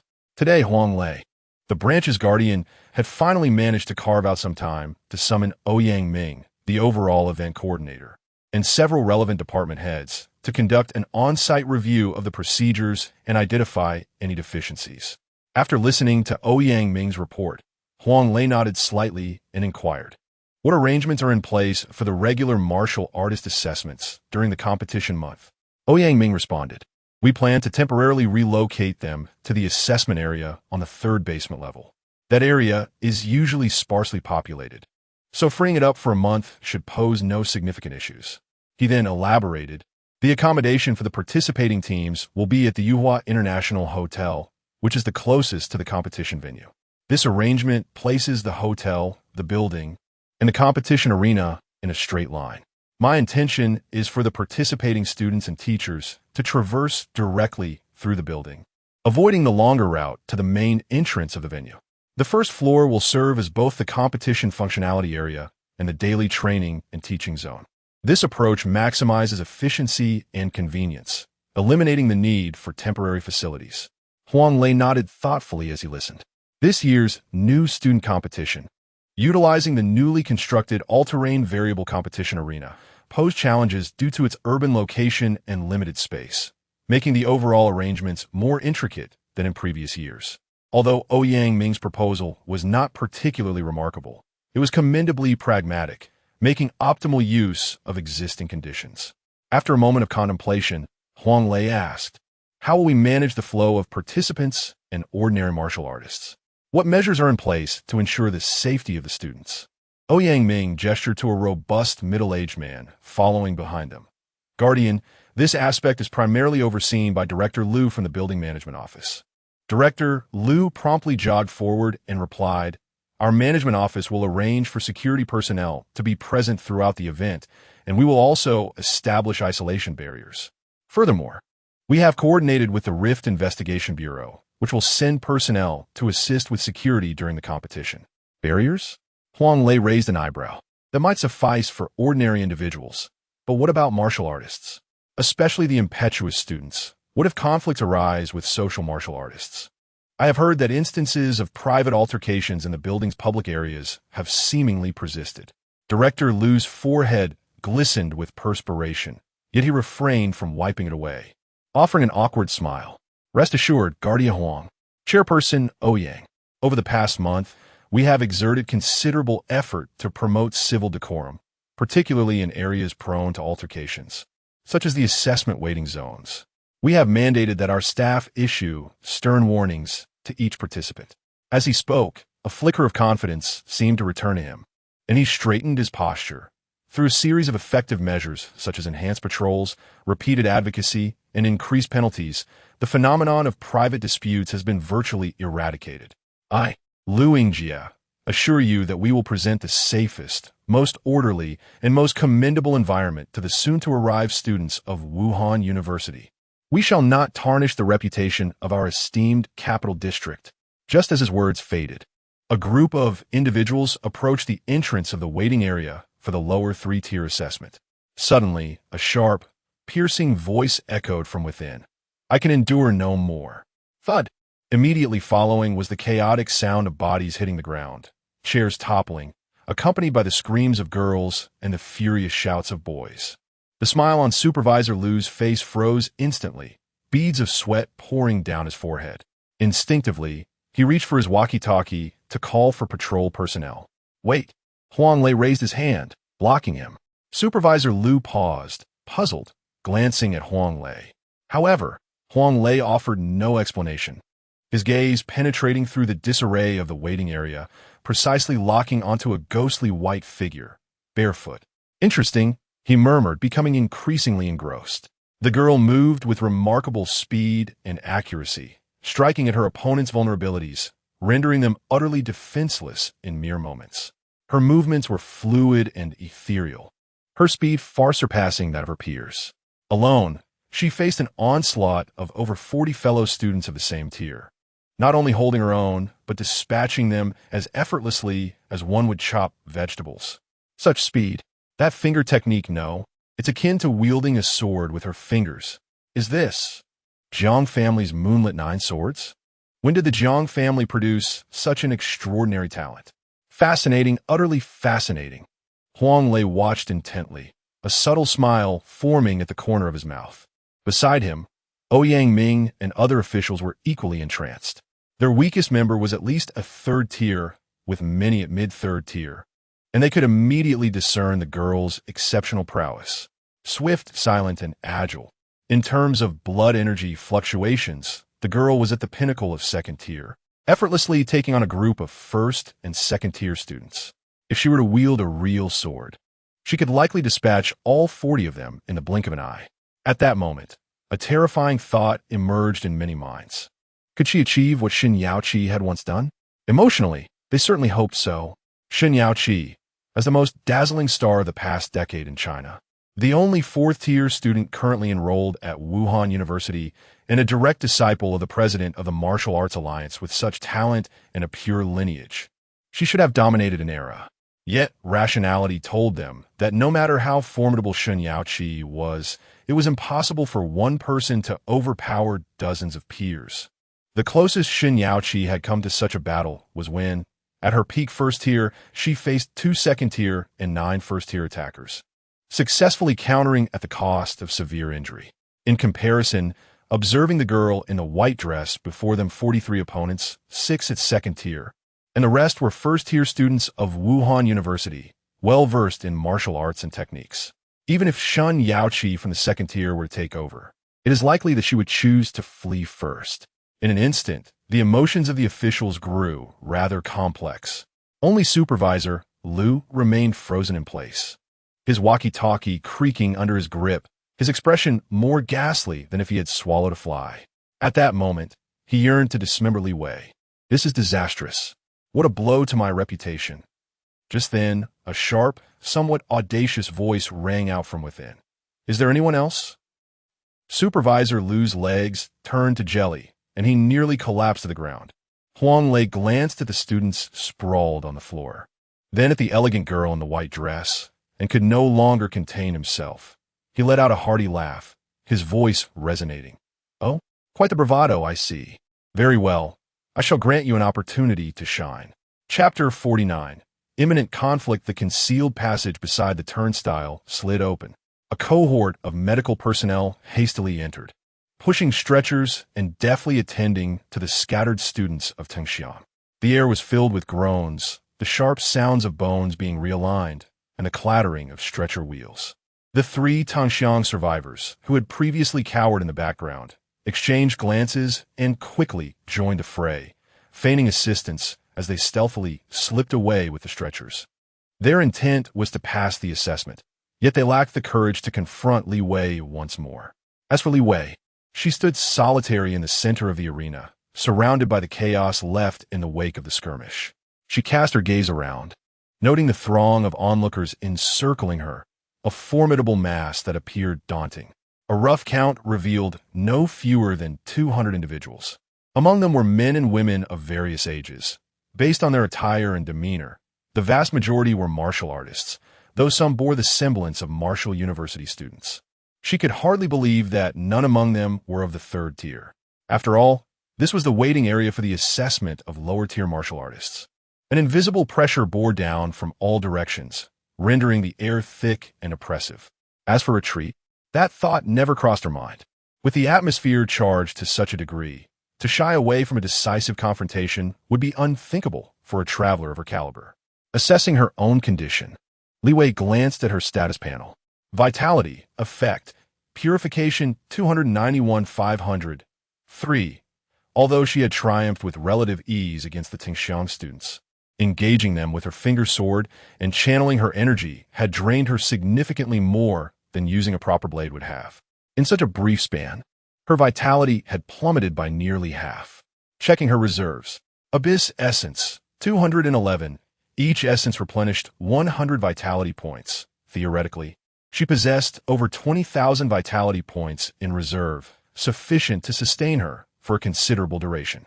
Yet, Li Wei felt a lingering reluctance to squander the essence as if it were mere currency for kindling, a thought that struck her as wasteful. This substance was meant to augment her capabilities. With this in mind, she turned her gaze toward Huang Lei. Huang Jinshu, her voice resonated throughout the arena. They have defeated me, thus passing the assessment. But what if I were to triumph over them? The utterance stirred a ripple of commotion among the crowd. Indeed, her prior defeat of the Tengxiang students had been impressive, showcasing both her agility and her formidable attacks. Yet, the present moment was starkly different. Over 200 martial artists stood before her, among whom were several bona fide third-tier fighters. To suggest that she, a mere second-tier girl, could withstand such an onslaught, let alone consider a counterattack, was audacious. Several impatient souls twitched their lips, poised to mock her audacity. But upon catching sight of the imposing figure at the entrance, they swallowed their words. Huang Lei, in response to Li Wei's declaration, wore an even broader smile. His voice boomed, ensuring that every ear could perceive his words. Should you emerge victorious, passing the assessment will be a foregone conclusion, and the penalties for private combat shall be waived. Within my authority, the highest tier of genius treatment that the Imperial Capital Branch can offer, along with preferential allocation of resources, will be made available to you. He paused momentarily, emphasizing his next words. Moreover, I shall personally draft a report to submit to the Alliance headquarters, advocating for your admission into this year's Genius Training Camp.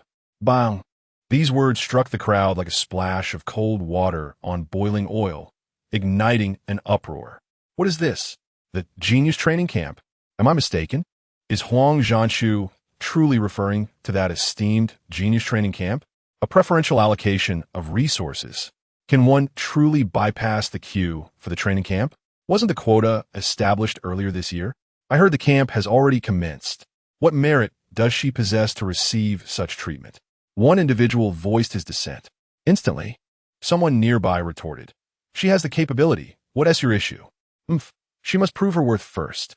Indeed, we cannot allow her to ascend by stepping on our backs. Brothers, we shall fight. Such was the reaction of the martial artists, and the few Martial University students in the crowd were visibly enraged. The Genius Training Camp. Each year, the Martial Arts Alliance meticulously selects 100 outstanding students from across the nation, with masters providing direct guidance and ample resources. It is important to note that there are over 200 martial arts universities nationwide, averaging less than one quota per institution, and that is before accounting for the few schools with multiple slots. Moreover, this year's cadre of instructors includes none other than Shun Yaoqi. The students instantly united in their shared animosity, resolute in their determination to suppress Li Wei here and now. She must not use them as stepping stones. Li Wei observed the fervent crowd and cast a glance at the grinning Huang lay by the entrance, her expression darkening. Old fox, playing tricks, are we? This animosity he stirred. And preferential resources? And the Genius Training Camp? You might as well bring a line of 6-tier abyssal monsters to demonstrate your worth. However, the resources could be advantageous for that Lavely Chong. Wait, if I do that, will that fellow Gu misunderstand me as a benefactor? The thought of Gu Jinji sent a shiver down her spine. Damn it, why is he even on my mind? I'm not truly involved with him. Ugh, how vexing. In a fit of frustration, Li Wei declared, Very well. I accept the challenge. Bring it on. Simultaneously, she resolved to utilize a maximum of 11 points of abyssal essence, replenishing 1100 vitality. If it becomes unbearable, she would concede. After all, she did not covet the resources, nor did the training camp hold such rarity for her. No sooner had she spoken than the encirclement became agitated. Several seasoned martial artists began to apply pressure with their words. Young lady, you were quite formidable a moment ago, but your vitality must have diminished considerably, no? How much longer can you endure? Hey, we are not mere students. Our strikes lack restraint. What a pity it would be to mar that exquisite face of yours. Heed my advice, concede while you can, to avoid suffering. Among these remarks, a composed male voice quietly directed, Tier 3, step forward to hold the line. The rest of you maneuver around. Do not engage her directly. Wear her down first. Li Wei remained impervious to their words. The group led by Tang Xiang had a playful edge. Now, faced with this throng of over 200 individuals, her fighting spirit was thoroughly ignited. With her left hand, she tossed the slender item she had been holding in Huang Lei's direction. Huang Zhanshu, lend me a hand. Much appreciated. Whoosh. The exquisite white sneakers traced a parabolic arc through the air. Huang Lei remained motionless, effortlessly catching them with a casual sweep of his hand. Behind him, a subordinate in a suit hurried forward, eager to assist, but Huang Lei waved him off, indicating it was unnecessary. Thus, this guardian of the capital, a council member of the Alliance, and a true master in every sense, stood there with one hand in his pocket and the other holding a pair of women's pointed-toe heels with slender, delicate heels, exuding an air of tranquility as if he were wielding a formidable weapon rather than an ordinary object. His subordinates watched in astonishment, their eyes twitching in disbelief. The guardian, and that lady inside. Truly one dare to throw, and the other dare to catch. It seemed their thought processes were somewhat unconventional. In the arena, as Li Wei threw the shoe, four figures emerged from the crowd. At the forefront was the middle-aged, stocky man who had previously issued commands. His demeanor was steady and imposing, landing silently on the ground. From other directions, more individuals approached. One was an elderly man with graying hair, muscular and towering at nearly 6 feet 3 inches. Another was a remarkably ordinary-looking middle-aged woman, with a flat nose and small eyes, standing under 5 feet 3 inches. The last was a young man clad in casual athletic attire, yet his aura was strikingly sharp, resembling a poised spear. These four third-tier visceral realm martial artists subtly encircled Li Wei at the core. Surrounding them were over 200 first- and second-tier martial artists, their gazes intense and restless. The atmosphere felt as though it had solidified, with an impending battle on the brink of eruption. Chapter 80. Chaos Li Serviet Herr Surundings. Her right hand poised like a sword, while her left arm hung naturally at her side. Her delicate lips pursed slightly, and then she made a soft sound. Huang Lei. The crowd. A moment of silence enveloped the scene. Such audacity! The short, stocky middle-aged man was the first to react. Unleashing a thunderous roar as he charged forward, his fists enveloped in a heavy crimson glow, aimed directly at Li Wei's face. In that instant, to her right, a muscular elder descended like a tiger from the mountains, his palms sweeping through the air with a force that threatened to tear it apart, reaching for Li Wei's shoulder. To her left behind, an unassuming middle-aged woman suddenly crouched low, slithering like a snake across the ground, her fingers clawed and targeting Li Wei's ankle. Meanwhile, a sharp-eyed young man silently maneuvered to Li Wei's rear, his fist coiled tightly like a bowstring, ready to strike at her vital points. 4 individuals from 4 directions coordinated their attacks with remarkable synchronicity, seemingly sealing off all avenues for her escape. Or so they believed. The strategy of the stout, middle-aged warrior to engage in close combat, while the weaker ones distracted was sound, yet he utterly miscalculated Li Wei's speed. In the realm of martial arts, there is nothing invincible, save for the swiftness that cannot be broken. Li Wei's delicate toes lightly touched the ground, and in an instant, she vanished, leaving behind only a blurred afterimage that wavered momentarily before dissipating. Boom! The 4 attacks all met empty air. The fists of the stout, middle-aged man and the sharp young man nearly collided, narrowly avoiding injury as they scrambled to evade each other, their movements becoming somewhat awkward. Such incredible speed! The middle-aged woman gasped, her voice tinged with disbelief. Among the 4, she was the strongest, and having observed from the sidelines, she had only sensed the girl's extraordinary speed. Now, experiencing it firsthand, the pressure was overwhelming, planting seeds of retreat in her mind. Surround her. The stout man steadied himself, noticing his companion's momentary daze, and shouted urgently. Alas, it was too late. In the instant she broke free from the encirclement, Li Wei darted into the throng of eager first- and second-tier warriors like an unbridled fish. Swish, swish, swish. Her fingers danced like a flurry of rain.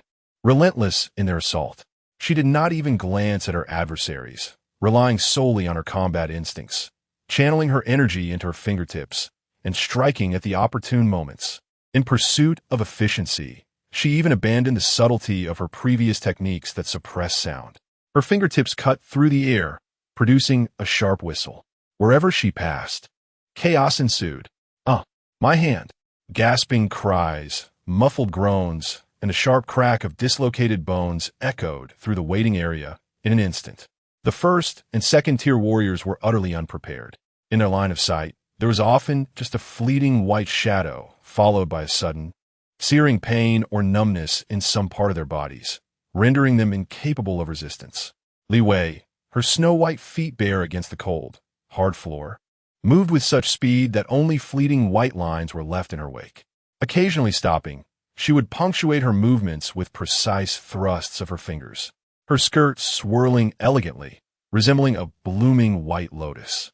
The 4 pursuing third-tier warriors behind her erupted into frantic shouts of fury.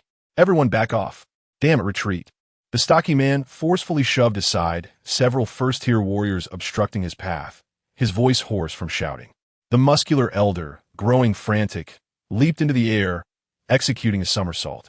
His feet crashed heavily against the ceiling, over 4 meters high, and propelled him downward like a meteor towards the likely location of Li Wei. A thunderous roar echoed as the hard floor was struck, creating a spiderweb-like indentation, shards of broken tiles flying in all directions. Yet the impact area was eerily empty, with the scattered debris instead striking a few unfortunate first-tier warriors nearby. Fortunately, these warriors were tough-skinned and sturdy, or several would have been laid low by that blow. Meanwhile, the young man attempted to blend into the crowd, relying on intuition to intercept Li Wei. However, her movements were too elusive. She often changed direction unexpectedly at high speeds, causing him to miss his ambush several times. As for the middle-aged woman, she merely lingered on the periphery, contributing little effort. In the brief span of 30 seconds, nearly a third of the 200 participants had already fallen. The air was filled with cries of anguish, and the scene had descended into chaos. The stocky man, his lungs ready to burst, bellowed, "Everyone get down. I said get down." But to no avail. The crowd continued to flail about like headless flies, colliding and obstructing one another. Seizing the opportunity amidst the turmoil, Li Wei efficiently dispatched her opponents. Simultaneously, she became aware of the rapid depletion of her vital energy. With a thought, a panel materialized before her. Vital energy effect. Purification 48, 7503. It's running low. Without hesitation, she activated 4 points of Abyss Essence. An incredibly pure energy surged into her limbs and bones, instantly replenishing her drained channels and invigorating her spirit. Continue. Her speed showed no signs of diminishing. On the contrary, with the restoration of her vitality, her strikes became even swifter and more ferocious. Once again, a cluster of adversaries was struck down. At the entrance of the waiting area, besides Huang Lei and his entourage, a dense crowd had gathered, drawn by the spectacle. All were rendered speechless by the unfolding scene. Who is that woman? How is she so formidable? Taking on hundreds single-handedly? Is this real? Am I dreaming? Wow. Her agility, her technique. It's simply outrageous. Aren't fights prohibited within the building? How is this allowed to escalate? Shoo, keep your voice down. Don't you see Huang standing there? As long as the big shot remains silent, we can just enjoy the show. Whispers of discussion, exclamations of astonishment, and the sounds of cameras clicking filled the air. Huang Lei, one hand in his pocket and the other holding Li Wei's delicate white heels, remained oblivious to the din around him, neither stopping anyone from watching or filming. In a corner of the crowd, Ru Feifei fixed her gaze on the white figure in the arena, her temples throbbing with pain. 2 minutes later, the battle began to subside. The once crowded examiners now lay strewn across the ground, with 9 out of 10 either groaning or unconscious, standing amidst the chaos. Apart from the 4 pallid third-tier warriors, only a handful of fortunate souls, who had lingered at the periphery from the very beginning, remained. Li Wei finally came to a halt. She stood enveloped in disarray, her body drenched in sweat, her chest heaving violently from rapid breaths. Upward, ethereal fragrance radiated from her, enveloping a small area around her. Despite her extreme fatigue, her eyes retained their brilliance, brimming with fighting spirit. Exhausted 8 points of essence, remaining vitality at 91. Acceptable. The remaining third-tier warriors seemed to lack the prowess of Gu Jinji. However, using her fingers as a substitute for a sword does seem a bit exaggerated. With this thought, Li Wei instinctively placed her right hand on her waist. Her mind focused on the panel, ready to replenish her energy. At this moment, the 4 third-tier warriors regrouped, gazing at the bodies strewn across the ground. Then at Li Wei, who, though disheveled, remained unscathed. A chill crept up from the depths of their hearts. What manner of monster is this young girl? Huang Lei's eyes were also filled with astonishment. The Jiang family's reflecting moon 9 swords, particularly its first stance, Cold Pool Serene Wall, is indeed renowned for its minimal consumption and proficiency in group combat. But that is with a sword.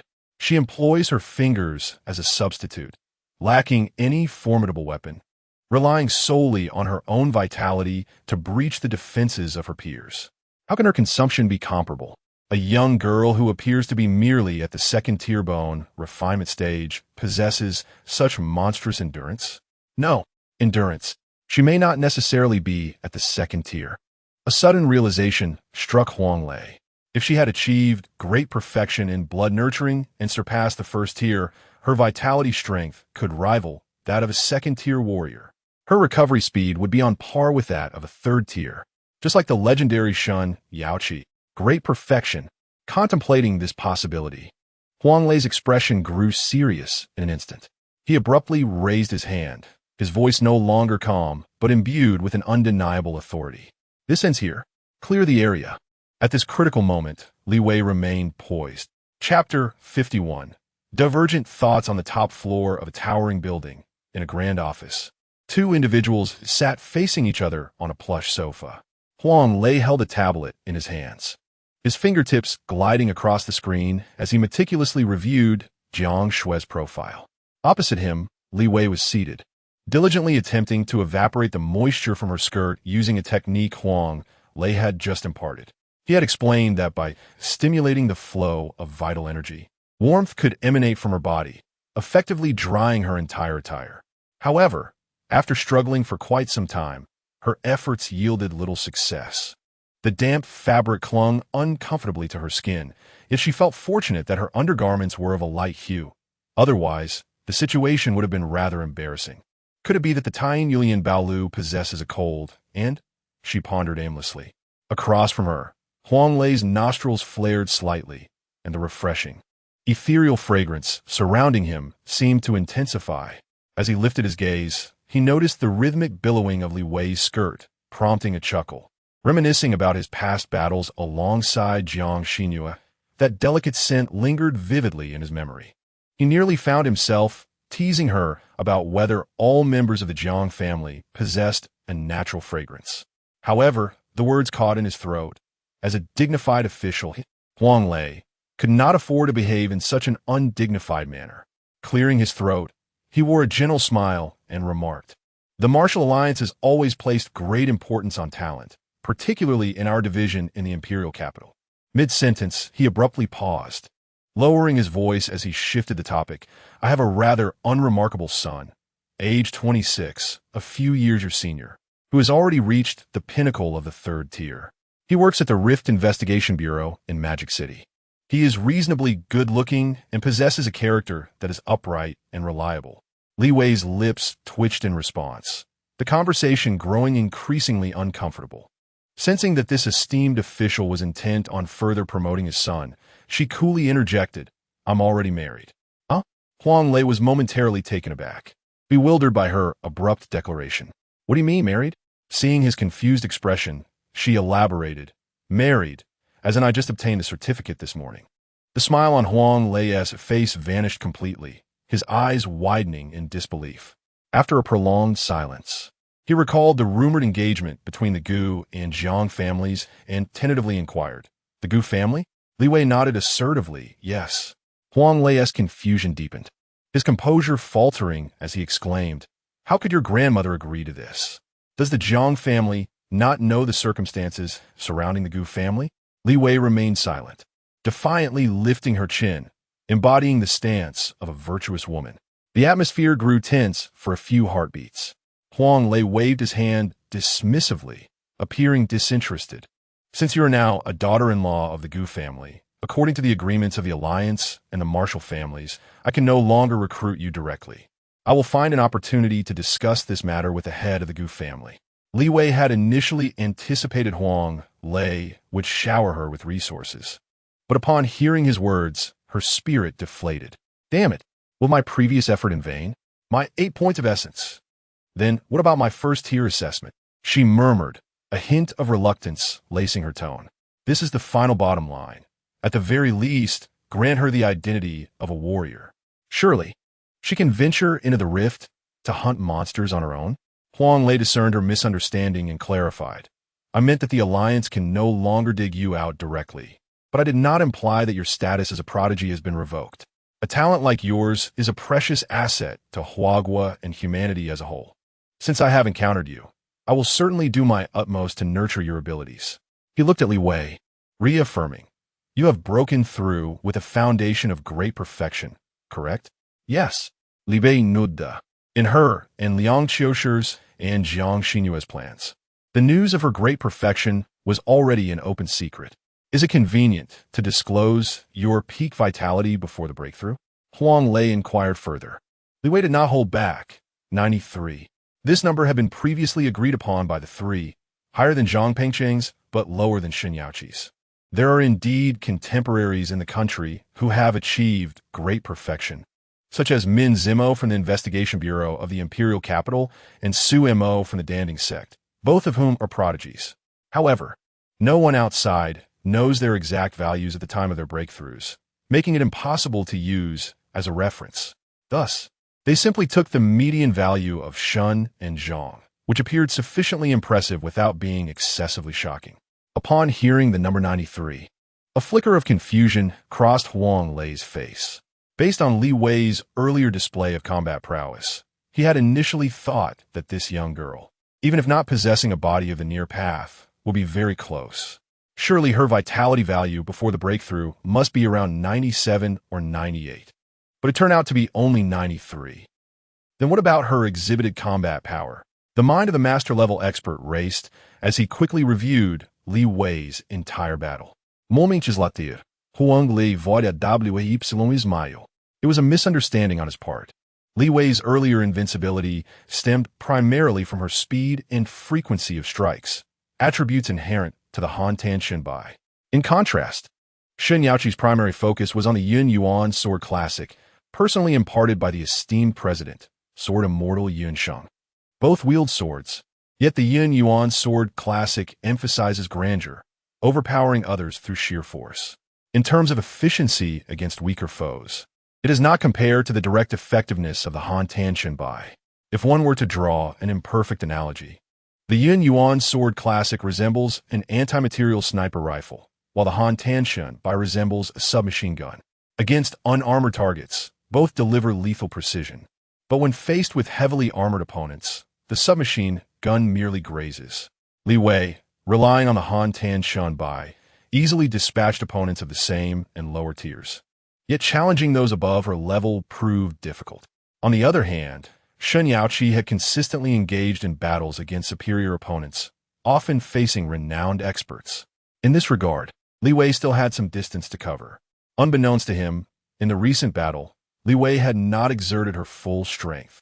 Understanding the nuances, Huang Lei let out a soft sigh. His initial excitement tempered significantly, and a sense of disparity followed. It is not that Li Wei lacks talent. Among her contemporaries who have achieved great perfection in Huagua, there are only 4, and she is the youngest among them. However, compared to Huang Lei's prior expectations, the gap is indeed considerable. After achieving great perfection, a mere fluctuation in vitality is no trivial matter. In the realm of martial prowess, Shen Yaoqi, with a score of 96, surpassed Zhang Pengcheng, who scored 90 by a margin of 6 points. At the age of 23, Shen Yaoqi has reached the 5th tier, while 22-year-old Zhang Pengcheng remains at the 2nd tier. As for Gu Jinji, despite possessing only a foundational level of minor perfection, he managed to advance to the 3rd tier more swiftly than Zhang Pengcheng. This was attributable to his decision to forego further nurturing of his bloodline, thus breaking through to become a warrior in the latter half of his freshman year. Unless unforeseen circumstances arise, Zhang Pengcheng is poised to soon equal Gu Jinji and subsequently leave him far behind. The disparity between foundational strength and innate talent can, at times, evoke a profound sense of despair. Suddenly, a notification chimed from Huang Lei's tablet, heralding the arrival of new messages. Upon inspecting it, a smile spread across his face. The blood test results were in, confirming a breakthrough to a state of major perfection. There were no issues. Li Wei exhaled in relief, for she had been quite anxious during the blood draw, fearing that the secret of 99-1 might be uncovered. Thankfully, as Jiang Xinyue had indicated, once a preliminary warrior achieves a breakthrough, their foundation becomes imperceptible. Even the most advanced instruments can only ascertain that she is above major perfection, without revealing specific values. I will promptly report to headquarters, striving to ensure you can join this year's genius training camp, Huang Lei assured her, maintaining his gentle demeanor. However, even if you miss it, rest assured there will certainly be a spot for you next year. He picked up the tablet, swiped a few times, and presented a marketplace-like interface to Li Wei. According to the treatment reserved for double-A-level geniuses, starting next month, the Martial Arts Alliance's Capital Division will deposit 1,000 Alliance contribution points into your Warrior account each month. You can redeem these points for various items within the internal system, limited to resources, weapons, armor, battle techniques, and mental cultivation methods available to double-A privileges. He added, AA is merely the highest level that the division can offer, given your circumstances. Applying for triple should pose no significant challenge. I will ensure to expedite this matter. Thank you, Guardian. Li Wei expressed her gratitude. However, she had little interest in such a genius training camp. With just over a month before her departure to the Western frontier, she had no time for frivolities. Thus, she resolutely stated, I've heard that this year's training camp has been running for quite some time. I think I shall forego it, as there will be spots available next year. Huang Lei pondered for a moment before nodding in agreement. Forcing Jiang Xuan into the camp this year could indeed provoke unnecessary gossip, which was unwarranted. He then elaborated on the types of resources she could exchange and the utility and value of the Alliance contribution points. It was then that she realized that receiving 1,000 Alliance contribution points each month was indeed quite substantial. The intrinsic value of one contribution point is approximately between 15,000 to 20,000 Huaguo currency. The fluctuations arise due to the differences in pricing of internal resources compared to the external market. For instance, everyday consumables are priced similarly to their external counterparts, whereas equipment and weapons are considerably cheaper. Li Wei beamed with delight, contemplating, if this is the case, we shall soon be among the ranks of million-dollar salary elites. Her smile grew broader, and seeing her joy, Huang Lei couldn't help but share in her happiness. In that moment, both individuals harbored their own thoughts, yet they were all filled with joy. Chapter 52.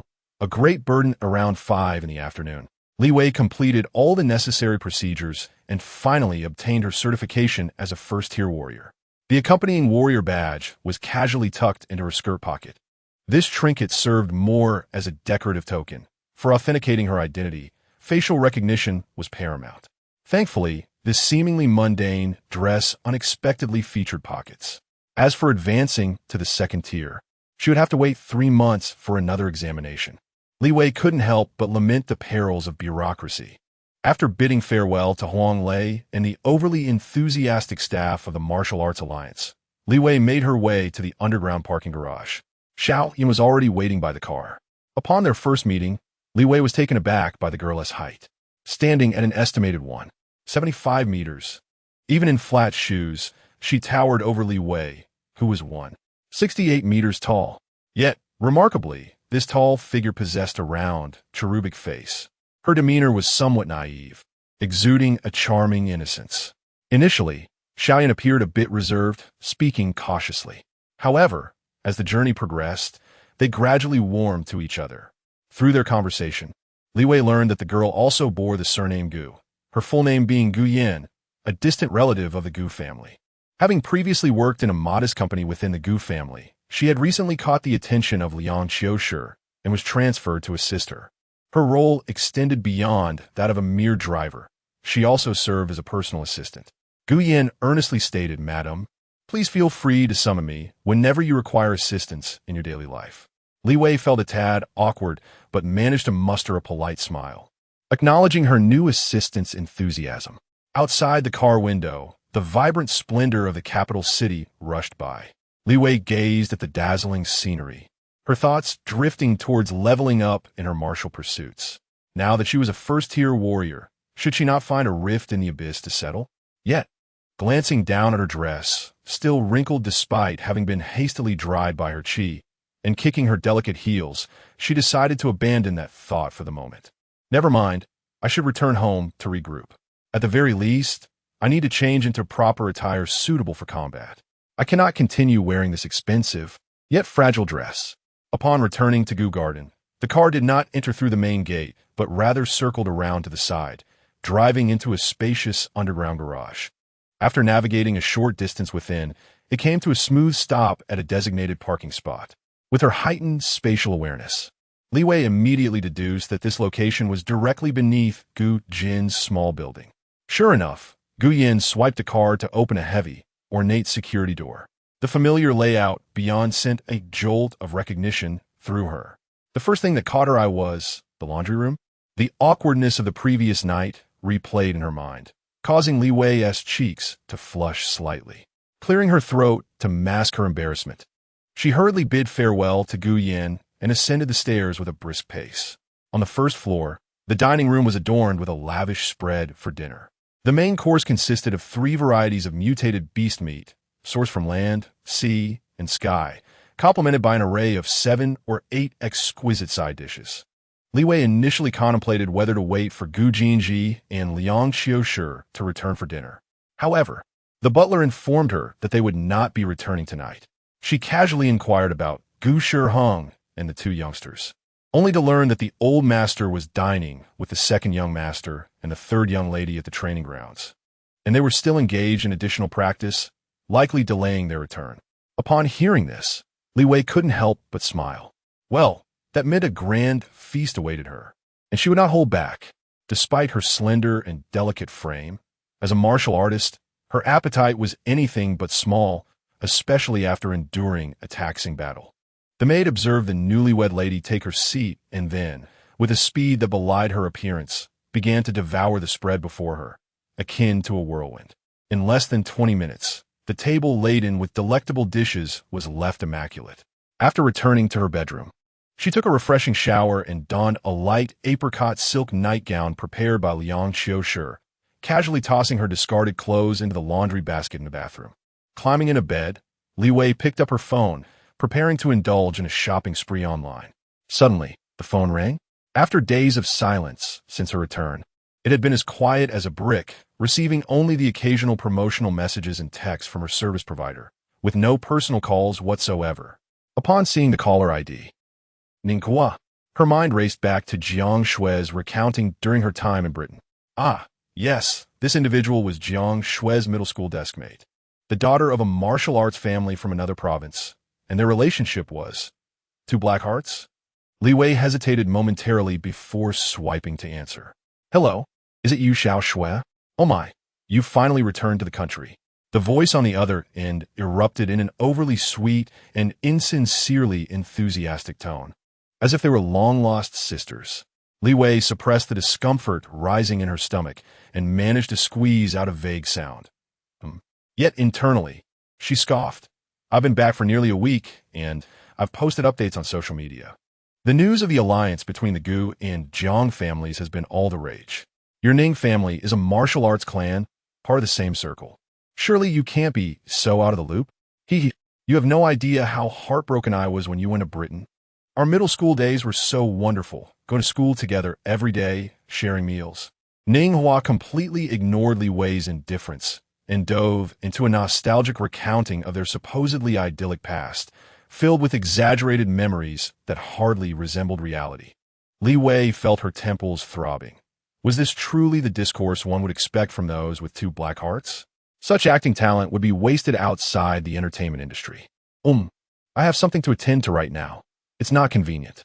Li Wei could no longer bear the conversation and forcibly interrupted. Oh, I see. That's fine. That's fine. You go ahead and take care of your business. We must definitely get together properly another day. I'll be waiting for your call, all right? Absolutely. Ninghua finally managed to put a stop to the conversation, her tone still excessively affectionate. All right, we'll talk later. Li Wei replied dismissively. After ending the call, she exhaled deeply, feeling more exhausted than when she had spent the afternoon contacting over 200 people. What on earth is going on? She shook her head, attempting to cast aside the perplexing phone call and reopened her shopping app, just as she selected a seemingly durable black windbreaker to add to her cart. Her phone rang again. This time, the caller ID displayed Zhou Jingya. Li Wei recalled Jiang Shui as presentation. Oh dear. A high school deskmate with a heart as dark as coal. She ground her molars and answered the call. Shui, it's Jingya. I heard you're back in the country. When you have time to hang out. Zhou Jingya's voice was less cloying. Yet the forced familiarity still made Li Wei feel uneasy. Another round of meaningless small talk ensued, culminating in a vague promise to meet up in the future, which neither would take seriously. Li Wei hung up again, staring at her phone screen, her brow furrowed tightly. Something was amiss, exceedingly amiss. However, this was merely the beginning. In the ensuing hours, her phone went utterly wild. One after another, so-called close friends, and even a multitude of unfamiliar numbers incessantly attempted to reach her. Without exception, they were acquaintances with whom she had had less than cordial relations, some even quite strained. Each person exuded an overzealous warmth, inquiring about her well-being. Their words laced with an urgent eagerness to reconnect. Li Wei transitioned from bafflement to irritation, ultimately succumbing to a sense of numbness. She mechanically answered, offering the briefest of responses before hanging up. After a full 2 hours, her phone finally fell silent.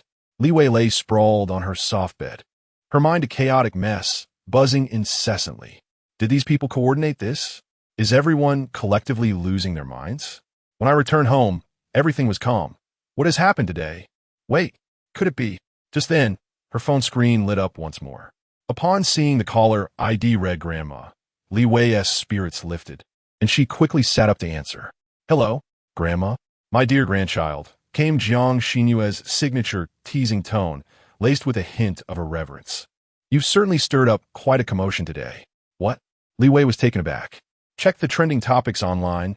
Little one, Jiang Xinyue drawled, amusement evident in her voice. Thanks to you, our Jiang family is truly making quite the splash. Chapter 53.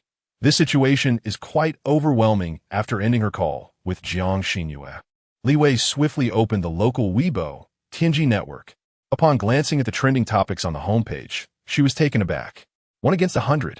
The Martial Arts Alliance's Capital Division unveils a historical prodigy, the mysterious girl's identity revealed.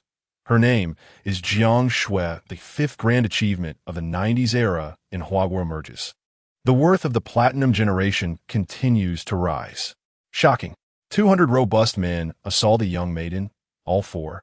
Emergency update on Tianji Network's 2nd-tier battle power rankings. Jiang Shui skyrockets to 2nd place. Second only to Zhang Pengcheng from a vicious heiress to an unparalleled prodigy. Jiang Shui's glamorous transformation. Gu Jinji and Jiang Shui. A decade-long love story comes to fruition. An insider from a civil affairs bureau. They just married this morning. Truly, it's so sweet it makes me swoon. Master Huang, the guardian of the capital. I have high hopes for her. Shun Yaoqi versus Jiang Shui. Who is your heart's true light?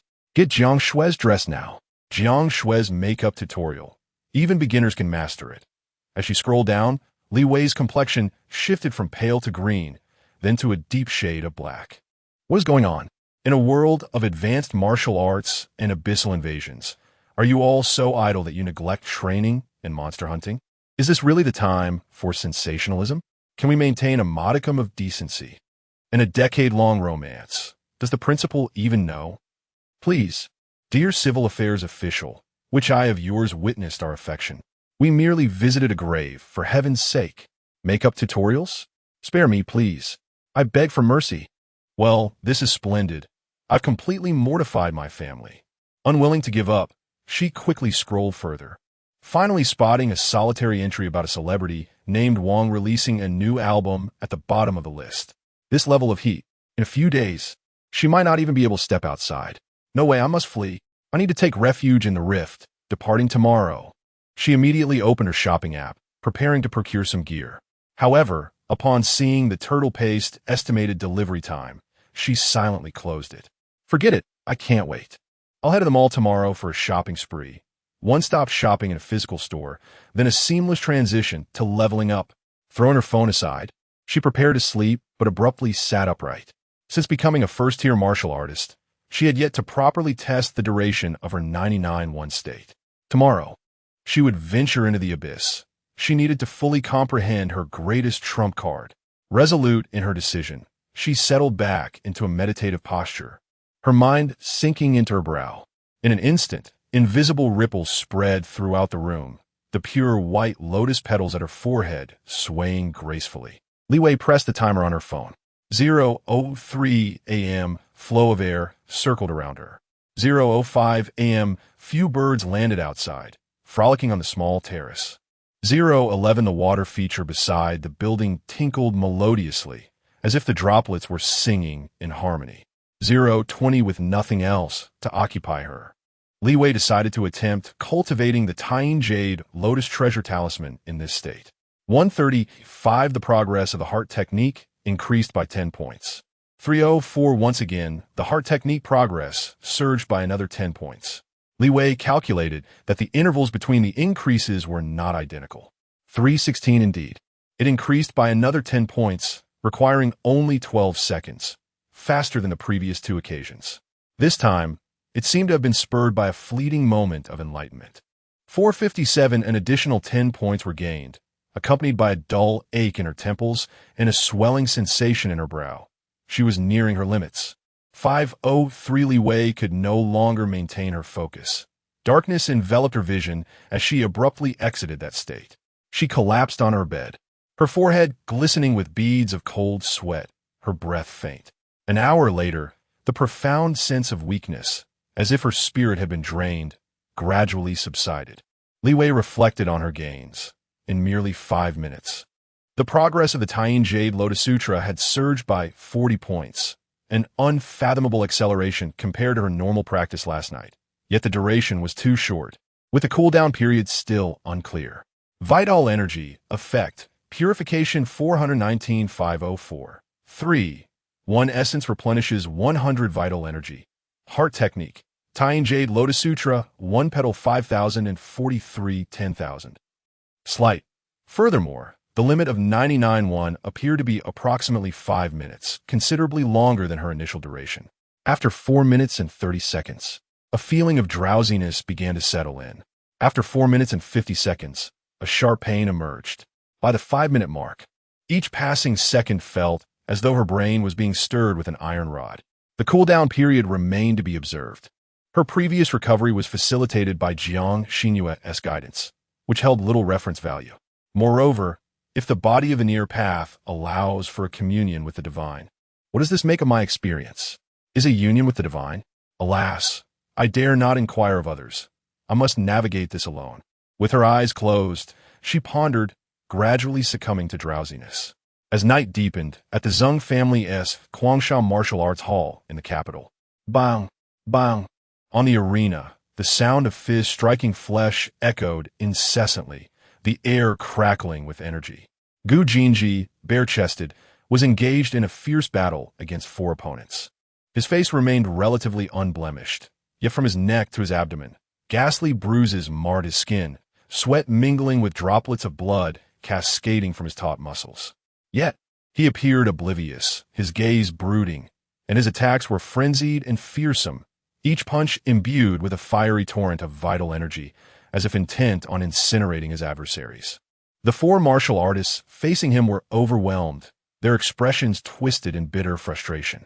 They were merely senior instructors at the martial arts hall, high-paid employees, and inflicting such injuries upon this scion of the Gu family had already posed an enormous risk. They dared not strike too hard again. They could only passively block, evade, and attempt to prolong the fight, wearing down his stamina. Below the arena, Zheng Yi, clad in a flamboyant shirt and adorned with glimmering earrings, paced anxiously. Stop, stop, stop. Gu Jinji, what on earth are you doing? Damn it. With these injuries, how will you get married next week? Upon hearing the word marriage, Gu Jinji's movements intensified, his fists becoming even swifter and more ferocious. The coaches, caught off guard, could only grit their teeth and retaliate with punches, adding several new bruises to their opponent. After what felt like an eternity, Gu Jinji's movements evidently slowed, and his fists lost their vigor. An experienced peak-level third-tier coach seized the moment, executing a sweeping kick that, just before making contact with Gu Jinji's calf, suddenly transformed into a trip. The clever maneuver caused Gu Jinji to stagger and nearly fall. He attempted to steady himself, but darkness suddenly enveloped him, and his body collapsed stiffly. Damn it! Hurry! Get someone! Zheng Yi shouted, being the first to leap onto the stage. followed closely by several staff members who hastily lifted the utterly exhausted Gu Jinji off the platform and towards Zheng Yi's designated resting area at the martial arts hall. 5 minutes later, Gu Jinji reclined on a plush sofa, his brow furrowed, his face shadowed with an enduring gloom. Zheng Yi, wielding a clean towel, carefully dabbed at the sweat and blood on his body, muttering curses under his breath. "Damn it, madman." At that moment, a knock resonated at the door. "Come in," Zheng Yi replied curtly, without lifting his gaze. The door swung open, revealing a girl in a martial arts hall uniform, around 20 years of age, with a sweet and delicate appearance, carrying a tray. On the tray lay ice packs, gauze, cotton swabs, iodine, and a bottle of the Zheng family's secret bruise ointment. "Young Master Zheng, I brought Gu Xiao's medicine." The girl spoke softly, her eyes inadvertently darting to Gu Jinji's strikingly handsome face. "You can place it there," Zheng Yi instructed, still not looking up. The girl set down the tray, but hesitated to leave, stepping forward shyly to suggest, "Young Master Zheng, this ointment needs to be warmed up for it to be effective. Would you like me to help Gu Xiao apply it?" Without waiting for Zheng Yi's response, her hand reached for the medicine bottle, her gaze tinged with a blend of shyness and anticipation. "No need," Gu Jinji suddenly interjected, his voice hoarse yet as cold as an ice shard, piercing to the core. Slowly, he opened his eyes, his dark orbs devoid of warmth, locking onto the girl's face. Startled, the girl felt a shiver run through her, her hand frozen in midair, the color draining from her cheeks. Zheng Yi noticed this and frowned. "All right, this is not your concern. You may leave," he said, his tone polite yet laden with warning, adding, "and put away those unwarranted feelings. He is not someone you should be thinking about. Don't invite trouble upon yourself." The girl's face flickered with shades of distress, biting her lip in a mix of grievance, her eyes reddening. Ultimately, she dared not utter another word, lowering her head as she quickly retreated, closing the door behind her. As soon as the door to the resting room clicked shut, the girl's expression of grievance and shyness vanished without a trace. She hurried down the corridor, glanced around to ensure no one was watching, and slipped into the adjacent women's restroom. Once inside a stall, she pulled out her phone and sent a message. Failed. Chapter 54. A moment of hesitation, the lounge fell into silence once more. Zheng Yi let out a sigh and settled beside Gu Jinji. He took some ointment, warmed it in his palms, and gently applied it to the bruises on Gu Jinji's shoulder. A sharp intake of breath escaped Gu Jinji as the pain hit him. Zheng Yi continued his task, chattering away. "Tell me, what ailment has befallen you today? Why come here to act out, and to take on 3 at once? Do you have a death wish?" Gu Jinji moved his lips, words poised on the tip of his tongue, yet he swallowed them back. Observing his demeanor, Zheng Yi's curiosity ignited like a wildfire. Leaning in closer, he lowered his voice and ventured, "Is it about your sister-in-law?" Gu Jinji's body stiffened abruptly. Though he quickly regained his composure, that fleeting reaction spoke volumes. "I knew it," Zheng Yi chuckled, a triumphant glint in his eyes. "For years, you've been like an emotionless robot, yet now that marriage is on the horizon, you find yourself entangled in such turmoil. It must be related to your sister-in-law." Gu Jinji's expression darkened further. He struggled to rise, but found himself too sore to muster any strength. Zheng Yi grinned mischievously and leaned in even closer. "Honestly, last time you had me concoct a terrible plan to make your sister-in-law dislike you. You said we would reassess based on how things develop. So, why not discuss it this time?" Gu Jinji abruptly shut his eyes, his thin lips pressed tightly together, radiating an unmistakable refusal to engage. Zheng Yi's excitement grew, a gleeful smile spreading across his face. "Come on, big brother Gu, you can't possibly say you don't want her when deep down, you've already developed feelings for her, right?" At Zheng Yi's teasing, Gu Jinji felt as though his heart was being squeezed. The image of her in dazzling white invaded his mind uncontrollably. At the entrance of the fitting room, she twirled gently, her skirt swaying, her figure graceful, and her face adorned with a charm he had never witnessed before. The beauty of that moment, coupled with the reality that they were now legally bound as husband and wife, ignited a warmth and a sense of connection within him that was utterly foreign. This sensation was unlike any familial or platonic bond he had known. For him, it was so unfamiliar that it filled him with panic, rendering him helpless, even instilling a sense of fear. He feared being softened, being swayed. He could not afford a waver. Thus he fled. Now, he resorted to this almost self-destructive method, attempting to banish that pure light from his mind. He sought to suppress the chaotic turmoil within him through physical pain. Yet it seemed futile. Zhang Yi observed the tempest of emotions flitting across Gu Jinji's face, barely stifling a laugh. Hey, the more you pretend to be indifferent, the more your heart is bound to shatter. Online novels do not deceive me. I must share this with the guys later. Noting Gu Jinji's continued somber demeanor, Zhang Yi felt compelled to stoke the flames. If you like her, then just admit it. Why the convoluted reasoning? Big brother Gu, if you keep dragging this out, I might genuinely lose respect for you. Gu Jinji slowly opened his eyes and directed his gaze at Zhang Yi. Zhang Yi's voice hoarse uttered, "If I do not return." He abruptly interrupted himself, exclaiming, "Nonsense!" However, his hand, which was applying medicine, paused as a sudden realization struck him. He stared wide-eyed at Gu Jinji. He had once spoken similar words, yet at that time, they seemed to Zhang Yi more like a calm analysis. As if it were not Gu Jinji who was about to confront the Zhang family's persecution in the western frontier. But this time, the tone was entirely different. This was the first time in over a decade, particularly since the grievous injury to elder Gu 5 years ago that left the Gu family in turmoil, that he witnessed Gu Jinji appearing. Somewhat lost? Big brother Da. Zhang Yi's throat felt dry. His heart ached with a mix of frustration and anger flooding his mind. He suddenly stood up, pacing irritably in the lounge for a moment before halting before Gu Jinji, his gaze unwavering and fierce. "I care not. I must accompany you to the western frontier. If my great-grandfather dares to stop me, I shall roll on the ground to show him what the grievances between the Gu and Zhang families. I, Zhang Yi, intend to involve myself. I shall see if that Zhang Lui dares to touch me, the sole male heir of the Zhang family." Gu Jinji regarded him quietly, the fleeting vulnerability swiftly shrouded by impenetrable ice once more.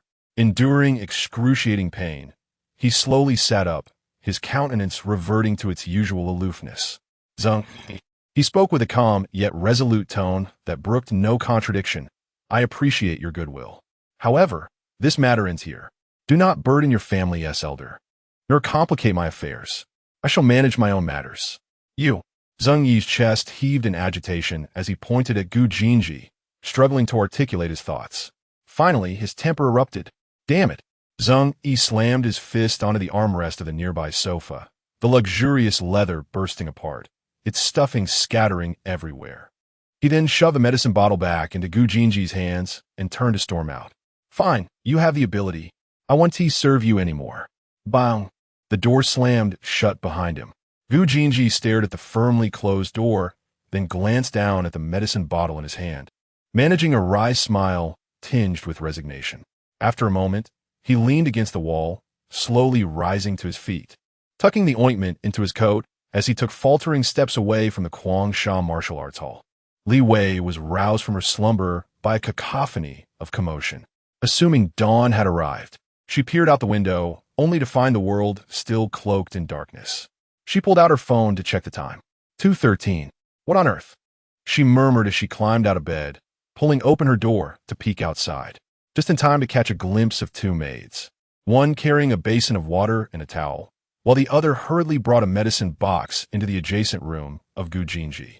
Subsequently, a somewhat familiar-looking driver emerged from the bedroom, clutching a t-shirt stained with dark red blood. As he passed through the corridor, he noticed Li Wei's presence, his face lighting up with joy. "Madam, you are awake. Splendid. Please do go in and check on the young master. He has forbidden us from informing the master and mistress, and he refuses to summon a doctor, yet his injuries are severe. Enduring this alone is not a viable option." Upon hearing these words and catching sight of the bloodied garment, Li Wei was momentarily taken aback. What on earth happened? Wasn't everything fine just this morning? Could it be that he was assaulted for not paying after a pre-wedding revelry? In truth, Li Wei had wished to return to her slumber. She held no belief in the notion of serious injuries. If Gu Jinji were genuinely gravely hurt, Would this driver dare to conceal it? Nevertheless, having been caught in the act, it would be rather inappropriate to close the door and continue sleeping, wouldn't it? She intermittently reminded herself that she was now Jiang Shui. Coughing lightly, Li Wei attempted to mask her nonchalant expression. Soon after, she steeled her emotions. Then, with a feigned despair, she staggered forward, opening the door with a demeanor akin to a discarded card, and with a pitiful demeanor, she scurried into the adjacent room. Upon entering, she immediately heard Gu Jinji's low growl, barely containing his fury. Everyone out. Chapter 55. A triumphant return at the sharp reprimand of Gu Jinji. The servants in the bedroom were so startled that they dared not breathe, hastily dropping their belongings and retreating in a flurry. Li Wei, swept along by the crowd, found herself bewilderedly exiting the room. However, once standing in the corridor, realization struck her. Wait a minute. Why am I leaving? I have already expressed my feelings. You want me to leave the stage? Understanding this, she halted abruptly, pivoted with agility, and swiftly retraced her steps back into the room. Just as she entered, a resounding thud echoed from behind her. The heavy wooden door of the master bedroom closed with a decisive thump, courtesy of an unknowingly considerate servant. Now, only the two of them remained in the room. Li Wei's cheeks flushed with embarrassment, her performance faltering in an instant. Yet, this pause allowed her to fully grasp Gu Jinji's condition. He was clad solely in black athletic shorts, his upper body exposed, displaying bruises and dried blood clots on his knees and calves. At that moment, he sat at the edge of the bed, his back to the door, struggling to reach behind his shoulder with a porcelain vase in his left hand, the effort appearing stiff and laborious. This. Li Wei felt a wave of confusion. How could such a distinguished young man find himself in such a pitiful state? Hearing from the driver about his serious injuries had not elicited much emotion, but witnessing it firsthand stirred a semblance of compassion within her. Unfortunately, this fleeting sympathy barely lasted a fraction of a second. Miss Jiang, you should leave. Gu Jinji did not turn around, his voice cold as ice. Upon hearing his words, Li Wei thought, well, aren't you rather imposing? I'm not here to serve you anymore. Wouldn't it be more pleasant to return to bed? She turned to leave, yet her persona made yet another intermittent appearance. In an instant, she pivoted back, extending her hand in a gesture reminiscent of a certain character. Mr. Gu, whatever it is that you dislike about me, I am willing to change. Get out. Gu Jinji abruptly turned, his brow furrowed with intensity, his expression a mask of indifference. However, just as he began to reprimand her, he caught sight of Li Wei clad in a pale apricot silk nightgown, and his words faltered, an inexplicable unease settling in his heart. Seeing him turn, yet remain silent, the atmosphere grew chilly. Determined to warm the air, Li Wei quickly rummaged through her exceptional memory for a suitable ally. Her spirits lifted. She adopted a more sincere demeanor. It appears that someone has captured your attention, rendering you oblivious to my presence. Gu Jinji. The air remained thick with tension for an extended moment. You. The corners of Gu Jinji's mouth twitched imperceptibly as he turned his head away. Avoiding her gaze, his voice hoarse, act normal. Li Wei offered a sheepish smile, readily complying, her hand retracting as her persona faded and her true self emerged. To be candid, she felt a strong urge to flee, yet the sight of Gu Jinji's injuries, particularly the large patches of dried blood on his back, weighed heavily on her conscience. She pondered, if she were to leave like this, it would gnaw at her conscience. With this thought, Li Wei gracefully stepped around the foot of the bed and approached Gu Jinji, a cheerful smile adorning her face. Shall I assist you with the medication? She proposed. As she drew nearer, the faint yet ethereal fragrance of lotus emanating from her enveloped Gu Jinji once more. Instinctively, he lowered his head, attempting to evade her apricot-like gaze. Yet, as he did, he found himself captivated by the elegant curve of her neck, the definition of her collarbone, and the enchanting silhouette outlined by her nightgown. Gu Jinji promptly shut his eyes, his heart racing, warmth flooding from his cheeks to the nape of his neck. Hey, Mr. Gu, are you listening to me? Li Wei remarked, noticing his feigned ignorance as she gently nudged his uninjured shoulder. The moment their skin made contact, a heat surged through Gu Jinji, prompting him to stammer. Miss Jiang, you, should change your clothes." The words escaped him, and he was momentarily taken aback. Why suggest she change instead of simply leaving? Was it possible that, deep down, he still desired her presence? Gu Jinji, you have truly lost your mind. His thoughts were a tangled mess. As for Li Wei, she felt no embarrassment. The atmosphere was hardly stifling. Had it been during her initial days in this realm, or prior to arriving at the Gu residence, she might have felt flustered. However, since encountering the likes of Gu Jinji, she had experienced a series of mortifying moments. In light of this, what was this mild situation? Moreover, her wardrobe was filled with such attire. She tugged at the hem of her gown, noting that it was the only piece that fell below the knee. Did the esteemed young Master Gu wish to see something shorter? Jiang Shuiyu. Why not call me Miss Jiang anymore? I. What do you mean I? Hand it over. With a swift motion, Li Wei could no longer tolerate his procrastination, snatching the medicine bottle from his grasp. She then kicked off her slippers, lightly tapping her toes as she effortlessly settled onto the mattress behind him. Gu Jinji was startled, attempting to rise from the bed to create distance from her. Yet, a delicate hand reached from behind, its wrist so slender it seemed it might snap with a mere bend. Then, with surprising strength, the small hand pressed down, immobilizing Gu Jinji completely. "We could hurry up. Once we're done, we can all get some sleep," Li Wei urged. Gu Jinji thought to himself, this woman is utterly incomprehensible. Exhausted, he surrendered to the situation. Sensing his lack of resistance, Li Wei nodded in satisfaction. Just as she intended to apply the medicine, she noticed that the area around the scab was still dirty and uncleaned. Reluctantly, she retrieved saline solution and cotton swabs from the medical kit by the bedside, cleaning the wound while chattering. "You think you can just apply the medicine without cleaning the wound? Can't you be a bit more meticulous?" She assumed her complaints were one-sided. But to her surprise, Gu Jinji remained silent for a few seconds before responding. "I am a warrior. It's nothing." His tone was still cool, but a slight tremor betrayed his composure.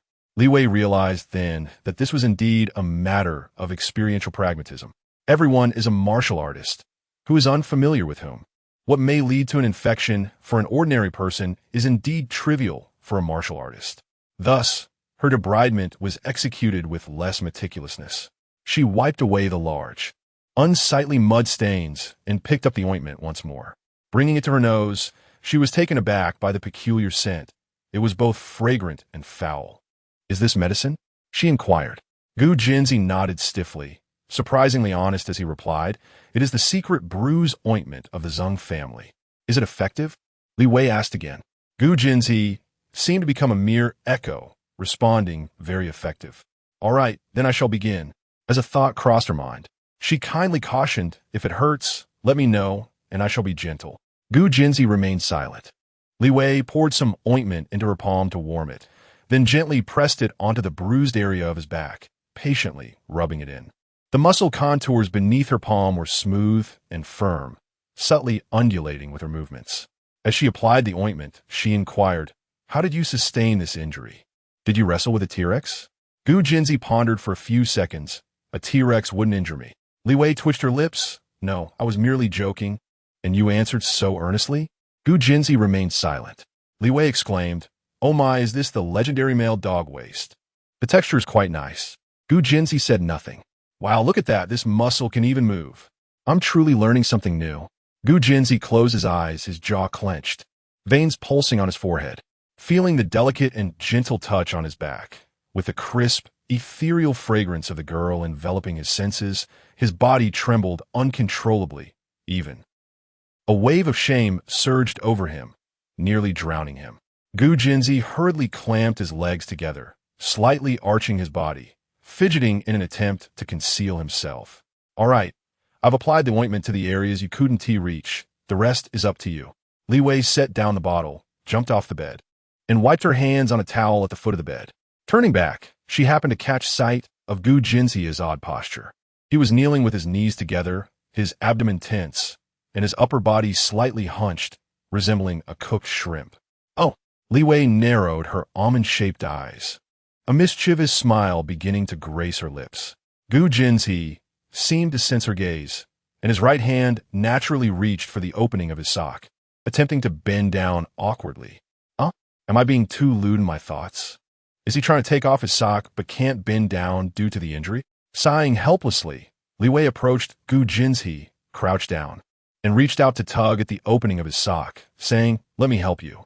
And no, you don't have to. Gu Jinzi's face flushed crimson as he hastily pulled his legs back. Li Wei leaned slightly forward, continuing to extend her hand. What is there to be polite about? Neither of them noticed that from the angle at the doorway, their current posture. And then, bang! Jinzi, I heard that as Liang Qiushi stepped into the bedroom, he froze in place. Bang! In the next moment, the heavy wooden door was swiftly and forcefully slammed shut, as if nothing had transpired. Inside, Li Wei's movements came to a standstill. The two exchanged a bewildered glance, instinctively lowering their heads to examine themselves before looking back at each other's current positions. Neither of them was foolish. They instantly comprehended the implications of the earlier scene through the eyes of an onlooker. After a few moments of silence, Li Wei screamed, covering her face, utterly distraught. It's over, it's over, it's over. This time, even jumping into the yellow river wound tea cleansed my reputation. Gu Jinji, on the other hand, appeared as though struck by lightning, his entire being rigid as a statue, his face shifting from red to pale, ultimately settling into a hue of deep humiliation and despair. Chapter 56. The plan must change in the early morning. At the small restaurant, an atmosphere laden with awkwardness pervaded the air. Li Wei longed to bury her entire face in the bowl of congee before her spoon moving rapidly as she mechanically swallowed, as if on autopilot. Help! Could I just perish right here and have a swift cremation? By the heavens, I am utterly incompatible with this Gu fellow. Our fates are in direct conflict. Life has become unbearable. Opposite her, Gu Jinji was no better off. He sat rigidly, his posture unnaturally stiff, his strikingly handsome face occasionally twitching, while his gaze darted around, resolutely avoiding contact with Li Wei or Liang Qiushi. In contrast, Liang Qiushi maintained her composure, dining leisurely with an air of elegance. Yet, upon closer inspection, the slight furrow in her brow betrayed glimpses of her inner turmoil. With a rapidity reminiscent of competing for food with co-workers in a previous life, Li Wei devoured the meal before her, leaving only 2 shrimp dumplings stuffed in her cheeks. Gulp. Aunt Liang, I've finished. She sprang to her feet abruptly, the chair screeching against the floor. I'll be leaving now, before her words had fully escaped her lips. She had already bolted from the restaurant, eager to escape. As for her intentions to venture into the abyss, Li Wei had refrained from mentioning it, assured that Liang Qiushi had promised to relay her whereabouts to Gu Yan. For now, she merely wished to conceal herself as swiftly as possible. In the underground garage, Gu Yan was already waiting by the car. Upon seeing Li Wei approach, she quickly handed over a paper bag. "Madam, your items." Inside were sunglasses and a mask, which Li Wei had requested half an hour prior. With yesterday's events gaining traction, she was now somewhat of a public figure and required basic disguises. The two swiftly entered the car, and Li Wei leaned back against the seat, musing, elbow to the Huamao Center. "Understood, madam," Gu Yan responded, and the vehicle smoothly exited the garage, merging into the morning traffic of the capital. Li Wei exhaled a long sigh, feeling as though she had finally emerged alive.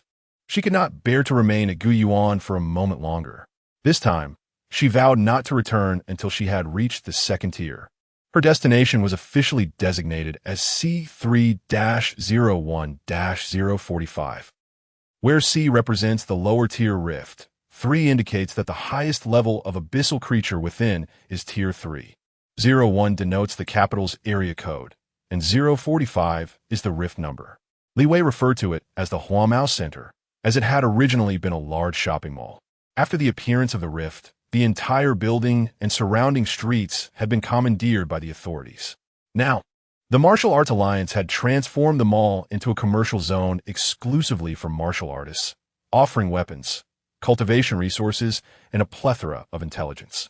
Martial artists could trade on the upper floors, rest, and then descend to engage in battles within the rift, all with remarkable convenience.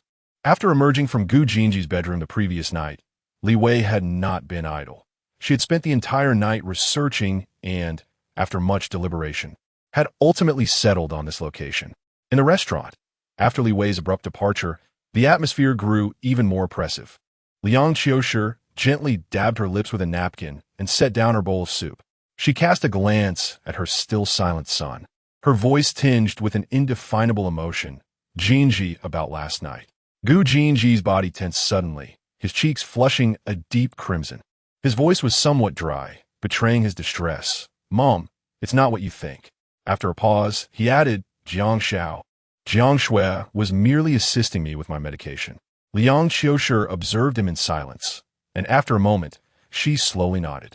She lifted her cup of tea and took a delicate sip, the rising steam conveniently shrouding the complex emotions that flickered in her eyes.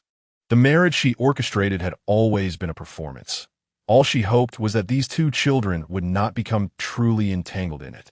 Meanwhile, at the Zhang family's villa in the study, Zhang Yansheng furrowed his brow, fixated on the morning news playing on the television, where the anchor was fervently reporting updates regarding Jiang Shui. Uncle stood beside him, hands clasped, reporting softly, Master, the branch in the capital has just informed us that Jiang Shui is not at the second tier, but the first. The first tier? Zhang Yansheng echoed, his expression shifting unpredictably.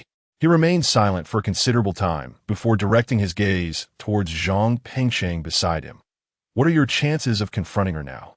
Zhang Pengcheng's countenance was grim.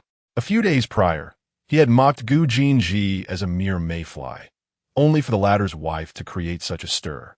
The slap to his face was resounding. Oof. Zhang Pengcheng retorted defiantly. She's merely relying on the speed of the cold pool's depth.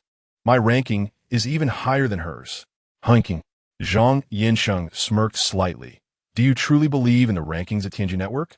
Those entertainment folks know nothing about martial arts. Zhang Pengcheng was momentarily at a loss for words, his face darkening further, his fingers clenched until they turned white. Zhang Yansheng, ignoring him, rose and paced the study, his demeanor serious. Jiang Shui's strength exceeded expectations. Adjustments to their plans were necessary. Adjustments again? Zhang Pengcheng exclaimed in disbelief. Isn't this the second time? Of course they need to change. Zhang Yansheng resumed his seat with an air of inevitability. What alternative is there? Can you defeat her? Can you take on both her and her husband working together? What about the wedding? Zhang Pengcheng inquired. Without hesitation, Zhang Yansheng replied, Of course we will attend. I have already contacted experts to suppress the Gu family. If we don't go, won't it make your father appear foolish? And then? Zhang Pengcheng asked, his tone weary. Zhang Yansheng sighed. It's going to be complicated. Zhang Pengcheng scoffed quietly, muttering, Damn it, what an idiot. Impertinent fool. Zhang Yansheng's expression darkened, his hands itching for action. On the other side, in the elegant flower hall of the Yun family residence, Yunshi gracefully cradled an exquisite bone china cup, exuding an air of elegance and leisure. Opposite her sat a charming young girl, poised and demure, who was none other than the one who attempted to approach Gu Jinji at the Zhang family martial arts school the previous night. Over 6 months ago, the Zhang family had arranged for 16 girls to infiltrate venues frequented by the young Master Gu, such as the Frenzied Shark Martial Arts Hall and the Unnamed Club. Our primary objective was to gather intelligence, and should the opportunity arise, to entice young Master Gu. However, on the morning of the 25th, just 2 days prior, we received sudden orders to focus our efforts on seduction. My position is too low to comprehend the specific reasons behind this directive. The girl spoke with a steady tone, her demeanor calm, as though recounting trivial family matters. Yunshi regarded her for a moment, nodded slightly, and gestured for her to proceed with her tasks without revealing any weaknesses. Yes, the girl rose, bowed, and promptly exited the floral hall, restoring tranquility within the space. Yunshi's gaze drifted to the gently swaying branches outside the window, her expression contemplative. Suddenly struck by a thought, she picked up her phone and dialed. Beep. Miss, what brings you to call me? You should be relaxing at Yinshan, and I assure you, I will handle everything meticulously. Upon hearing the phrase relaxing, Yunshi rubbed her throbbing temples. Yinlan, are you not following the news? Yinlan replied, Without you leading, how would I know the challenges of being in charge? There are only 3 months left until the exchange competition. I have no time for news. Yunshi responded, Listen to me. The plan has changed. When Jiang Shui enrolls, do not provoke her. Why? Wasn't it agreed upon to take revenge for Xiao Zheng? You cannot defeat her. I'm at the peak of the second tier. How can I not best a first tier? Check the news yourself. I am too weary to explain. Moreover, she added after a moment's thought, the school will undoubtedly allow Jiang Shui to join the team. Go find Lei Xiaoyu and ensure she teaches Jiang Shui a lesson during the team assessment. Additionally, remember to isolate her. I do not wish to see her establish herself at Qingyun. Do you understand? Mission assuredly completed. Chapter 57. Stepping into the Rift, July 27th, 216. Underground of the Trade Center, Abyss Rift Maintenance Zone C3-01-045. Li Wei sat alone in a small classroom, absorbing the survival training tailored for novice warriors venturing into the Abyss Rift. At that moment, she donned a brand new hooded jacket, sturdy and durable work pants, and combat boots enhanced with alloy lining. A black mask obscured much of her face, while a medium-sized, bulging backpack on her back was crammed with survival kits touted by merchants as miraculous. All of this had cost her a staggering 888. Had she not inherited Jiang Shui's spiritual wallet, she would not have been able to afford it. 5 minutes later, the educational video on the large screen concluded. The girl from the Rift Investigation Bureau, in charge of the training, turned to Li Wei and asked if she had any questions. After a brief silence, Li Wei recalled the video, stating that one could return to eat or rest at any time. The girl nodded, affirming that as long as one wished to return with sufficient determination and could locate the staircase, they could quickly find their way back. She added, remember, there is no concept of direction or distance within a rift. Li Wei pointed to her backpack and inquired about the items. The girl's face broke into a suppressed smile, explaining that those were merely traps set by unscrupulous merchants to take advantage of newcomers. Consider it a lesson learned through expenditure, she remarked. However, it's not entirely wasted. It might prove useful for future hiking or camping endeavors. Li Wei felt a vain throb at her temple. She then asked if they provided combat uniforms. The girl blinked her large, innocent eyes and replied, yes, the first set is complimentary, and subsequent purchases are subsidized by the authorities. After all, every warrior willing to enter the rift helps alleviate our burdens. The girl scrutinized Li Wei, who was swathed in layers like a rice dumpling, and kindly cautioned her. Ordinary clothing cannot withstand the corrosive environment of the rift. If you wish to avoid exposure, it would be best to wear the standard combat attire we provide. Li Wei's expression darkened. At that moment, she longed to rush upstairs and twist the head off the owner of the outdoor supplies store. Do you have any other questions? The girl inquired once more. Li Wei took a deep breath, mourning the loss of her more than $8,000 for a second, then shook her head. No, can I enter now? Wait a moment. The girl opened a high-tech box beside her and retrieved a simple silver bracelet. This is the order bracelet. Please put it on. Li Wei accepted it and slipped it on her delicate, fair wrist. Infuse a bit of your energy to activate it. The girl instructed.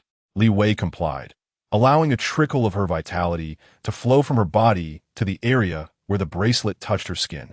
With a click, the order bracelet automatically constricted, snugly conforming to her wrist as if it were a natural extension of her body. Immediately afterward, a faint pulse of energy was drawn from her, circulating around the bracelet before returning to her body. With Li Wei's extraordinary perception, she could distinctly sense the minuscule consumption accompanying each circulation of her vital energy. However, the depletion is so negligible, even far beneath the natural recovery rate of her vitality, that an ordinary first-tier martial artist would likely remain oblivious to it. Upon seeing her don the equipment, the girl's demeanor shifted to one of seriousness. Upon entering the rift, the order bracelet would vibrate every hour. During this vibration, one must immediately count aloud from 1 to 9.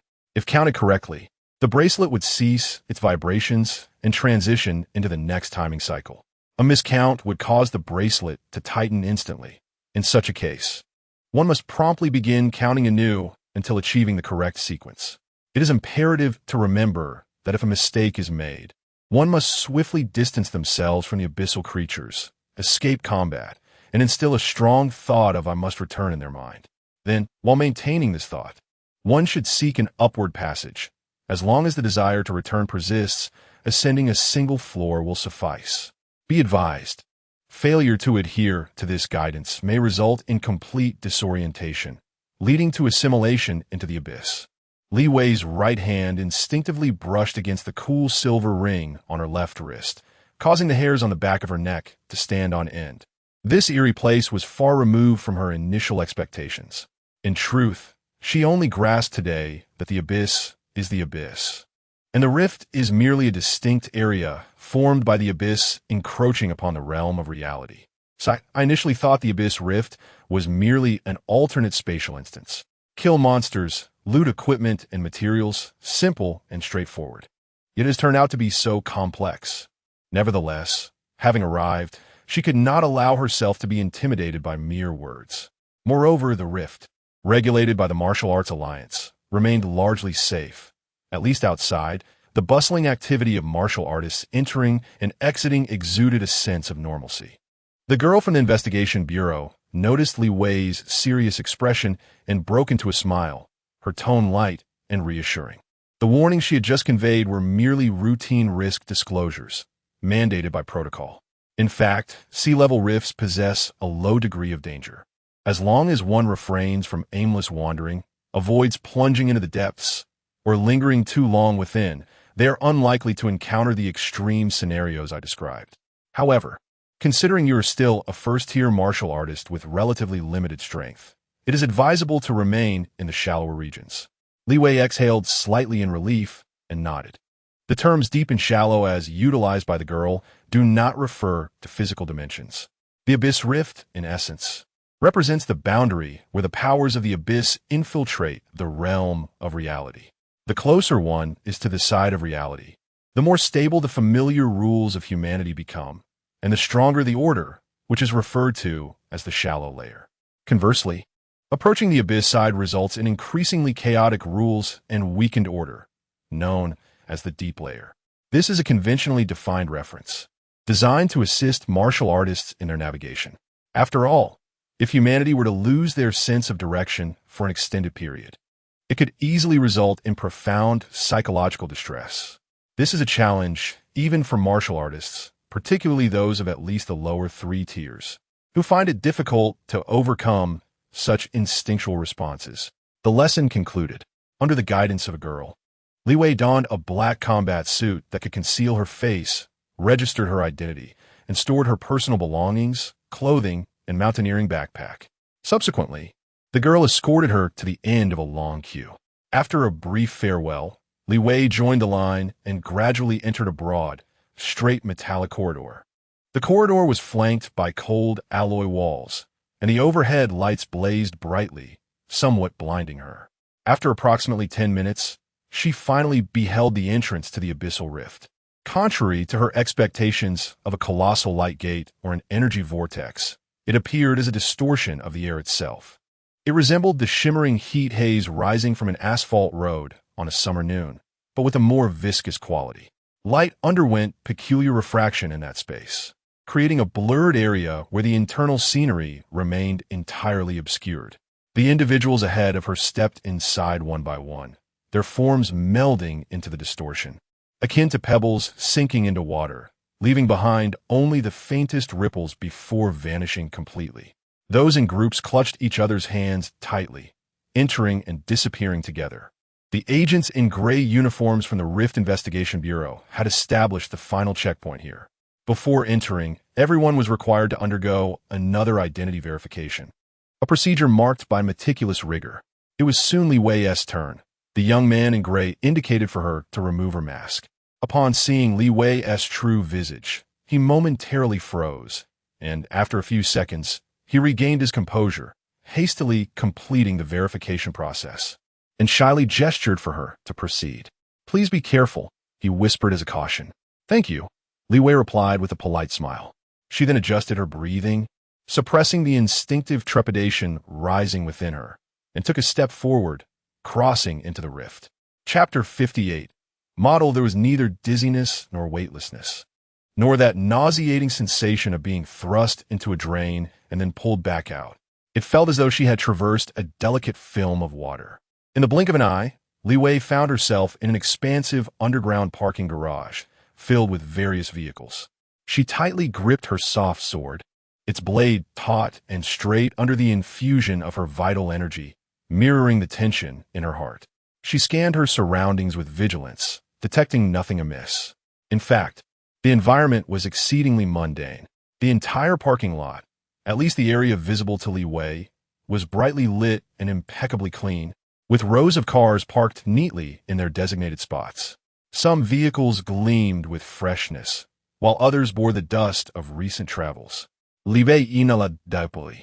The mingled scents of exhaust fumes, epoxy flooring, and burnt rubber flooding her senses. This aroma was all too familiar, reminiscent of the underground parking lots of Guyuan, the Martial Arts Alliance, and those she had visited in her previous life. Every underground parking lot exuded this same essence. Time seemed to have paused here. Everything resembled the scene of a leisurely afternoon on a holiday, with the mall still in operation. Was there truly no one around? Was her entry point random? Li Wei murmured softly, beginning to move. Channeling her vital energy, she employed the stealthy techniques of the cold pool's deep jade, her movements silent as a whisper. Initially cautious, she utilized the columns and vehicles for cover, exploring slowly. However, as minutes passed without even a shadow in sight, her patience began to wane. No matter where she ventured, her eyes were met with endless rows of vehicles, identical route markers, and gaudy advertising signs, repetitive and monotonous. Time appeared to lose its meaning in this desolate space, leaving only an overwhelming sense of silence and solitude. This sensation weighed heavily on Li Wei's heart, inciting a profound discomfort within her. Damn it! Am I here to hunt monsters or to play a horror game? She fumed, her irritation surging, causing her to disregard all caution. With a swift push of her toes against the ground, she propelled herself to the utmost limits of her agility, darting through the vehicles, corridors, and columns like a shadow. After a few minutes, Li Wei leapt across the driving lane, landing gracefully atop the hood of a red car. She placed her hands on her hips and shouted, "Hello, anyone there?" After her call echoed, she surveyed her surroundings once more, only to find the same desolate scene, void of any sign of life. Why is it so hard to find monsters? She muttered, glancing at the letter on the ground, F. I entered through Area C. I've come quite a distance. Hey, great abyss monster, come out and play. She persisted, letting out another howl. Yet, apart from her own echo, there was no response. If any other martial artist were to witness this spectacle, their jaws would surely drop. In this world, the abyss monsters neither dropped crystal cores, nor equipment, nor materials. They bring only slaughter and erosion. Aside from the specialized hunting teams that capture abyssal beasts, the vast majority of martial artists venture into the rifts in search of existential matter. What exactly existential matter is remains a mystery to all but the official researchers. It is known to be one of the core materials used in the creation of all martial arts-related supplies. For instance, the combat suit worn by Li Wei and the standard cicada wing soft sword carried by the core members of the Jiang family both contain varying amounts of existential matter, without which they could not maintain stability in the rift environment. Existential matter sporadically manifests within the rifts. It could take the form of a gemstone, a strand of fiber, a cup, a card, a mobile phone, a coin, a leaf, and so forth. It emits a unique aura that martial artists can sense clearly as they approach. Acquiring it, whether to sell to the authorities or to private channels, promises considerable profit. Hence, typical martial artists avoid abyssal beasts and focus diligently on locating existential matter. Those like Li Wei, who enthusiastically seek out monsters, would undoubtedly be deemed eccentric. Indeed, the young lady from the Rift Investigation Bureau did not deceive me. A Class C rift is indeed not perilous, but I do not desire such safety, Li Wei exclaimed, slapping her forehead in utter disbelief. She pondered whether she should seek out a staircase to descend deeper, as the educational videos indicated that to access more profound areas, one must traverse places of symbolic significance resembling staircases. However, after some contemplation, she decided against it. The short films also mentioned that the rift environment enhances the strength of the abyssal beasts. She preferred to test her mettle against a creature in the shallow layers first. to acclimatize herself and avoid any disastrous overconfidence. This was not akin to her solo endeavor against 200 opponents in the alliance building. A misstep in the rift could prove fatal. Having made up her mind, Li Wei leapt once more, her form darting about like a specter. Simultaneously, she began to sing at the top of her lungs, hoping to lure out a beast. My homeland, I cannot be separated from you for even a moment. As a martial artist, Li Wei possessed exceptional control over her body. To her surprise, her voice was remarkably melodious. The song reverberated through the eerie silence of the underground parking lot, both jarring and harmonious. Wherever I go, a hymn flows. Li Wei ceased to moderate the howling wind and the thudding of her battle boots against the ground. With a resounding crash, she landed atop an expensive sedan, and with a surge of force, the connection points between the A, B, C, and D columns and the ceiling collapsed thunderously, scattering glass, metal beams, and rubber mats everywhere. I sing of every mountain, I sing of every river. Upon reaching the far edge of the area, she propelled herself off the wall of the parking structure, instantly changing direction and soaring over 10 meters to land squarely in the middle of another lane. Wreathed in smoke, a quaint village, a path etched along the way. She traversed a series of parking spaces until the markings on the ground and wall shifted to Gwen. Suddenly, a monotonous and mechanical sound of footsteps echoed from the corner, rigid and lifeless.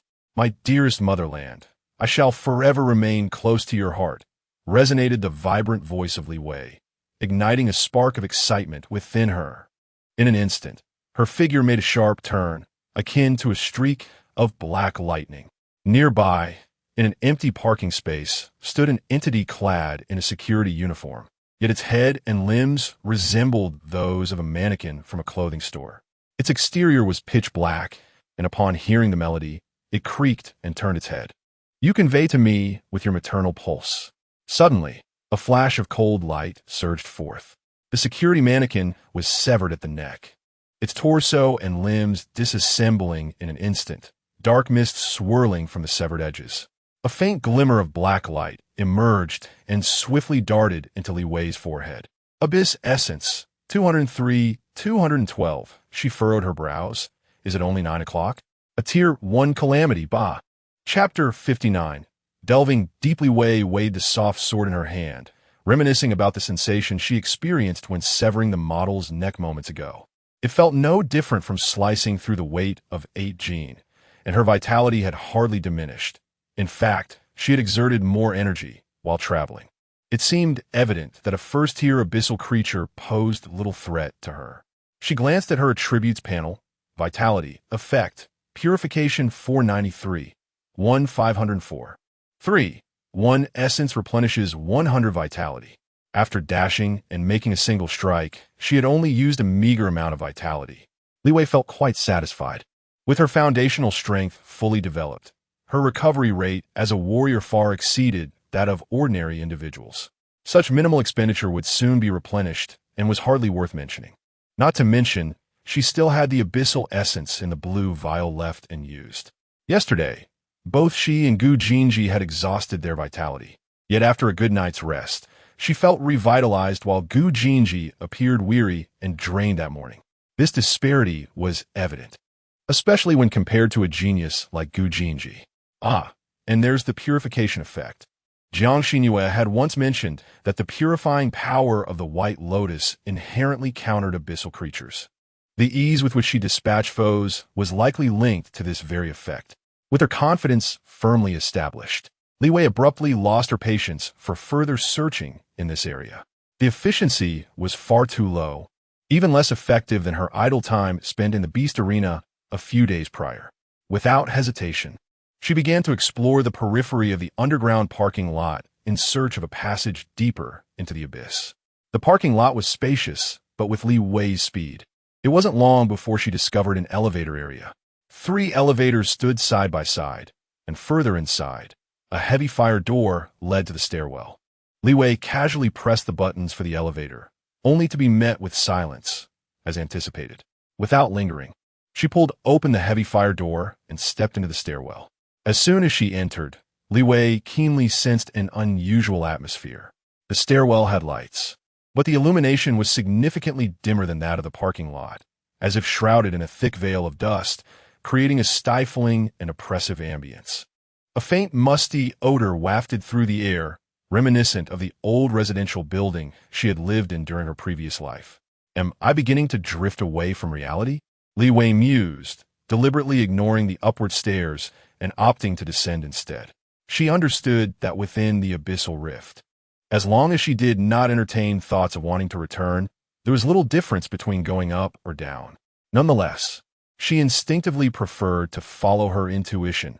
Venturing deeper naturally meant going down. With a swift grace, she glided down the staircase. Bang!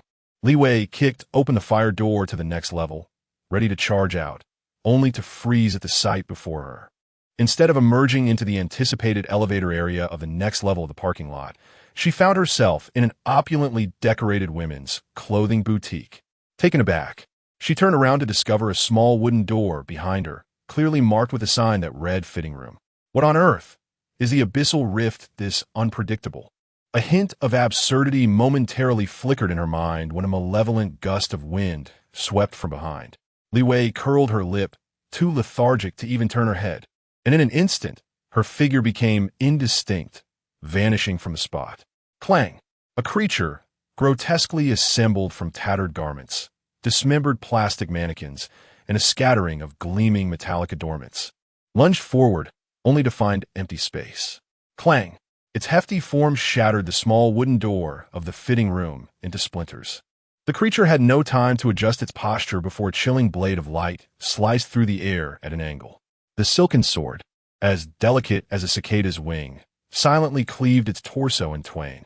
With a cacophony of clattering, the disparate pieces that comprised the monster fell to the ground, their cohesion lost, and a faint black light surged forth, merging with Li Wei's being. Abyss Essence, 212, 223. Is it already 11? Li Wei mused while stroking her chin. At that moment, her order bracelet on her left wrist vibrated violently, delivering a sharp and clear tremor. Her heart skipped a beat, and she instinctively gathered her thoughts. Counting aloud, 1, 2, 3, 4, 5, 6, 7, 8, 9. As the final number lingered in the air, the bracelet ceased its vibrations, returning to stillness.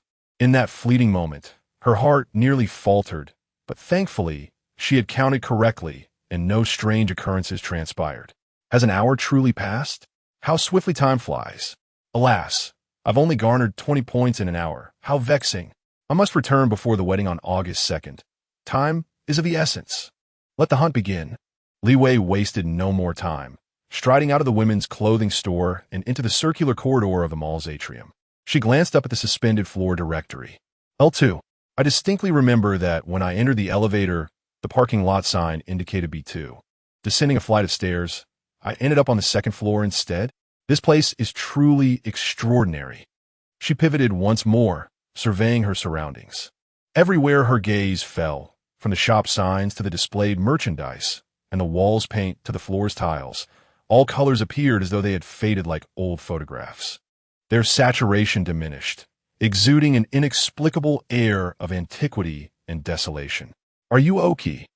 She called out, waiting a few seconds, but apart from her own shallow breaths. There was no other sound. Damn it! It seems I must take matters into my own hands. Leek hertrot, gattering her emotions. I love you. Walking alone through the dark alley, the vibrant melody resumed, this time with a more energetic tune. I love your defiant stance, as she sang. She swiftly moved along the edge of the atrium, her combat boots echoing with crisp thuds against the tiled floor. I love the way you face, despair refusing to shed a tear. Her voice reverberated through the vacant expanse of the second floor of the mall, and this time, it seemed to yield results swiftly. The glass window of a sports brand store ahead shattered with a loud crash, and a male mannequin clad in a basketball jersey, clutching a basketball, suddenly burst forth. Its featureless face bore an unsettling expression, and with a stiff yet swift motion, it lunged directly at Li Wei. Oh, how I adore your tattered attire, yet dare to challenge the gun of fate, she sang, her feet gliding sideways like a specter, effortlessly evading the creature's assault. With a swift motion, she unleashed the delicate blade of her sword, slicing through the air, and the monster disintegrated in response. Abyss Essence, 223, 234, still 11 o'clock. That will suffice. Without pausing, she continued her advance down the corridor. Oh, my love springs from the wilderness, never borrowing the light from anyone. You shall build your city upon the ruins. A loud crash erupted as the door of a resplendent jewelry store was flung open. A twisted, pitch-black entity emerged, adorned with several clumsily draped thick gold chains that jingled with its movements. Shall we go? Does it suit you? That ragged cloak. Li Wei scarcely glanced at it before swiftly countering with a thrust of her sword. The creature froze momentarily before exploding into fragments, yielding another essence. Abyss Essence, 234, 244. Over the next 2 hours, the order bracelet vibrated twice at regular intervals.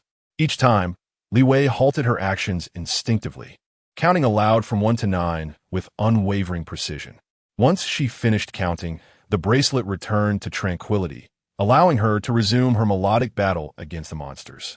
During these 2 hours, she traversed the expansive second floor of the mall, amplified by unseen forces, vanquishing a total of 9 bizarre first-tier abyssal monsters, each kill providing an essence fluctuating between 8 and 12 points.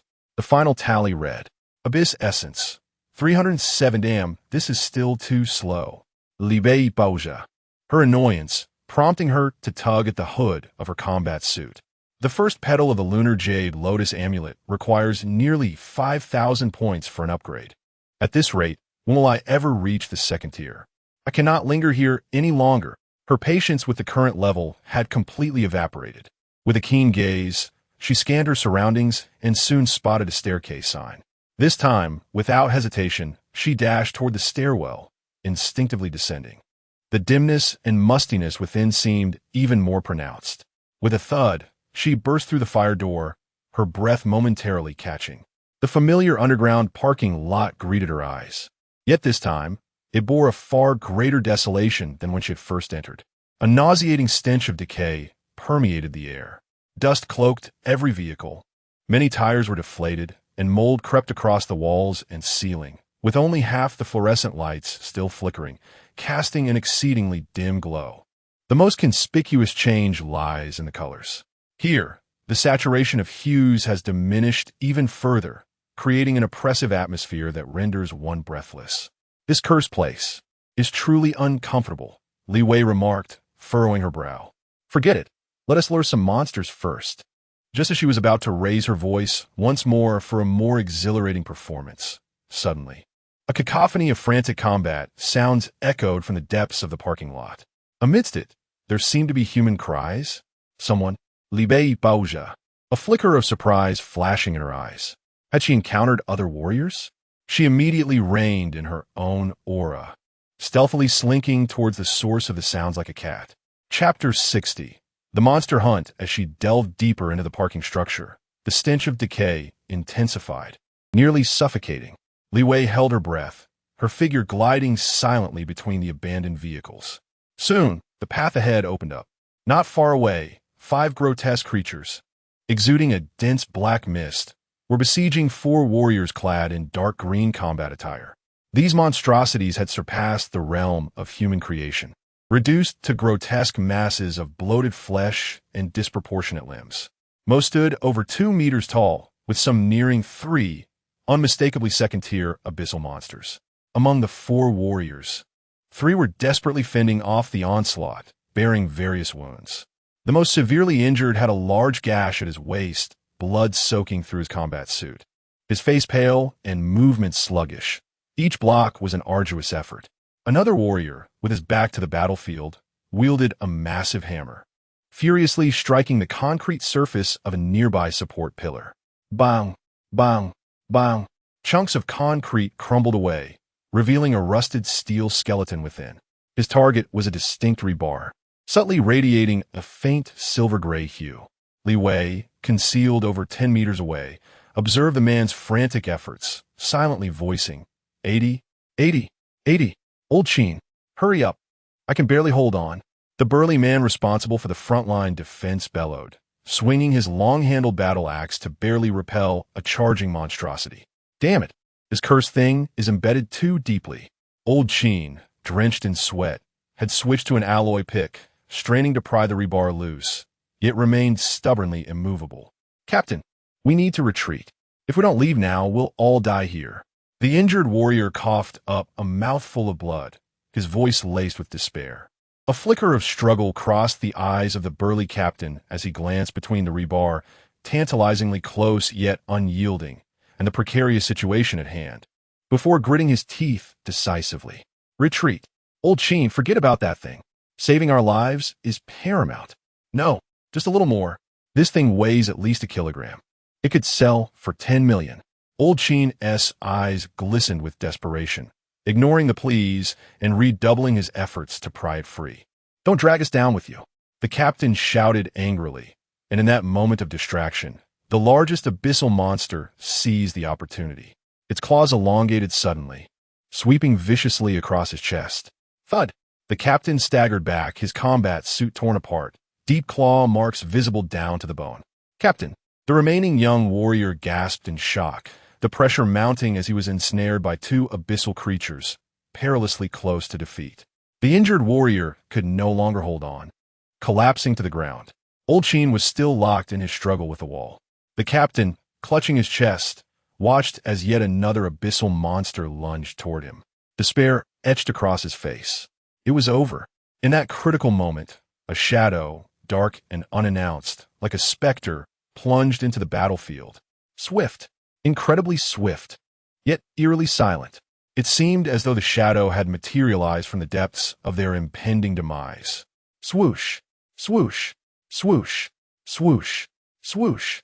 Countless blades plunged into flesh, creating a symphony of muffled sounds, sharp and rapid, akin to a hot knife slicing through butter. The 5-second-tier abyssal beasts that besieged the group froze in unison. In the next moment, a cacophony erupted, their bodies disintegrated with a thunderous crash, scattering into a sea of pitch-black remnants. Abyssal essence, 307-454. Li Wei elegantly twirled her sword, the silken blade emitting a soft chime before vanishing into the shadows. Her movements were fluid and graceful, a portrait of effortless charm. However, this time, the toll was considerable. She had struck each of the 5-second-tier abyssal beasts with over 20 blows, depleting nearly 200 points of vitality in a single bout. Yet, the rewards were equally astonishing, as she amassed close to 150 points of essence in a single breath. What a thrill! At this efficiency, second tier is within reach. She shook her slightly numbed wrist, taking a moment to recuperate while her gaze drifted deeper into the parking lot. Meanwhile, the 4 warriors she had rescued stood frozen in place, as if turned to stone. The bearded captain clutched his chest, his mouth agape in disbelief, his eyes vacant. The young warrior maintained a defensive stance, staring blankly into the emptiness ahead. The wounded man on the ground struggled to lift his head, his eyes filled with incredulity. Even old Qin, who had been diligently chiseling through the wall, halted his efforts, gripping his pickaxe as he stared blankly at the suddenly desolate battlefield and the slender figure of the woman in black who stood amidst it. Seconds of annihilation? The 5-second-tier abyssal beasts, capable of wiping them out, had simply vanished. It was worth noting that the bearded captain was a 3rd-tier warrior. Even with his rank advantage, he had struggled against the largest abyssal beast. After a brief silence, a wave of euphoric disbelief washed over them, a jubilant relief from the brink of death. Thank you for saving us, esteemed predecessor. The captain was the first to regain his composure, fighting through the pain in his chest to attempt a bow. The other 2 warriors mirrored his gratitude and admiration, gazing at Li Wei as if she were a deity. Only old Qin, standing by a supporting column, instinctively shielded the exposed steel rebar that emitted a peculiar sheen. The other 3 warriors, witnessing old Qin's reaction, felt their expressions falter, a hint of worry and shame flickering in their eyes. This predecessor was so formidable. Would she be tempted by this invaluable object worth millions? However, to their astonishment, Li Wei did not even spare a glance at the steel rebar, treating it as if it were mere scrap metal. Her focus was entirely elsewhere, and upon confirming the absence of other abyssal beasts nearby, she deemed even pleasantries unnecessary. With a gentle push of her toe against the dust-laden floor, she propelled herself forward. Whoosh! The shadowy figure once again transformed into a fleeting specter, unhesitatingly charging deeper into the darkened recesses of the parking lot, vanishing from their sight in an instant. The four individuals exchanged glances, enveloped in a prolonged silence. Gratitude, relief, and bewilderment ultimately transformed into profound shame. As they delved deeper, the density of the abyssal beasts markedly increased. There was no need for her to actively lure them. They surged forth unbidden. As she sped through the shadows, the beasts would occasionally emerge, roaring from the darkness. Most were the first tier, yet the second tier began to appear with increasing frequency. In reward for their willing sacrifice, Li Wei would dispatch them with a swift, silent flash of her sword, bestowing upon them eternal rest. The hide of the second-tier beast is indeed a bit tougher, but it is manageable, she mused. Just a few more slashes will suffice. During her journey, she encountered two groups of martial artists engaged in battle with the abyssal beasts. Their situation was somewhat better than the first group, as most could still hold their ground. However, Li Wei welcomed every opportunity, seizing the beasts without hesitation.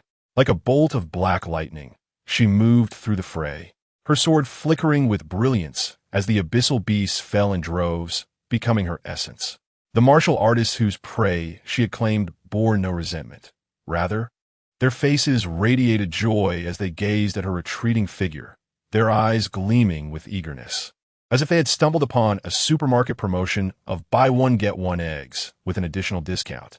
After all, individuals like Li Wei, who solely hunted beasts, disregarding material possessions, and even actively clearing the way for others, were a rarity in society.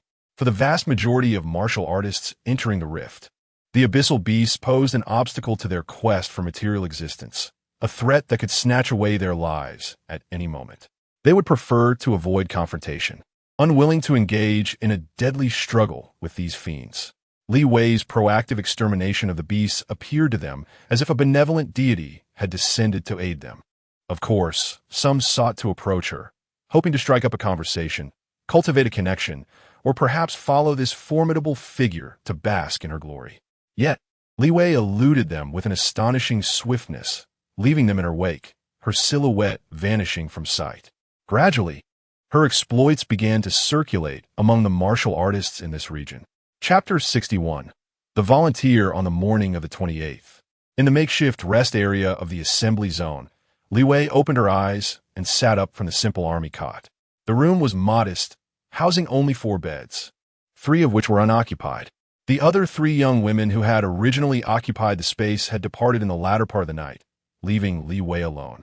She stood up and stretched her neck. The fatigue from the previous day's prolonged high-speed movement and rapid swordplay had largely dissipated. Gazing at the numbers on her attribute panel, Li Wei couldn't help but smile slightly. The efficiency of her training was immensely superior to idling in the arena. However, she felt somewhat ineffectual. Moreover, it was evident that combat indeed enhanced her combat techniques, albeit at a rather slow pace. In a 99-1 mode, the improvement rate was swift, but that was a trump card not to be recklessly employed. Last night, just before sleep, her spirit had relaxed, and she had a moment of clarity. This indicated the cooldown for her 99-1 state had concluded. Thus, she deduced that the recovery time for each use was approximately 24 hours. As Li Wei contemplated this, her stomach audibly protested. Never mind, she thought. First, I shall procure some nourishment and then purchase a few nutritional supplements to carry with me. Today, I must persevere.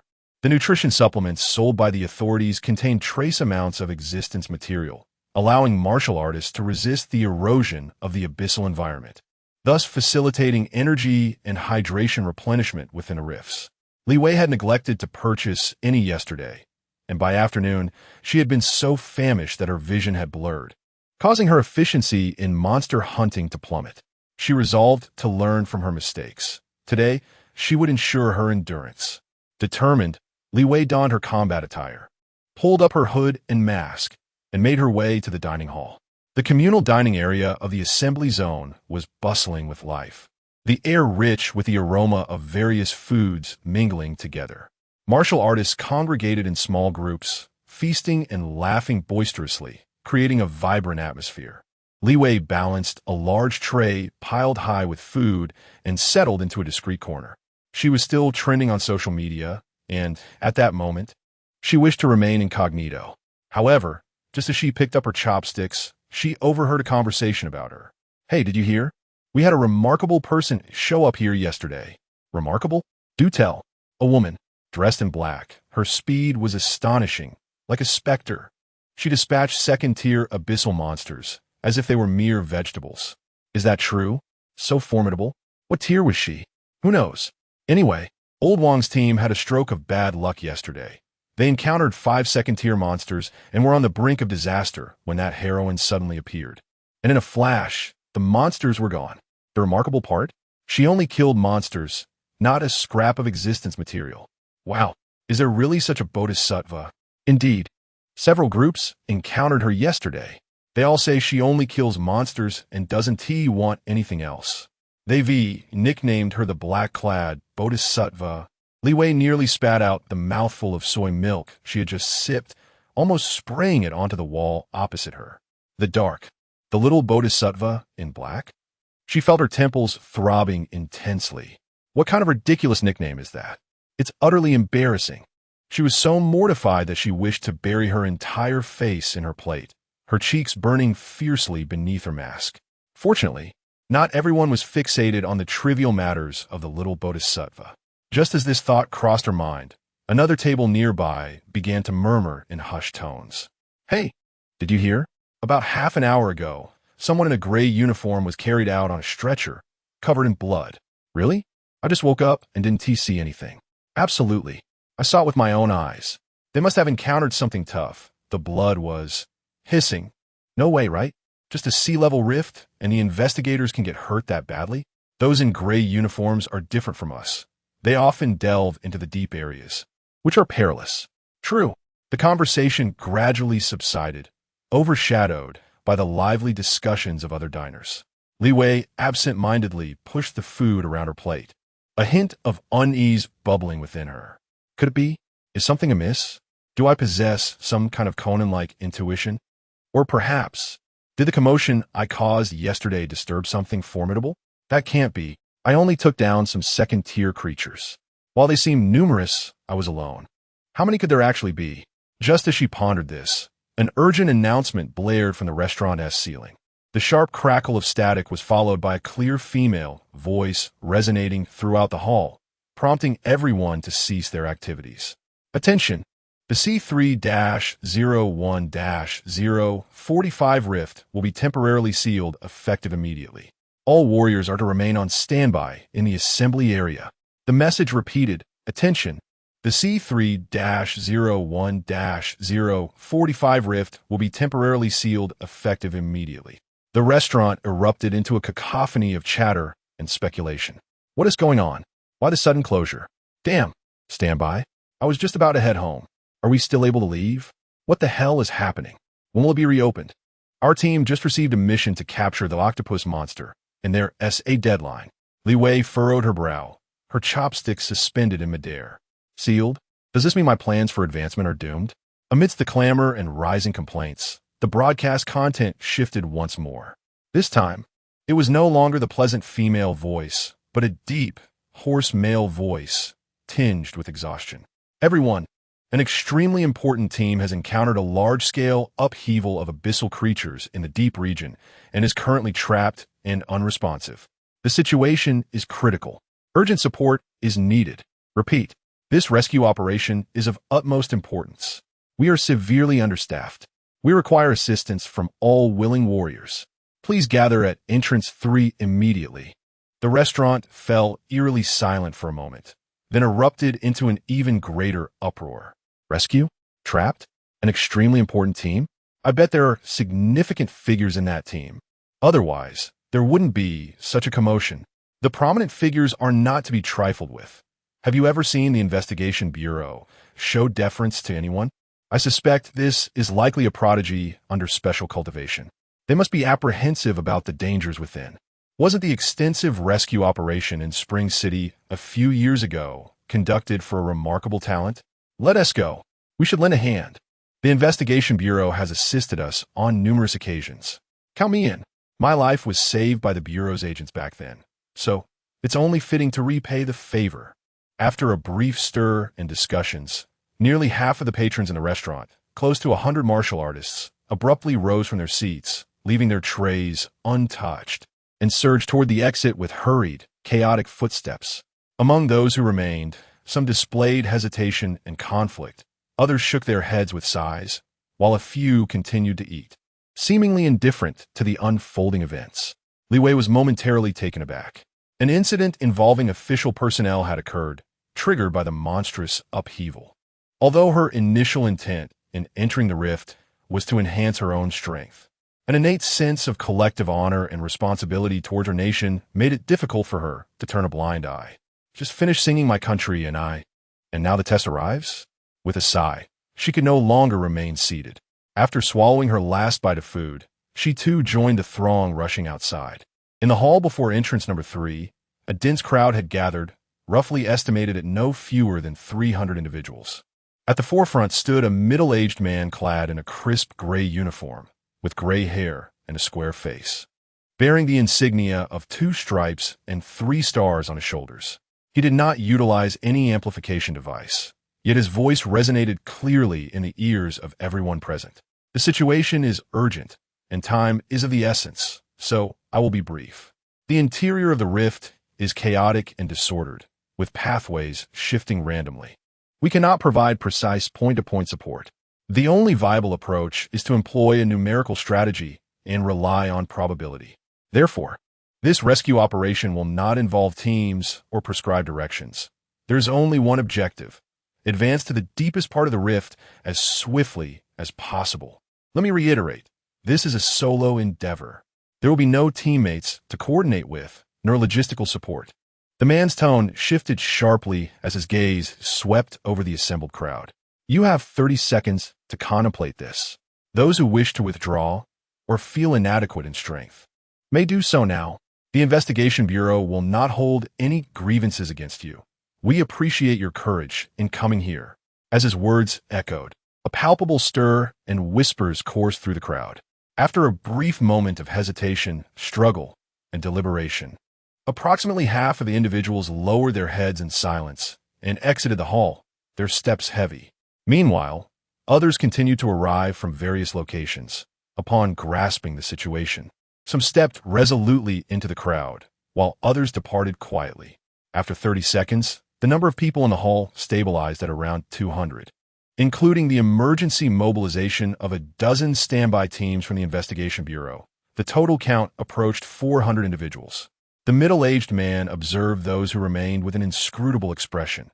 However, his tightly clenched fists betrayed a tumult of emotions within, and a glimmer seemed to flicker in his fierce eyes. He took a deep breath, his tone softening somewhat. Remember, your mission is to provide support, not to court death. Regardless of whether you locate the stranded team, should the situation become untenable, you must retreat immediately. Your lives are equally precious. The nation does not require needless sacrifices. He once again cast a solemn gaze over the crowd below, as if he had made a momentous decision. Students of the Martial Arts University, if you're the only child in your family or have children under the age of 10, I implore you to leave at once. This time, the entire hall fell into a profound silence. Among the more than 200 volunteers who remained, regardless of age or stature, not a single person shifted their stance. They stood quietly, their gazes either fixed ahead or slightly lowered, resembling a silent forest. Li Wei stood amidst the crowd, watching this scene, her eyes slightly moist, her heart swelling with emotion. Has my emotional threshold diminished? The gray-haired man's eyes were similarly reddened. He suddenly straightened his posture, raised his right hand, and rendered an exceptionally solemn and precise military salute to all the volunteers below. Attention! Weapons, armor, and supplies will be distributed immediately. For those wishing to leave messages for their families, please approach the staff. Each person has 1 minute, so make haste. The administrative personnel, who had long been on standby, promptly moved forward, beginning their urgent and orderly tasks. Li Wei joined the line quietly, collecting her equipment while also licking her lips in anticipation. I wonder how much essence I can acquire this time. Chapter 62. The longest 10 minutes, an extra for the esteemed white-haired cat leader. There remained a mere 10 minutes before the commencement of the rescue operation. Li Wei hefted the standard long sword in her hand. It felt weighty and chilling to the touch. While the delicate cicada-wing soft sword was commendable, it was always prudent to be prepared. As for armor, she opted for a half-length light cuirass. The hexagonal plates, imbued with a futuristic essence, scarcely shielded her vital torso, but allowed her exceptional mobility due to their minimal weight. Beside her stood a comrade clad in heavy armor, wielding a sword and shield, exuding a sense of security. Alas, she could not emulate that. Such weight would undeniably impede her speed. After receiving her equipment, a cart brimming with supplies was pushed over. To her surprise, the girl responsible for distribution was the same one from the investigation bureau who had lectured her the previous day. Upon seeing Li Wei, she momentarily froze, incredulously exclaiming, "What are you, a first-tier, doing here?" "Well, it seems this girl is not online. She is unaware of my illustrious deeds." Li Wei recalled her confiscated phone and found it somewhat understandable. One must admire these public servants. They endure solitude with admirable fortitude. Li Wei gave her a thumbs up, proclaiming, "This is youth." Indeed, uttering such words made me feel somewhat grand. The girl in the gray uniform gazed at her in astonishment, eventually letting out a sigh, and solemnly saluted Li Wei, her eyes slightly reddening. 8 minutes and 30 seconds remained before the rescue operation began. In the Abyss Rift Investigation Bureau, the Deputy Director's office in the Imperial capital. With a thunderous crash, the solid wood desk shattered, splinters flying in every direction. Deputy Director Yu Jing'an's eyes were bloodshot, veins bulging on his forehead, resembling a beast poised to devour. Yang Yanshan, what was he thinking? What time was it? Why was he still speaking of volunteers and uttering phrases about the value of life? Could the lives of those societal martial artists compare to Zemo's? If they were to perish 100 times, could it bring back a single strand of Zemo's hair? The director of the Rift Management Office, he who had just delivered the news, was equally drenched in sweat. Min Zemo was trapped in the C3-01-045 rift, his fate uncertain, adding to the chaos.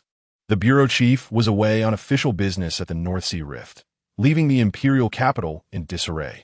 Yu Jing'an gasped violently, his chest heaving, and only after a considerable time did he manage to regain his composure. Shall he mobilize all available third-tier elites? Assemble them at the trade center immediately. Hurry! After issuing the command, he retrieved his phone and dialed a number. Once the call connected, Yu Jing'an spoke with solemn authority. "Ban Yu, this is Yu Jing'an. Immediately seal off the trade center. Not a single fly is to escape. If the scoundrels of the Dream Sect could infiltrate 045, there must be an insider within the maintenance area. Investigate immediately. Furthermore, all individuals who might know of Zemo's whereabouts must be apprehended. Isolate and interrogate them." The voice on the other end seemed to respond. "You think I don't know? Fine. From this moment on, I too will be suspended pending investigation. But the lockdown and inquiry must be carried out." With 6 minutes and 26 seconds remaining until the rescue operation commenced, Li Wei idly toyed with a pale blue painkiller and a light red blood replenishing agent nestled within her standard-issue waist pouch, alongside an assortment of other supplies such as hemostatic spray and regenerative gel. The array was remarkably comprehensive. Prior to her journey to Britain, Liang Qiushi had administered a precious blood-nourishing pill to her. Coupled with the memories of her former self, she had assumed that the medicinal concoctions prevalent in the martial arts realm were exclusively pills or powders. To her surprise, the variety was indeed extensive. At that moment, the staff responsible for recording messages had approached a young couple standing nearby. The two youths exchanged playful shoves, exhibiting a hint of bashfulness. Ultimately, the girl took a deep breath and stepped forward. Her voice trembled slightly as she addressed the recording device. "Mom, Dad, you've always been so prolific. I suppose I'm just one more. If I don't make it back, please take care of yourselves." After delivering her message, She stepped aside to allow her boyfriend to take her place. The boy patted her shoulder and teased in a deliberately casual manner, "Hey, you're not leaving me anything to say?" The girl playfully punched him, retorting, "Aren't you right here?" The boy shrugged and spoke into the microphone, "Xiao Fu, my parents have both perished in battle, leaving me all alone. This is the only message I can leave you." He cast a glance at the girl, a smirk curling at the corners of his mouth, filled with gratitude for having met her. "These past 5 years with you have been wonderful. If I don't return, do not mourn for me, and please don't do anything foolish. Should you ever gaze upon the twinkling stars, know that it is me watching over you." Unable to contain herself any longer, the girl collapsed into the boy's embrace, her fists weakly pounding against his solid back as she wept uncontrollably. The boy held her close, lowering his voice, "When we go in, make sure to hold my hand." The girl questioned, "Isn't that Shu, staff member, Li Wei?" With 4 minutes and 14 seconds remaining until the rescue operation commenced, at the training grounds of the Gu family, Gu Xing wielded his blade with formidable force, unleashing an intense energy that compelled Gu Jinji to retreat step by step, beads of sweat cascading down his face. The clash of scorching air and the metallic resonance of the blade echoed throughout the training arena. At the sidelines, Gu Jinxin and Gu Jini watched in pale-faced horror, their hearts racing. This was the epitome of hellish training. Their elder brother and father had been engaged in combat since 5 in the morning, relying solely on a single tube of blood-replenishing agent to endure. It was utterly reckless. Gu Jinxin murmured softly, "What has gotten into my brother? Why is he fighting so fiercely?" Gu Jini, wearing an expression of profound understanding, replied, "If he doesn't push himself, someone's family status might be at risk." Gu Jinxin, "That makes sense." At that moment, Gu Jinji's phone, placed on the sidelines, suddenly rang. Gu Jini jogged over to answer it, the screen displaying a call from Zhang Yi. She recognized the caller as a close friend of her elder brother and promptly answered. "Hello, Brother Zhang?" The anxious voice of Zhang Yi came through. "Xiao Yi? Hurry, get your brother on the phone. Something has happened to his wife."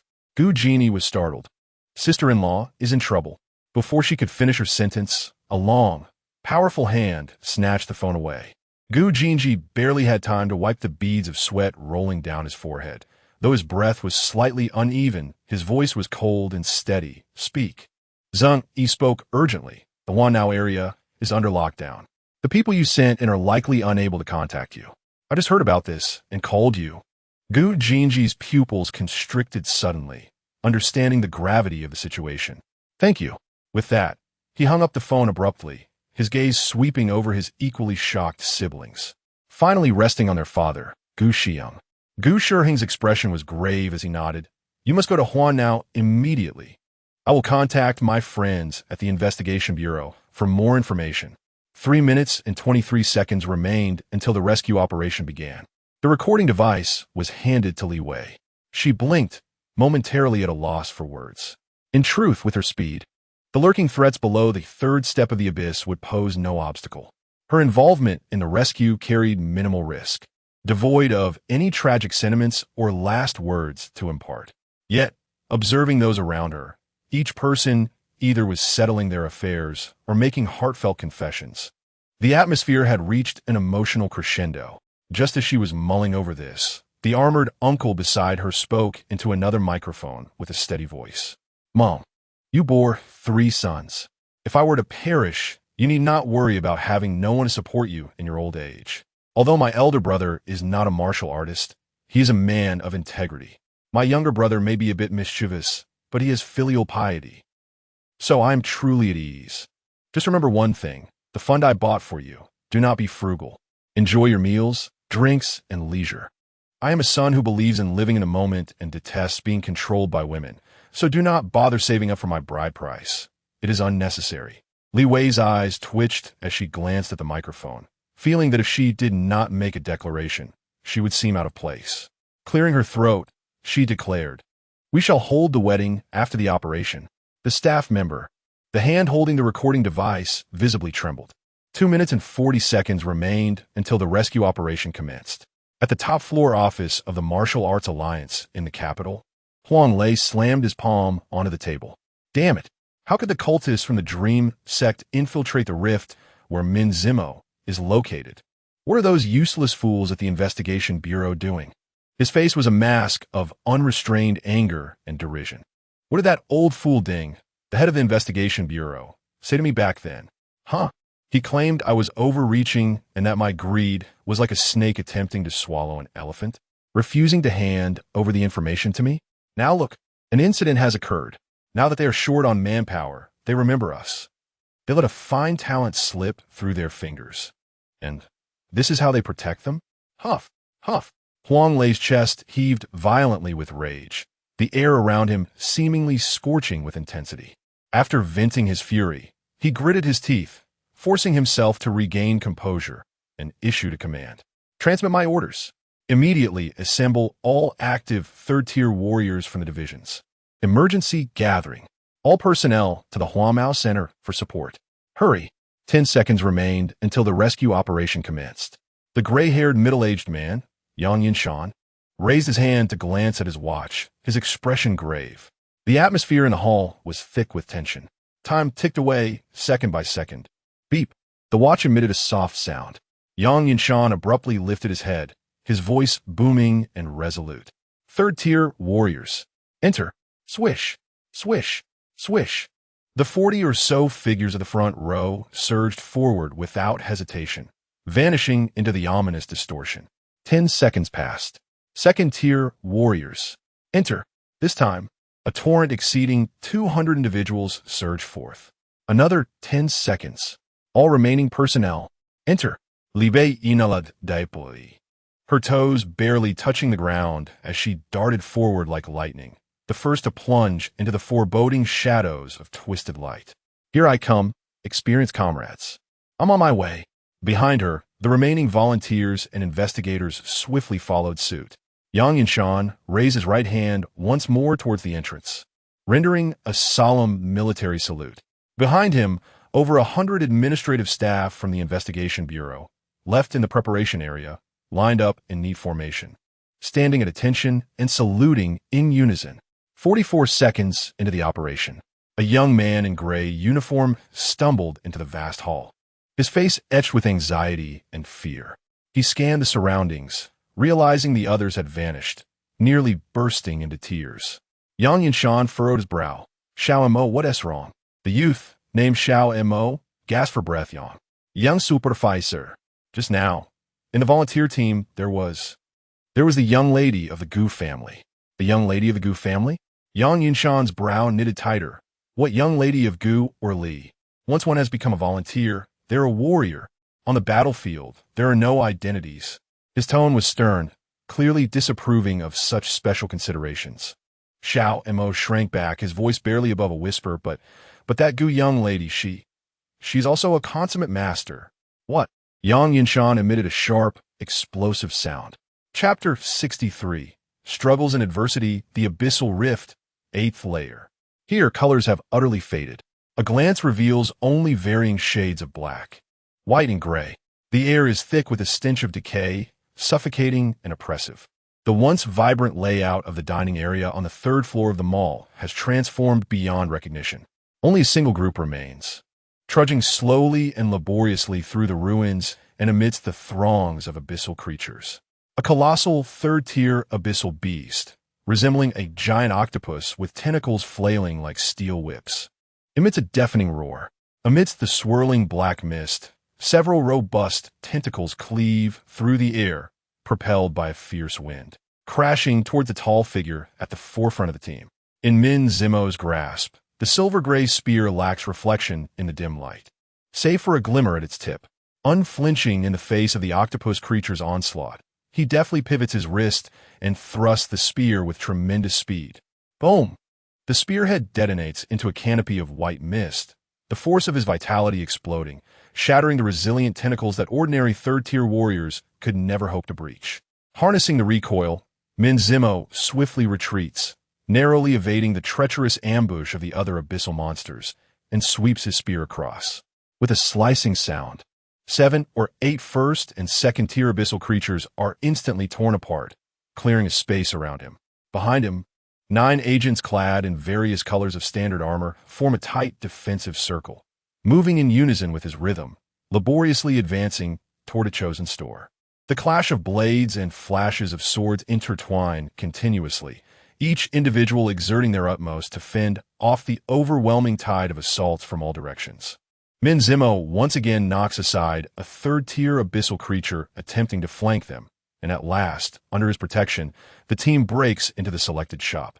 This establishment is located in a rather secluded area, with one side pressed against the edge of the rift and the other a solid wall.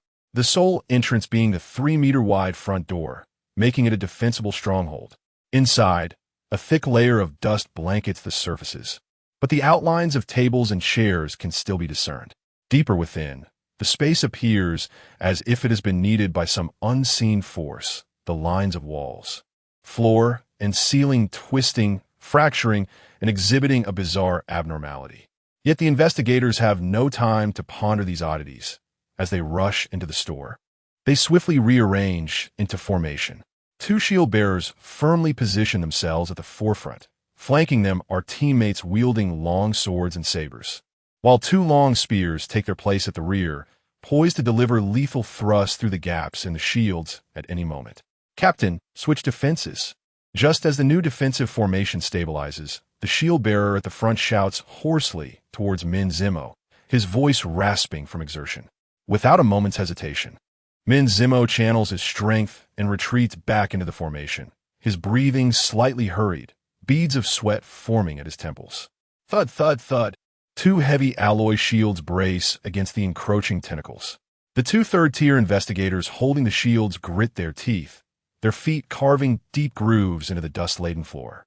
The shield clashed violently with the tentacles, producing a jarring sound that sent shivers down one's spine, barely managing to fend off the relentless assault. After this ordeal, the team members gazed at Min Zimo with increased admiration. Just moments ago, in a bid to ensure their safe retreat, Min Zimo had single-handedly endured countless ferocious attacks, all witnessed by his comrades. The battle had already raged for at least half an hour, and each individual felt their vitality rapidly depleting, their armor and combat suits sullied with dark grime. Min Zimo took a brief moment to regulate his breath, his gaze sweeping across the weary yet resolute faces of his teammates. He understood all too well that merely holding their ground would lead to inevitable defeat. It was merely a question of time. Damn it, those cursed dream-sect scoundrels. A team member gasped heavily, his voice laden with uncontainable fatigue and resentment. Silence. Min Zimo's voice was as hard as iron, cutting him off. Save your strength. He fixed his eyes on the relentless tide of abyssal beasts surging through the doorway, nearly filling his entire field of vision, while his mind raced to devise a strategy. Given the current condition of the squad, relying on the advantageous terrain for defense, coupled with his own combat prowess, they could likely hold out for another hour or 2, barring any unforeseen circumstances. The attacking third-tier abyssal beasts were estimated to number at least 40, while the first and second-tier beasts surpassed 200, with their ranks continually swelling. A breakout was utterly impossible. The sheer number of abyssal beasts was overwhelming. Even he could not carve a path through. Thus, within the next 2 hours, or more conservatively, around an hour, would reinforcements arrive? A bitter smile tugged at Min Zimo's lips as he realized that what had begun as an ordinary extermination mission had devolved into a dire predicament due to the underhanded schemes of the Dream Sect. Captain, this cannot continue. A team member, resolute, declared, "Let us assist you in breaking through. You are the pinnacle of perfection, the hope of our nation. You cannot fall here." As these words were spoken, the remaining 8, though silent, shared the same sentiment in their eyes, their grips on their weapons tightening instinctively. Enough. Min Zimo's gun jolted, the barrel expertly slipping through the gaps of 2 shield bearers, like a serpent emerging from its den. Deflecting an attack that had surged from the gaps in the horde, his tone decisive and unyielding. Do not entertain the notion that all 10 of us could break through at the cost of our lives. Even if we could, as a martial artist, not particularly known for swiftness, I could never evade the subsequent pursuit of third-tier abyssal beasts. To take it a step further, even if I could escape, I would never tread upon the blood of these comrades who have shared countless days and nights with me. Before the age of 22, he had been an ordinary person. Despite being a prodigious talent with the innate ability to cultivate vital energy, his potential lay dormant and unactivated, leading to his elimination in the martial examinations, after which he enrolled in a liberal arts university. It wasn't until after graduation, when he joined the Rift Investigation Bureau as a civil servant, that he was recognized by Ding Pejun, the director of the Imperial Capital's Investigation Bureau, who saw his potential and took him under his wing as a disciple. However, Ding Pejun was, after all, burdened with official duties, leaving little time to impart his knowledge. During his martial arts enlightenment, the individuals surrounding him were his instructors. As he progressed and his prowess surged, these same individuals became his sparring partners. Eventually, upon assuming the role of captain, these companions naturally transformed into his team members. To demand that they risk their lives to forge a path for him, Min Zimo could not bring himself to do so. "Captain," implored a team member, his eyes reddened yet resolute. "I say, be silent." Min Zimo steadied his breath once more, and with a flick of his spear, he surged back into the fray, his weapon cutting through the air like a dragon, swiftly sweeping away a horde of low-tier abyssal creatures, alleviating some pressure from their defense line. But, cough, cough, cough at the rear of the formation. A team member, his abdomen heavily bandaged, weakly attempted to speak, only to be interrupted by a violent fit of coughing that expelled blood-streaked saliva. Gritting his teeth against the pain, he retrieved a pale red vitality supplement from his waist pouch, unscrewed the cap, and forcefully injected it into his arm. After a few moments, his previously pallid complexion gradually regained a hint of color. He took a moment to regulate his breathing, his voice still frail yet tinged with a glimmer of hope. "I wonder if our distress signal has reached anyone." The wristbands utilized by the official investigators possessed a crucial feature absent from those given to ordinary martial artists: the ability to send distress and alert signals. As long as everyone remained within the same layer of the rift, once someone emitted a signal, the wristbands of the other investigators would vibrate at a specific frequency. This vibration could even convey simple messages. Half an hour prior, when the team had just been encircled by abyssal creatures, they had already dispatched a distress signal. If no one received it, it could take half a day or even a full day before higher authorities became aware of their plight. "Reinforcements will surely come."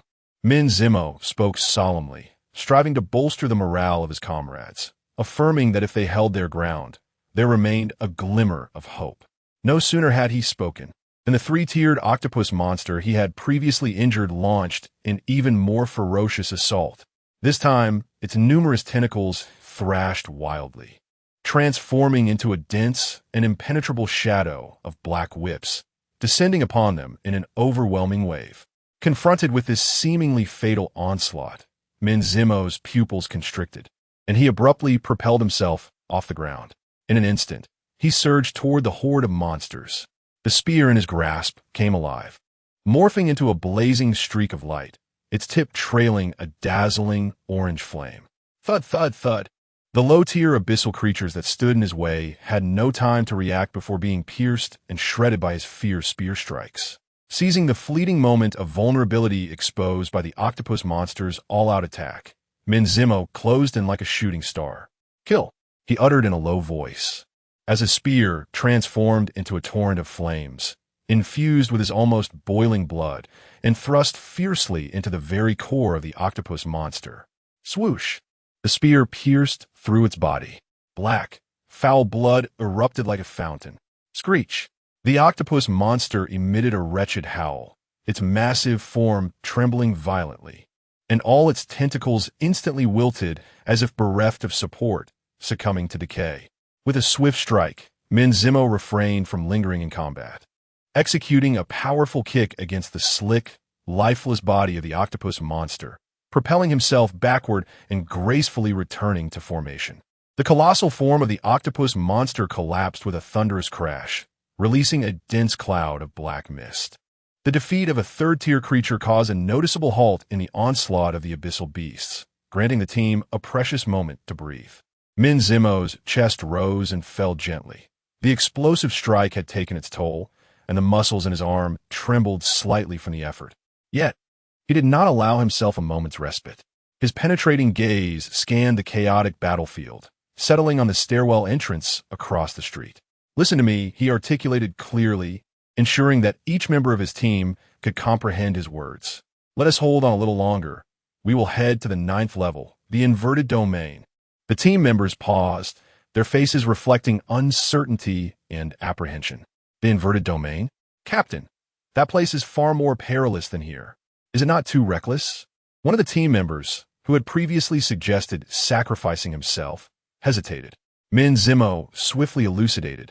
"You all know that regardless of how the routes into the rift may shift chaotically, all paths ultimately lead to the 9th level's inverted domain.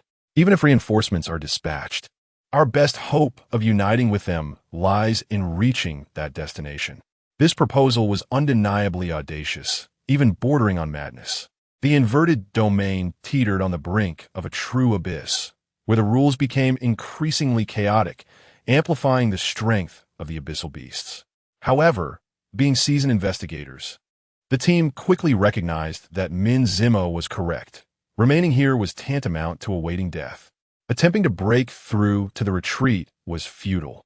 As long as they remained ensnared by the abyssal beasts, escape from the rift was impossible. Although the inverted domain posed a significant danger, it was their only glimmer of hope.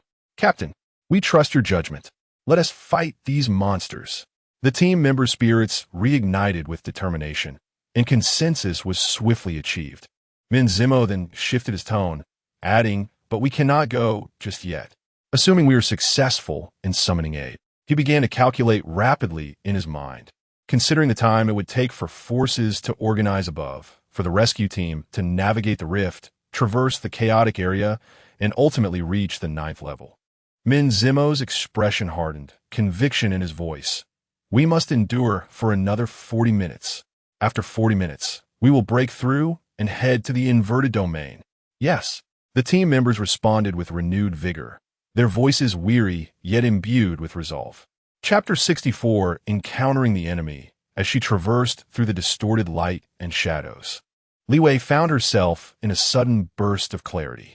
She paused briefly, realizing she stood within a brightly lit, impeccably maintained automobile dealership.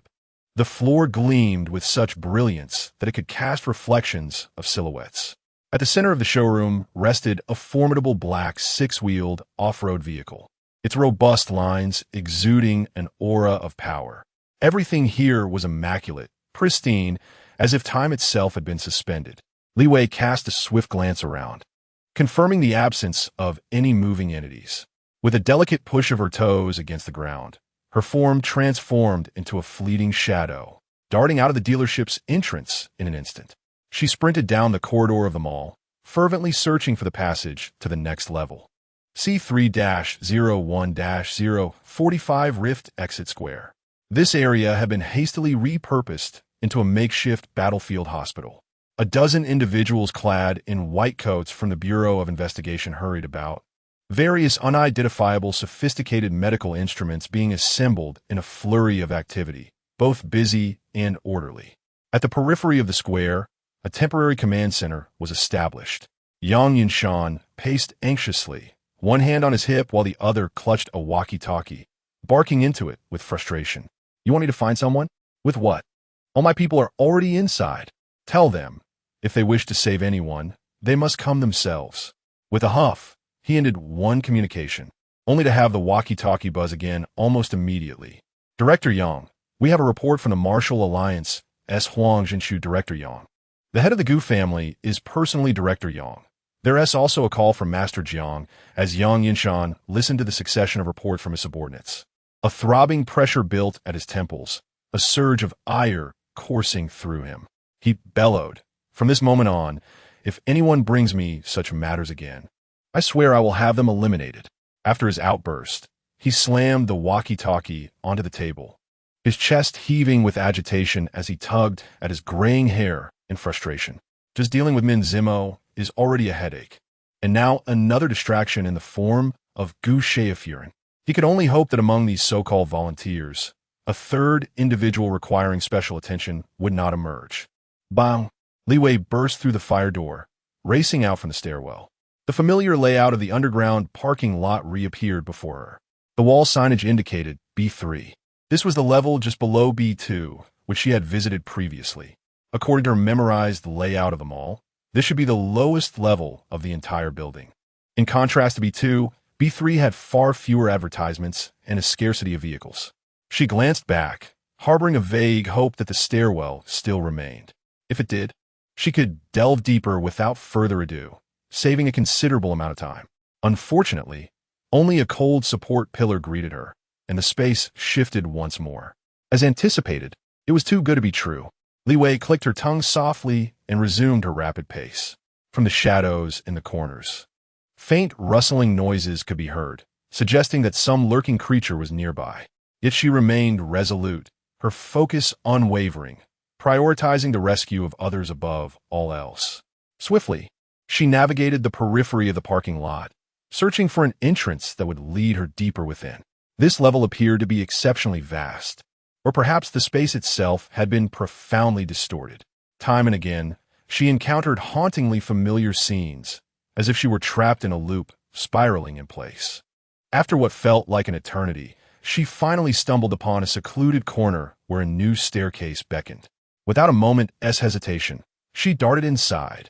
As soon as she stepped into the stairwell, a foul, acrid wind assaulted her senses. A pitch-black, viscous tentacle, akin to a steel whip, lunged toward her face with blinding speed, far swifter than any creature she had previously encountered. Danger! An alarm rang in Li Wei's mind.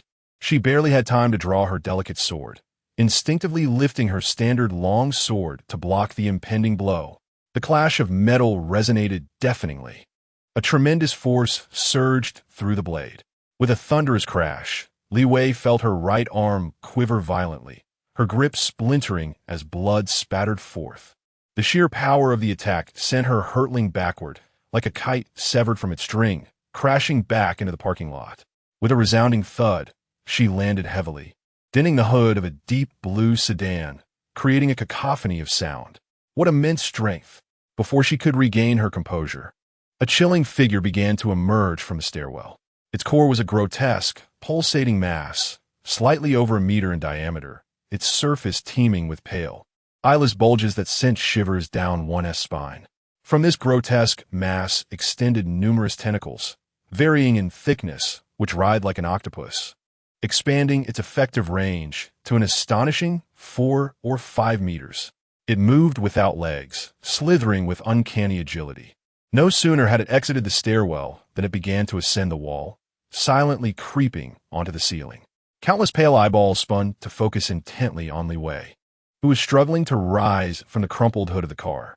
Gritting her teeth against the pain in her back, she shook her numbed right hand, blood dripping as her gaze sharpened. The roar of the helicopter was deafening as it swept swiftly past the towering edifices of the capital. Inside the cabin, Gu Jinji sat upright, his posture as straight as ever, yet an aura of icy intensity radiated from him. Clad in a deep blue tactical suit that allowed for ease of movement, beads of sweat still clung to his hair. His usually tranquil obsidian eyes now reflected a tempest of agitation. Jiang Shui, after the mission, we shall hold our wedding. That recent message, laced with a hint of mockery, pricked at him like a thorn. Did she truly comprehend the gravity of her actions? A first-tier martial artist, even one who had reached perfection, participating in such a perilous rescue mission, it was tantamount to courting death. That foolish woman, does she think the Fisher is some sort of amusement park? He clenched his fists tightly, his knuckles turning white from strain. Suddenly, his phone vibrated. He glanced down to open the message. It was the approval notice for his application to join the rescue team. Gu Jinji clenched his fist, his gaze profound and resolute. In the flower hall of the Yun residence, a delicate porcelain cup was forcefully slammed onto the Zetonwood table, the crisp sound shattering the preceding tranquility. The habitual, composed smile faded from Yun Shi's face, replaced by a cloud of somberness. The man in the suit before her dared not breathe. His head bowed as he bore the weight of an unspoken tension. What did you say? Jiang Shui is participating in the rescue operation? Yin Shi's voice was soft. yet it carried a chilling edge that sent shivers down one's spine. "Yes, miss. The news has just been confirmed," the suited man replied in a hushed tone. She closed her eyes briefly, her chest rising and falling slightly as she forcibly suppressed the turmoil and fury within her. She could not allow this pawn to slip from her grasp, nor could she let her perish so easily. Immediately, she raised her hand, her slender fingers curling slightly as she rapidly commanded, "Mobilize the most elite forces. At all costs, retrieve Jiang Shui for me. Remember, I want her alive." The suited man felt a shiver run down his spine and immediately bowed in acknowledgement, preparing to withdraw. Just then, Yinshi called out, "Wait." He quickly halted, awaiting further instructions.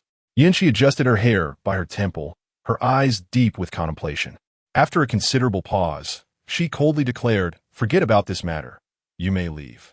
Though the suited man was puzzled, he did not express it on his face.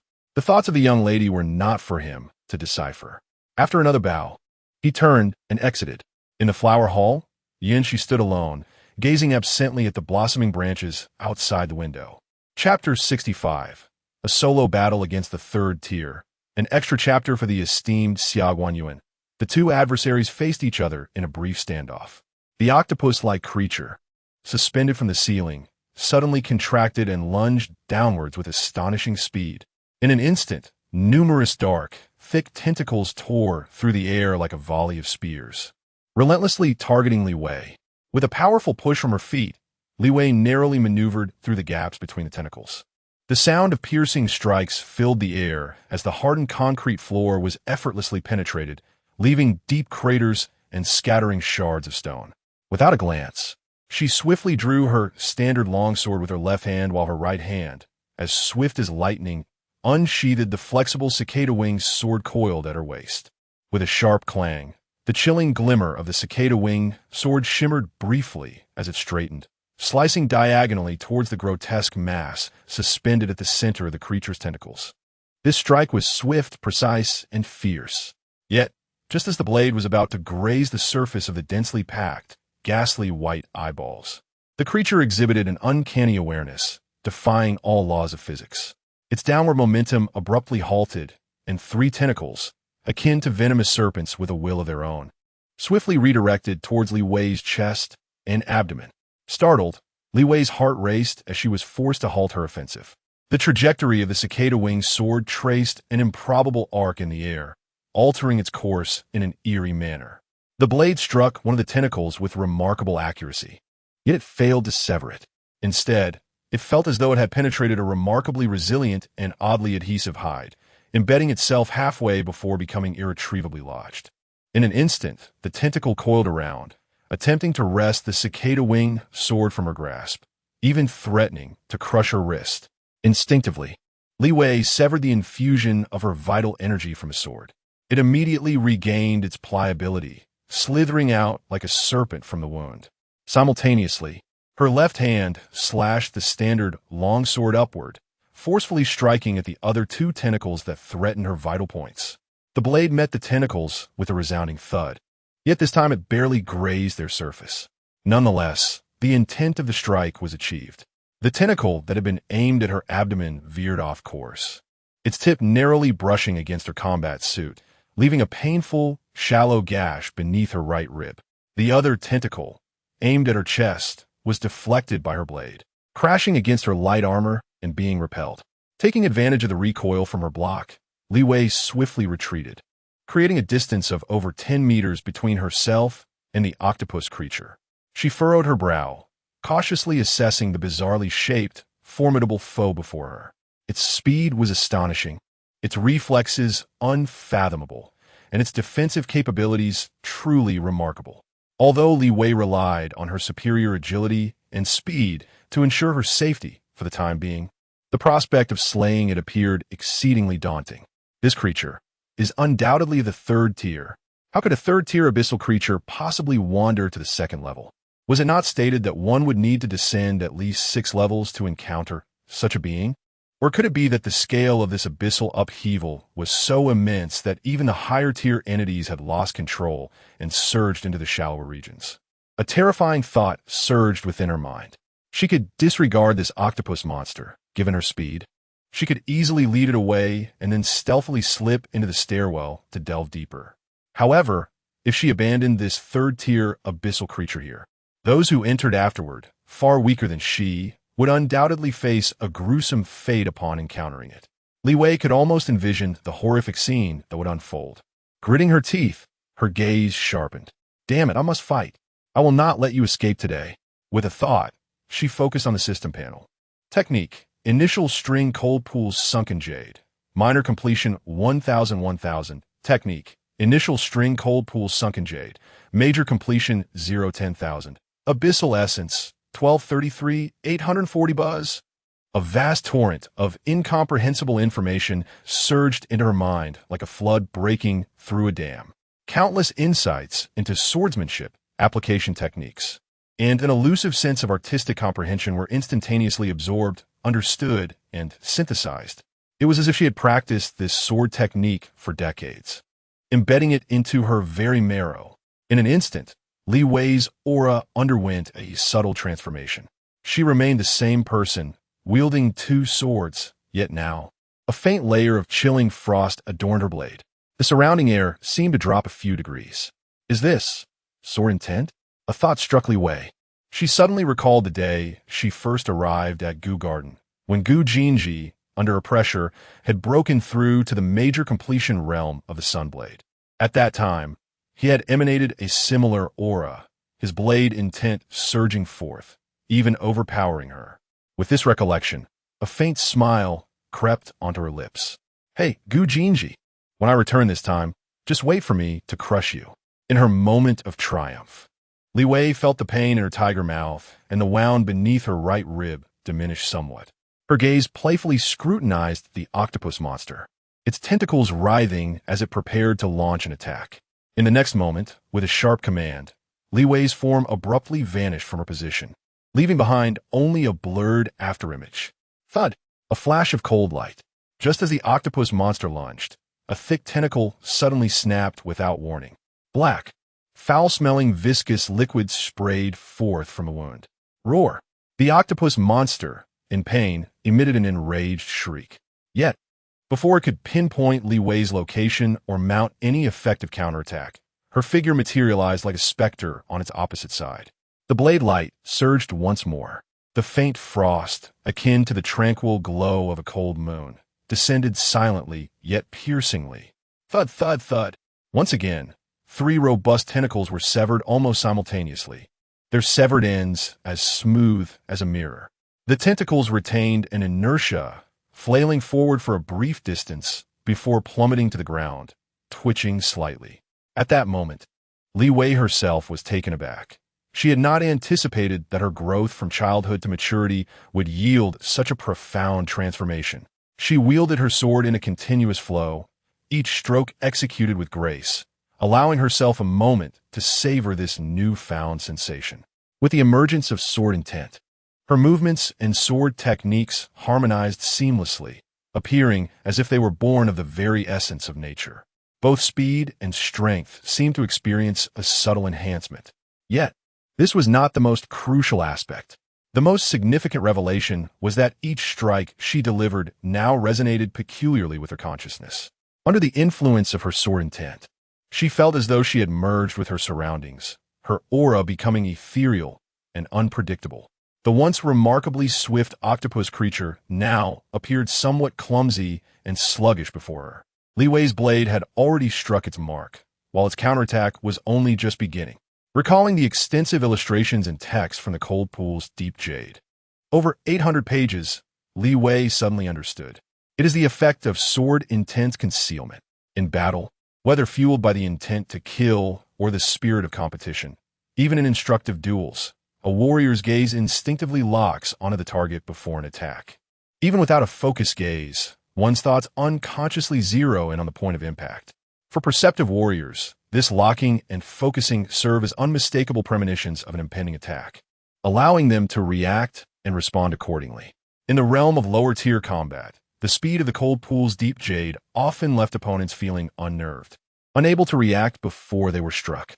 However, In higher-tier confrontations, where adversaries possessed both sharp perception and swift reflexes, overwhelming them purely with speed proved far more challenging. Yet, once the cold pool's deep jade reached its pinnacle, one of the remarkable advantages of its sword intent was the ability to obscure one's murderous intent and offensive intentions. With silent strikes executed at breathtaking speed, combined with the inherent concealing effect of the sword intent, it became exceedingly difficult for opponents to anticipate or predict her actions. Although not yet at the pinnacle, the sword intent bestowed a commendable capability for armor penetration and lethality. This was the true essence of the initial string, Cold Pool's deep jade. Understanding this, Li Wei's confident sword. With a decisive thrust, the cold, frost-laden cicada-winged soft sword plunged deeply into the core of the octopus creature's fleshy tumor. The monster emitted a piercing shriek, black, foul blood gushing forth. Li Wei, having struck true, disengaged without hesitation, swiftly retreating.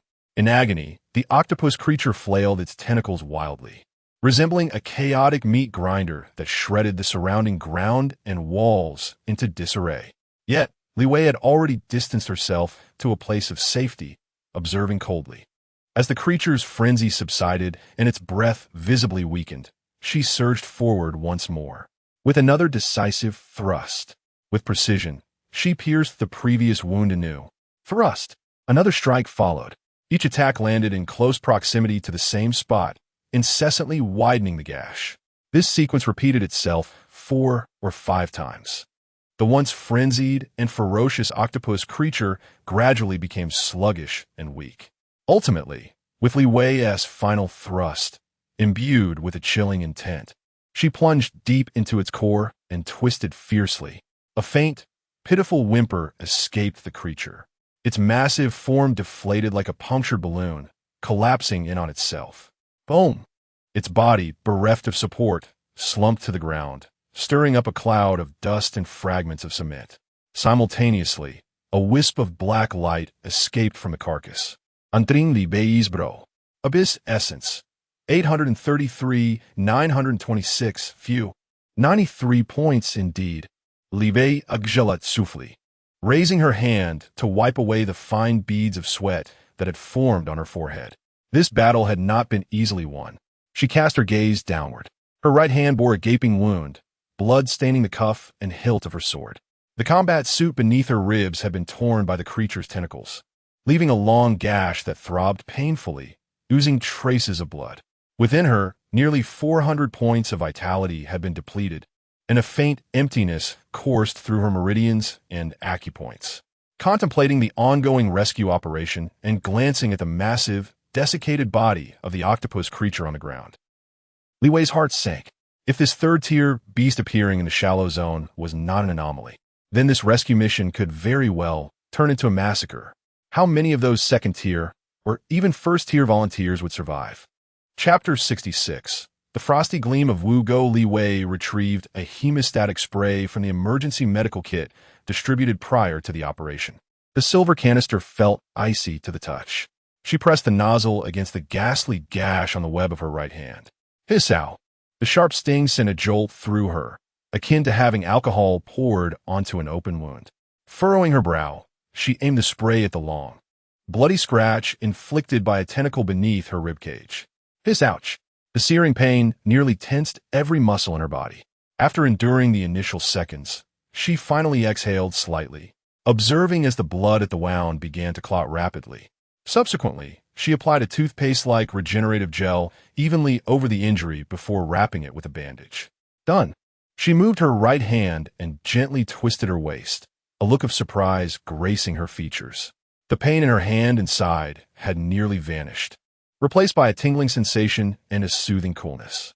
After tending to her wounds and glancing at the shriveled corpse of a third-tier octopus monster on the ground, she wasted no time and turned to plunge once more into the depths of the stairwell. At the makeshift field hospital before the open square at the Fisher exit, the space rippled and distorted as a young man stumbled out, crashing heavily to the ground. He was drenched in dark crimson blood, his right shoulder hollow, the jagged wound oozing blood in torrents. "Quick! Stretcher!" a medical staff member shouted sharply. The doctors in white coats, who had been on standby, rushed forward, hastily lifting him onto the stretcher and sprinting towards the emergency area without a moment's pause. The man's labored breathing and muffled groans intensified the heavy atmosphere in the square. Yang Yinshan's face turned ashen as he hurried to the side of the stretcher, his voice hoarse with urgency. What's the situation inside? The warrior with the severed arm, lips pale and breath faint, replied, Shallow area. There's a third-tier octopus monster. Damn, it's too strong. Realizing something, his voice trembled with a hint of tears. If it weren't for your investigation team's desperate cover, I would have perished there, sob. A towering man, at that moment, resembled a child weeping. His words sent shockwaves through the surrounding warriors and staff, who had been eagerly awaiting news. What? A third tier exists in the shallow area? Are those who entered now in peril? Yang Yinshan felt his heart plummet. This was grave trouble. If third-tier abyss monsters were not an anomaly in the shallow region, then his earlier orders to disperse the rescue forces were tantamount to sending them to their doom. Before he could wallow in regret, a civilian employee rushed over, handing him a secure communicator with an anxious expression. Director Yang, a call from Director Ding. Yang Yinshan snatched the communicator and pressed it to his ear. Ding Pejun's restrained, stern voice came through. What is the situation? Not particularly favorable. Yang Yinshan's voice was hoarse, as a third-tier abyssal creature had manifested in the shallow area. He subsequently conveyed his previous countermeasures and current concerns in one breath to Ding Pejun. After a few seconds of silence on the other end of the communicator, Ding Pejun's voice resonated once more. Your initial instinct was correct. Had I been in your position, I would have acted similarly. Because you do not comprehend ZMO? Yang Yinshan was somewhat perplexed by the implication of his superior's words. However, Ding Pejun refrained from elaborating and instead made a decisive command. The next wave of reinforcements must not be dispersed any longer. Let them form a team and proceed directly to the 9th layer. Should they encounter any obstacles, clear them at all costs. Yang Yinshan, what if we miss? Ding Pejun, execute the orders. Yang Yinshan immediately straightened his legs and stood at attention. Yes, sir. On the rooftop helipad of the International Trade Center, numerous helicopters whipped up strong gusts of wind as they landed in succession.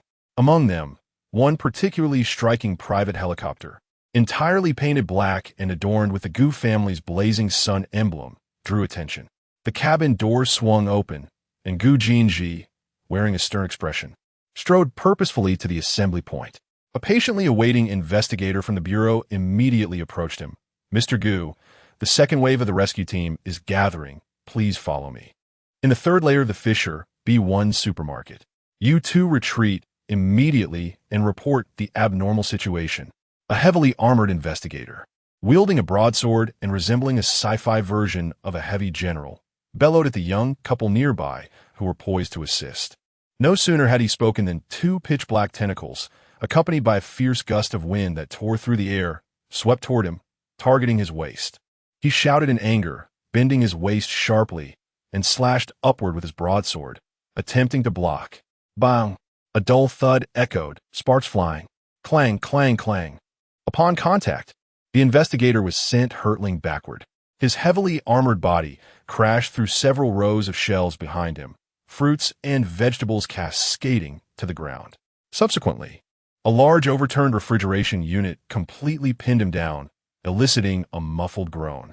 Just as they had circled around to the side, the young couple, who intended to throw debris to distract the octopus monster, froze in place, their faces drained of color.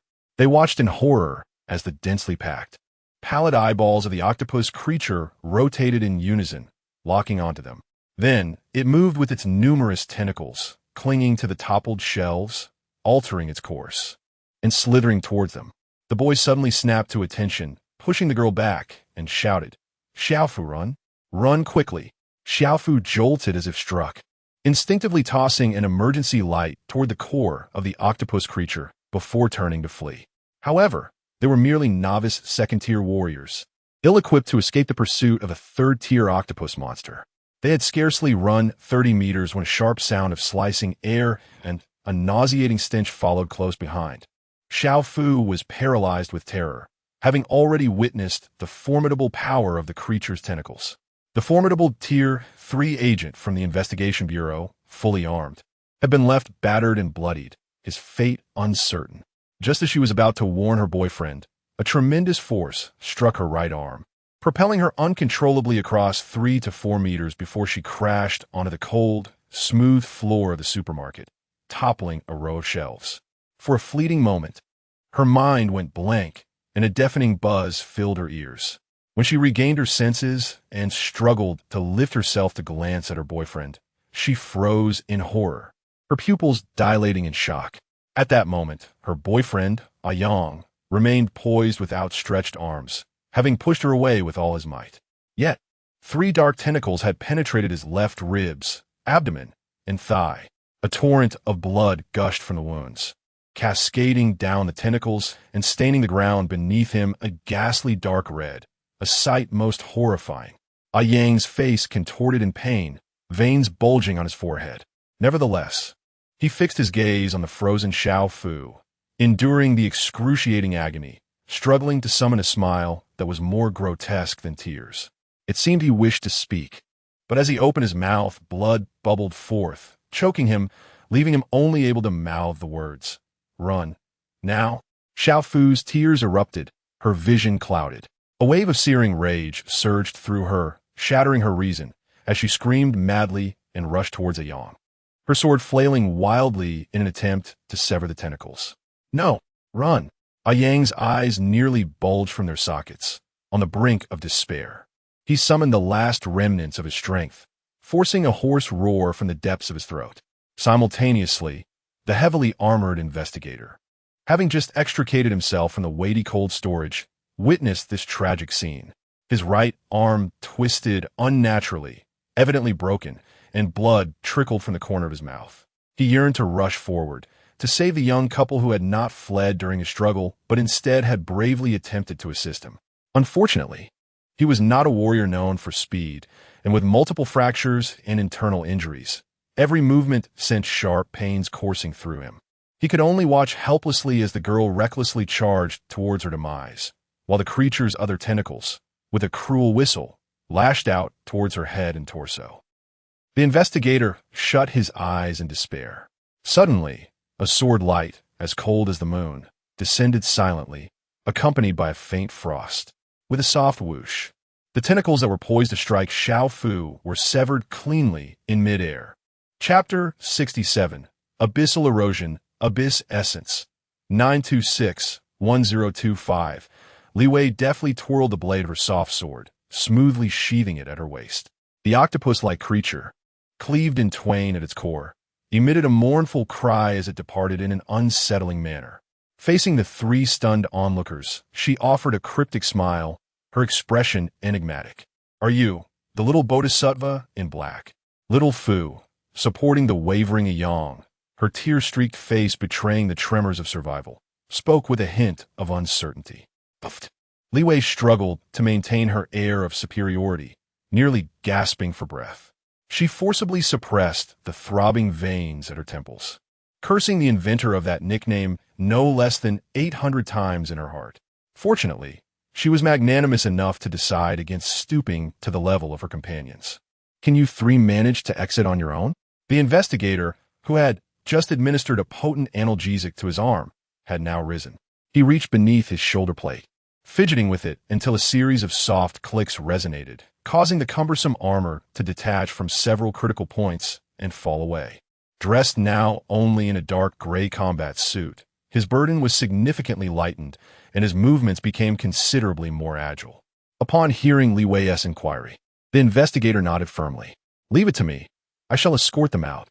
He then turned to Li Wei, saluting with solemn gratitude. "Thank you for saving my life." Li Wei waved her hand dismissively, somewhat unaccustomed to such earnest expressions of thanks. Her gaze flitted to the girl frantically tending to her boyfriend's wounds, then to Yang, whose pallid complexion belied his efforts to muster a reassuring smile for his girlfriend, causing her brow to furrow imperceptibly. "Just a trivial matter," she replied with a broad smile, her tone endeavoring to remain light. "I merely have an aversion to tragedies."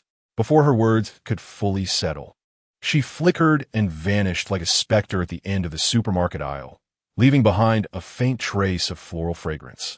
Eighth layer of the rift. Min Zimo squad. Prepare. Min Zimo's calm and solemn voice resonated clearly in each team member's ear. The wristbands are about to vibrate. We will count off in turn. Ma Tao, Sun Yufei, and I will lead. The rest hold the line. Yes. Every squad member replied with unwavering resolve. After a brief moment, a humming reverberated through the air as all wristbands vibrated in unison. Before them, the onslaught of the abyssal creatures seemed relentless, with tentacles occasionally launching surprise attacks, leaving everyone on high alert. Push! Roared the foremost shield-bearer, straining against the monstrous tide with his shield pressed firmly against the horde, veins bulging on his forehead. Beside him, another shield-bearer and two short-armed fighters on the flanks bore immense pressure, striving to create a moment of stability for those behind. Min Zimo and two other rifle-wielding teammates stood slightly behind the formation, focusing their concentration. 1, 2, 3, 4, 5, 6, 7, 8, 9. The three counted almost simultaneously, their voices resounding in perfect harmony. The vibrations of their wristbands ceased abruptly. Thank goodness. Min Zimo felt a slight relief in his heart. Yet he did not waste a moment. With a swift motion, he wielded his silver-gray spear, leaping forth like a leopard, plunging back into the throng of monsters. In an instant, the spear sliced through the dimness, leaving behind rapid afterimages, whirling at high speed, with the spear tip creating a force that rent the air, clearing a fleeting safe zone. Quick, it's your turn, Min Zimo shouted fiercely. The remaining 7 team members within the shop immediately began counting. 1, 2, 3, 9. 1, 9. 6 members successfully completed the task, their wristbands ceasing to vibrate in succession. Just as they exhaled in relief, a suppressed cry of anguish pierced the air. Lu Zhao, the team member gravely injured in the abdomen and previously coughing blood, halted abruptly after reaching 8, his complexion turning as pale as a ghost. Oh no! He exclaimed in horror, cold sweat breaking out on his forehead. I missed 7. Before his words faded, the order wristband on his left wrist constricted violently. The intense sensation of tightening made him groan in pain, his body trembling uncontrollably, his mind swirling in confusion. Hold the line, Min Zimo barked, sweeping his spear to crush several low-tier abyss creatures attempting to breach their defenses, then swiftly retreating to rejoin the formation, plugging the gap left by Lu Zhao's momentary lapse. Don't panic. Count again. Min Zimo's voice struck Lu Zhao's nearly shattered spirit like a cold hammer. Focus from the beginning. Count them clearly one by one. Lu Zhao's jaw quivered, beads of sweat rolling down his brow. He forced himself to steady his mind and began anew. 1, 2, 3, 4, 5, 8, 9. Another error. Why? Why is this happening?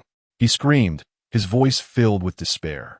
Again, Min Zimo's voice remained steady, devoid of any tremor, though his grip on the spear tightened slightly.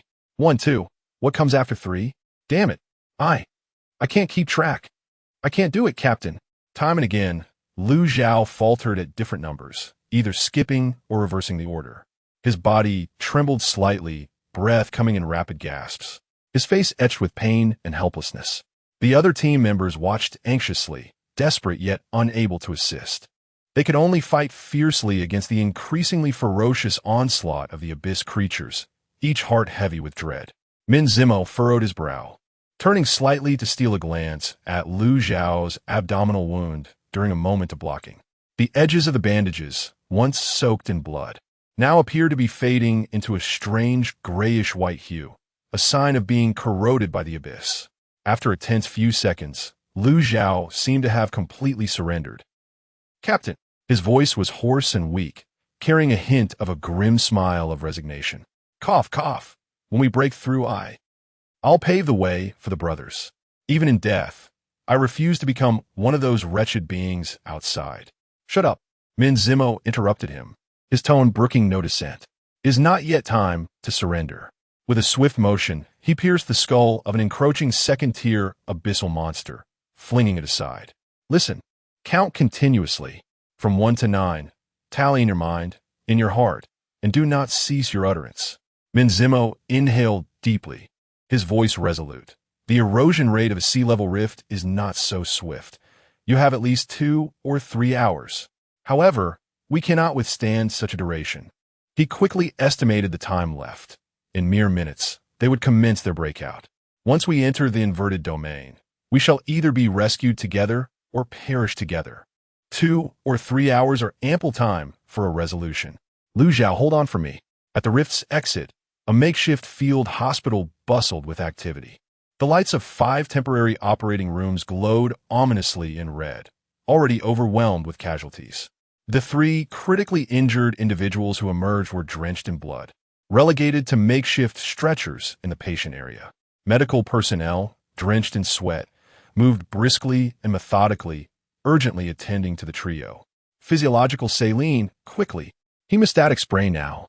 The spray is ineffective. Bring the hemostatic clamps. The air was filled with anguished cries, suppressed whimpers, the clattering of instruments, frantic calls from the medical staff, and the monotonous hum of various life support devices, all intertwining in a cacophony of chaos. Within mere minutes of the first grievously wounded arriving, the makeshift hospital had entered a state of full operational capacity. The air was thick with the nauseating stench of blood. Meanwhile, at the rift's exit, shadows flickered as martial artists emerged, their figures battered and beleaguered. Each individual bore wounds, their faces etched with fatigue and terror. Yang Yinshan stood in the command area, his expression ashen, lips pressed into a thin line. Silently, he observed the harrowing scene before him, guilt and helplessness washing over him like a cold tide, nearly engulfing him. Yet, thoughts of the Min Zimo squad still trapped deep within the rift, and that so-called Lady Gu compelled him to suppress his unwarranted weakness. Now the rescue operation must persist. The second wave of emergency reinforcements had begun to assemble and prepare. May they encounter fewer casualties within. Chapter 68. Gu Jinji enters the rift at the trade center, 1,000 meters above ground. Jiang Xinyue donned a resplendent red gown. Yet her delicate face bore an unusual pallor. Frowning slightly, she appeared to be in discomfort, but persisted nonetheless, standing alongside the middle-aged man in a tang suit, Huang Lei. As they hovered in the void, the fierce winds at this altitude howled mercilessly, yet a few feet around them seemed to exist in a realm of their own, with not a strand of hair or edge of fabric stirring, a silent testament to the formidable presence they radiated. Senior, you're injured. Why must you personally undertake this journey? Huang Lei's voice boomed, easily overpowering the howling winds and reaching Jiang Xinyue's ears. My precious granddaughter's life hangs in the balance. If I did not come to oversee the situation, what if someone neglects their duty and a mistake occurs? Who shall I turn to for solace? Jiang Xinyue cast a sidelong glance at him, her crimson lips curling into a frosty smirk, her eyes glinting with an icy resolve. Please do not take your frustrations out on me. Huang Lei recoiled slightly, as if haunted by some psychological shadow, hastily absolving himself of any blame. If you wish to assign fault, look to Ding Pejuan. That rascal cannot evade responsibility. My granddaughter is risking herself to save his disciple. Jiang Xinyue inclined her head slightly, her gaze directed toward the sprawling, opulent metropolis below. Normally, her phoenix-like eyes would sparkle with brilliance. Yet now they were clouded with unmistakable concern and anxiety. Huang Lei shared her somber mood. He had only just discovered the extraordinary talent that was Jiang Shui and had yet to formally negotiate with the Gu family for her, when unforeseen calamity struck. If both Min Zimo and Jiang Shui were to perish in this chaos, it would mean a loss of 2 out of the 90 elite families of the country, an incalculable detriment that even the nation would find hard to bear. Huang Lei sensed the subtle yet vast spiritual fluctuations rippling through the void, emanating from the powerful martial immortal stationed in the capital, one who rarely revealed themselves to the world. Clearly, the upheaval here had caught the attention of the highest authorities. Thus, any inquiries he had intended to make regarding Jiang Xinyue's decision to allow such a prodigious talent as Jiang Shui to wade through the murky waters of the Gu family remained unvoiced. Third layer of the rift. The sword light, akin to cold moonlight and frost, spread swiftly and silently like quicksilver. Pop, pop, pop. A series of faint slicing sounds resonated almost instantaneously. Behind Li Wei, Four second-tier abyssal beasts suddenly froze, their forms disintegrating into scattered remnants. A surviving warrior, his chest torn open with flesh turned inside out, revealing glimpses of his ribcage, was momentarily stunned by this abrupt turn of events. Struggling to lift his head, he gazed at the black-clad woman who had materialized before him, his eyes filled with a mix of joy and relief at having escaped death. However, Li Wei had no time to ponder his thoughts. Her gaze swept over the near-fatal wound on his chest, her brow furrowing. "Can you still move?" Her voice was cold, tinged with impatience. The warrior seemed to have misunderstood her intent, assuming that Li Wei meant to take him along.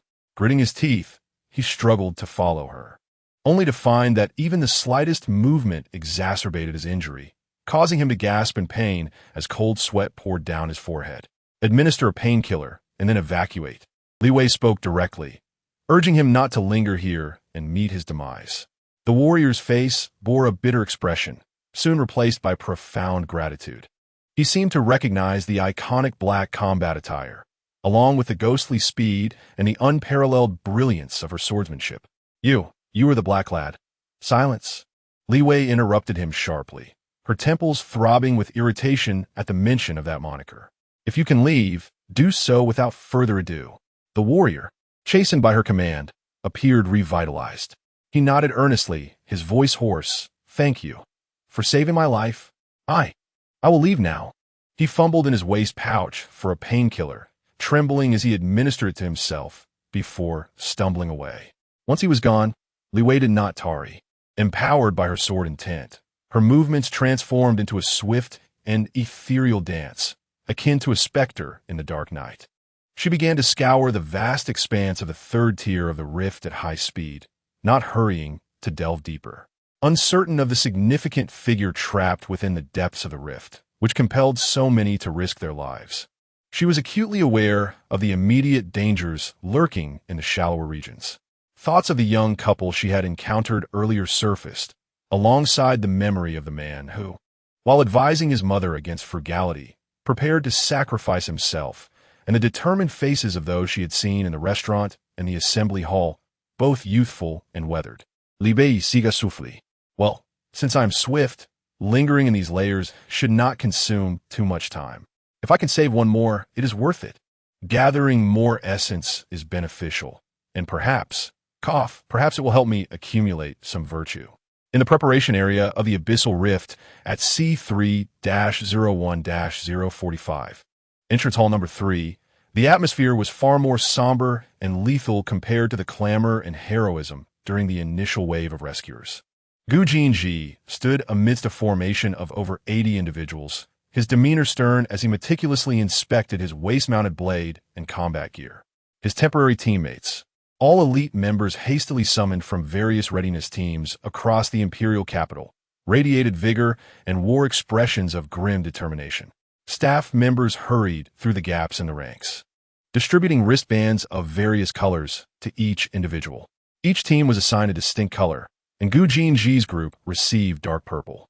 He recognized these specially crafted wristbands. Unlike standard versions, they possessed a crucial function: team stabilization.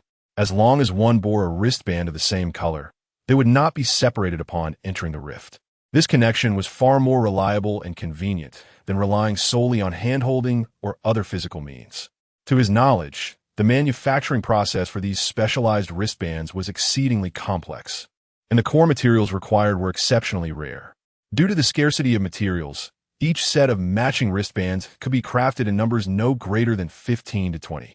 Should one inadvertently lose or damage their equipment during combat, it would be impossible to forge replacements until the next batch of materials arrives.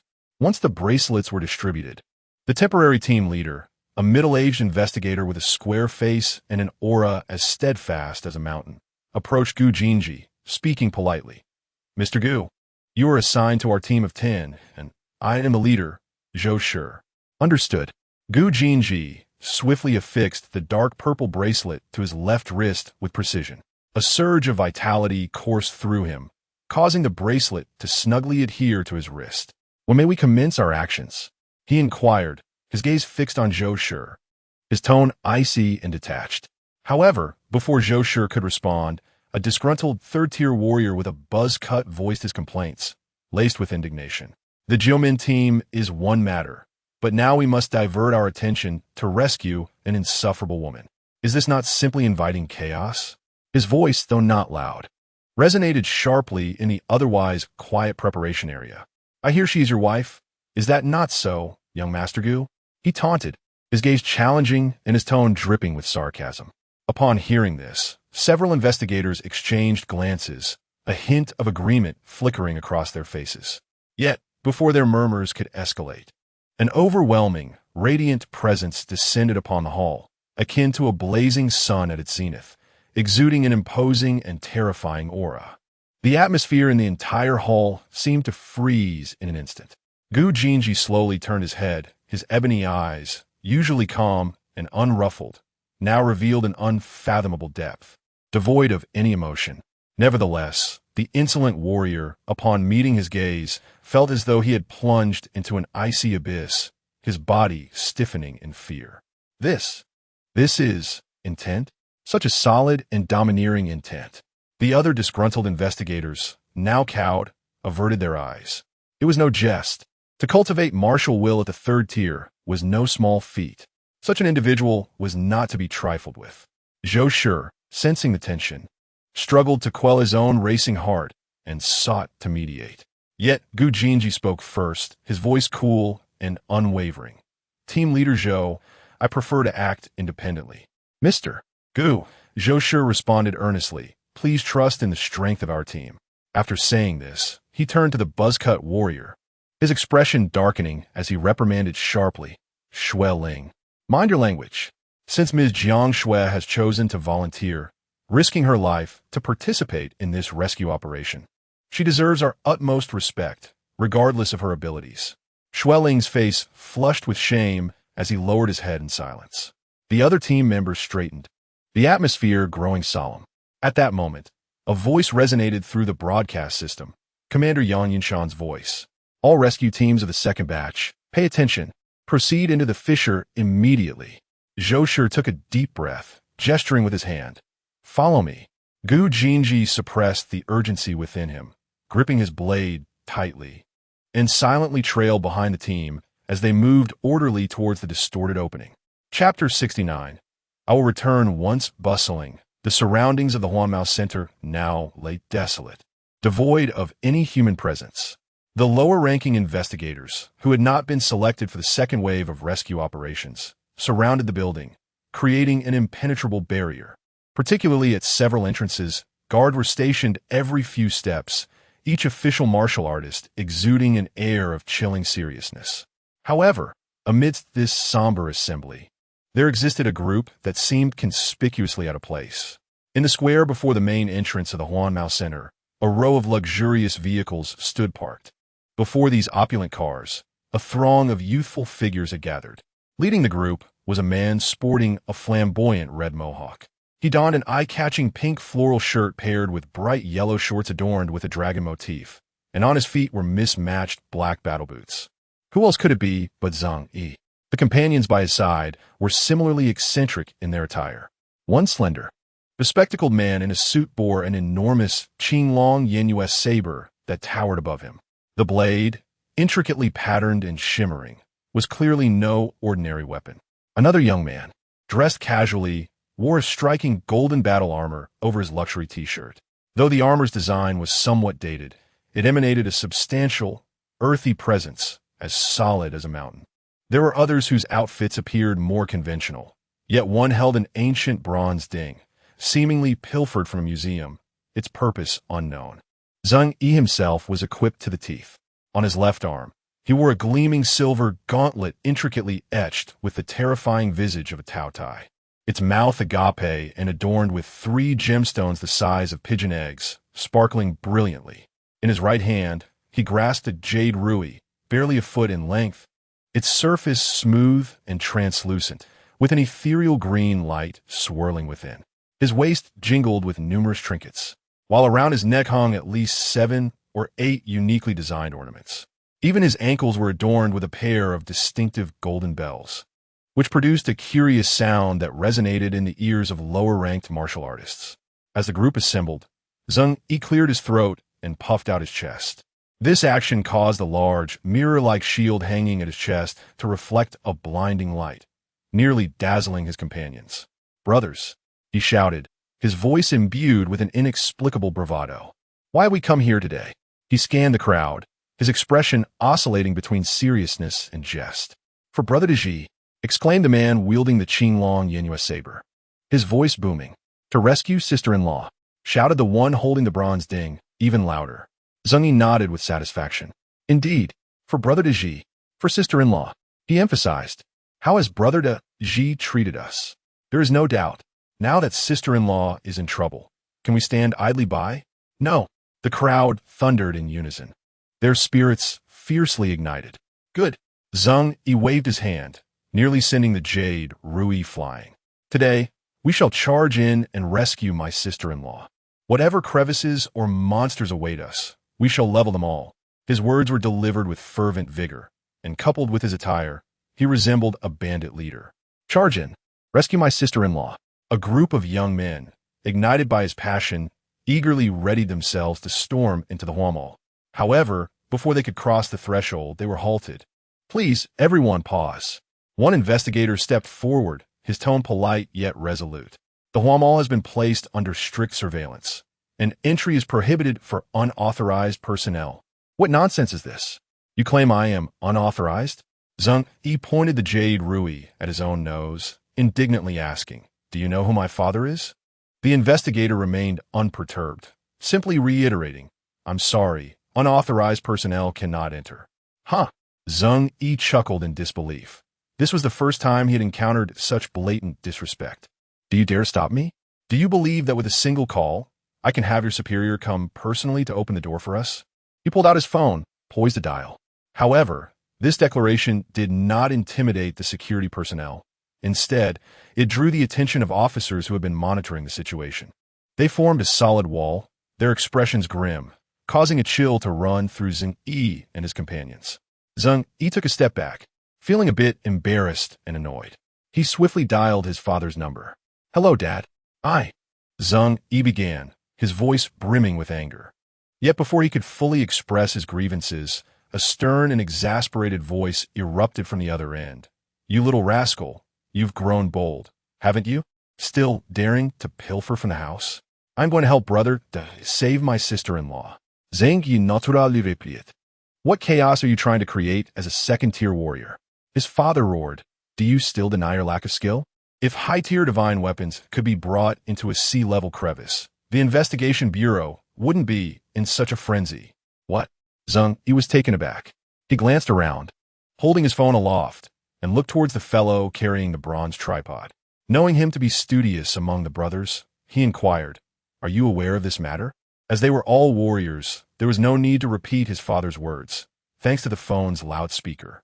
The young man raised the bronze tripod in his hand and said, "So, I only brought a pseudo-divine weapon." At this revelation, the expressions of the young men soured, as if they had swallowed a fly.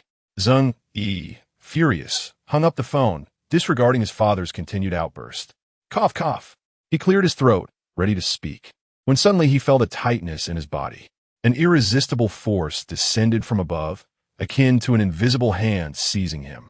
In the next moment, he was lifted off the ground, with only the sound of rushing wind in his ears. "Wow," he managed to exclaim, but his body shot upwards like an arrow released from a bow.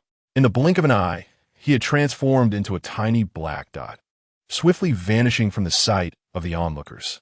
In the dimness, a resonant declaration echoed, "I shall return." The investigators and their companions remained frozen in bewilderment. What was happening? Before they could grasp the situation, thunder rumbled from the distant horizon. Suddenly, figures surged forth, darting like the wind.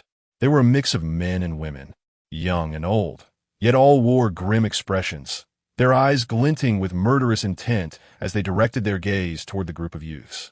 "Brat, you dare to steal my sky-splitting blade." An elderly man, his hair as white as snow, seized a young man carrying a crescent blade, lifting him effortlessly as one would a chick. "You ungrateful wretch, do you think your grandfather's battle armor is a toy for you to play with?" A burly middle-aged man bellowed, rushing forward to slap a youth clad in golden armor, sending him sprawling to the ground. In an instant, the square erupted with cries of anguish and chaos. Before long, the newly arrived experts, either hoisting or dragging, escorted the troublemaking heirs away from the scene. All that remained in the square were luxury cars, their doors flung wide open, standing solitary and desolate. Chapter 70. On both sides in the dim light of the two-layered rift, a swift-moving team was hurrying along. Suddenly, Gu Jinji, who had been positioned at the rear, veered sharply and accelerated, his figure instantaneously appearing on the right side of the crowd. The blade of his pseudo-divine weapon, the shocking blade, unsheathed with ferocity. Boom! The blazing light of the sword erupted, bringing forth an instant of daylight. An overwhelming aura that incinerated all surged towards an inconspicuous shadowy corner nearby. Under the illumination of the blade, the onlookers finally discerned the source of their danger. There, a pitch-black octopus creature curled up, several of its tentacles stealthily raised, targeting Xue Ling in the middle of the team. With a swift thrust, the searing blade effortlessly sliced through the tentacle ball, cleaving the creature's core in half. The acrid scent of charred flesh wafted through the air, and the monster was denied even a shriek as its numerous tentacles fell limp, revealing the scorched halves of its core, from which wisps of black vapor emerged. Only then did the rest of the team snap back from their shock. Team leader Zhou Shi's pupils constricted sharply, beads of sweat instantly forming on his forehead. He had utterly failed to notice the lurking abyssal creature. Had it not been for Gu Jinji's rapid response, the consequences would have been dire. Xue Ling's complexion turned ashen, his legs trembling slightly. He stiffly turned his head to gaze at the charred monster split in two on the ground, his heart racing uncontrollably. At that moment, Zhou Shi's expression darkened to an extreme. Before entering, they had received notice from above that third-tier abyssal creatures had appeared in the shallow region. He had initially thought that with a temporary team of 11, all being third-tier martial artists, including himself and Gu Jinji, both formidable among the third tier, they would be capable of dominating in a sea-level rift. However, the level of danger was evidently far beyond their estimates. They had barely entered when they almost faced a reduction in numbers. Everyone, heighten your vigilance. Maintain combat formation and alternate cover as we advance. Zhou Shi suppressed his rising panic and commanded sternly. The team pressed forward, the atmosphere now heavier than before, their pace slowing. After walking a short distance, Xue Ling hesitated several times before finally moving to Gu Jinji's side, his voice hoarse as he whispered, "Mr. Gu, thank you for earlier." Had it not been for Gu Jinji, he would have faced severe injury, if not death. The earlier feelings of dissatisfaction and provocation towards Gu Jinji now seemed ridiculous and absurd, causing his face to flush with embarrassment. Gu Jinji did not cast a sideways glance, his pace unwavering as if he had not heard Xue Ling's words. His cold profile was taut, exuding an aura that deterred intrusion. Xue Ling felt disheartened and retreated awkwardly, yet dared not harbor any resentment. A life-saving grace could hardly be repaid by mere words of gratitude. 2 minutes later, the group traversed a corridor marked by evident signs of battle. Fragments of human tissue and bone littered the ground, with splatters of blood staining the walls. A sight both shocking and gruesome. Witnessing this scene, nearly everyone could not help but curse under their breath. Silence. Zhou Shi suddenly interjected, straining to listen. His expression grew increasingly grim. At almost the same moment, at the end of the corridor, 3 octopus monsters slithered out from around the corner. Meanwhile, 4 others emerged from their concealed hiding spots, blocking their retreat. "Damn it, why are there so many?" Zhou Shi, with a grim expression, commanded, "Prepare for battle." All the team members instinctively formed a circular formation, with 2 sword and shield warriors providing cover, swiftly entering a state of readiness. Zhou Shi observed Gu Jinji, who remained outside the formation, and after a moment's contemplation, said, "Mr. Gu, you possess the greatest strength. Why not maneuver and provide support?" Gu Jinji nodded solemnly, his gaze fixed on the encroaching octopus monsters, yet an indescribable sense of anxiety surged within him. Jiang Xue, with each passing second here, she faced increased peril.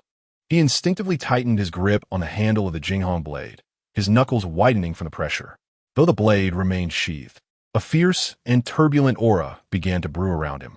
In the fissure, on the 5th level, darkness spread silently.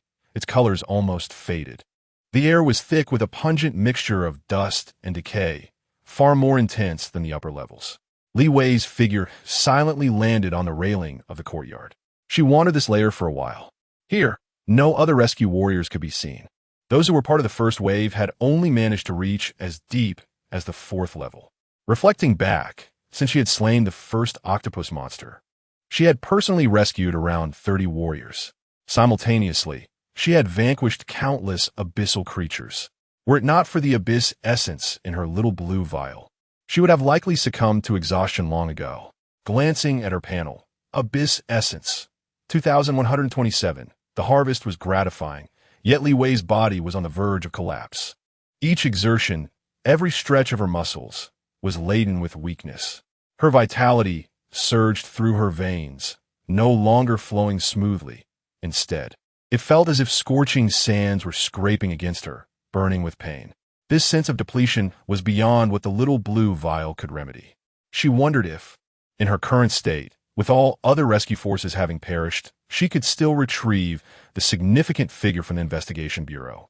However, her journey had led to an unexpected discovery. Not long ago, while rescuing a warrior from the Investigation Bureau on the 4th level, as she approached within 30 meters of him, a streak of black light shot forth from his body and entered her brow. Observing the several abyssal creature corpses around him, she understood.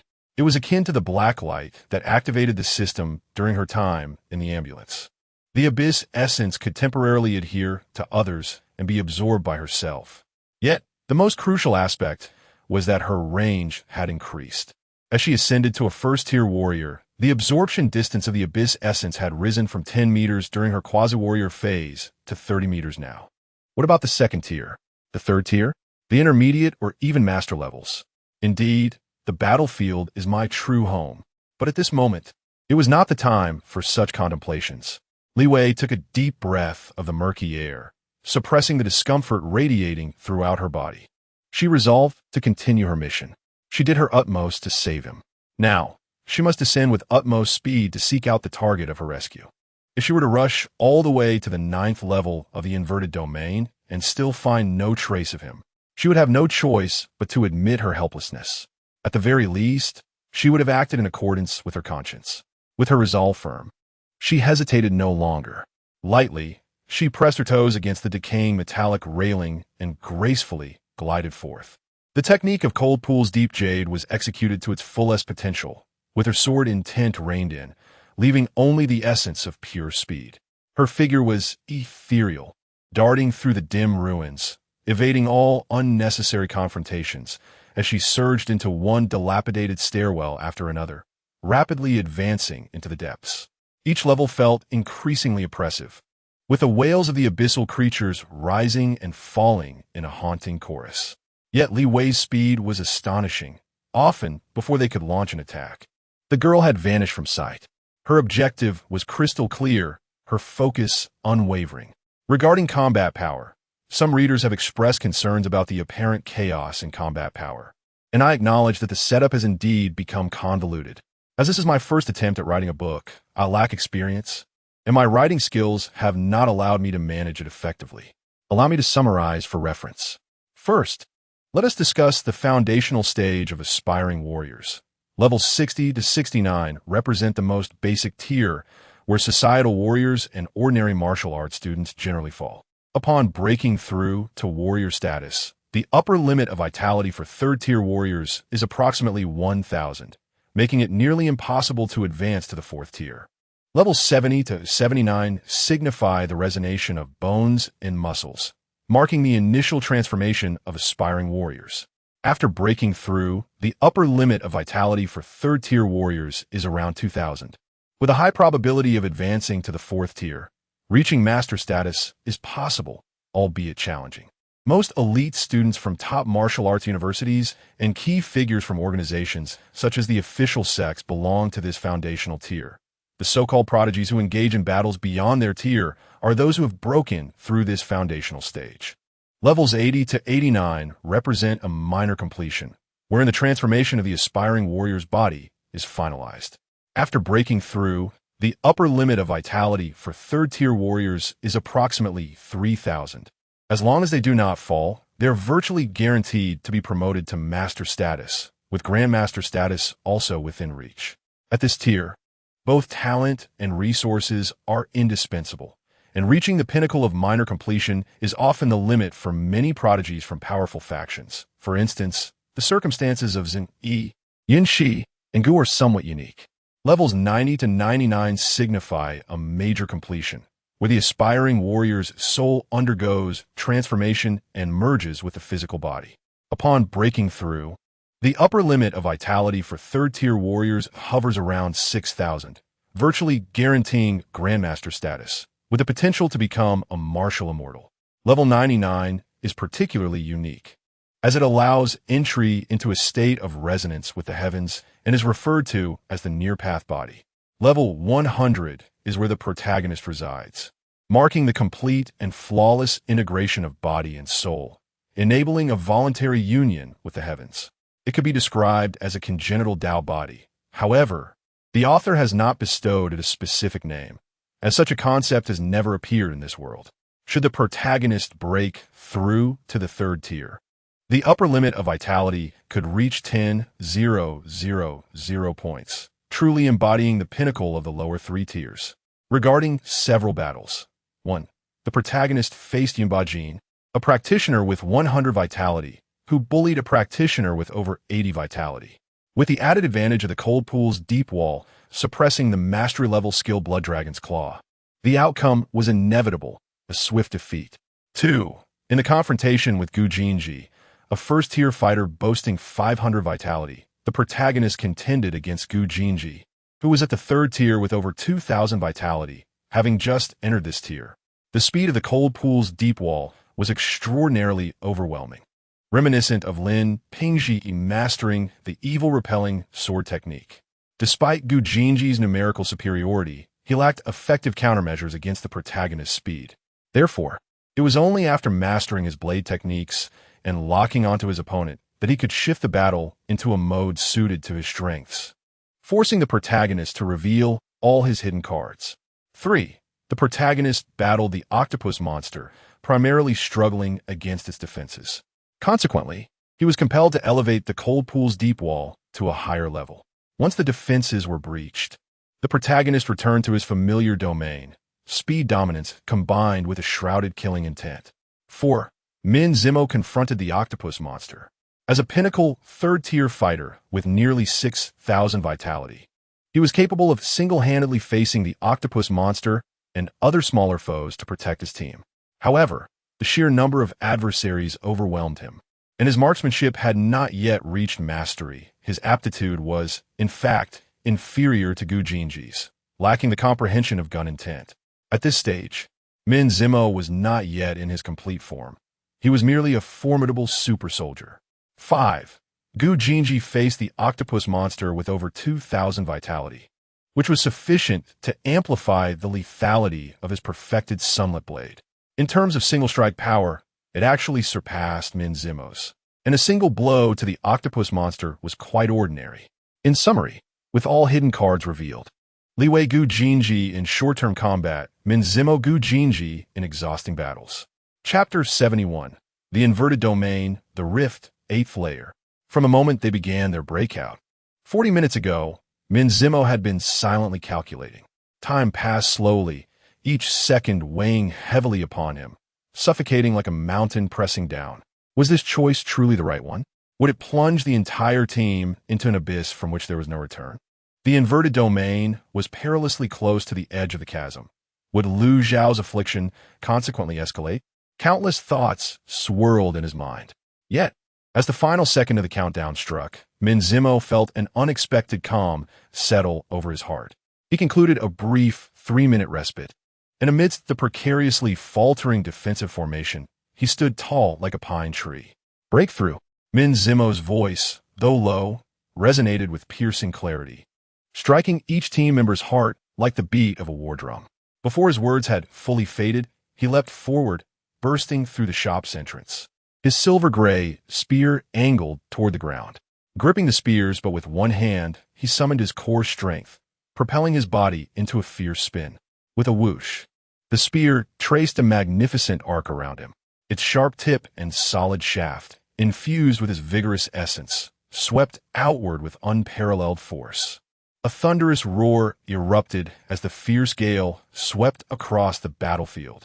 The horde of abyssal creatures that had been frantically pressing against the shop's entrance were struck by this sweeping blow, as if struck by a colossal hammer. Over a dozen first- and second-tier abyssal monsters were obliterated into a cloud of debris. Even several nearby octopus-like creatures found their tentacles severed, rolling away in agony, temporarily incapacitated. The once crowded doorway, besieged by the abyssal creatures, was now cleared into a fan-shaped vacuum. Move! Without a moment's hesitation, Min Zimo transferred the spear to his left hand, swiftly drawing a faint red supplement syringe from his waist with his right. Without a second thought, he plunged the needle into his neck's artery, in defiance of regulations. The medicine quickly dispersed, replenishing the vital essence rapidly depleted from his explosive exertion. Follow the captain. Let us break through. The team members, already primed for action, roared in unison, rallying behind Min Zimo and forming a spearhead formation as they charged toward the staircase diagonally across. Two shield bearers led the front, no longer holding their ground, but instead alternating to shield and fiercely cleave through the opposition, carving a bloody path for the team. The remaining members defended the flanks and rear, systematically dispatching any abyssal creatures that dared approach. Min Zimo was an indomitable blade. His spear, now a whirlwind of destruction, sent abyssal monsters flying, shattering them into fragments. Black ichor and severed limbs erupted around him, yet he remained oblivious, his steps resolute and his purpose unwavering. Suddenly, an octopus creature launched a surprise attack from the side, its tentacle tips glimmering with a sinister light, aiming directly for the injured Lu Zhao. Lu Zhao, already wounded, reacted a moment too late, on the verge of being skewered into a gruesome display. Be careful. Min Zimo caught sight of the impending danger from the corner of his eye and instinctively halted his advance. With an extraordinary twist of his torso, he executed a maneuver almost impossible for an ordinary person. With a swift thrust, his spear met the tentacle with precise timing, striking it at its midpoint. The tip of the gun penetrated an inch deep, and a surge of vitality erupted. A piercing, shrill wail escaped the octopus monster, interrupting its assault, as its remaining tentacles retreated swiftly back into the throng of creatures. Min Zimo's strike had saved Lu Zhao, yet he had no time to adjust his aim. Behind him, another octopus monster, lurking for long, suddenly sprang forth. Several inky tentacles twisted together, transforming into a steel whip, mercilessly lashing out at his back. Min Zimo sensed the malevolent wind approaching from behind, but could not evade completely. Gritting his teeth, he pressed forward rather than retreat, deliberately offering his left shoulder as a shield. Crack! The shoulder armor shattered in response. The combat suit was torn apart, and a deep gash appeared on his shoulder blade, with blood instantly staining his attire. Captain! The team members gasped in horror. Yet, Min Zimo remained unfazed, not even uttering a sound, as he forcefully yanked back the long gun, using the momentum to strike the core of the attacking octopus monster, sending it flying far into the courtyard. After delivering this blow, he did not spare a glance at his shoulder wound, but bellowed once more. Hurry! Do not stop! Blood dripped from his arm, mingling with the foul blood of the abyssal creatures, leaving a shocking trail on the ground. Throughout the ensuing journey, he incessantly maneuvered around the team, sometimes charging ahead to clear a path, sometimes retreating to sever pursuers, and at other times providing support from the sides. The long gun in his hands danced with extraordinary agility. Each strike was precise and lethal, neutralizing every threat posed to his comrades. The short distance of merely several dozen meters felt interminably long. With every passing second, abyssal creatures fell, while new wounds adorned his teammates.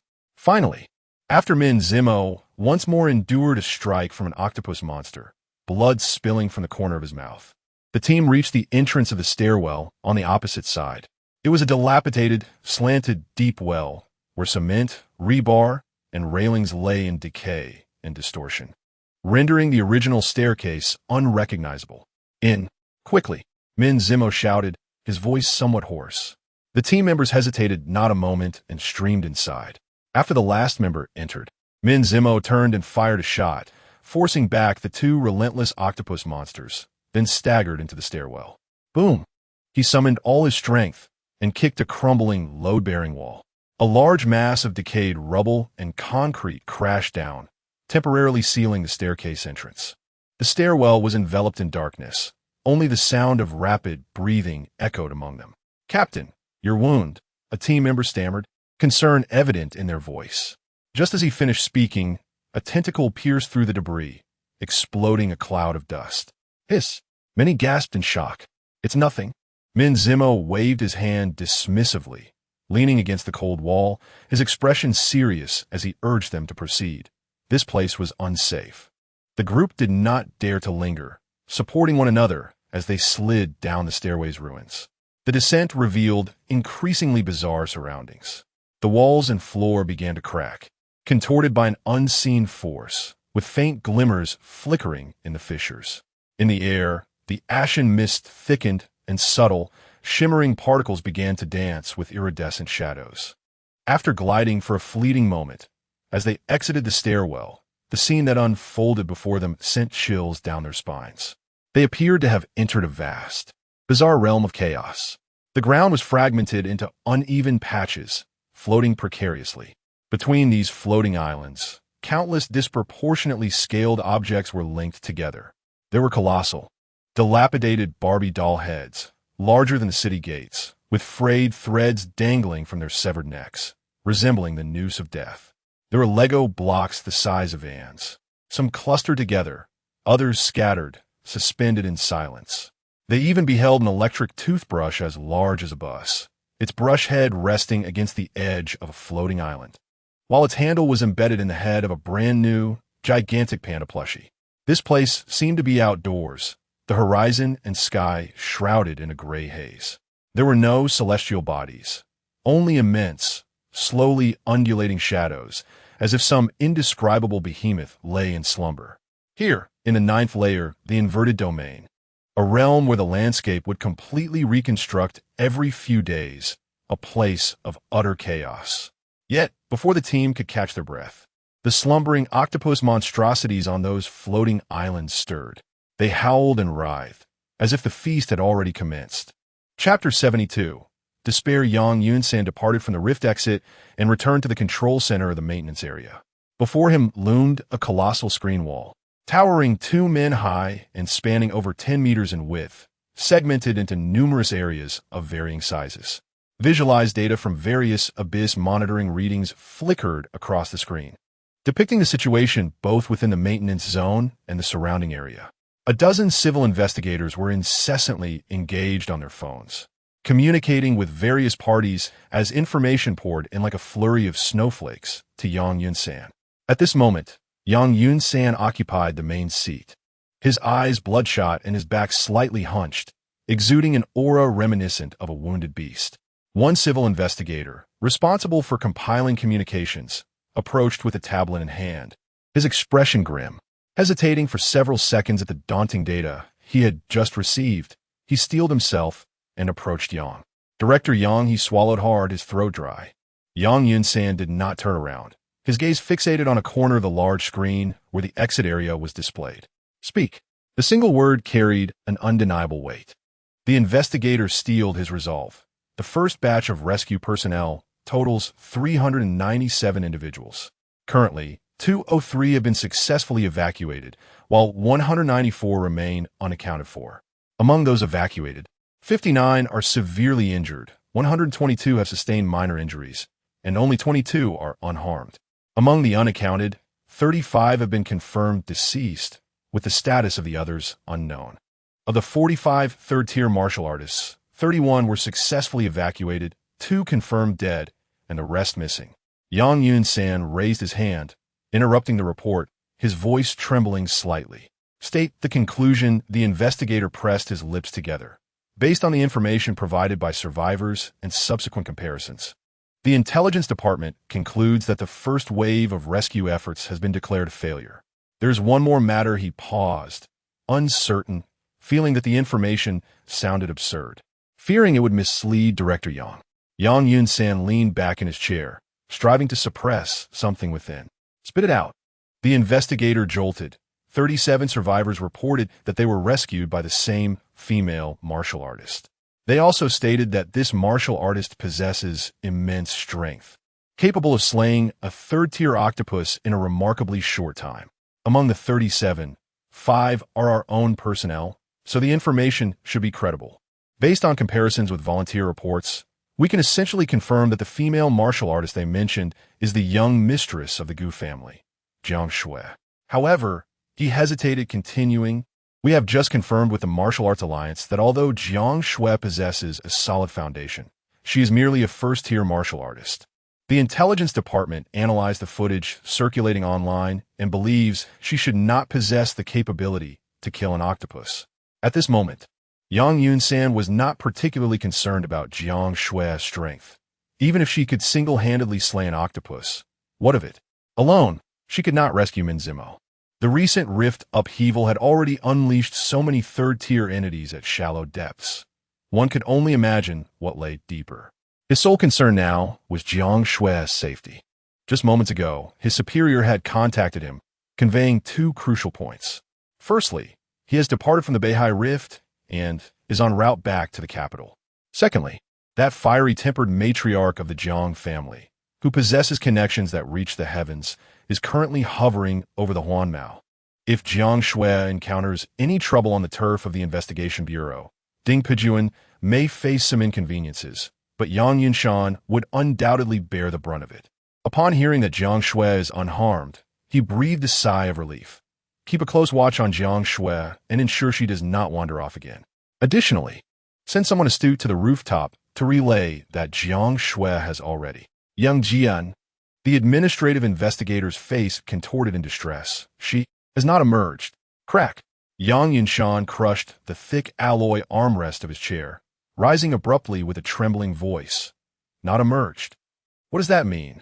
The administrative investigator realized Yang Yunshan had misunderstood and quickly clarified. She is unharmed. She simply has not come out. During her last rescue, we urged her to evacuate with our team, but she insisted on going down to see more. Nonsense. Yang Yunshan gasped in fury, his right fist unconsciously flailing. It was utterly absurd. Does she not comprehend the gravity of her actions? This is... He wished to chastise Jiang Shui for her willfulness, to berate her for indulging in personal heroism. Yet, the words caught in his throat, unable to escape. To call her willful? She acted to save Min Zimo, rescuing over 30 others in the process. To accuse her of personal heroism? In this dire predicament, what else could they possibly rely upon but such reckless valor? He sank back into his chair, the previously crushed armrest groaning under the weight of his despair. A profound sense of helplessness enveloped him. At that moment, he suddenly recalled the administrative investigator's earlier report regarding Jiang Shui's capabilities, which had been rather vague. You mentioned earlier that Jiang Shui could slay an octopus? Elaborate on that. Yang Yunshan's voice was hoarse, tinged with an unrecognized glimmer of hope. The administrative investigator, not daring to delay, swiftly flipped through the records on his tablet and recounted. Indeed, Director Yang, according to multiple survivors, that Lady Jiang Shui possesses astonishing prowess. One survivor, at the late stage of the 3rd tier, claimed he witnessed Jiang Shui sever the most robust and resilient tentacles of the octopus with a single strike. And within mere moments, she shattered its core with precision. Others remarked that her speed was so rapid that it eluded the naked eye. The creature could not react in time before she dispatched it. Even one of our own 2nd-tier investigators described Jiang Shui's slaughter of those octopuses as effortless as slicing vegetables. The administrative investigator's voice dwindled, as even he found the descriptions to be outrageous. A 1st-tier martial artist, even at great perfection, could achieve such feats? Yang Yunshan felt his eyelids twitch, his heart a tumult of astonishment and disbelief. If these accounts hold any truth, then Jiang Shui's strength might very well rival that of Min Zimo. Such a genius. His heart was laden with even greater concerns. If this raw gem were to fall in a place like C3-01-045, it would indeed be a tremendous loss for the martial arts community of Huagua. Yet, upon further reflection, if Jiang Shui truly possessed such formidable strength and successfully joined forces with Min Zimo, perhaps Min Zimo and his companions might endure for a while longer. This thought briefly flickered in Yang Yinshan's mind, only to be extinguished by his own bitter smile. A dreamer's folly. The initial wave of nearly 400 rescuers had failed to penetrate deep, suffering severe losses even at the shallow levels. No matter how powerful Jiang Shui was, he remained but one individual. At that moment, an investigator responsible for liaising with the rift's exit rushed over, his face ashen. Young. Director, something has happened. The second batch. Someone has escaped. Yang Yinshan sprang to his feet. What is happening? The investigator's lips trembled. Barely able to articulate, the leader of the temporary squad reported. They encountered an assault from over a dozen octopuses. Out of a team of 10, only 5 managed to escape. The others are dead. Boom! This news struck the hearts of everyone in the command center like a heavy blow. The second batch consisted of elite third-tier warriors drawn from the entire Imperial Capital Bureau. For such a team to suffer such devastating losses was unfathomable. Now, one small team had lost half its members. What about the other 7 teams? Yang Yinshan felt a wave of dizziness wash over him, his mind clouded. It was over. If even the elite teams could not breach the depths, struggling to ensure their own survival, then this rescue operation. He opened his mouth to issue a command, but found his throat parched, unable to produce any sound. The earlier reports from the survivors about Jiang Shui's solitary rampage now seemed trivial, even somewhat absurd in the face of such brutal reality. Slowly, Yang Yinshan closed his eyes, and when he opened them again, only silence and resolve remained. He waved his hand, his voice hoarse like grinding stone. Continue. Have a martial arts alliance expedite the organization of a third wave. Chapter 73. A resounding roar echoed through the sky, shattering the tranquility of the inverted domain. Pierced by the shrieks of the octopus monsters, Min Zimo surveyed his surroundings, a weight settling in his heart. The elongated floating island beneath his feet was ostensibly ideal for defense. However, it was also connected to 3 other floating landmasses of varying sizes, indicating that they would need to defend against foes from 3 separate directions simultaneously. Given the current strength of their squad, such a feat was utterly impossible. His gaze swiftly swept across the bizarre and chaotic expanse. In comparison to the upper 8 tiers, the extent of the inverted domain was relatively limited. Over 20 floating islands rose and